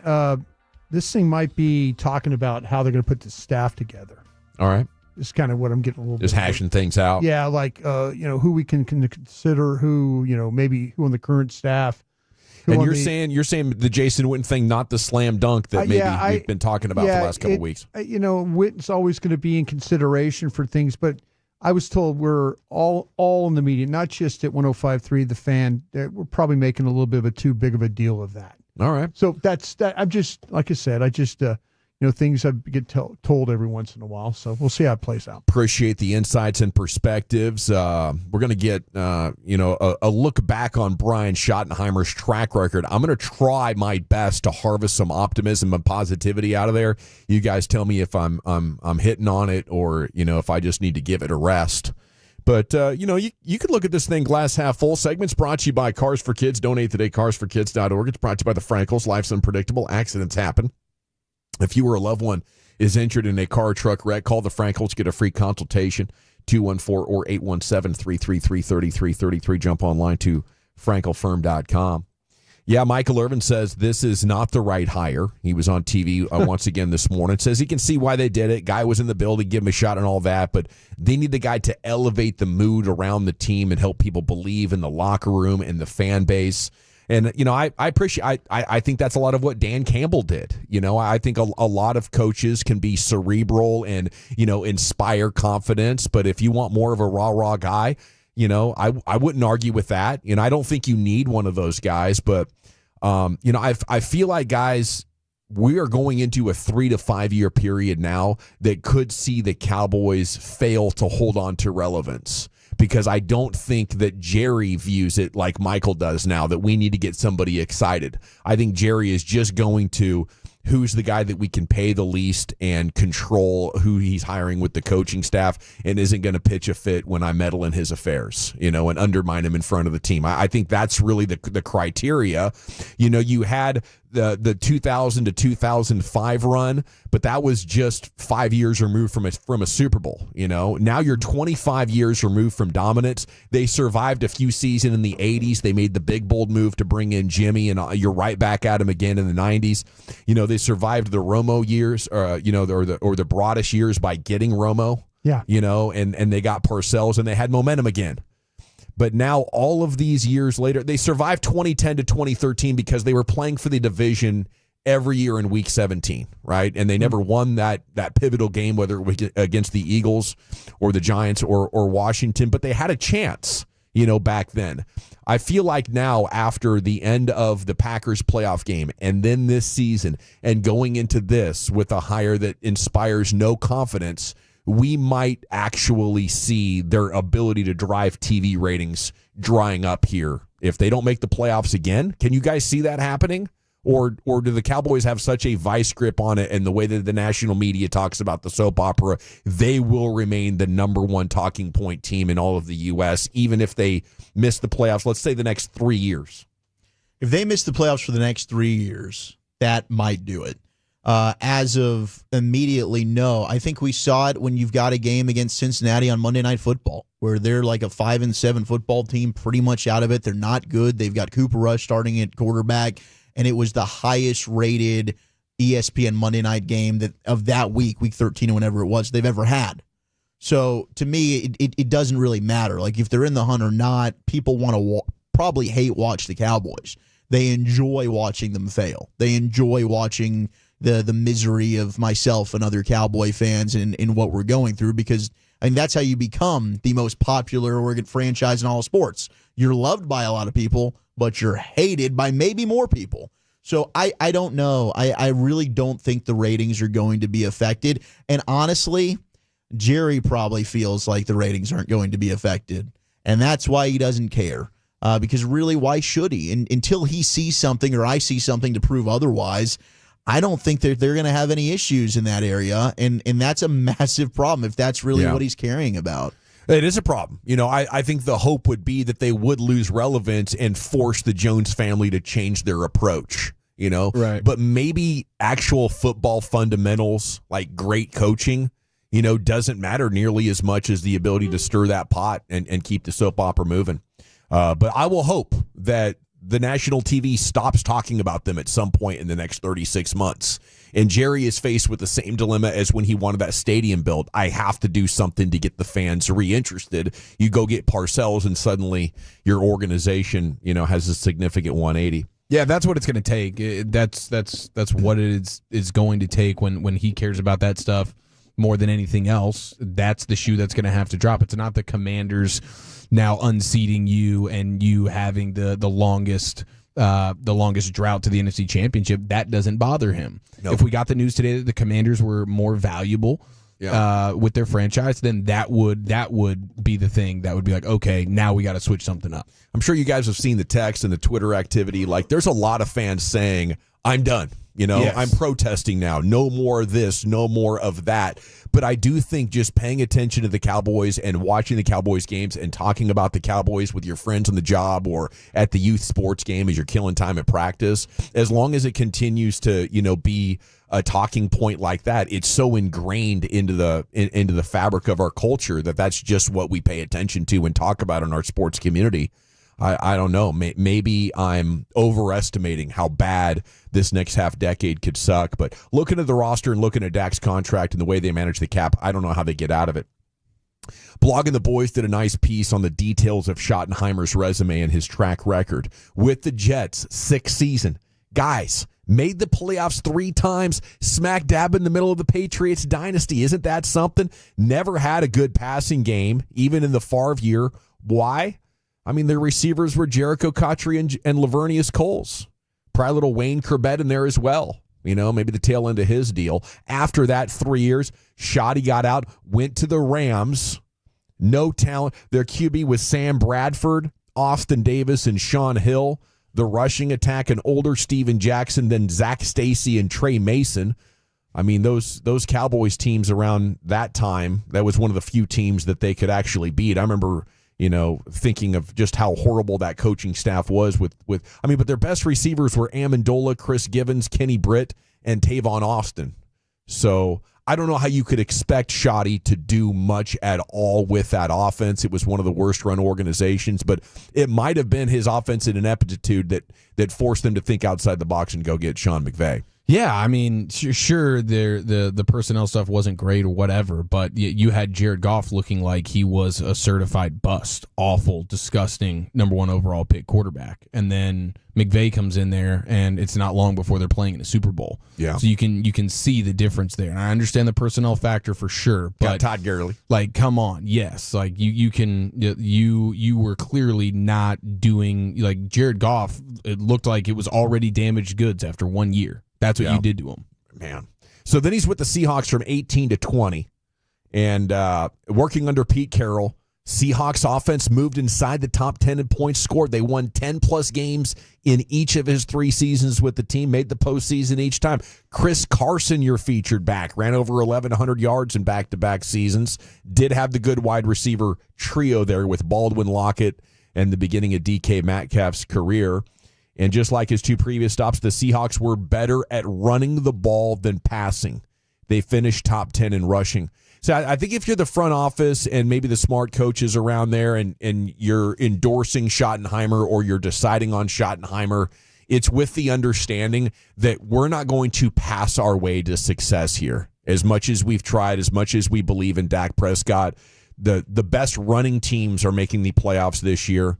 Dak has played by far his best football, his most efficient football. Still, you got to go back to 2016 when we could, dominate a team with our running game alone, and we need to sell out to get back to that. We need to do whatever's possible. And if you're looking for a guy who's going to run the ball more than just about any offensive coordinator in the NFL, it might be Schottenheimer. Doesn't look like him inspiring any confidence. No, in you guys, the volume of attempts will be there. He will want to run the football, but how well can you do it? How well can you do it? How nuanced is your attack? All that kind of stuff. I mean, anybody can just call run plays. Yeah, I mean, the running game, that's something that I have always thought he's going to bring a good running game, which is why I really don't think he's had much say in what's going on here because the Cowboys' running game hasn't been great. It's been struggling the last few years.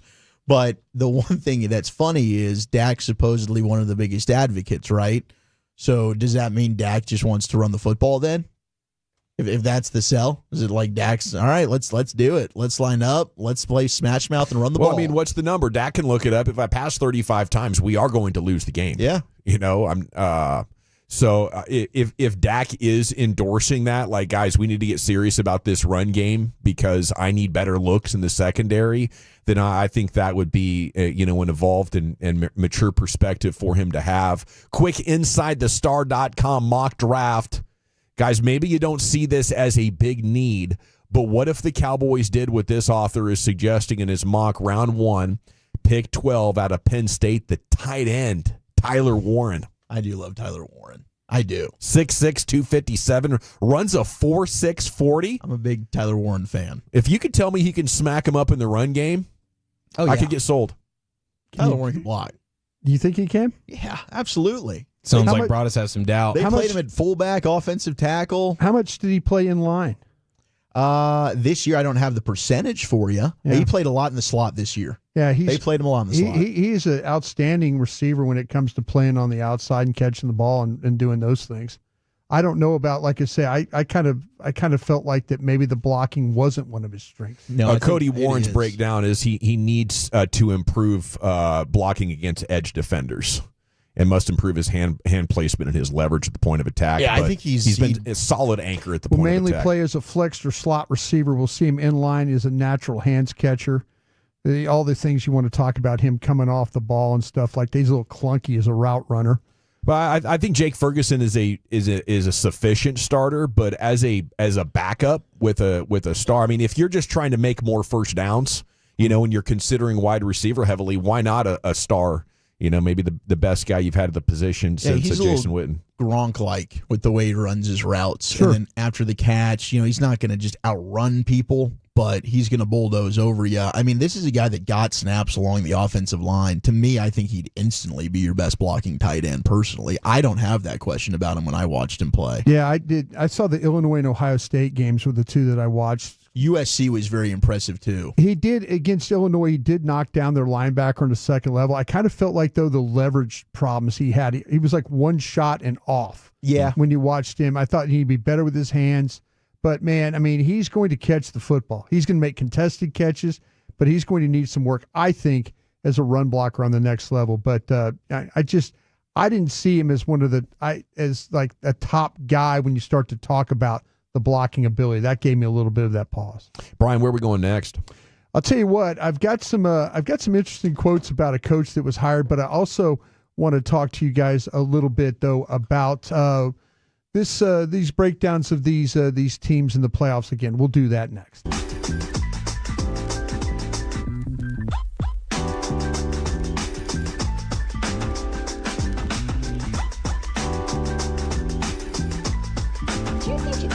You've got to forget something else to remember that Uber Eats has groceries. No, that's absurd. Hey, remember when you used to be pepper lady? Wasn't it Cinnamon Sisters?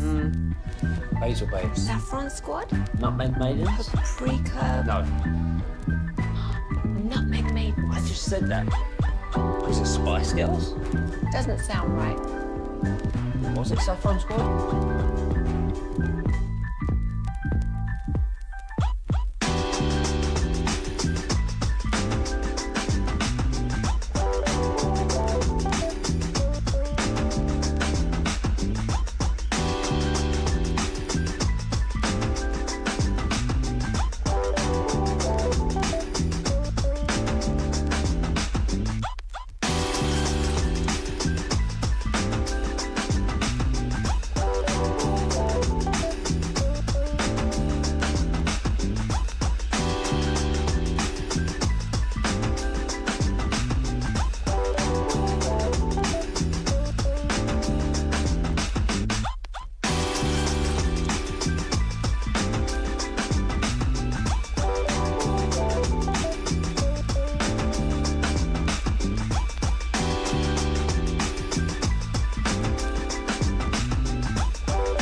Classic Chevrolet in Grapevine. They are the #1 Chevy dealer in the world with more Silverados than anyone else.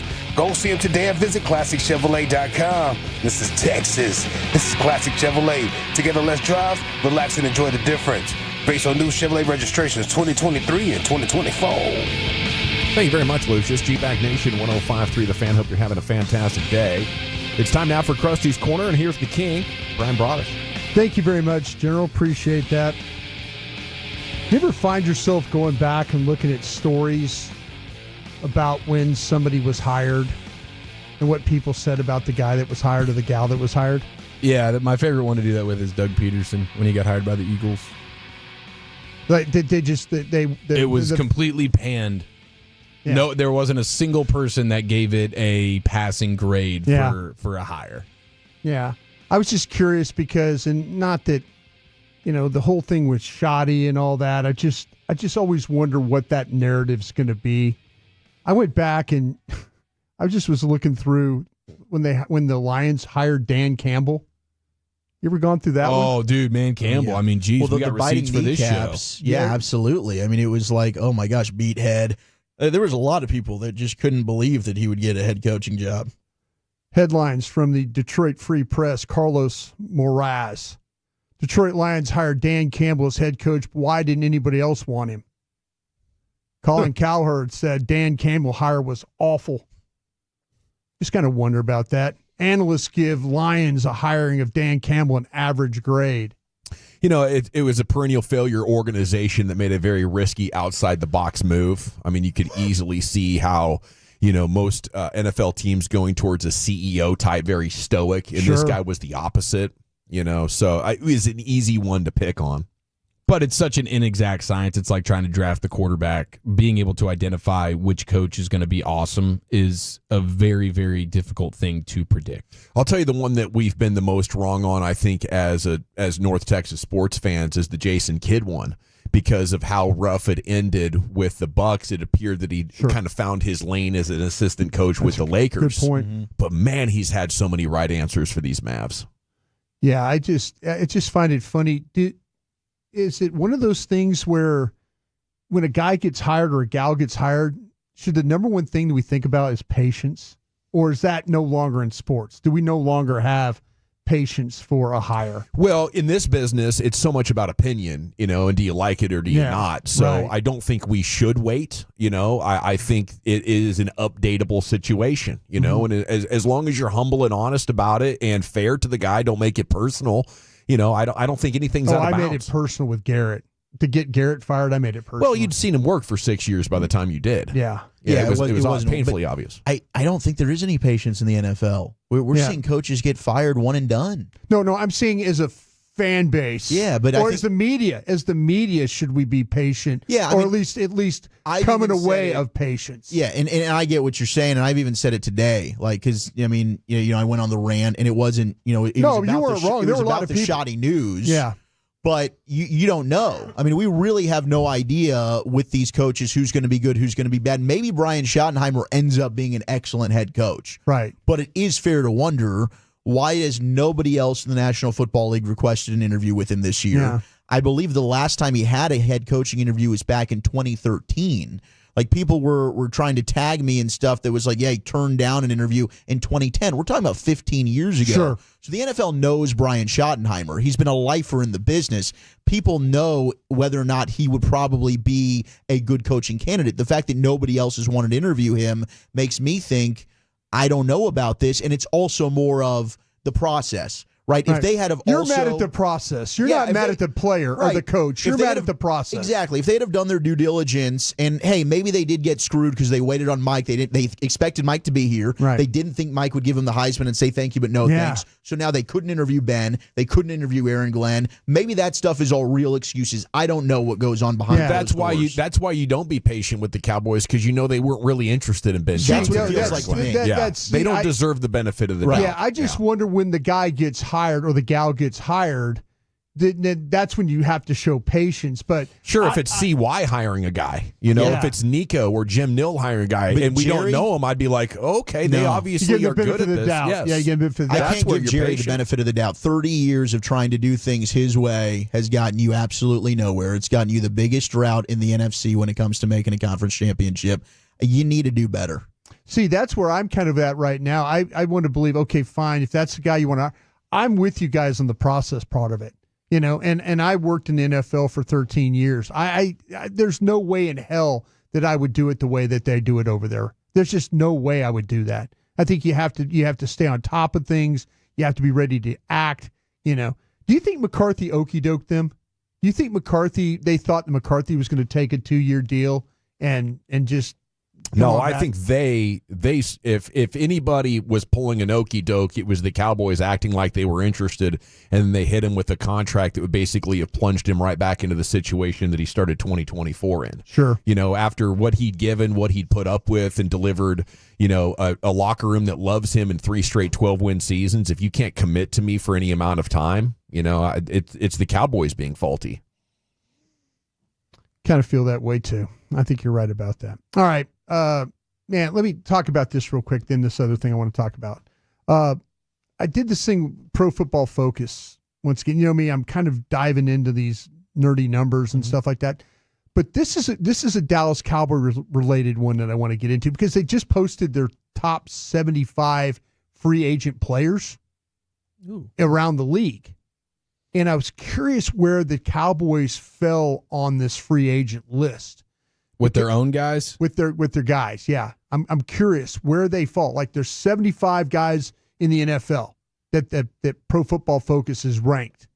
And I'm going to go through these, and you tell me, does it give you some hope where Pro Football Focus has these guys as relation to, where they might end up and stuff like that? Okay, here we go. Like, there's not a Dallas Cowboy free agent on this list of the 75 until you get to number 30 on the list. Number 30. Yeah. Number 30 is Osa Odigizua. And this is what they said about him: is another interior pass rusher, very strong underlying metrics that haven't quite translated to major sack production through nearly 4 seasons. While the Cowboys season fell off the rails as injuries piled up, Osa Odigizua stayed the course and played some of the best ball of his career over the second half of the campaign. The 2021 third-round pick is quietly one of the more underrated defenders across the NFL. Okay, with him being ranked 30th, does that give you hope that maybe he might be resignable?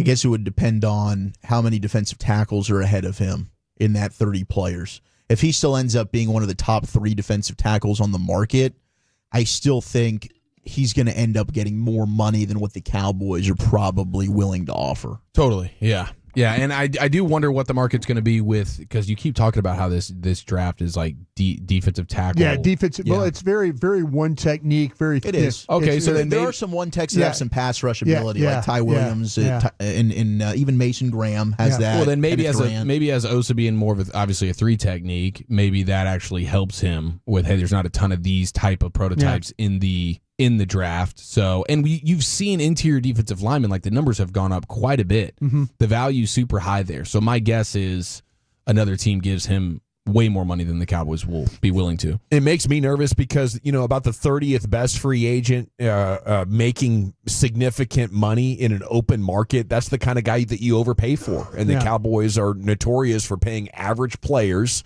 like they are significantly better than they are, because they like to sign their own guys. And that is a big hole for their salary cap that they like to protect so much. If they could clean this up and just stop paying their own guys like their star players, and look for opportunities elsewhere, I think they'd really help themselves out. Player number 55 on this list is DeMarcus Lawrence.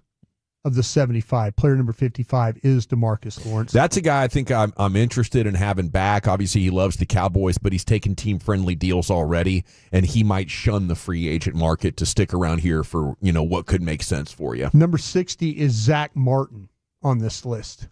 I think Zach's a Cowboy if he wants to keep playing. If he doesn't, then it's retirement.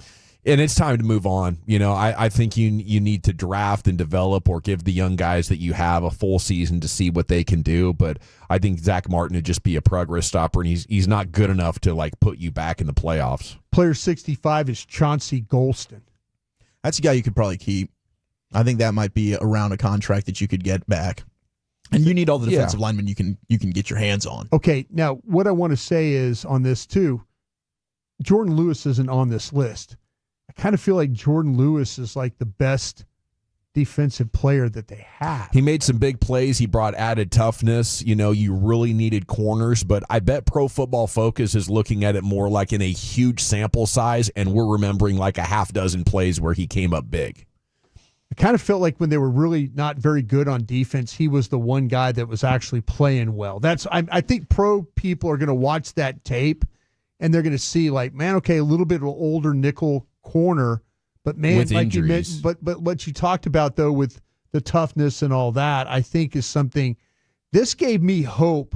This gave me hope that if he's not on this list, you can bring him back. That maybe you can bring him back. I think those kind of ranking systems do maybe overweight pass breakups and interceptions and sacks, and maybe he wasn't productive in those ways that could get him a high score, but it was clear he was one of their better defenders. And the final thing they said is the one free agent the club can't lose, Osa Odigizua was that guy. And they gave it this reason, by the way. They said Osa is by far the Cowboys' best defensive tackle. He finished second on the team behind Micah Parsons with 60 pressures and 7 sacks, while Osa Odigizua isn't particularly a productive run defender. I'll disagree on that. Dallas should be keeping pass rush ability in the building and addressing the other holes in free agency and the draft. They say that's the one guy you can't lose. You don't have a replacement for him. Yeah. Okay, we'll chat with George Sedano, ESPN, NBA, and more. Woolchuck's Top 10 is coming up, and we're back with more sports right here. 2 hours down, 3 to go. It's the G-Bag Nation and the Fan. All right, but let's talk Trajan Wealth, shall we? That's TRAJA, and start the new year off right.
Uber Eats has low fee products? I gotta remember that. Well, they say in order to remember something, you have to forget something else.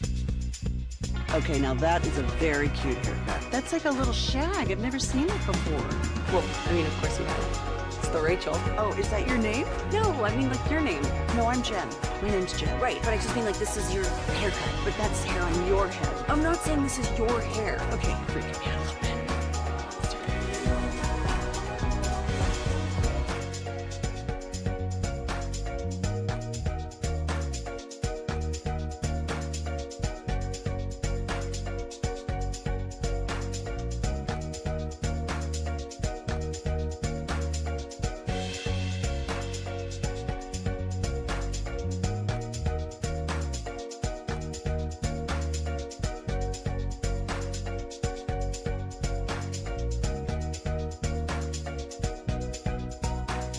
it's true that you've got to forget something else to remember that Uber Eats has groceries? No, that's absurd. Hey, remember when you used to be a, what was it, Pepper Lady?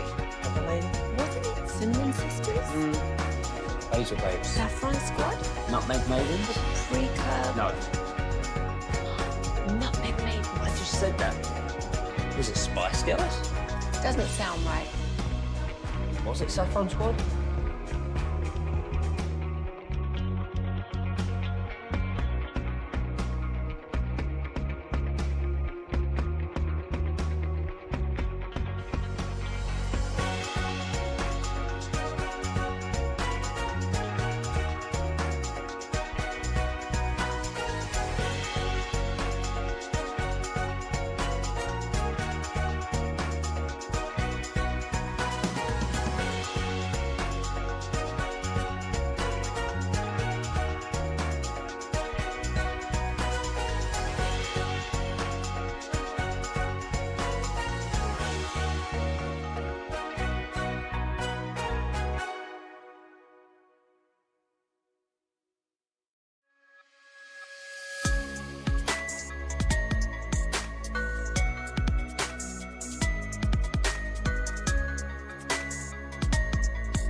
Driven from our D&M Leasing Studios, you're rolling with the G-Bag Nation on 105.3 The Fan. All right, we're going to talk NBA and the Mavs news of the day here with you with George Sedano in just a moment. We are standing by for news in the Cowboys coaching search. It's been another day of talking Brian Schottenheimer with you as he is currently in the second day of interviewing with the Cowboys, and we're anticipating the story could break at any time, okay? So stay tuned. On social, most of the chatter, most of the reports are talking about it as if it's already a done deal. Everybody expects Schottenheimer to be the head coach, and they're reacting to it. Not a lot of positivity.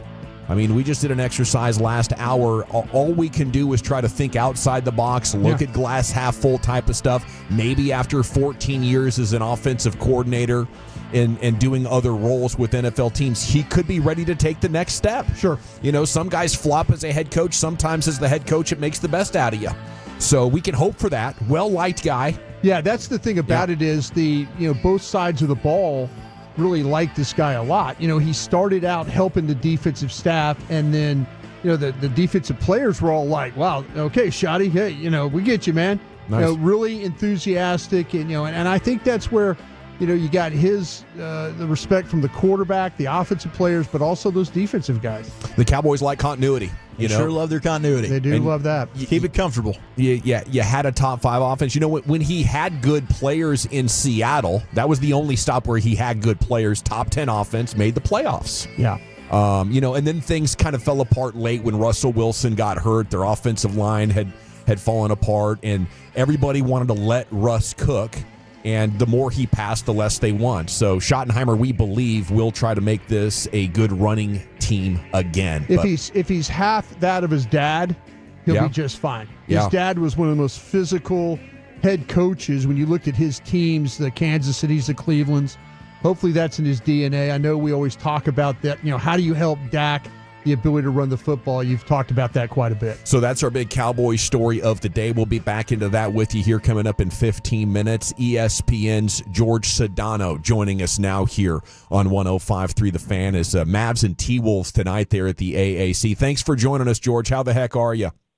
I'm good. I will say this. The Brian Schottenheimer hire would be incredibly underwhelming. Just my 2 cents on that.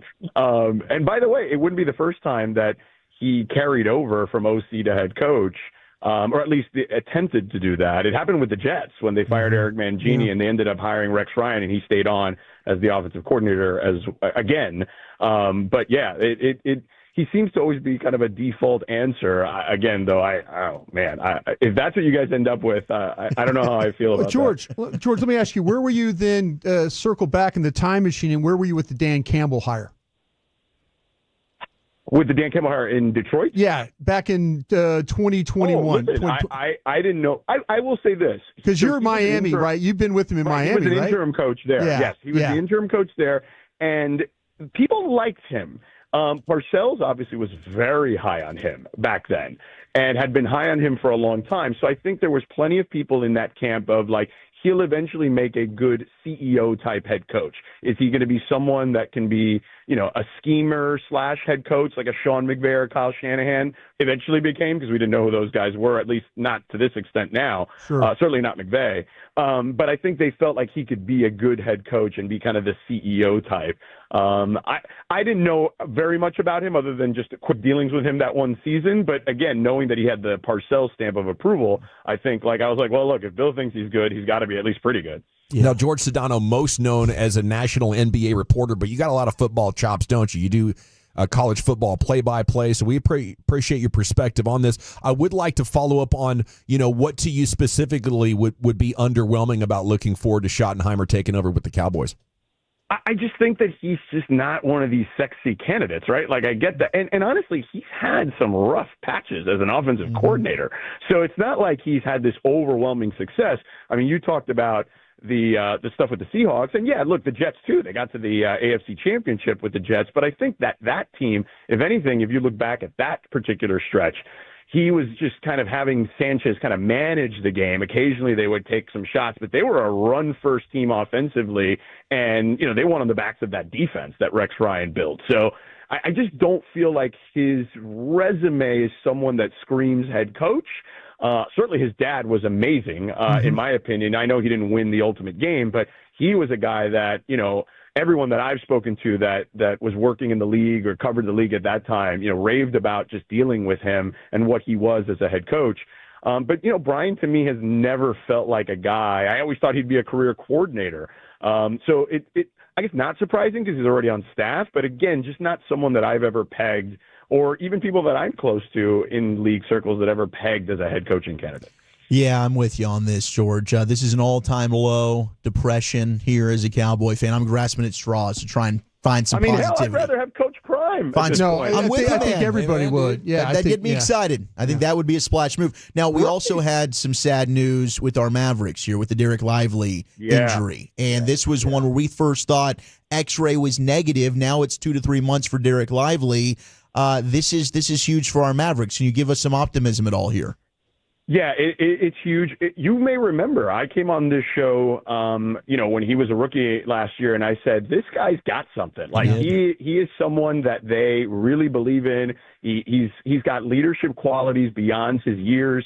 And, yeah, this hurts. I don't think there's any doubt about that. Look, Daniel Gafford is a good player, and I think that he can make this work in the short term. But, yeah, now you're turning the calendar. We're in the middle of January, talking about a couple of months. Like, Do I think he's going to be fine come playoff time? You'd hope so. And I hope that that's the case because I do think the Mavs are a better team on paper this year than they were last year. I know some may argue with that, but when they've been whole, which has not been much this season, they haven't been whole very much. They've been, I think, really good. I remember they went from like the 12 seed to like the 3 seed when they were whole. And then I was here on Christmas Day, unfortunately, when Luka went out, and it's been, not so great, obviously, since then. So you think they can still make the playoffs here? They got really 3 tough games in a row starting tonight that could very likely push them back to 500. Maybe 500 is all you need to do to at least be a play-in team in the West, though. Yeah, I do think the West is so hard that 500, or at least in that realm, like if you can get into that kind of that low to mid 40s range, which I think they can, I think you should be in decent shape for one of those top 10 spots. But look, right now, if they can win some tough games, and I know there are tough games coming up, and if they can get some relative health, which they haven't really had in a long time, I think that they can be a dangerous team. And they're still, despite that right now, only a game and a half out of the 5th spot. So I think a lot of teams are dealing with a lot of stuff right now, and certain teams are separating themselves. Like, look at what the Nuggets are doing most recently, right? They've had an incredible stretch. I think it's 11 of 13 or whatnot. Everyone kind of rolled their eyes at Russell Westbrook going there. And Nikola Jokic, man, this is what the best players on the planet do. They make guys work. Everyone was discarding Russell Westbrook. But when you're one of the best players, I remember Shaq being this guy in his prime. LeBron certainly was one of these guys. You could give them guys that most people were discarding. And if they had any semblance of talent, they were going to make the best of it. And that's what you're seeing there. And I think that with Dallas, when I know Clay is struggling, right? Like, that's a perfect example. But now it's like Clay's got a lot on his plate because Kyrie's been in and out of the lineup. Obviously, Luka's out of the lineup. There's so many guys. The offense has just not been what it should be. But when they had everyone healthy for that small stretch of time, like, you could see Clay really looking like Klay Thompson again. So, I do feel like they're dangerous. A lot of it is predicated on health. And then really after that, the West is so loaded that just matchups, too, obviously play a factor. I'm seeing right now that Shams is reporting that Jimmy Butler is being suspended by the Heat once again for 2 games after he missed the team flight on Wednesday. You had the Suns just make a move to get some draft picks. How does this all end? Does this end with Jimmy Butler in Phoenix? How does Pat Riley make this work? Well, I think that Phoenix already made the first move. Remember, they had that 2031 pick, to your point, where they turned one pick that was incredibly valuable because it's 6 years from now, and everyone knows that Kevin Durant will be retired and Devin Booker will be 6 years older, and the expectation is Phoenix is going to be bad. And Danny Ainge said, I'll give you that. I'll take that. I'll give you 3 for 1. How about that? So basically, they needed those assets to be able to move off the Bradley Beal contract because I think Bradley's still a very good player and a functional player when he gets the opportunity.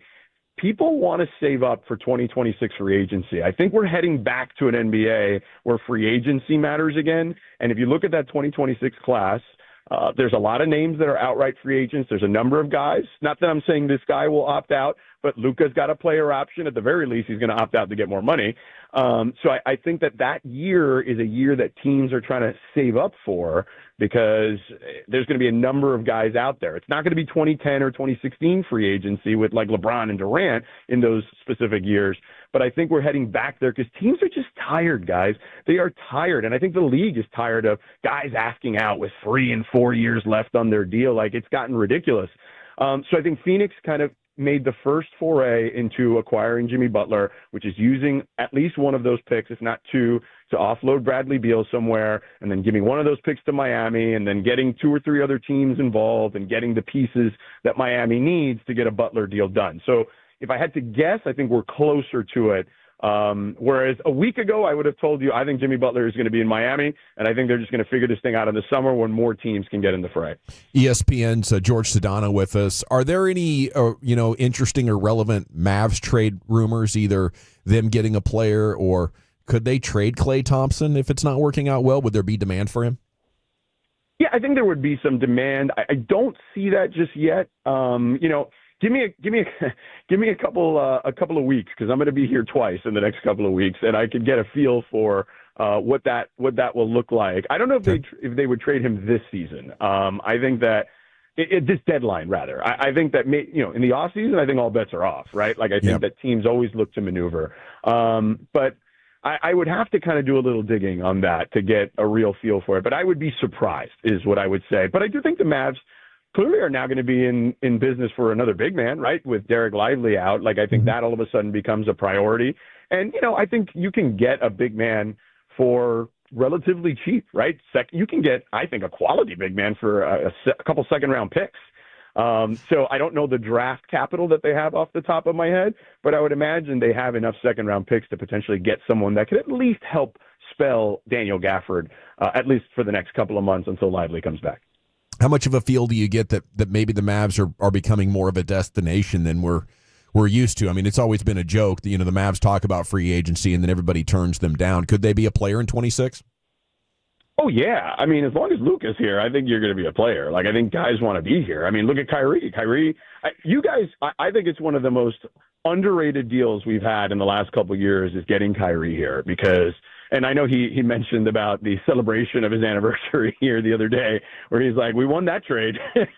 So, yeah, I do think there are guys that are going to want to play with Luka, much like guys wanted to play with LeBron in his prime because Luka, while not the athletic phenom that LeBron was, the rest of the game is fairly similar. Like, he wants to get other guys involved. Jason Kidd has done a fantastic job over the last year or so of getting his usage down and making sure that other guys do some of the heavy lifting for him. And I think Kyrie's the perfect example of that, right? So I do think it's become more of a destination than it was previously. And look, I do think that guys wanted to play with Dirk, but I think the guys they got, if you look at it, older guys or whatnot, I think there's a better chance now of getting guys potentially in their prime, like you guys did with Kyrie, that are willing to say, hey, yeah, I'll take a deal to Dallas. Well, thanks for your insights and your wisdom, George. If you need anything while you're in Dallas, just say the word. We got you. Thanks, guys. Appreciate it. Thanks for having me on. Salute. George Sedano, ESPN, here with you on 105.3 The Fan. Woolchuck, top 10 coming up next. Where are you taking it? Yeah, let's do it. I was driving home from Denton and went by a Buc-ee's. You know what I had to do? Get a brisket sando and use the restroom. Top 10 best public restrooms. What's your top place to pull over to take a one or a two-ski? That's next.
products? I gotta remember that. Well, you know, they say in order to remember something, you have to forget something else.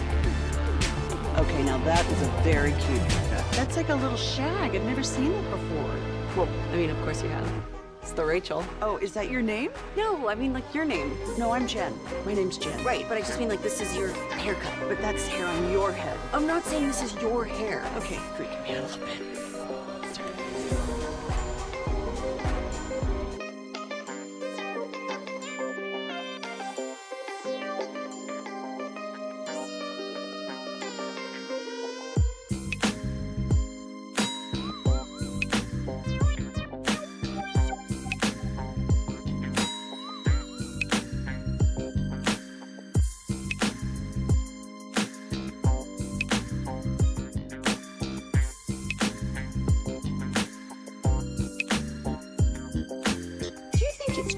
Gotta forget something else to remember that Uber Eats has groceries. No, that's absurd. Hey, remember when you used to be what was it, Pepper Lady? Pepper Lady? Wasn't it Cinnamon Sisters?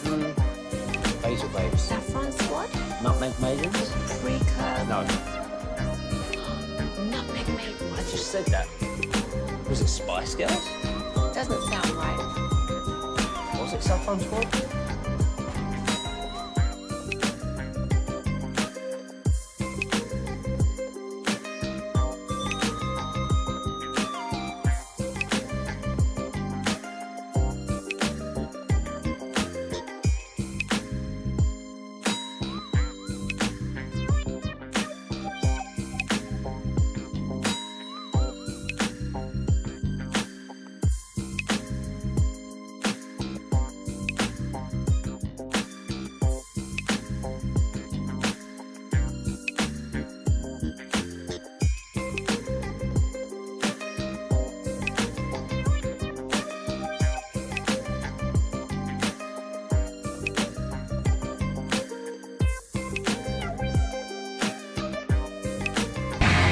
Welcome back, Nation. Hope you're having a great day. It's time for Wolchuk's Top 10 here at 420. Segment of the Nation brought to you by Cars for Kids. Donate today at carsforkids.org. Some text reaction coming in, around the idea, the presumed hire of Brian Schottenheimer. Not even good enough to call plays last year for this Cowboys team. I don't think anybody really wanted him to call plays quite a while. The Cowboys going to make him the head coach, apparently.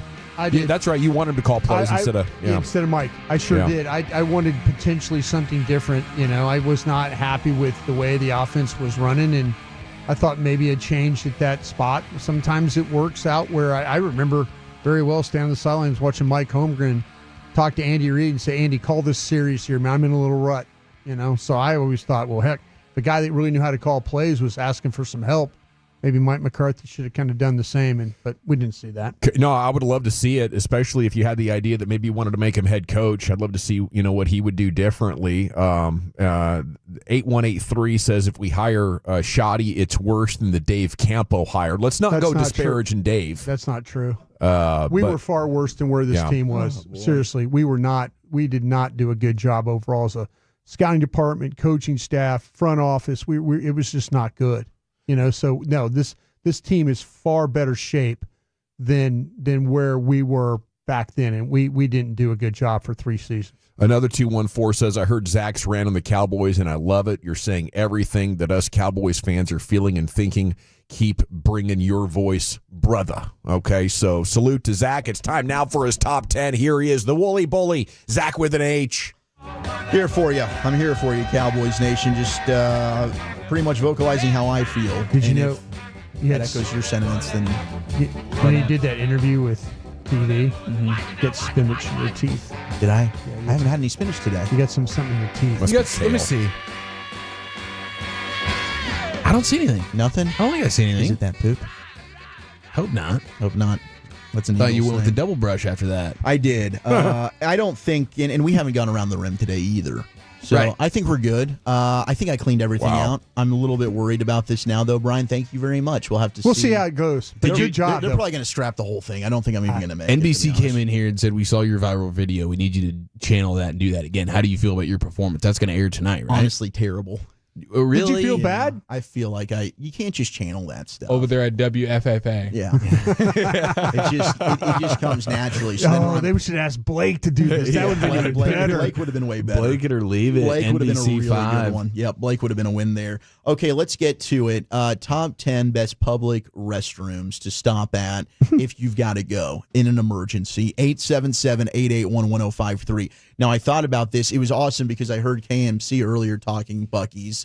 And then last night we had the pleasure of going to talk to Hank Dickinson's class at the University of North Texas where we graduated, Eric. And on the way home, I knew there was a Buc-ee's because we got the new Buc-ee's in Denton. So what did I do? You swung through. I stopped. I got myself a brisket sandwich, of course. But before that, I had to use the restrooms. Just and number one sequence. Just number one? Yeah, just number one. I still wouldn't go two-ski. Now, Buc-ee's would be maybe the one, if I had to in an emergency, wasn't an emergency. I wouldn't think Buc-ee's first because they're high traffic areas. I want a little bit of solitude. And I also don't want a lot of the foot splash. traffic. Yeah, foot traffic creates a splash smell in the restroom. Yeah. Right. I want an untrafficked gas station, preferably a QT or a racetrack. Okay, so this is where we disagree. I understand the volume of human beings at a Buc-ee's is going to be high. Yeah. You walk in that bathroom, you're not going to be by yourself, so you have to get past that point. But what they do is, and if you really watch them, do they have sounds? They are freaking dialed with.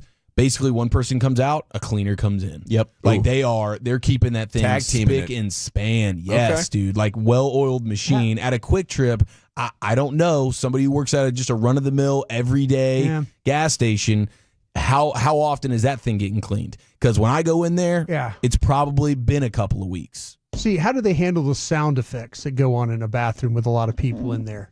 Sometimes it can drown it out. You get some conversational guys at the urinal. How about like loud music or like loud sounds? Do they have a playlist in the Buc-ee's bathroom? Do you recall that from last night? There was some nice Dawson? Get the aux cord. I don't want to hear. I don't want to hear a lot of the grunting, the acoustics. Yeah, I don't want to hear the acoustics. I don't want to hear splash. I don't want to hear blowouts. But the thing that is something that is almost like there's not too much that you can do about that. That's just a time and place. But I'm saying thing. though, I don't need to hear that. I don't want to. There's no place you can go where if somebody's in there fighting through something, you're not going to hear it. The point is about where your skin is touching. And at Buc-ee's, I don't think you can beat it, other than maybe the hotel lobby. Like I get that one. The hotel lobby. Play. That's my favorite. The thing when you're power ranking priorities in the public bathroom, it's the cleanliness of your particular personal area. That's what matters. What's happened next door, that's the neighbor's problem. That's not your problem. You got to fight. You got to have some mental damn toughness about you. No, fight down and give them hell. Give me a door with a lock. I think Chief's got a great point, though. It is more about your immediate area than what else is going on in the restroom. Block out the noise. That. Yeah, this is one of those where we're talking emergency, and Gavin, I love you, but we got to put this on the wall of crap takes here when it comes to the Buc-ee's. This is the cleanest of all of the the gas station bathrooms that you're going to go to. Or just public bathrooms in general, really. Yeah, absolutely. And the stalls are somewhat individual. Like you have a little bit more privacy, I think, in a Buc-ee's, even though, you are probably going to have somebody else next to you. I don't need to look down and see somebody's Converse sitting next to me on the area. I do think there is something to be said for. Like dude's got underwear down to his ankles. I look over, it's like some bat. I'm like, what am I doing here? You're peeking. You can smell what he had for dinner last night. The dude's making sounds, and you can hear it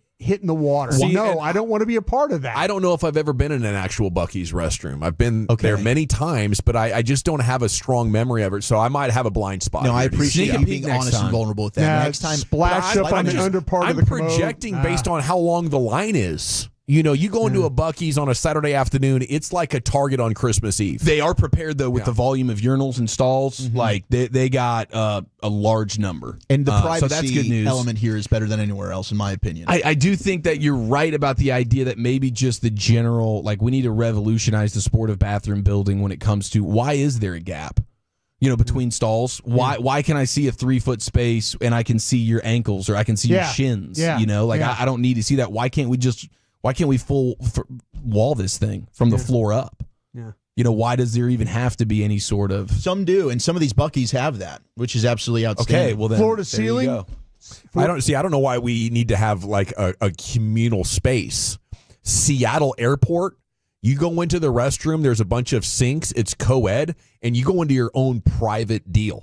And you can do whatever you want. Okay. Dude, it was the whatever same thing. Yeah. I flew into Austria when I was flying to Israel, and it was a similar deal, like private individual stalls and bathrooms. I was blown away. The communal sealed, its own fan. The communal sink, though, will throw you off the first time you experience it. Oh, that was weird. Where was I? Hello?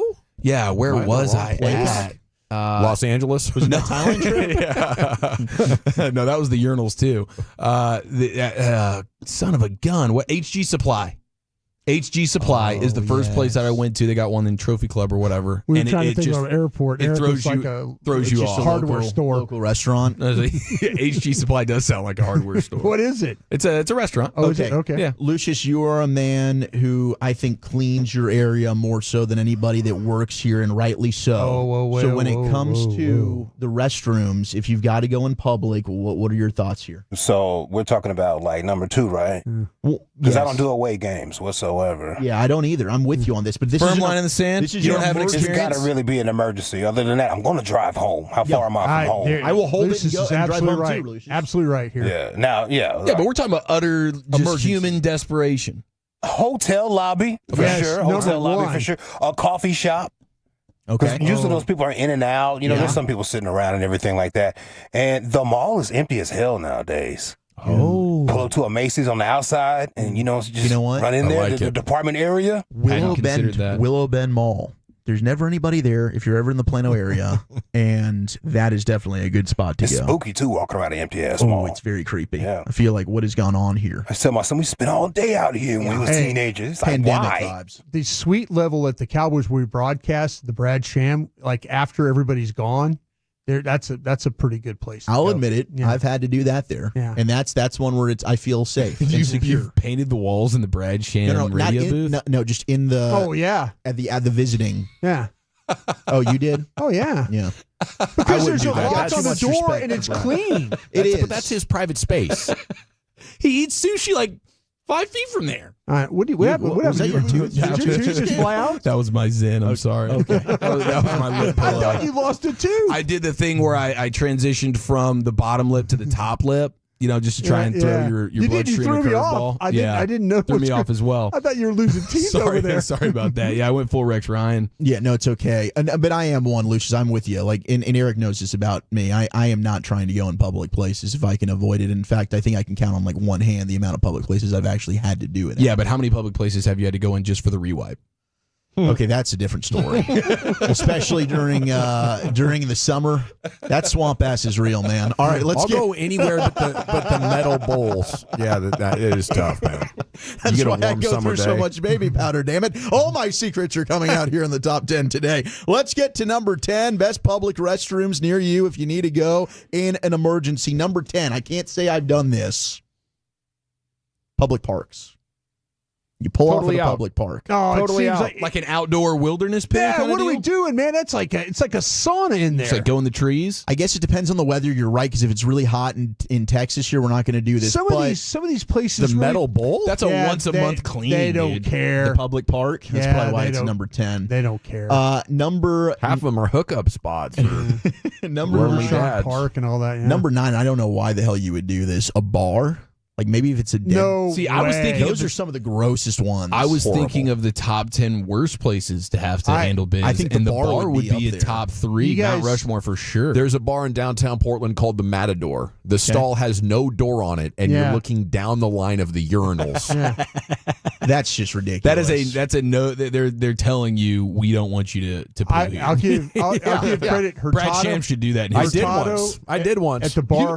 Yeah, had to go. At Hurtado at the bar area where we broadcast. Yeah, you tore up haters. They did. Locked door though.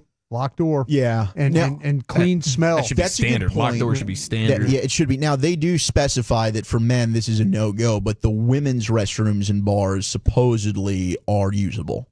That just doesn't make any sense. How many chicks are puking? They're in there? nicer in there. And I think this might be also like a daytime. It's not busy. I'm going to stop off. It's low traffic. At night, at 2 a.m., nobody's going to the bathroom No, there. hell But you're just no. hammered. I just want to bookmark. We got to circle back on this open door down the urinal line. That's a poo terrible that situation. Dawson.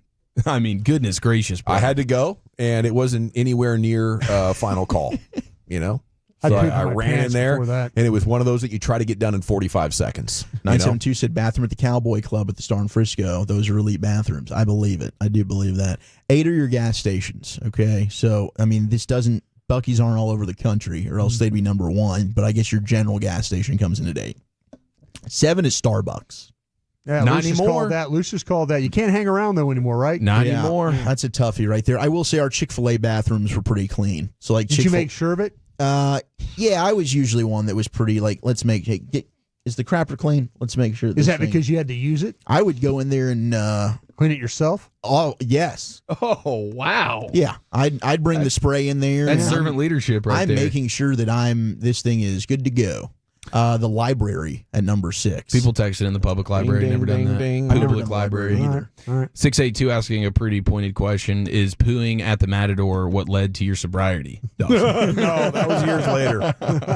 Good question. A high-end restaurant, if you can find one from the 214, that's probably nice. Unless somebody's in there handing you towels. And no, 817, I'm not being ridiculous. I really can't do the public poo. I am poo shy. I admit this. And sometimes, maybe pee shy. Number 5 is Only at the trough. Is your Target, Walmart, or Costco. Comes in at number 5. I have not really gone into any of those. A lot of traffic at the Costco restaurants. I've seen Grocery that. stores. A lot of traffic. That's tough at the Costco too, because you're like pulling out. You have to like have an ID on you. Music level is pretty good there to kind of prevent sound effects. Yeah, that's from your experience. The other day, yep. The other day, you have a habit. Haters was like a month ago. Haters. You're just dropping deuces publicly, like that's No, I nothing? went in there to use the men's room. I'm not number 2, but I got you. I kind of observe what's going on. A lot of traffic. 4 is the emergency room, which I actually had a lot of people on Twitter hit me up and say the emergency room, low key, that's a In a good place to stop bedpan? off if you got to. I don't know. That sounds weird to me too. 3 is the You sit leave down. with a staph infection. Yeah. Yeah. 3 is the sit down chain restaurant. So like your Chili's, for example. I mean, you name the restaurant, you go in there, you use the bathroom. See, that to me is all like that's gas station stuff, that's grocery store stuff. That's all in one of just like this is not ideal. I would think the restaurant might be a little cleaner than like a Shell. Yeah, maybe if they got a guy leading the charge like you at Chick-fil-A, if they got a manager that's on top of things, buttoned up. 2, I've never thought of this, but a museum. Apparently, museums' bathrooms. Oh, the Perot Museum. That sounds pretty cool. Very clean. Yeah, you pay Very, money to go very in and clean. poo. Okay. Yeah, you got to pay to No, get into a one. lot of them I are would free. if I It's had free to. admission. Oh. So you just walk on in. Okay. Our buddy Classic Mike tweeted at us saying that he went to Japan. A regular 7-Eleven off the street beats any off the highway or road restroom stall in the whole United States. Apparently, Japan's dialed. Oh, and the food I've heard is They're cleanly. unbelievable. Very cleanly folk. Number 1 though is the hotel lobbies. Yeah, it's the best place to go. Well, and if I'll it's a tell you morning what. situation, you may get a little continental action. And If you ever have to go to the ballpark, do the family bathroom, the family one with the changing area. Again, door lock, clean area. They're not going to let those ladies take their babies and stuff in there where they're not clean. So Yeah. make sure hit the family bathroom. And I'm not below that move. I'll That's what I do at the definitely pull Ranger that one. games. Yeah. I'll family bathroom. This is a that. good time to acknowledge and appreciate at a time where we're not appreciating much of what Jerry Jones does. Porta Johns and Oh, Oxnard. jeez. I mean, let's give them their praise. Yeah. Can't poop there. Give them their flowers. You can't? No. Jeez. I'm gonna have to hold Mike that all Ducey day. can. Yeah, it's yeah, But they are nice. Mike Ducey. And no, I don't know what I would do if I ever got sent to jail. I'd be screwed. I'd probably just die of constipation. I walked in, he gave me one of those. Yeah, I wouldn't go in there. Yeah. I said, all right, Deuce. Real last name's actually not Ducey. That's I changed that after real news. an iconic week in college.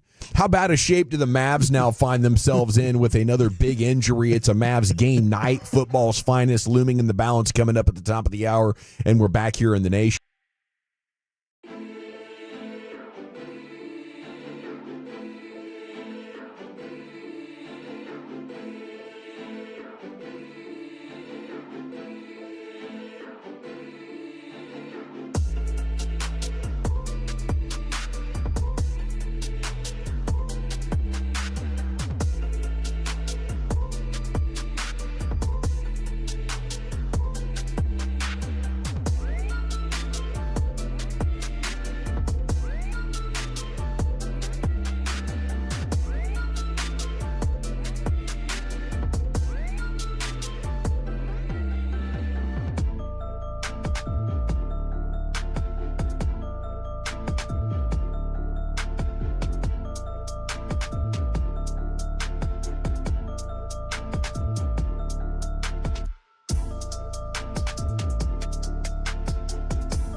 Eats has Lola V products? I gotta remember that. Well, you know, they say in order to remember something, you have to forget something else.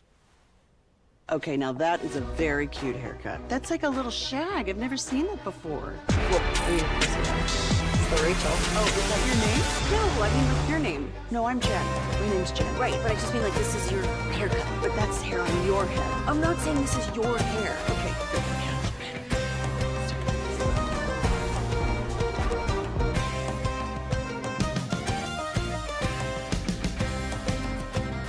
Classic Chevrolet and Grapevine, they're the #1 Chevy dealer in the world with more Silverados than anyone else. Go see them today and visit ClassicChevrolet.com. This is Texas. This is Classic Chevrolet. Together, let's drive, relax, and enjoy the difference. Based on new Chevrolet registrations, 2023 and 2024. Yes, sir. Welcome back. It's the G-Bag Nation here on The Fan. Football's finest coming up here in about 12 minutes. We're, of course, on Schotty watch here, tracking this story. Second day of interviews, reportedly interviewing for head coach. Is Nick Harris, Star Telegram, backing down at all from his report last night that this is, not Schottenheimer to be head coach, maybe a different role?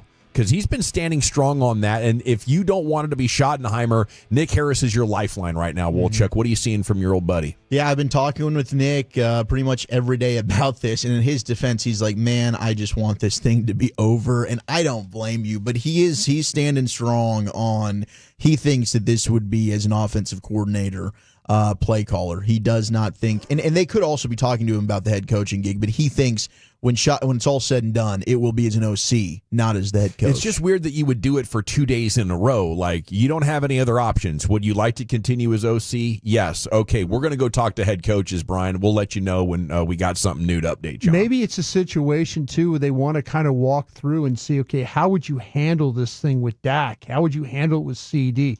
What kind of coaches? Are you interested in these coaches on the staff? Or, maybe he's having to sell Jerry and Steven on the idea of him being an OC here, and let's throw this out there. If in fact it's an OC, do you tie Pete Carroll to this thing now? Yeah, because he was the head coach and he was his offensive coordinator, and Pete has always checked off every box that Jerry's thrown out there. Guy who's won a Super Bowl, dude who's done it before, has a track record of success, isn't going to be learning on the job. And I also, and look, Brian, you could be 100% right about maybe the Jason Witten stuff's getting overblown. Yeah. I also don't think Pete Carroll is going to have any issue. If you wanted Jason Witten on my staff, that's fine with me. He's going to talk to the locker room and fire those guys up. He brings the energy, enthusiasm that could maybe 73 years at least old, touch part of the fan base. Yeah. I think the new analytical part of the fan base would say, no, Pete Carroll's going to run the ball and play defense, and we need chunk plays, and he's too old school, right? That's what the critics would say of Pete Carroll, right? Too old school? Yeah. I mean, he loves to punt and everything like that. But could all of a sudden, loves a good field goal. Could Pete Carroll, though, with Mike Zimmer, because my gut feeling is if Schotty gets the job here, Mike Zimmer's not going to come back. How interested are you in Mike Zimmer being your defensive coordinator? And could you get a deal if say you do have Pete Carroll, does that mean do you want to keep Mike Zimmer? I think the Cowboys are massively screwing up not just bringing Mike Zimmer back. Oh, I agree with you 100%. Because of how well he worked for Micah Parsons and the results by the end of the season. You want another defensive coordinator to try to – you saw how quickly these guys learned and how much they resisted Zim, a freaking legend. They didn't take it seriously for the first 6-8 weeks, and it cost you big time. Well, if you're the Cowboys and let's say you do have interest in Pete Carroll, you probably need to get on that because I don't know what the Raiders are going to do. And a Raiders fallback seems like Pete Carroll could be on the cards for them. Like he's kind of just hovering around, and whatever one of these jobs he's able to land, he's going to end up getting. So I think you might need to act on that a little bit quicker. But yeah, I don't see Schottenheimer's name being linked to any of these possible offensive coordinator jobs either. So I don't know that he's really got a whole lot of options right now outside of Dallas. So if the Cowboys are like, hey, we want you as the offensive coordinator, unless he just doesn't want to coach or he has a friend on a team, on a staff like what happened here where he goes and just takes a job to kind of be a consultant or I'm going ahead and watching the defense for you.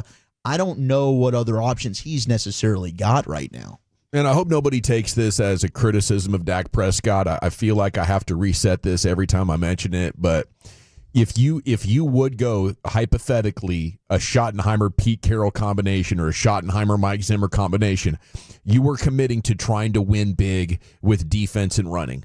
And I don't think. I'll be honest with you, Dawson. Did you say Schottenheimer and Zimmer? Yeah. I don't think that's gonna. I don't think no way that would happen. If I were Zim, why would I want to be a DC for Schotty when I feel like maybe I'm a better candidate to be a head coach? He's been passed over 4 times by this team. If that happens, yeah, I think maybe he just doesn't have I'd the be podium offended. look that they're going for. He's not Hollywood enough. I don't know. The guy's got. I think he's got a 586 win percentage or 5 something like that. I mean, I'd make him the head coach. Yeah. You know, Yeah, no, I I believe in the guy. I would not let him go as a DC, but I mean, $1 million to coach is $1 million. Yeah. You know, so I don't know if, you know, you give him a little bit of a raise. But anyway, I do think that if you would go with Schottenheimer, he wants to run the ball maybe more than any OC currently working in football. If you could bring in a head coach that's defensive minded, yeah, and you're committed to building a great offensive line and finding a running back, I think that's a better path to victory than saying we're going to have a so-so offensive line, draft another wide receiver, and ask Dak to hang 30 points on the really good playoff defenses. I think they have tried that approach for several years, and if this is a pivot away from that and to defense and running, I think I would give that a stamp of approval, Wolchuk. And I know that would be unpopular and unfun, but I would love to see, going back to 2016, if you can build a running game for Dak like that, what he would be able to do as far as making big plays over the top and play action. I think you're starting to see the running back revival. The running game is coming back, and it's like, okay, Josh Allen, best season of his career. Why? Well, a lot of it is you got the turnovers down, and how have you been able to do that? You got a good running game for him, and James Cook's been excellent at that. Joe Brady's done a really good job as the play caller, and we got to wonder about Dak and his ability to move the football with his legs. So if you can have a dominant running game and limit the amount of attempts that he's going to have at this age and this stage of his career, that might kind of be the best chance of success here. Build a good defense, run the football. It is a formula that worked for you in 14 and 16. It's not sexy. It's going to get the analytic people all riled up and like, no, that's not the way to do this. We need a spread offense, throw the football around, but it'll win you football games. Well, stick around. We have the Expressway coming up at 5:20. We'll talk about the Derek Lively story then. And with 2 hours to go, you know, yesterday they met for 4 hours. Right now, we'd be like 5 hours into the meeting. I wouldn't be shocked at all if we get some sort of an update on this story here from an insider in the next 2 hours, maybe even sooner than that. Chief, where are we going next? Football's finest. We got an early look at Chiefs Bills, and Ben Johnson showing some serious crotch first confidence today at the mic. That's next here in the nation.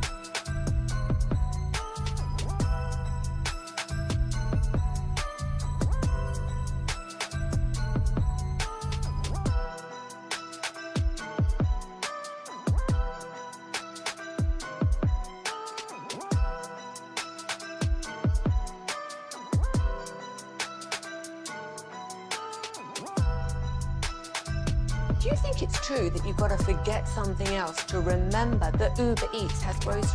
Nah, that's absurd. Hey, remember when you used to be a, what was it, Pepper Lady? Pepper Lady? Wasn't it Cinnamon Sisters? Basil Babes. Saffron Squad? Nutmeg Maidens? Pre-curb? No. Nutmeg Maidens. I just said that. Was it Spice Girls? Doesn't sound right. Was it Saffron Squad?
D&M Leasing Studios, you're rolling with the G-Bag Nation on 105.3 The Fan. Shoot ya, it's Hour 4 G-Bag Nation here on 105.3 The Fan. Standing by for, any kind of news on the Cowboys. Hit and refresh. You can just go ahead and relax, go on about your day, your drive, your day of work, whatever it might be. Thanks for making us part of it. We'll get you updated as soon as anything develops. But right now, it's time for an edition of the football's finest with Eric Chiafalo, Chief. I got my eye on Tom Brady. Did you see who he hired as the general manager? I love it, man. I love it. Spy Tech, right? John Spy Tech. He's hiring a literal spy to be the man that coordinates his personnel. I mean, if that's not a Brady Belichick move. Was John there while he was with the Bucks? I do believe so. Yes. Yeah, he's the Bucks assistant GM to John Light. So played with Jason Brady Light. at Michigan. Jason Light, excuse me. In 1999. So they were on the Michigan Wolverines together. They go back all the way to college. But yeah, they were together in that Bucks Super Bowl team. I love Tolo texting into Sean and RJ this morning being like, man, it's crazy because Brady was just singing all the praises of Mike McCarthy this year during the Cowboy broadcast. Why haven't the Raiders brought McCarthy in for an interview? He was just blowing gas. None of that was real. All these guys that are talking about, McCarthy. I mean, Brady literally has a chance to bring McCarthy in for an interview. Don't believe that's happening. Yeah. Yeah, a lot of these guys are just afraid to offend somebody. They want to talk good about everybody. I like when we asked. Wolchuk's not afraid to offend anybody. I asked when we asked Schlereth last night about Schottenheimer. He's like, I like him. I think he's a good dude. Potentially a good person. I think we all liked Brian Schottenheimer as well. Loved his dad. That offense worked. I mean, 30 years ago, that offense was cranking. But with all due respect, stay the hell away from my football team as head coach. Ball security, man. Protect the ball. That's what you got to do. You win championships. I'm here to offend the ball. hell out of everyone. Well, you almost win championships protecting the ball. If he would have protected the ball, he would have won a championship. Oh, that's right. A lot of turnovers. Yeah. A lot of back-to-back years. Shooting yourself in the foot kind of deal. If you look at coaches for maybe the most heartbreaking dude's got playoff 200 losses, wins, man. Schottenheimer. He's there, dude. Yeah. He is the man of all of that. It sucks. Best bifocals in coaching history as well. It's an iconic silhouette. George Hallis. That was I hadn't heard the word spy tech since the late 80s, though, with the great commercials back in the day. Remember those, Brian? Where you Spy Tech. Yeah, the kids would spy on each other. Oh. And you get like a little, microphone that you could spy on your sister or whatever. Oh, wow. Yeah. What were you doing? Tyco Spy Tech. Remember that? Spy Tech, 1989? I didn't. I had electric football back then, I think. You're more of a football guy. I wasn't into technology like you were, Dawson. Not gas and gadgets. What do you just go? Gavin's Gadgets. Yeah. There we go. Well, I never had any of the Spy Tech. I always thought the commercial was cool, but my parents were too cheap to get it. I think it retailed for like $1.50. Well, they didn't want to. They didn't want to be nourishing a peeping Tom. We had the X-ray glasses. Is what we up the back of the comics. X-ray, you can buy these glasses. Oh, those were ballsack glasses for sure. Really ballsack glasses. You can see X-ray vision through these stupid things that are going to break in 5 seconds. That and the sea monkeys. You get those. You ever seen those? Brine shrimp. The sea monkeys? Yeah. Shrimp, little shrimps. Not familiar. Well, grow up. Are Eagles fans dumb enough to actually buy what apparently the Eagles are selling? Courtesy of Darren Lavelle. Without knowing what they're selling, absolutely, Chief. It's a $50 pint of what is alleged to be authenticated snow from their divisional round playoff win against the Rams. Oh, not in. That's a ball sack. I'd take a little patch of grass. That? It's a ball sack. What are you doing over there? That's a ball sack. It's not. Yes, it is. Ray Davis thinks that's genius. Yeah, that's a ball sack. What are these costing? $60 a glass? $50 a pint of snow from that's allegedly authenticated. I wonder how they went about off the field authenticating. Yeah, I believe so. Off the field. Perhaps it was from anywhere on the grounds of Lincoln Financial. Okay. Might have been out in the parking lot. That's no. An Eagles fan was drunkenly urinating on some of this snow before the game kicked off, and probably shortly thereafter as well. But yeah, that's being sold right now. I don't know. Is that something you really want to have? You have to keep it in your freezer for the rest of time. Mm-hmm. How are we keeping these things? I don't know if you just can actually evaporate, right? deliver them or whatever. Yeah, I suppose you take care with the packaging. I'm in for a patch of grass from an iconic spot like the old Globe outfield or something, ALCS 2010. Bang, you plant that in your backyard, you grow all the grass around it. That sounds cool. I think a chair from a stadium, is good, but I'll pass on the snow or water, whatever state that it's in. Yeah, that's ridiculous, but that's what the Eagles are doing right now. Okay, let's get to the of course the game of the year. I mean, Bills Chiefs, Commanders Eagles, and Walchuk has already stepped out of his Chiefs comfort zone and gave us the stone cold lead pipe lock of the championship football weekend, and he's giving it to Josh Allen and the Bills. Mm-hmm. And one of those reasons would be the Bills have 8 turnovers all season. Just 4.2% of Bills' offensive possessions this season have resulted in a turnover. That's the lowest rate for any offense in the last 25 years. And you just saw firsthand just how taking care of the football can win you games, even if you're not doing explosive electric things. You saw that over the weekend. Now, it's not to say I don't even worked with Cooper Rush. One of the worst productive quarterbacks in all of the NFL. Just taking care of the ball. Now, of course, you couple with the Bills here. They make it to the championship game. They have a great rushing attack, and they have a great quarterback who's taking care of the football and also making electric plays. Now, he didn't have to versus the Ravens necessarily, but that's one of those signs that you can point to. Like the Bills have been a team, and Josh Allen, one of the craziest like character arcs ever, being just the most turnover worthy type dude you've ever seen in your life, to now being able to take care of the football the way he has. Like it's sort of unprecedented. I feel like a guy who goes from being a turnover machine, not just in college, but in the NFL. And then now it's the lowest rate for any offense turning the ball over in the last 25 years. I mean, final evolution of him. Pretty crazy. He did it. I mean, it was one thing to become accurate and be able to drop the ball in between levels and, everything that he had to improve on from his rookie year to his second and third year. I thought it was too much to overcome. But to add this to his resume, if you can take care of the football like that, you're going to be in the conversation if you can win a couple of Super Bowls for one of the greatest QBs of all time. Well, the Bills' right tackle Spencer Brown, thinking about the idea of beating the Chiefs, he says it's either going to be super celebration party or me in a 24-pack by myself. That is the picture he's painting. If you win, it'll be a celebration. If not, it's just him in a 24-pack. And I'm sure he could punish that in a big way. He's a giant human being. I mean, it's a win-win if you ask me. I know, it kind of feels like it is. And that'll be something we talk about, like if the Bills do beat the Chiefs. Are we going to have a bit of a letdown situation? You have a couple of weeks before the Super Bowl, but that's going to feel like their Super Bowl. That is going to feel like the monkey's off our back here. No. I'm just saying. No, they got to watch out. They got to win. And the reason is we've seen this before, as I mentioned, with like San Francisco beating Dallas, Indianapolis beating New England. Like those teams did go on and finish it, and I think Buffalo would be in line with that. I don't think anybody coming out of the NFC, Eagles or Commanders, are beating either the Chiefs or the Bills. Well, you have we know the ref conversation when it comes to the Chiefs is a huge talking point. Clete Blakeman as the head official. Chiefs 5-5, Bills 6-2. So the Bills actually have performed pretty well with old Clete as the ref. So just something to monitor there.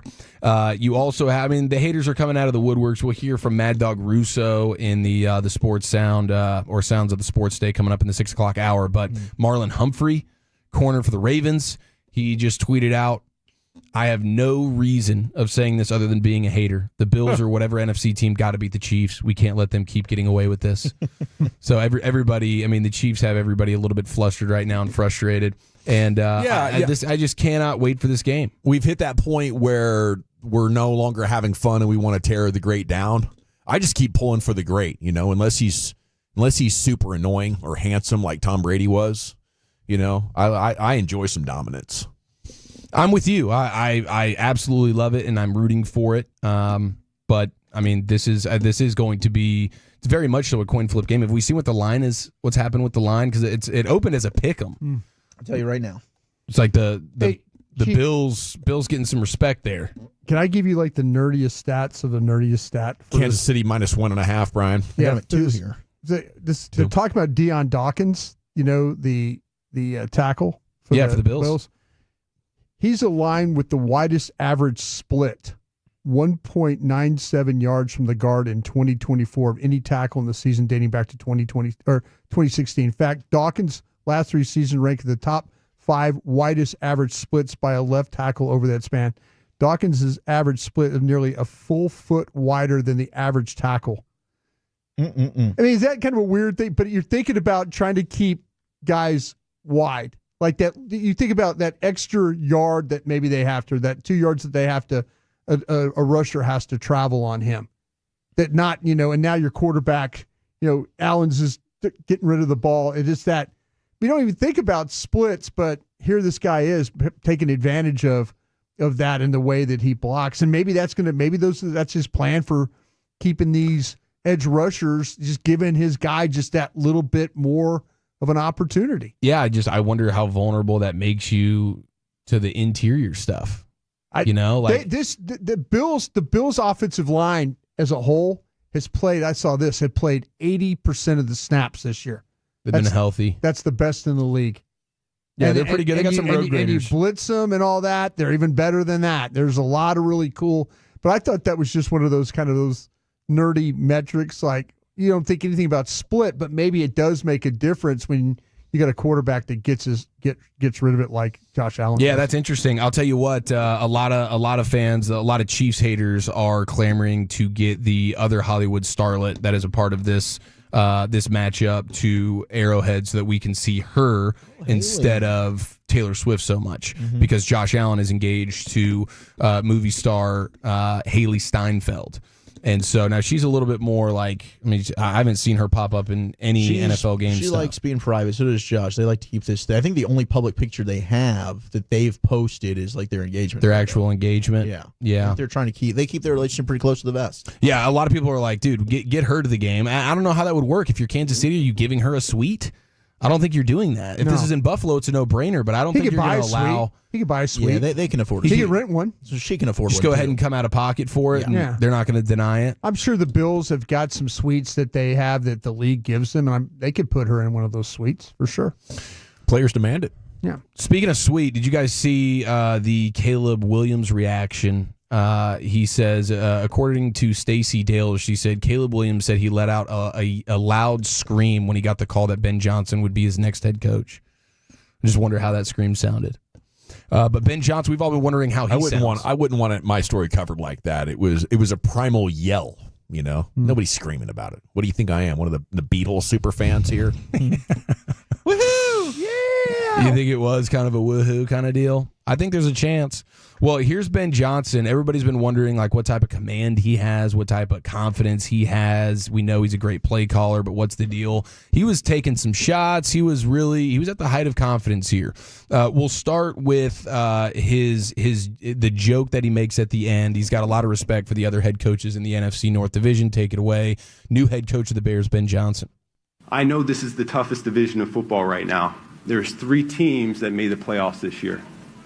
Dan Campbell, Kevin O'Connell.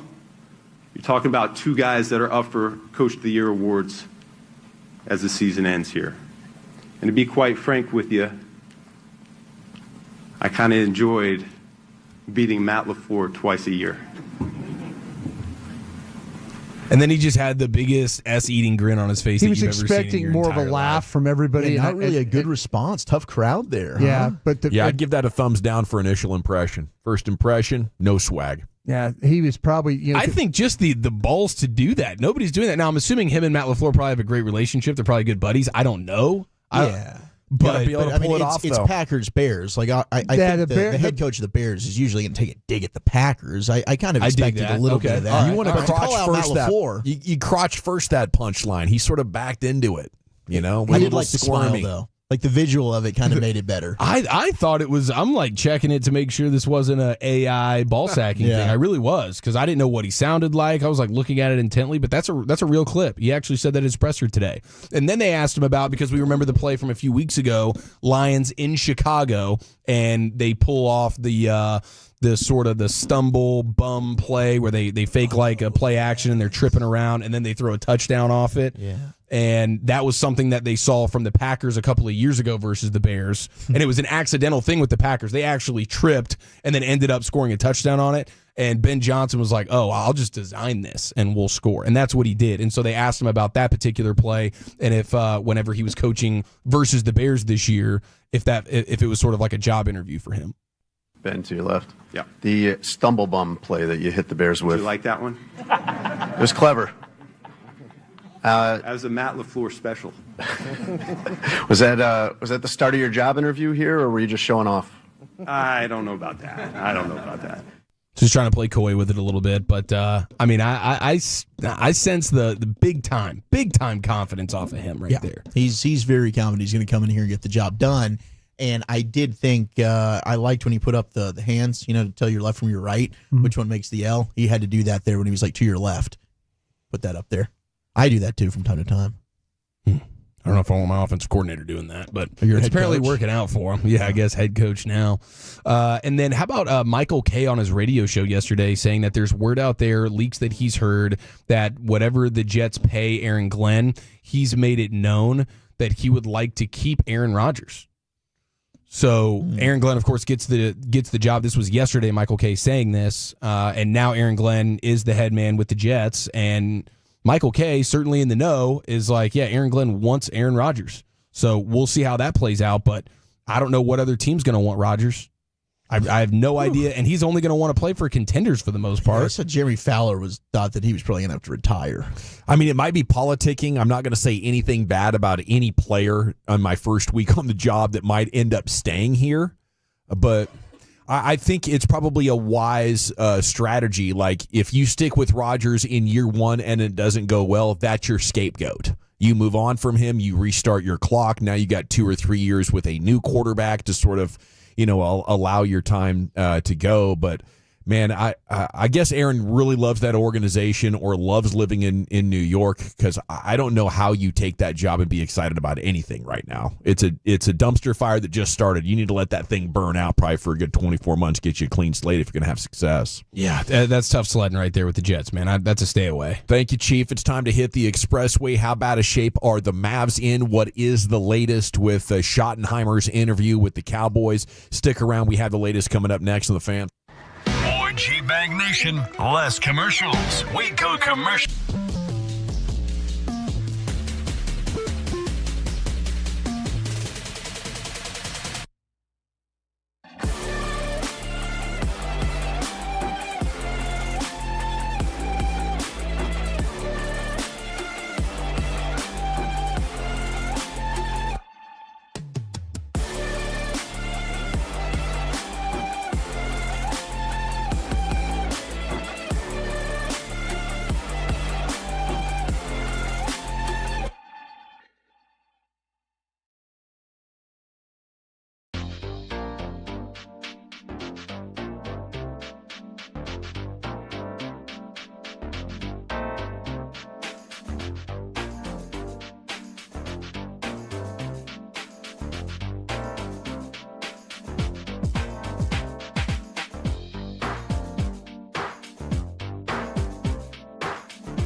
That's a Lola V product? I gotta remember that. Well, you know, they say in order to remember something, you have to forget something else.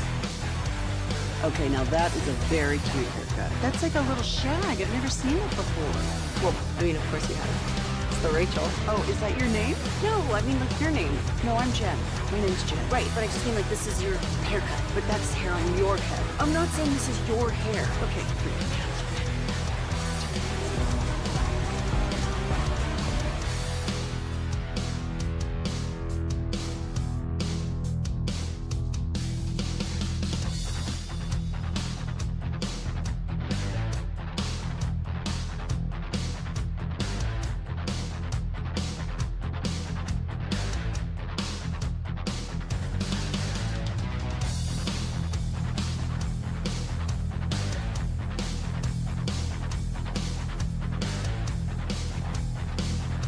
Do you think it's true that you've got to forget something else to remember that Uber Eats has groceries? No, that's absurd. Hey, remember when you used to be a, what was it, Pepper Lady? Pepper Lady? What are you? Cinnamon Sisters? Hazel Babes. Saffron Squad? Nutmeg Maidens? Pre-Club? No. Nutmeg Maidens? I just said that. Was it Spice Girls? Doesn't sound right. Was it Saffron Squad?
If this is the case, or it's something equally disappointing, would it break your relationship with the team more than it already was? You know, the Franklin Injury Attorney text line is open for you at 877-881-1053. Leave your name and city you're texting from. We'll make you famous. You know, I'm to the point I have given up hope until they draft a dominant roster. So I think of, you know, this next head coach kind of in a no-win situation already. I think the next 3 to 5 years might be a really dark period for this organization. You know, but I think I'm already kind of there. You know, I don't think I've bought any Cowboys gear in 4 or 5 years. You know, so I would need to get my hopes up to have them further crushed. And I said it in Crosstalk today. I don't think I've really believed since Travis Frederick retired and Ezekiel Elliott got washed up. I've been waiting for them anxiously to rebuild this offensive line. It's been my theme of the offseason for 4 years in a row now, right? Invest heavily in this offensive line. And, you know, they just haven't done enough or haven't hit on enough of the right players yet. I thought the extension for Terrence Steele was just nearly unforgivable, but hilariously on trend of them, you know, favoring their own players more and rewarding them more than they should. You know, if you want to build a great offensive line, look, if you have the kind of quarterback or the kind of scheme that doesn't require an offensive line, you know, to be excellent, then have at it. But, you know, that's kind of where I am at 877-881-1053. I do look forward to getting your feedback here in just a moment. There is a lot of talk today about the Chiefs officiating, and are they getting an edge? Bill Barnwell did a deep dive on this, didn't he, Wolchuk? Yeah, he did one earlier on in the week, and it seemed like that was a fallacy. It just wasn't accurate in terms of the calls against the Chiefs and for the Chiefs. It's pretty much 50-50. I mean, they go hand in hand. So I know we had somebody that texted and said it was 2-1. Maybe we looked at two completely different things, but it was not that the Chiefs are getting the benefit of a bunch of calls. It's pretty damn even between the two. Yeah, I think over a large sample size, every team is getting calls, probably in every single game that either help or hurt your chances of winning in a significant way. The Chiefs win a lot. They're maybe the most clutch team we've seen since the Joe Montana 49ers in the 80s. Like the way that they figure out ways to pull things off. And I think, on a run of dominance, people are going to get fed up and annoyed, and those things are magnified on a bigger and bigger stage as your dominance continues. Chief, do you have anything that supports the idea that the Chiefs are getting more of the benefit of the doubt? I saw from Warren Sharp that just specific to the playoffs, 10 games, the Chiefs had fewer penalties than their opponent. 0 games, the Chiefs had more penalties. I don't know if that's where it came in. He's got the regular season stuff I can dig into a little bit more. The regular season stuff seems like it's not that big of a deal. It's mostly the playoff games that stand out. Okay. But I think you could also they are a championship team for a reason. They have good coaches. They're a disciplined football team. It's not a surprise that they're showing up and they're not shooting themselves in the foot. Yes. But especially the way Andy Reid Reid practices, a lot of physical practices, a lot of padded practices. Yes. It would make sense that they would be better at executing without committing penalties. Yeah, when you see everything about the Chiefs get better once you get into the postseason, year in, year out, everything about their football team gets better. Yeah. So that's just another thing that they're super detailed and dialed on. In basketball, I know the 2006 final was a massive rob job, and the amount that D Wade got to the free throw line was insane. It should have never happened. But I think in basketball, a lot of times you're like, man, that team keeps getting to the free throw line. Well, they get you out of position,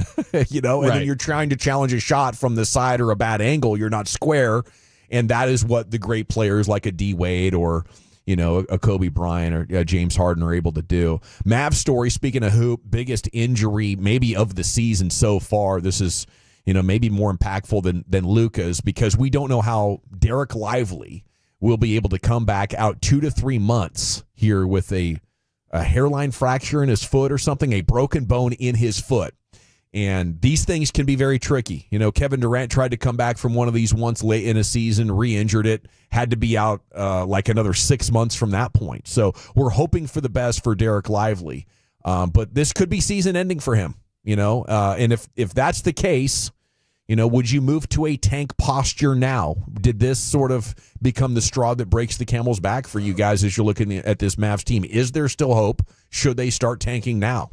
I don't think there's any hope at a championship. Yeah, I'm with you on that. I think as long as you have Luka back, you can make a run. Luka dragged a team that was not, I don't think, anywhere close to as talented as this is, even with the injuries and no Lively, to a Western Conference championship.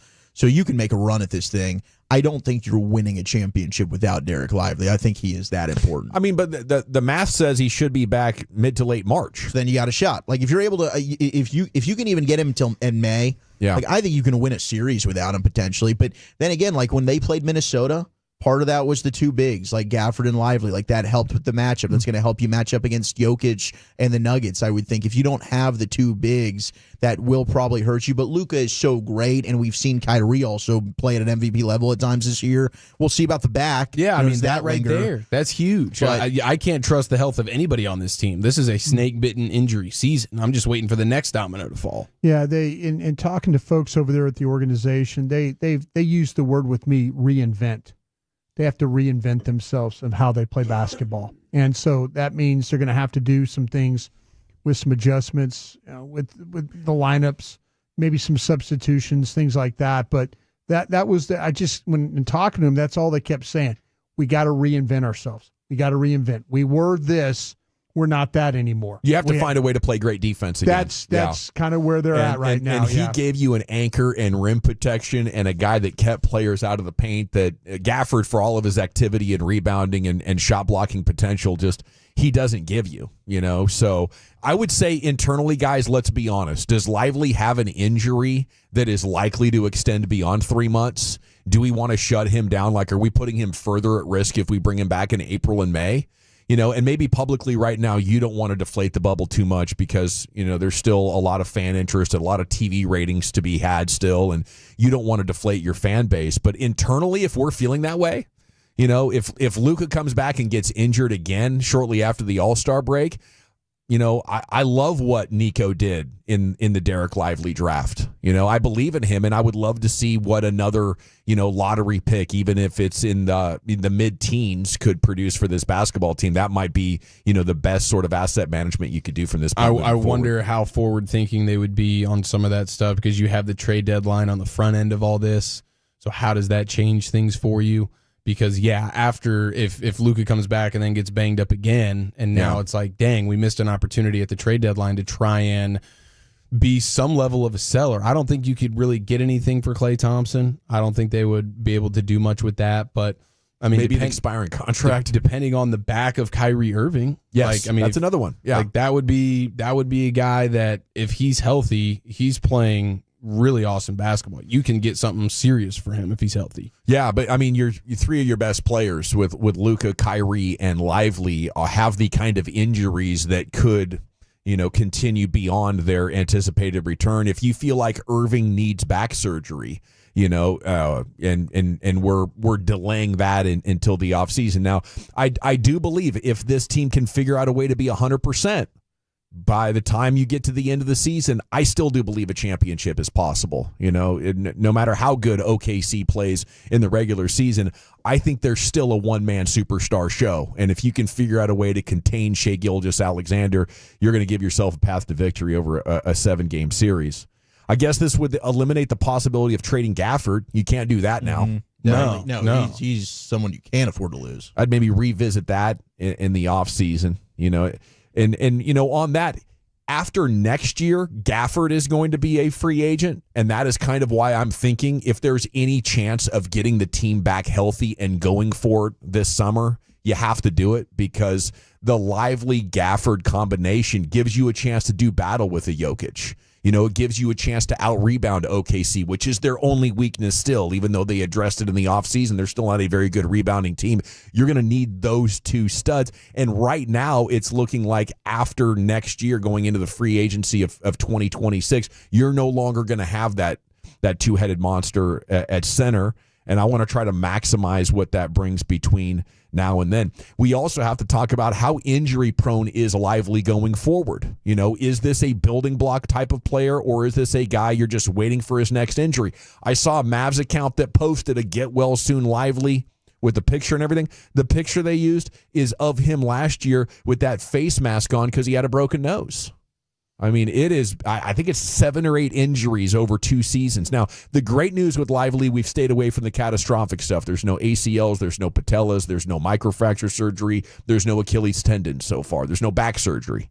So as long as you continue on this pace and he's just missing 1 out of every 4 games, that's very manageable, right? And it's not uncommon for guys over 7 feet tall. I'd be willing to deal with that at this point, but this is definitely one of those that's his most significant injury yet. It is. And they're unfortunate injuries. Like, I think injury prone, I mean, it's constant, things that these are things out of your control. I'm landing on somebody, and so now I'm breaking a foot. It's like Josh Young. Like, it's tough because Josh Young and his injuries are also like, I'm playing baseball, I'm getting a line drive that just nails my wrist, and now my wrist is broken. I think Lively and Josh Young are very similar here, where it's like, I don't know that I want to throw an injury-prone label, but yeah, I mean, they have had an issue being available. I guess if the injuries start to become where it's like, oh, my hamstring, or, just little soft tissue stuff, then I'd throw that on there. But if they continue to just be things that are out of your control, it's just unfortunate. It's just unlucky. It is. And it all coincides, coming up on 2 years since Casey Smith left as your trainer. He was on the bench. He had a prominent role. He was one of the celebrated members of this Mavs support staff. He worked with Team USA, did great work with Tyson Chandler. Your ability to remain available with multiple guys has fallen off post Casey Smith. And I trust the organization to leave no stone unturned. Of course, I don't want to be talking about, people's jobs and medical staff. I know these guys all have great intentions. That's why they're in their field. They like helping people stay healthy. They like helping people recover. But everybody's not built equal in that regard, especially in the world of sports medicine, where at one point under Mark Cuban, the Mavs were innovators. They were figuring out ways to test your blood and see what your fatigue levels were, and see that you needed a game off, and really trying to get into the science of predicting what are the variables that make guys get hurt. And I don't know if they're still on that line. I hope they are, and if they're not, I think they should get back to it. I'd call up Casey Smith, but now he's working in New York. Injuries tonight. Should they just forfeit? Jaden Hardy ankle, Najee Marshall ill, Grimes back trouble, Klay Thompson ankle, of course Luka and Lively. Who all is playing tonight? Wolchuk, do we have ins and outs with these guys, or are they still mostly questionable? I mean, I'm assuming Kyrie's in, but yeah, Najee Marshall's out for sure with an illness. Klay Thompson, left ankle sprain, is out, so you for sure won't have them. Quentin Grimes, back spasms, will play. So you've got Grimes, but this is obviously this is going to be a tough one. Gafford will be good to go. You'll have him, but goodness gracious, you're going to need a vintage Kyrie night, I suppose, if you want a chance to win. 214 asking, what about Dak? Is he injury prone? I would say absolutely. Yeah. I think he is. We were in a similar spot with Tony Romo there in 2015, and then he had that preseason injury in 2016, and that was like the end of the line because they dealt with it so much up until that point. I think we're at a place now where it's going to take multiple seasons without an injury. I mean, guy pulled his calf doing a jump throw with New England. He pulled his shoulder muscle in that training camp, from letting the ball go downfield. So yeah, that's definitely part of my pessimism here. OKC is missing Chet Holmgren as well. Okay. So that's a good one. 682, maybe Jerry will use Brian Schottenheimer as a stopgap coach. Clearly Schotty doesn't mind being associated with bad teams. Right out the bleep storm. And rebuild after that. I could definitely see that. A lot of Mavs feedback. I think Mavs fans are freaking exhausted right now. But I would say just try to weather the storm here for the next 2 to 3 months and see where you are. Because this Mavs team is better than they were last year with Derrick Jones Jr., adding Marshall, adding Grimes, getting more playmaking and scoring while still maintaining defense. They're deeper. It's way better than the Mavs team that Luka drugged to the Western Conference Finals a couple of years ago. So, as long as there's a chance they can get healthy, I want to see this thing through. But it is probably the most frustrating season of Luka's career so far, and we need some positive developments. At least the Rangers are right around the corner, right? Hell yes. Speaking of being better than last year, time to go into the Pimp Cup, where Lucius Alexander has a Wednesday night edition. We don't know that yet. We don't know about better than last year. I haven't seen any ratings to show anything. It could have went kaput for all I know. You know what I mean? Yeah. It could be in the bottom of the bottoms for all I know right now. You never know. You never know. All right, let's get into a Butt Naked Wednesday right after the great Rick James. All right, you squares. It's time to smoke. Fire up this funk and let's have a toke. It'll make you dance to some of everything. Everybody get high. This is your first full season with the team. What are you most excited about? Doing my black job. It's Butt Naked Wednesday. Doing my black job. Just doing my black job. Coaching hoop. All right, this is LA Live for Wednesday, January 22nd, 2025. It is a Butt Naked Wednesday here in LA Live. Shout out to Miss Badu for naming today, Miss Erica Badu, that is. And peace to all the gods and earths out there. Peace, peace, God. Yo, peace, God. What's today's science, son? What's today's mathematics, son? Peace to y'all out there. And today's segment, LA Live, is dedicated to Miss Gina V on YouTube. I see you, Miss Gina. Hate on, girl. I see you. All right, let's get into it. G-Bag of the Day, we do it every weekday on the Fan at 2:30. If you see anything floating out there, don't be afraid to hit me up at Lucky Lucius P on social media. Lucius Alexander on Facebook. I think I'm about to start using Facebook more. Almost like how you used to use Twitter. Just bow, bow. Just bow, bow, bow. Bow, bow, bow. Just a whole lot of press send a few times. Empty the clip. Just empty the clip on it. I think I might do that.